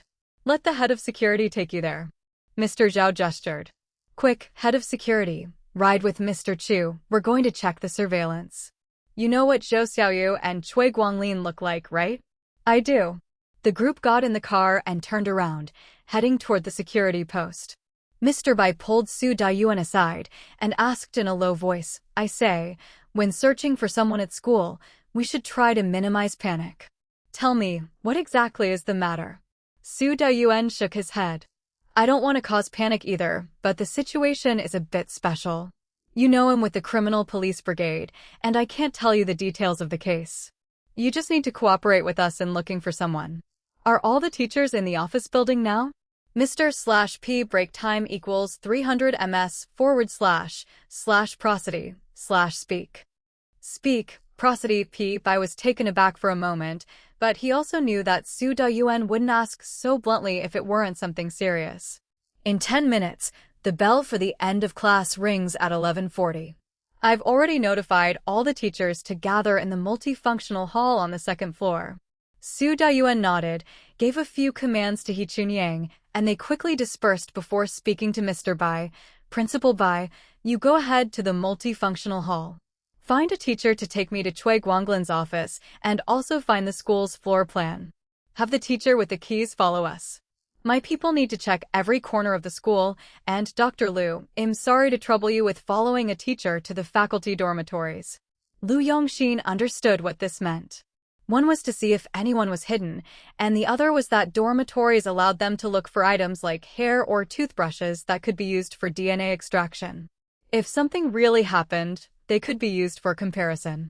Zhou Ning nodded at him. Lu Yongxin, carrying a survey box, followed a teacher out. Zhou Ning accompanied Su Dayuan to the 3rd floor of the office building. The nameplates on the doors bore the names of various teaching and research offices, but it seemed like the entire 3rd floor was dedicated to the grade 11 level 2 teaching and research offices. They walked to the very end where it read grade 11 level 2 chemistry teaching and research office, /p break time equals 300 ms / prosody / speak. Speak, prosody p. They pushed the door open to find 2 teachers inside. When they saw people enter, their eyes naturally shifted their gaze. Without waiting for the accompanying teacher to introduce them, Su Dayuan had already raised his ID. "I'm Su Dayuan from the Criminal Police Brigade. Please put down your work and answer a few questions. Did you see Cui Guanglin this morning?" An older female teacher immediately stood up and nodded. 5:40 is the time for morning self-study. I arrived at the teaching and research office at 5:35 and happened to see Teacher Cui carrying a thermos and heading out towards the West Building. "Oh, that's their grade 11 class 3. Another male teacher continued. "After the first class ended, I returned to the teaching and research office with Teacher Cui. He tidied up his desk and then left with his car keys. He didn't say where he was going. I've already told Mr. Bai on the phone just now. Do you know what car he drives?" "A Tina," Silver gray 2010 model, cost him $240,000, had the car for a month. Zhou Ning didn't wait for the teacher to speak, quickly interjecting. The teacher nodded, looking somewhat surprised at Zhou Ning. Right, a Tina, top of the line with leather interior. But how did you know? I'm Zhou Xiaoyu's brother. Did you see Zhou Xiaoyu this morning? Both shook their heads as if realizing something, and the male teacher quickly said, /p break time equals 300 ms / prosody / speak. Speak, prosody, p. After the first class, when I ran into Teacher Cui, I even asked him how it went with the parents last night, whether he had set a date. Teacher Cui just smiled, and I didn't notice any unusual emotions. He seemed in a hurry, so I didn't ask further. Zhou Ning walked over to the desk with Cui Guanglin's nameplate. The desktop was immaculate, stacked with homework books and papers without even a crease, and the thermos was empty, with no water droplets on the outside. Zhou Ning opened the survey box and, wearing gloves, picked up the thermos, scanning it over. Not a single fingerprint was found, a discovery that made him even more anxious. Would a normal person clean a cup so thoroughly as to not leave any fingerprints? Then he used a brush over the desk surface, revealing traces of wiping. Zhou Ning opened all the drawers and saw a bottle of 75% alcohol solution in the bottom one. He bent down to smell the tabletop and looked towards Su Dayuan. The desktop and all objects have been cleaned meticulously, leaving no fingerprints. Such cleaning is pointless unless there was a special smell or bloodstains on the hands. The last two words were said through clenched teeth by Zhou Ning. At the same time, he grabbed the luminol reagent from the survey box and sprayed it onto the desk and the thermos. At the bottom of the thermos and on the desk, they each showed a crescent-shaped fluorescent trace, /p break time equals 300 ms / prosody / speak. Speak, prosody, p. Zhou Ning held up the thermos and noticed the bottom, where it was fluorescing, was dented inwards, likely from a blow that resulted in bloodstain contamination. Zhou Ning's fingers were already trembling, and he quickly used a cotton swab to collect samples. The thermos was also packed into an evidence bag. Su Dayuan immediately dialed Mr. Zhao's phone, and the other side picked up almost instantly. Mr. Su, we quickly reviewed the surveillance, and Cui Guanglin's car entered the school at 8:30 last night, unmoved in the parking lot on the west side. Zhou Xiaoyu arrived at the school gate at 7:30 this morning. Up until just now, we haven't found either of them or Cui Guanglin's car leaving the school. Even if some vehicles left, we didn't find any trace of them on any. You mean to confirm that they're both inside the school? Yes, confirmed that they haven't left the school grounds. The north gate of the school can't be opened. There are anti-climb nets on the high walls all around, and they're covered with surveillance cameras. It's impossible to leave without a trace. Even the vehicles entering and exiting the canteen are strictly searched, and they're all in view of the cameras, no omissions. With this answer, Su Dayuan felt at least a bit relieved. As long as they didn't leave the school, the scope was limited. He immediately dialed a number to report the situation here and to mobilize more personnel. Just then, the female teacher's phone rang, /p break time equals 300 ms / prosody / speak. Speak, prosody, p. She looked at Zhou Ning and gestured to her phone, her look questioning whether she could answer it. Zhou Ning glanced and saw the name Principal Bai on the screen, waved his hand to indicate that she could answer. The female teacher was smart enough to put the phone on speaker. Principal Bai on the other end of the line didn't wait for the female teacher to speak and immediately shouted in a panicked voice. I can't get through to Mr. Zhu's phone. Mr. Sun told the police that they found Teacher Cui. No, Teacher Cui has already arrived at the multifunctional hall. Su Dayuan heard the commotion and quickly leaned in, snatching the phone. Repeat that. Where's the person? /p break time equals 300 ms / prosody / speak. Speak, prosody, p. Chapter 94. Which part to measure? _1 Chapter 94. Chapter 94. Which part to measure? _1 March 19, 2011, 12:08 First Middle School, Multifunction Hall. Zhou Ning, carrying the investigative kit, hurried in right behind Su Dayuan. He Chunyang and the others were already standing guard at the door, and surrounded in the middle was Cui Guanglin. Cui Guanglin's eyebrows were tightly furrowed, and his face was full of anger, clearly showing his impatience with these people dragging him around. However, to see Zhou Ning, Cui Guanglin appeared somewhat surprised. When Su Dayuan saw Mr. Bai, he raised his hand to stop him from talking. "Excuse us, Mr. Bai, but we need an office. We must verify some things with Cui Guanglin and also need to collect a blood sample. I think doing this here would be inconvenient. Moreover, all teachers need to wait for a moment. I have something to say." Mr. Bai looked somewhat embarrassed, but he knew it was pointless to say anything at this moment, so he quickly asked someone to open a room next to the multifunction hall. This place was a small hall for leadership to rest and wait, very quiet. He Chunyang dragged Cui Guanglin straight into the room. Cui Guanglin glared and jerked away, but as he was slender, his twisting did nothing to break free from He Chunyang's grip. "Let me tell you, I haven't cuffed you yet. If you swing at me, that can be considered assaulting a police officer, you know. /p break time equals 300 ms / prosody / speak. Speak, prosody p to say nothing of handcuffing you. Even detaining you would be normal, understand?"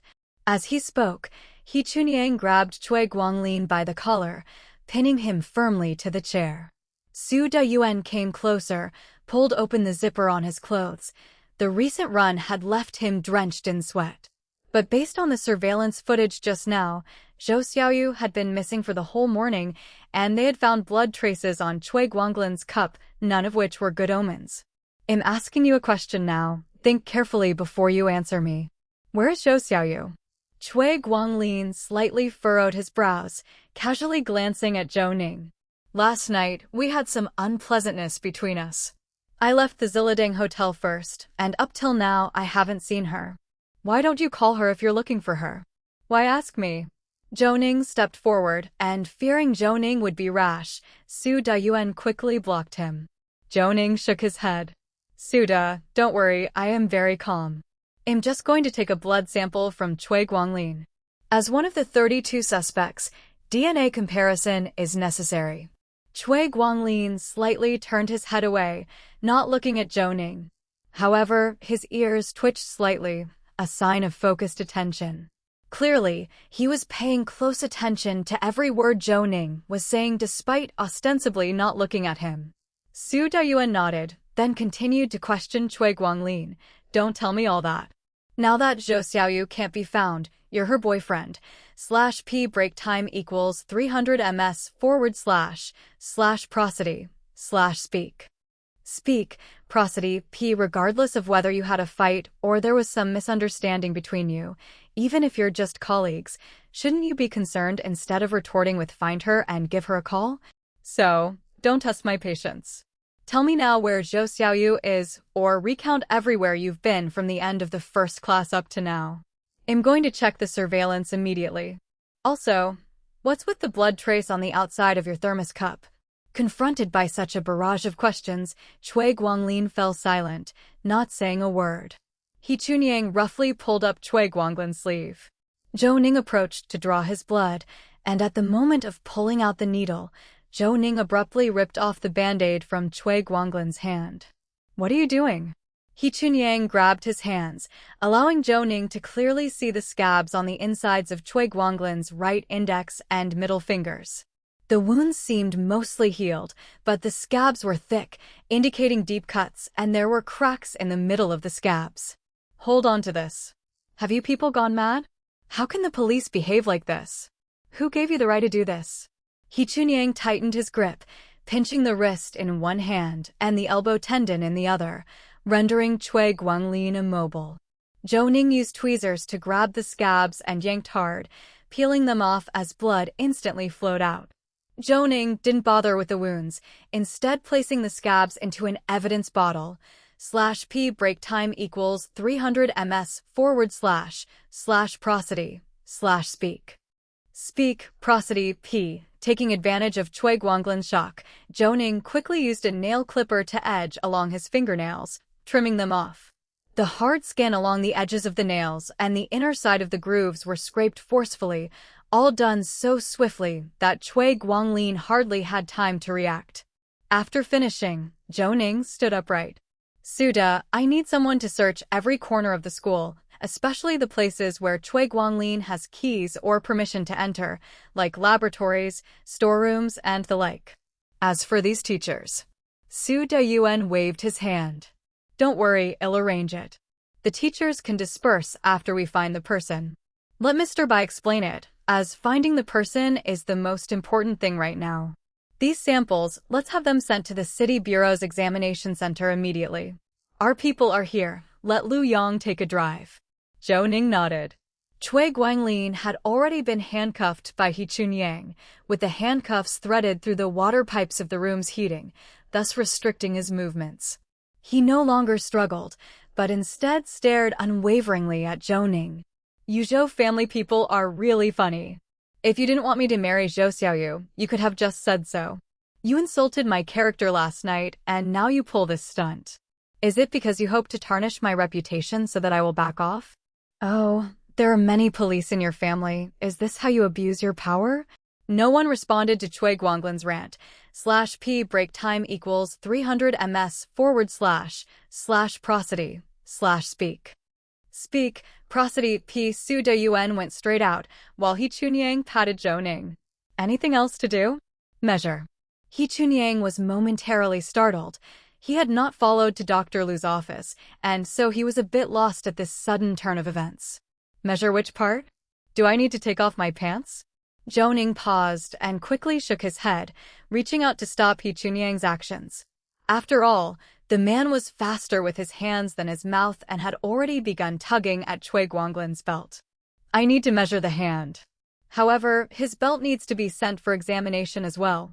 Cui Guanglin stiffened, as it was clear to him that up until now, he still believed Zhou Ning's excuses were all part of a ploy to find Zhou Xiaoyu. He immediately turned his head and snarled at Zhou Ning. It seems I thought too highly of you. What kind of crime are you trying to pin on me? In such a society governed by law, I didn't expect you to be so vile. You'll do whatever you please, huh? I'm going to find a lawyer. I'm going to sue you all." He Chunyang grabbed Cui Guanglin's handcuffs and yanked upwards forcefully. Cui Guanglin was lifted off the ground, his tiptoes barely touching the floor. With such a move, Cui Guanglin, who was clenching his fists, could do nothing but reluctantly open his hands and grab the heating pipe. Zhou Ning quickly approached and took advantage of his height. He directly affixed a scale sticker to Cui Guanglin's fingers, lifted his camera to take photos, and then examined them. /p break time equals 300 ms/prosody/speak. Speak, prosody p his finger length was 7.3 centimeters, but the whole hand was 17 centimeters. However, the length of the fingers was wrong, wasn't it? As Zhou Ning frowned, he caught a glimpse of the evidence bag out of the corner of his eye and suddenly had an epiphany. That's right, the nails had been cut off, so the length would match. With this realization, Zhou Ning smiled. Seeing his expression, Cui Guanglin closed his mouth. Zhou Ning patted him on the shoulder, his smile growing wider, but his finger landed on Cui Guanglin's carotid artery. "Your heart rate is so fast. I can sense it without counting. This rate is at least over 120 per minute. Don't be nervous. You must be wondering why we aren't following the usual procedure of taking you to every corner of the school to look for someone. Instead, we're drawing your blood, cutting your nails and dead skin. Oh, and we tore your wound's scab, right? None of this is necessary to find Zhou Xiaoyu. Even though you're a chemistry teacher, you're very familiar with these procedures." Cui Guanglin stared at Zhou Ning. "Who knows what you Zhou family people are thinking, disagreeing with my relationship with Zhou Xiaoyu. Just say it straight if you don't agree. I have property and a car, is it because I lack a wife? Just say it if you disagree. Let's not waste each other's time, right?" Zhou Ning shook his head smilingly, watching Cui Guanglin's performance. Although Zhou Ning was anxious inside, he had complete faith in Su Dayuan and the others in finding the person. Mr./P break time equals 300 ms/prosody/speak. Speak, prosody p Chu's skills were beyond question. As long as the person was in the school, it was only a matter of time before they would be found. For Zhou Ning, Cui Guanglin in front of him was the key. No rush, think carefully about what you've done. You're not unfamiliar with Shuguang Andrology Hospital in the provincial capital, are you? Cui Guanglin suddenly looked up, a hint of panic flashing in his eyes, but it was just a flash. So stop cursing and shouting. I've already retrieved your medical records. It's not like you can hide everything by registering under the name Yongguang. Zhou Ning glanced at his phone, stood up, and carried the investigation kit towards the door. Cui Guanglin panicked, stamping his foot and shouting, "Zhou, if you dare to spread this around, you're done for. I'll kill you as soon as I'm out this door." Zhou Ning stopped, opened the door, and there was Mr. Liu waiting outside. He handed over the items and then turned back to look at He Chunyang. "Mr. He, does this count as assaulting a police officer?" He Chunyang nodded solemnly. "Violent assault and intimidation count as assaulting a police officer. He kicked at me just now. A 3-day detention isn't a problem, and my body camera is on. The evidence is incontrovertible." With that, he seemed to move his hands slightly, and Cui Guanglin's handcuffs were unlocked. They were removed from the heating pipe and fastened again, a set of movements so quick they left an afterimage. /p break time equals 300 ms / prosody / speak. Speak, prosody. P. Zhou Ning understood that He Chunyang was getting ready to escort the suspect to the car. As he opened the door, he saw Su Dayuan coming out of the multipurpose hall. "Has Mr. Liu gone to submit the evidence?" Zhou Ning nodded. "Have you found Xiaoyu?" Su Dayuan patted Zhou Ning on the arm. "Don't worry, we've found the person. Let's go take a look together." "Where's the person? /p break time equals 300 ms / prosody / speak. Speak, prosody. P. Chapter 95 3-hour window of time _1 Chapter 95 3-hour window of time _1 Zhou Ning followed Su Dayuan, running towards a building behind the office building, and arrived at a room on the 3rd floor, the door already open. The room was filled with various experimental apparatus, clearly a laboratory. Seeing several familiar criminal police squatting in a corner, Zhou Ning hurriedly approached, and Zhou Xiaoyu lay on the ground, already passed out, her mouth sealed with tape and her hands and feet bound with white zip ties. Zhou Ning hurriedly crouched down, cut the zip ties, and tried Zhou Xiaoyu's carotid artery. Her heartbeat was normal. As his fingers brushed through her hair, a crescent-shaped superficial wound on the back of her head was revealed, but such a wound wouldn't cause unconsciousness. Zhou Ning's heart had risen to his throat, and his eyes were somewhat sore.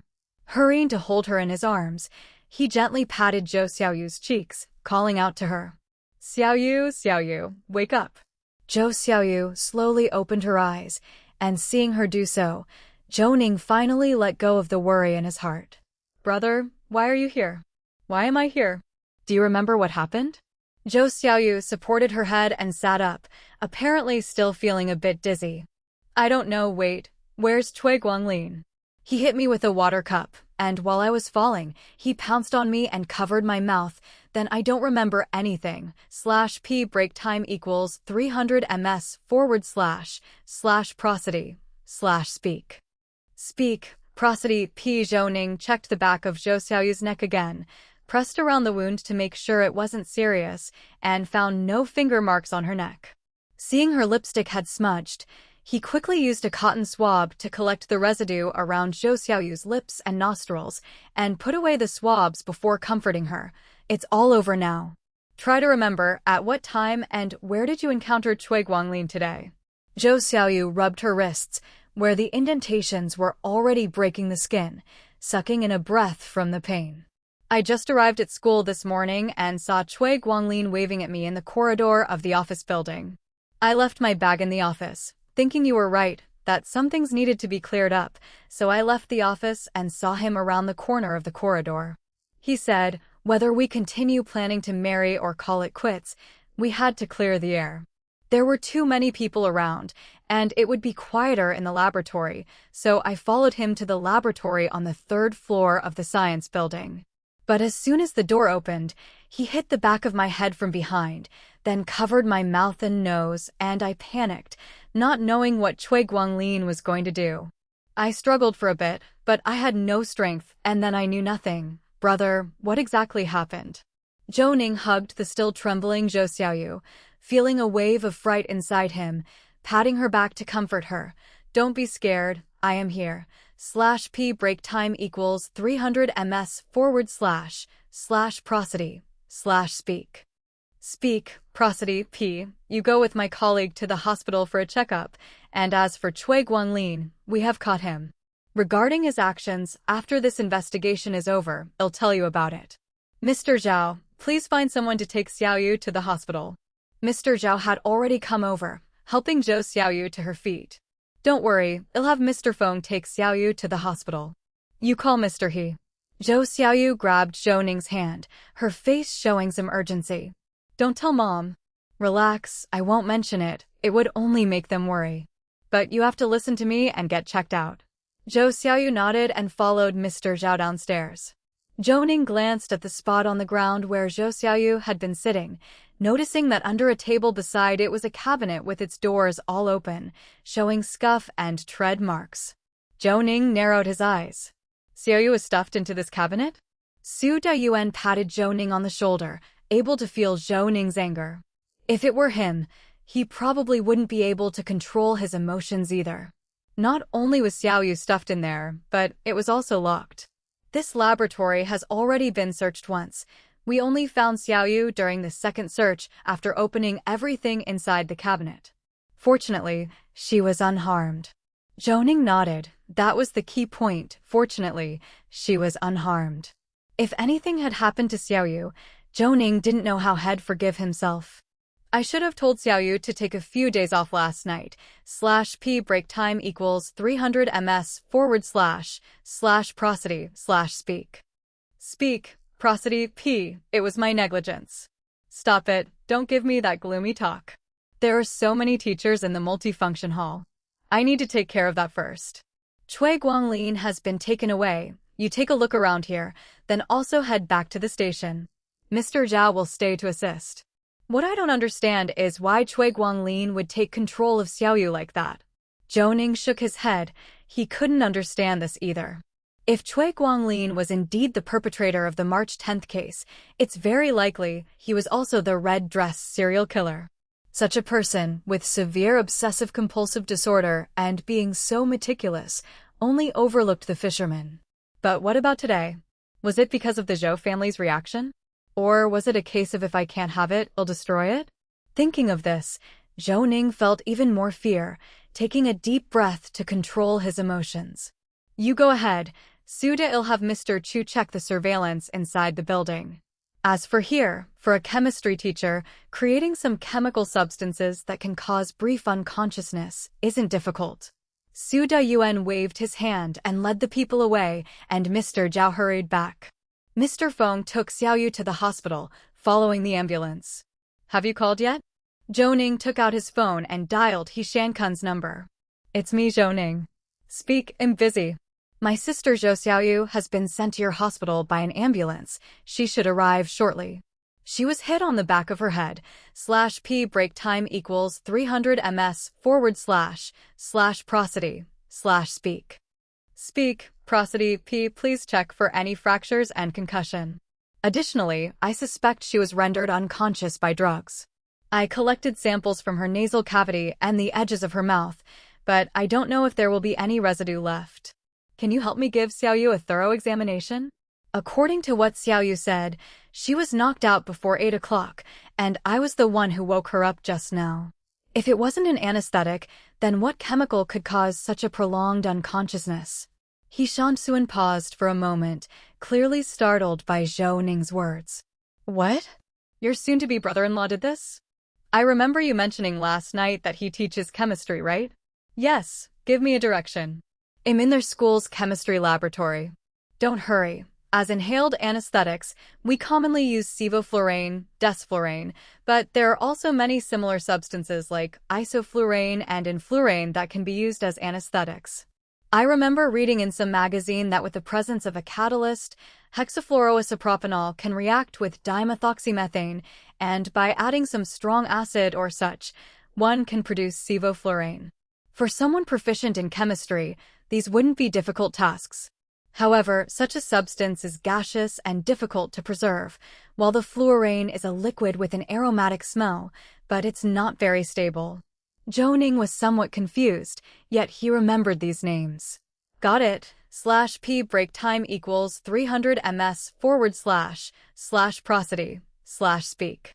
Speak, prosody, p. If I find these chemicals, and they have Cui Guanglin's fingerprints, that should be enough.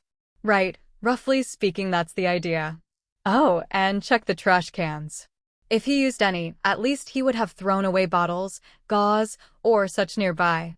This substance would turn into hydrohalic acid upon exposure to light or heat, which can be tested. Thanks, Xiaoyu is in your hands. After hanging up, Zhou Ning looked at Mr. Zhao. Let's start searching. Cui Guanglin's fingerprints have already been collected. We need to look for bottles, gauze in the trash cans here, and if we find fluorane, hexafluoroisopropyl, and dimethoxymethane. Mr. Zhao nodded. Don't worry, I heard which characters and found them. Let's get on with it. As he said that, he began to search all the lab benches. Zhou Ning glanced around and headed straight for the garbage can by the door. He opened it and saw a piece of gauze and a brown glass bottle on top, which he promptly extracted. He collected fingerprints from the brown bottle and, even without comparing, Zhou Ning noticed a mark along the edge of the fingerprints, clearly left by an adhesive bandage. Mr. Zhao, I found it. Mr. Zhao came over and placed the cable ties into the evidence bag. It looks like this person was in a hurry and didn't manage to dispose of these things. Zhou Ning nodded, putting all evidence bags into the investigation box and standing up, /p break time equals 300 ms / prosody / speak. Speak, prosody, p. First period at 8 o'clock. Cui Guanglin brought Xiaoyu here and stuffed her into the cupboard while she was unconscious. We've already wasted too much time. Let's go see Mr. Chu and find out if there's any new discovery. The two men went downstairs, drove towards the gatehouse, and now that it was lunchtime, many students looked their way. The police car was too conspicuous on school grounds. Arriving at the guard security room, they walked in and saw Mr. Chu gesturing. This Cui Guanglin seems to be very familiar with the campus surveillance systems. He avoided cameras when going to and from class, and when he couldn't, he blended in with the students. I've found some footage. Look here at 8:45. He goes out the side gate, following a few students. Then at 8:59, he enters the staff dormitory. However, there are no cameras here. The on-duty guard just said their teaching staff's floor surveillance has been broken for a long time. I don't know where he was from 8:59 to 11:50. 3 hours of blank space. What could Cui Guanglin do in this time? Let's go to the dormitory. Isn't the master already there? /p break time equals 300 ms / prosody / speak. Speak, prosody, p. Chapter 96. It'll be there in 5 minutes _1 Chapter 96. Chapter 96. It'll be there in 5 minutes _1 10 minutes later. Zhou Ning arrived at the 3rd floor of the staff dormitory building. Lu Yongxin was waiting on the 2nd floor. They hadn't checked this floor yet. After all, Cui Guanglin was not very noticeable, and they were also searching for Zhou Xiaoyu here. Seeing Zhou Ning come up, he quickly followed upstairs. There was no one in the dormitory. Open the door. Let's check inside, said Zhou Ning. The guard's face wore an embarrassed expression as he spread his hands and said, It's not that we're unwilling to cooperate. The keys to the teachers' dormitories are all in their personal possession. Just now, this gentleman checked, and we had to find someone to open each door for us. Lu Yongxin nodded in agreement. I checked several dormitories downstairs. We need to contact the teachers to open the doors. But everyone is in the multifunction hall, so I didn't manage to find Cui Guanglin's dormitory. How many teachers stay in this room? Zhou Ning glanced and saw that there were 2 bunk beds in the dormitory. Judging by the setup, there were blankets on 3 of the beds, indicating, besides Cui Guanglin, 2 other teachers lived here. As he was speaking, a male teacher came over holding a key and said, "I have a key." Zhou Ning glanced at him. This was the teacher they had encountered in the chemistry research room earlier. "We need to check first. /p break time equals 300 ms / prosody / speak. Speak, prosody, p. If there are any dangerous items hidden, finding them would be safer for you as well," Zhou Ning explained. The teacher chuckled. "I understand," he said, and with that, he opened the door. Zhou Ning and Mr. Zhao carried their inspection kits into the room, where some liquid had been spilled on the floor, bubbling around the edges. Zhou Ning kneeled down, not rushing to step over. Instead, he stopped Mr. Zhao and picked up a test strip to sample the liquid. As soon as the test strip touched the liquid, it carbonized instantly, turning a pitch-black color. The teacher covered his mouth and let out a cry of surprise.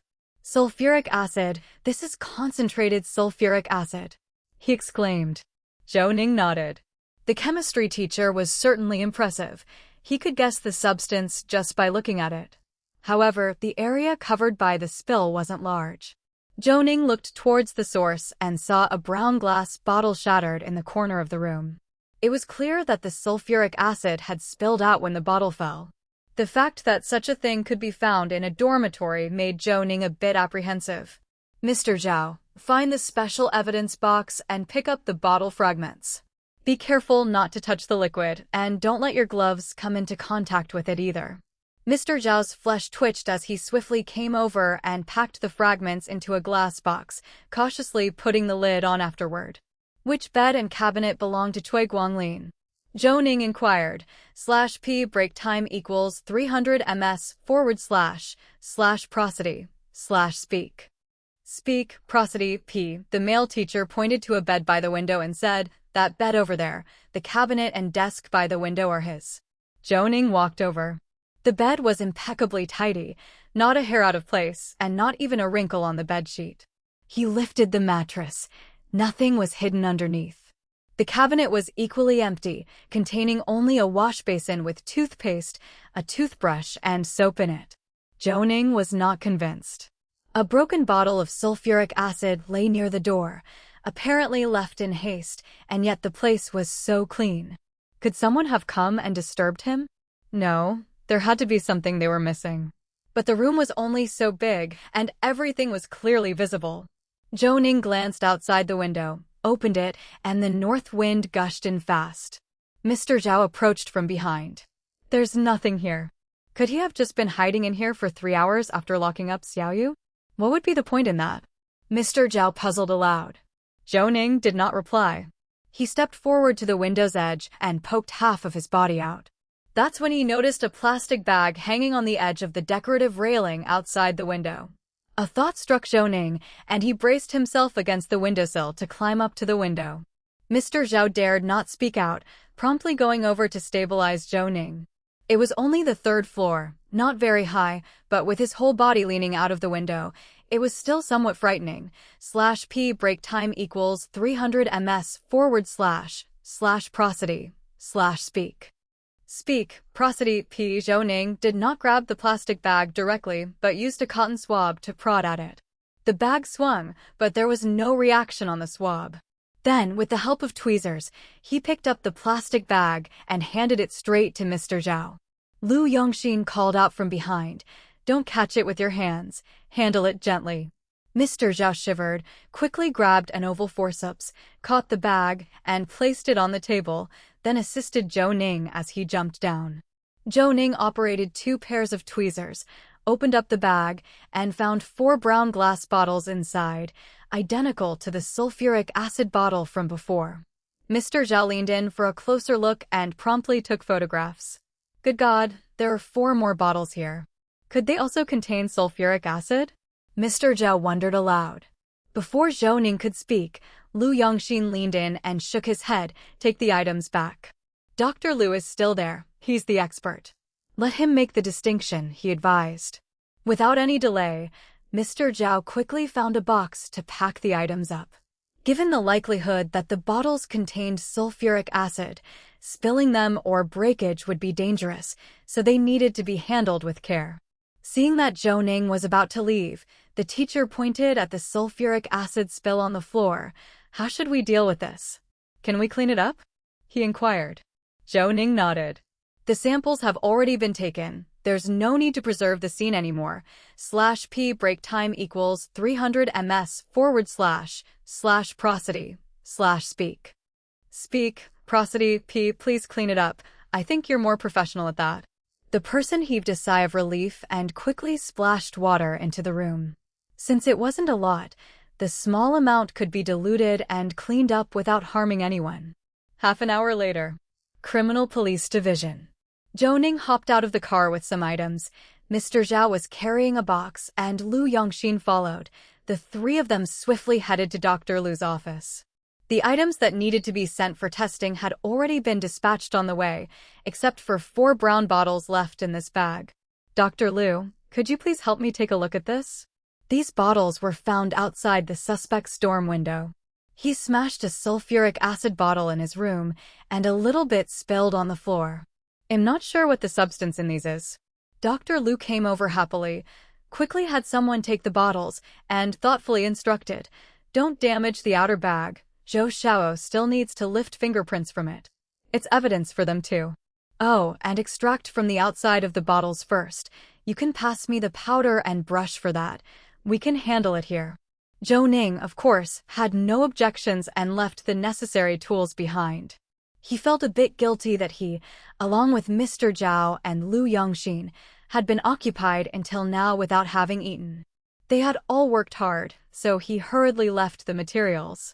Then we'll leave it to you, Dr. Lu. We're going to grab something to eat. /p break time equals 300 ms / prosody / speak. Speak, prosody, p, go ahead. Suda had someone send you lunchboxes. It's been quite a day, so eat quickly. Lu Yongxin waved his hand. You go and eat in peace. I'm going to follow them to the city bureau. The volume for testing this time is large and the variety of tests is very complex. With Mr. Lu in charge, I am worried there might be oversights. Zhou Ning felt concerned and, of course, rather apologetic. Master, let's eat first before we go. Lu Yongxin gave him a look. Stop the chatter. Are you listening to me or am I listening to you? Saying so, Lu Yongxin left.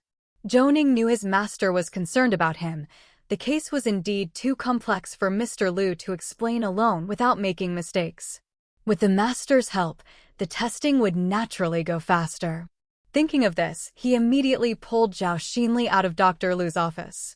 Mr. Zhao looked bewildered as he scrutinized Zhou Ning, as if gauging his condition. I'm saying, why aren't you anxious at all? Cui Guanglin is being interrogated right now, plus Xiaoyu is still in the hospital. What's the rush to eat? Zhou Ning shook his head. Cui Guanglin isn't going anywhere fast. He won't confess in a short time. We also need to wait for the lab results. Only if those match can we discuss the next steps. As for Xiaoyu, with He Shansu in there, it's actually more important that we eat well to have the energy to do more work.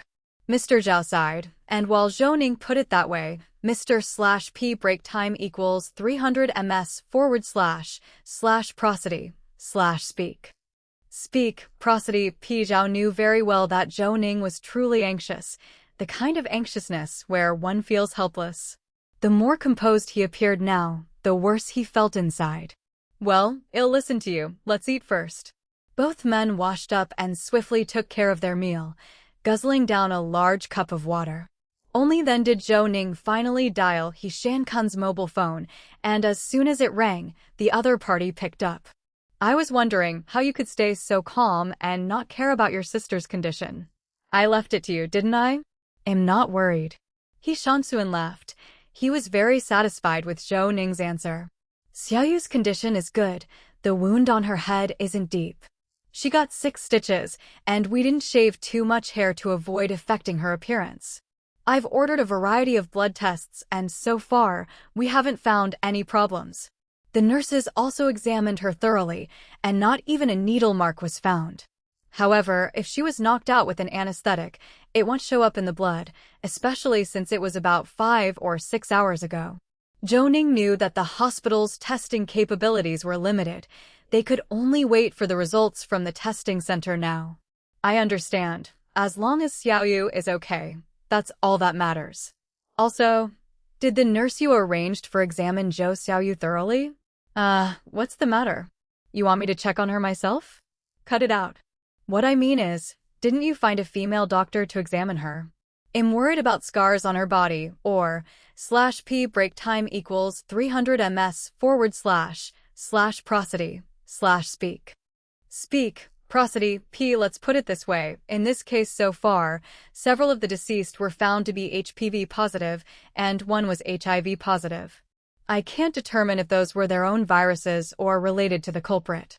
He Shansuan was taken aback, his expression turning serious.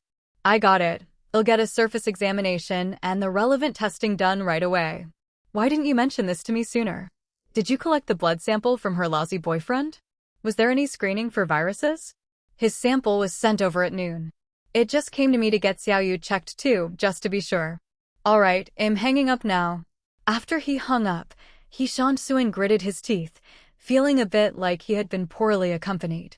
He glanced at the intern next to him, who was so scared they shrank back, wishing they could bury their face in the monitor.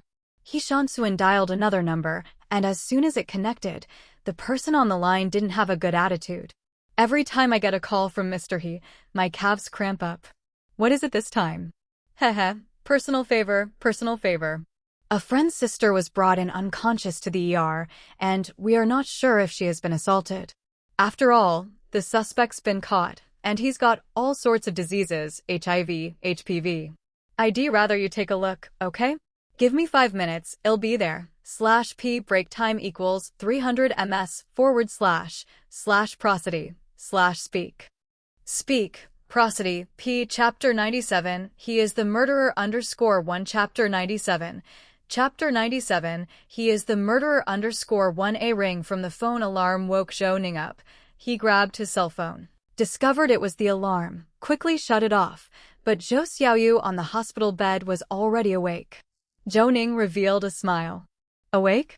I'll go buy you breakfast right now. Zhou Xiaoyu grabbed Zhou Ning's hand, stopping his movements. Don't make such a fuss, all right? I'm perfectly fine. Why do I need to stay in the hospital? Observing for 24 hours is necessary. You must listen to me on this. Zhou Xiaoyu pressed her lips together. Brother, tell me the truth. Is there something wrong with Cui Guanglin? Zhou Ning looked at Zhou Xiaoyu. This girl wasn't particularly outgoing. The only outrageous thing she had done was date Cui Guanglin, completely disregarding their aunt's opposition. The two had been in a relationship for over a year, and it was false to say there were no feelings involved. However, regardless of whether this man was a suspect in the red dress serial killing case, they had to break up.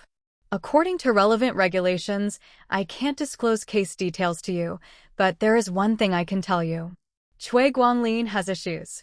He went to a hospital in the provincial city for a checkup in August 2004, and it revealed that he has XXY chromosomal abnormality, which is what people refer to as an intersex individual. Zhou Xiaoyu was stunned, sat straight up in bed, and stared intently into Zhou Ning's eyes. Are you lying to me? /p break time equals 300 ms / prosody / speak. Speak, prosody, p. Zhou Ning sighed. Often the truth is the hardest for people to accept. He unlocked his phone, found a previous screenshot, and handed it to Zhou Xiaoyu. Private hospitals take a screenshot every time they see a patient. They archive the symptoms and the patient's facial features. After all, they know most visitors use fake names, so it's like keeping a record of everything. Take a look, is this him? Zhou Xiaoyu took the phone, her fingers sliding across the screen, zooming in on the photo until the whole screen filled with a nose, then stopped her movements and handed the phone back to Zhou Ning.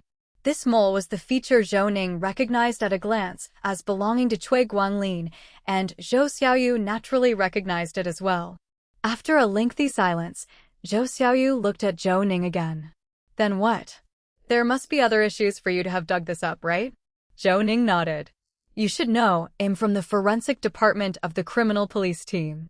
If we are investigating, it's definitely not a minor case. It's either serious injury or a major criminal case. That's all I can say for now. I'm waiting for a lab result. Later, when I go to the office, I will be able to confirm whether he's the suspect in a case I'm working on.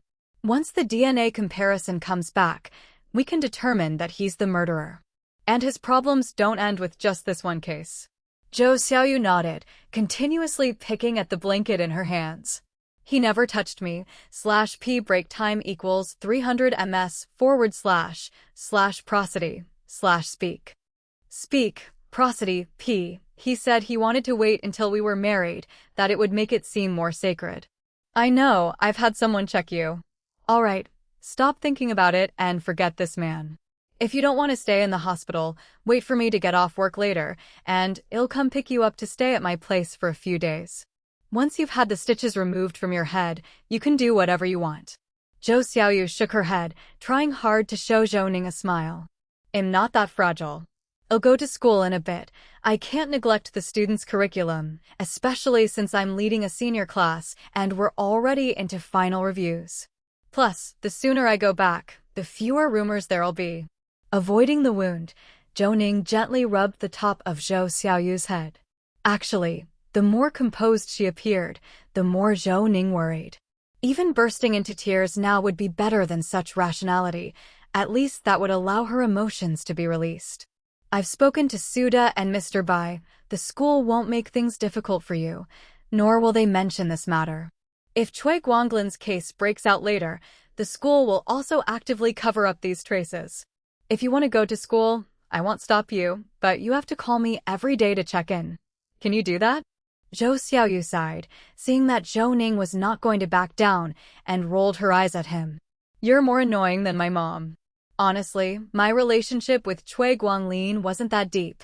/p break time equals 300 ms / prosody / speak. Speak, prosody, p. Maybe because I was too obedient for the first 25 years, I always wanted to contradict her. When Cui Guanglin pursued me and escorted me home, which she saw, I felt even more that I should give it a serious try. When he proposed marriage, I didn't reject him either. After all, we worked at the same place and were both teachers. I thought this was the life that ordinary people should lead, so I went along with it. Now that you say he's abnormal and involved in serious cases, I have nothing to hold on to. With his hanging heart finally at ease, a smile finally appeared on Zhou Ning's face. Hearing you say that, I can rest easy. Now I'll go buy breakfast.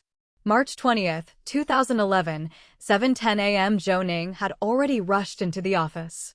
Still trying to catch his breath, he had just received a call from Lu Yongxin, telling him to check his email. The final test had been completed, and everything was sent to his inbox. Lu would be back soon too. Turning on the computer, Zhou Ning logged into his email quickly and downloaded several unread messages. He didn't even read the reports before printing them. Watching the printer anxiously, Zhou Ning felt nervous. Just then, the door opened, and Lu Yongxin and Mr. Zhao came in together, both gasping for air as well. Quickly, see what the comparison results in the report are. I've waited for ages. The people at the testing center were pestered to the brink, saying they'd just sent it to my email without letting me see the result. /p break time equals 300 ms / prosody / speak. Speak, prosody, p greater than I couldn't see it on my phone either. It was killing me. Although Lu Yongxin was rambling, he rushed over upon seeing Zhou Ning holding the report without saying a word, and began examining the freshly printed pages one by one. There were many results from the sampling comparison, and what Zhou Ning held in his hand was the DNA comparison results. Cui Guanglin's DNA perfectly matched the DNA extracted from the victim of the March 10th case, belonging to the same person. This sentence exploded in Zhou Ning's mind. It was actually Cui Guanglin. Zhou Ning clenched his molars. When you don't know the suspect, you can remain detached, but when the suspect is someone you know and almost harmed your own sister, that feeling chills you to the bone. Zhou Xiao, what's wrong? Zhou Ning shook his head. Cui Guanglin's DNA matches the DNA extracted from the body of the 3.10 case victim. We can send this to Suda. Didn't they interrogate Cui Guanglin all last night? Maybe this will have an effect. Mr. Zhao grabbed the report and ran with it. Lu Yongxin glanced at the other reports. They were quite consistent with the previous deductions. He patted Zhou Ning's shoulder. Kid, I understand how you feel. Feeling a bit haunted, huh? Zhou Ning nodded. If we'd been late yesterday, who knows what Cui Guanglin might have done. I haven't even looked at the other reports yet. Any other findings? Lu Yongxin put the stack of remaining reports in Zhou Ning's hands. /p break time equals 300 ms / prosody / speak. Speak, prosody, p. The scab extracted from the 3.10 case contains Cheng Chunyan's DNA. This discovery is solid evidence. It's just that I don't know if we can link it to previous cases. After all, Cui Guanglin's DNA has nothing to do with the DNA mentioned in the Municipal Bureau circular. Zhou Ning knew that linking these 12 cases together was the most difficult task. Reliance solely on the red coat and severed fingertips as evidence would be insufficient. If Cui Guanglin refused to admit anything, then it was an impasse, especially since the evidence left from the previous cases was too sparse. Furthermore, trying to combine cases would not go smoothly with the Municipal Bureau, as the DNA and the assistance request had all been circulated, and moreover, this case was already filed with the Ministry of Public Security. This would be an outright slap in the face and could even lead to an investigation of responsibility. Just then, Su Doyuan entered the room with Mr. Zhao following behind. Everyone's here. With the lab report finalized, we have solid evidence. Lu Yongxin nodded. Yes, it proves that Cui Guanglin is the culprit of the 3.10 case beyond doubt. Su Doyuan sighed. Don't be discouraged. I know what you're worried about. Even though Cui Guanglin is stubborn as a dead duck, he can't hide from hard evidence. We've prepared various reports related to this case. I just called Mr. Sun to propose combining the cases. Mr. Sun will handle this. /p break time equals 300 ms / prosody / speak. Speak, prosody, p. Once the search warrant is issued, we can search Cui Guanglin's house. The autopsy report has been ready for ages. Just need to add the test report, and we'll be good to go. Should we follow to the scene when the search warrant comes? Su Doyuan waved his hand. No rush. We'll wait for Mr. Sun's command. Zhou Xiao, come with me to listen to Cui Guanglin's interrogation. He didn't mention the reason for the incident with Xiao Yu either. Lu Yongxin patted Zhou Ning's shoulder, knowing well the close relationship Zhou Ning had with his sister and understanding Zhou Ning's concern for this case. Go and listen. I'll organize the materials. I'll also see if I can get a feel for the atmosphere over there. The assistance request doesn't specify the source of the DNA found on the victims. Without crucial information like this, it's hard to combine the cases if there's no match. After all, we need to speak with evidence. Mere suspicion and the red down jacket and fingertip injuries are insufficient to link these cases. Even if we take this to the provincial department, it would be difficult to garner support. /p break time equals 300 ms / prosody / speak. Speak, prosody, p. Chapter 98, Shelf Talk _1 notice. The book is going live this afternoon. It's probably because I've been writing for a long time, or perhaps due to my profession, but I am not feeling nervous or inclined to hold a microphone and lament about my struggles. I just want to have a sincere chat with all my readers. I ventured into forensic reasoning genres out of personal interest. Longtime readers know that the male leads in my 3 books are all in this profession. It's fulfilling a dream of mine to be a forensic doctor. But this genre is really difficult to write. Selecting material, setting up plot twists, and laying out clues all need to be designed well in advance. I discuss legal issues with lawyer friends and friends from the courts. Readers in the book group might have seen the screenshots I posted. It's common for me to pore over a large number of professional books for just one scene. In summary, it's extremely taxing on the brain and even on the hair. I am a perfectionist after all. I strive for everything to be logical and also respect the natural progression of cases. It's not easy to maintain this balance, but I find it endlessly enjoyable. Because of my passion. I love the thrill of uncovering secrets, the joy of you joining me in sifting through the cases, discerning truth from lies, tracking down clues, finding the culprits, punishing evil and promoting good, and, of course, I am even happier when you enjoy it. /p break time equals 300 ms/prosody/speak. Speak, prosody, p. Long-term readers are aware that I'm not a full-time author. Because of mask-related issues, my job has been unusually busy over the past 2 years, with hardly any holidays, which is why my editor scolded me for not starting a new book in 8 months. Boo-hoo-hoo, I've really been very busy. Ha ha, just complaining a bit, Shangxia, don't protest. Like you, I hustle every day for survival. It is only in the quiet of the night, sitting in front of my computer, that I narrate one tragic or shocking story after another, completely immersed in the joy of storytelling. I delight in the feeling of having an audience, and it gives me a unique sense of accomplishment.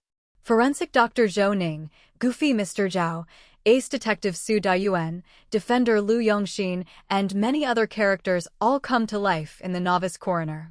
Their laughter and anger, their joys and sorrows, and the suspense and mysteries of each case. I hope you will continue to accompany me on this journey. Thank you to the fans who have followed me from my previous books. Receiving rewards for the new book is the most direct encouragement and recognition for an author, and am so moved by your acknowledgement. Don't worry, I remember the updates. I owe you 12 chapters in total. Oh, let me say it again. For each cumulative Alliance leader or direct reward to the Alliance leader, I will add an extra chapter. For every 10 silver rewards, an additional chapter. If the monthly tickets exceed 1,000, another chapter. /p break time equals 300 ms/prosody/speak. Speak, prosody, p. It's not that I'm being stingy, it's just that I'm totally squeezed out. Alright, after 260,000 words, I've finally made it to this day. At 12:20, the Novice Coroner officially goes live. Refresh the page if there's any delay. Today, there are 5 updates, 14,000 words as a gesture of my sincerity. I hope all my readers will support the official subscription. I am on my knees, thanking all you lovely readers, both old and new. Going live is just the beginning, yet it is a test of an author's abilities. I need your support, dear readers. Equals equals equals equals equals equals equals equals equals equals equals equals equals. I'm asking for your first subscription.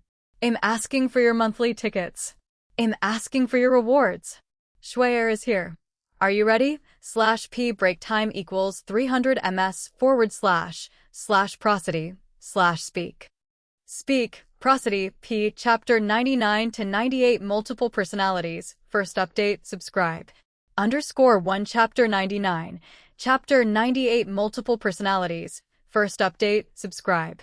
_1 Su Daiwan's brows were deeply furrowed. Right, that's the key issue. Mr. Liu, go find out about that, and also whether Dr. Liu's acquisition of the case files is legitimate, and whether these files are complete. We need to verify that too. I'll go interrogate now. He Chunyang has already gone to investigate according to the several time periods mentioned in the files. Lu Yongxin shook his head. The times recorded in the files are not the actual times of the crimes. They are estimated by backtracking from when the victims' bodies were found, so there's room for error. We found that the 5 victims mainly had unusual jobs, those with a strong degree of mobility, making it difficult to investigate the times they went missing. However, we can estimate the times of victimization of the other 6 people more accurately, and I think we should focus on investigating the 6 time periods related to Cui Guanglin. Zhou Ning paused for a moment, then looked up and quickly said, over 5 years, the crime scenes were scattered around the outskirts of Qidong, in various urban-rural border areas.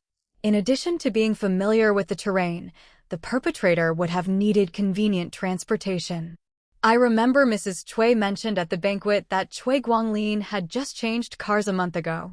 Can we check the car he got rid of? /p break time equals 300 ms/prosody/speak. Speak, prosody, p. Changed cars a month ago? Zhou Ning nodded. Yes, he said it was a new car he switched to a month ago, a gray Tina. I don't know if the car has been reclaimed yet. Su Dayuan quickly made a call, and shortly after, Lu Chonghai rushed in. What's up, boss? Hurry up, go to number 1 middle school, Tow Chui Guanglin's car back here, the silver gray Tina. I think it should be easy to find. Also, when you searched him, did you find any car keys on him? No car keys. Zhou Ning thought for a moment, then looked at Mr. Zhao. Mr. Zhao, follow them. If the car keys aren't on him, they must be in the school. Besides, I always feel he may have hidden something else. The school may seem like a public place, but hiding something there isn't impossible. Right? I get what you mean. We'll take a locksmith with us. If we can't find the keys, we'll just pick the lock and take the car back. It'll conduct a thorough search with more people. Suda, could you request a police dog to assist? They're better at finding things than humans. Okay, off you go. Shanghai knows where to get the police dogs. Take more manpower with you. Lu Yongxin raised his hand hastily, saying, I'll go find Dr. Lu. One task is to see if the chemical composition research is done, and the other is to check out the car Chui Guanglin sold before, what kind of car it was, where it went. If we can find it, that would be ideal. Lu Changhai left with Mr. Zhao, and Lu Yongxin went to the next room. /P break time equals 300 ms / prosody / speak. Speak, prosody. P. Zhou Ning followed Su Dayuan down to the interrogation room next door. Before they went inside, Su Dayuan cautioned, Can you control your emotions? Don't worry, Suda, I can control my emotions. Also, I've asked Xiaoyu to go to work as usual today, Zhou Ning replied. Su Dayuan was somewhat surprised. However, after a brief hesitation, he understood the intention behind it. That's good. I was actually worried that Zhou Xiaoyu was sinking too deep. It's best if she can get out of it quickly. I'll talk to Mr. Bai to prevent rumors in the school. That's exactly what I meant. Thanks for handling it, boss. Waving his hand, Su Dayuan led the way into the room adjacent to the interrogation room. Zhou Ning watched the previous night's interrogation session. Chui Guanglin had remained completely still, but as the video sped up, Zhou Ning's brows furrowed. How to put it? The man seemed unmoved, but there was a big difference in his expression. Could it be a misjudgment? He asked about the progress, but the people inside just kept shaking their heads. Mister, he has been in there for an hour and a half now, constantly explaining the policies, but all this is meaningless to Chui Guanglin. He won't even lift his head, just stares straight ahead. It's almost the same as yesterday's behavior, no reaction other than eating and drinking water. I'll be listening in on your interrogation as if these things have nothing to do with him. Su Dayuan nodded, unsurprised by the results. Got it, call He Chunying out. /P break time equals 300 ms / prosody / speak. Speak, prosody, P. They both stepped outside, and in a moment, He Chunying was called over. He grabbed a bottle of mineral water from the table, tilted his head back, and gulped down half the bottle. After he finished drinking, he spat out a mouthful and, staring at the one-way mirror, was filled with indignation. This guy is too difficult to handle. He doesn't react at all. I've talked myself hoarse, but he won't even lift his eyelids. Quit your grumbling, take a break. Zhou Xiao'o and the others have got the test report. I'm going to meet with them. Su Dayuan said. He Chunying immediately perked up, quickly moved next to Su Dayuan, and glanced over the report, his excitement beyond words. He's a big fish, all right. This guy's mental fortitude is definitely not ordinary. Looks like we need to think about his weaknesses and then question him based on those. Right now, even if we threw the evidence in his face, he wouldn't even blink an eye, especially since it's very likely that he has 11 more lives weighing on him. Su Dayuan smiled. As I thought, the fatigue strategy is useless, so let's switch it up, but we don't need to rush out with the lab report. Without a decisive blow, it won't have much impact on him, and consequently, he won't confess to anything else. Zhou Ning recalled the meeting between the two families. Mr. and Mrs. Chui had said that after giving birth to Chui Guanglin, they had not lived in Qidong and instead went to support the border area. /P break time equals 300 ms / prosody / speak. Speak, prosody, P. They did not return to their hometown until after retirement to reunite with Chui Guanglin. Meanwhile, Chui Guanglin had always lived with his grandparents in Qidong. After his grandparents passed away when he was 17, he had lived alone for many years. His parents, living with their younger son, didn't know much about Cui Guanglin. Whatever they knew likely came after he turned 17. As for his physical development, especially the vast differences compared to his peers, it caused him to feel inferior and even start to conceal some dark thoughts in his heart. However, they couldn't ask his grandparents about this now. What is Zhou Xiao thinking about? Zhou Ning looked up to find Su Dayuan and He Chunyang both staring at him. There wasn't much need to hide his thoughts, so he spoke openly. I was just thinking that Cui Guanglin's parents left him to support the border as soon as he was born. He grew up with his grandparents, and maybe the absence of his parents, together with his abnormal physique, caused his psychological development to be unhealthy. This might have led to his inability to find an outlet after medical examinations in the provincial city, prompting him to start planning all this. If our analysis is reliable, Cui Guanglin's weaknesses become quite evident. There are two of them. One is his parents. After being separated for so many years, he yearns for more love. The other is his physical blemish. I saw his medical records from the provincial city. /p break time equals 300 ms / prosody / speak. Speak, prosody p. He is both male and female organs, although the female set is incomplete. Su Dayuan was stunned. Seeing He Chunyang about to speak, he shoved him aside and gazed into Zhou Ning's eyes with an expression of disbelief. You mean we should talk to his parents and then arrange for them to meet him, attacking his psychological defenses, then have someone examine him? No, this isn't just a checkup anymore. It should be a medical examination. But how will I find a doctor for you? And should the doctor be male or female? This. He Chunyang also started laughing, tugging on Su Daiwan's arm. Take your time finding the doctor, but we can first reach out to Mr. and Mrs. Cui for a talk.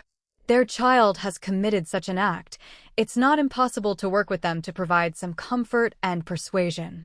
Then let's get in touch. He Chunyang was taken aback. I don't have Mr. and Mrs. Cui's contact information. Zhou Ning pulled out his phone, remembering that during the evening when they had just sat down, his uncle had exchanged contact information with them. He dialed the number and asked his uncle for it. He was ready with a prepared statement but didn't even need to use it, and the unexpected smoothness even surprised him. Your uncle doesn't know about Zhou Xiaoyu's situation, does he? Zhou Ning shook his head. I haven't mentioned it at home. It's not something that can be discussed, and once the case goes public, there will be no need to mention it. /p break time equals 300 ms / prosody / speak. Speak, prosody p. Su Dayuan patted Zhou Ning on the shoulder, not uttering any comforting words. They were all in this profession, and such platitudes were unnecessary. At that moment, He Chunyang had already connected with Mr. Cui's mobile phone, and it was answered after just one ring. Hello. Hello, are you Cui Guanglin's father? I am. This is from the Qidong Criminal Police Brigade. Could you and your partner come over now? Would like to understand some matters related to Cui Guanglin. Of course, if it's inconvenient for you, we can send someone to pick you up. On the other end of the phone, they were clearly startled by this request, but a conversation between a man and a woman followed. Who's calling? The Criminal Police Brigade, saying we need to go there to talk about Guanglin's matter. It's not a scam, is it? Scammers wouldn't ask us to go to the police station. That's right. He Chunyang could clearly hear the two people's conversation, which saved him from wasting too much explanation. Are you sure we don't need to pick you up? No need, no need. We'll be there in 5 minutes. After hanging up the phone, Zhou Ning looked towards Su Dayuan. For Cui Guanglin's examination, I think we can consult the head of the emergency department, Mr. He. After all, we can't take the person away right now. It's just an external examination, and our goal is not to conduct an exam, but to break through his composure. /p break time equals 300 ms / prosody / speak. Speak, prosody p greater than a person who has disguised himself as an ordinary teacher for years, being interrogated now and still unable to shed that identity, will only reveal his past crimes when he becomes agitated or loses control of his emotions. Of course, I am even more suspicious that he might have multiple personalities. A nearby young police officer exclaimed in shock. Multiple personalities? Su Dayuan slapped the person and waved his hand at Zhou Ning. However you say we should proceed, that's what we'll do. I don't care whether he has multiple personalities or not, as long as he confesses seriously. But if he Shansuan finds out that it was your idea to have him come over, he's probably going to chase you down. Really, what unfortunate associations. Zhou Ning stopped in his tracks, not caring about one more name to curse. /p break time equals 300 ms // prosody /speak.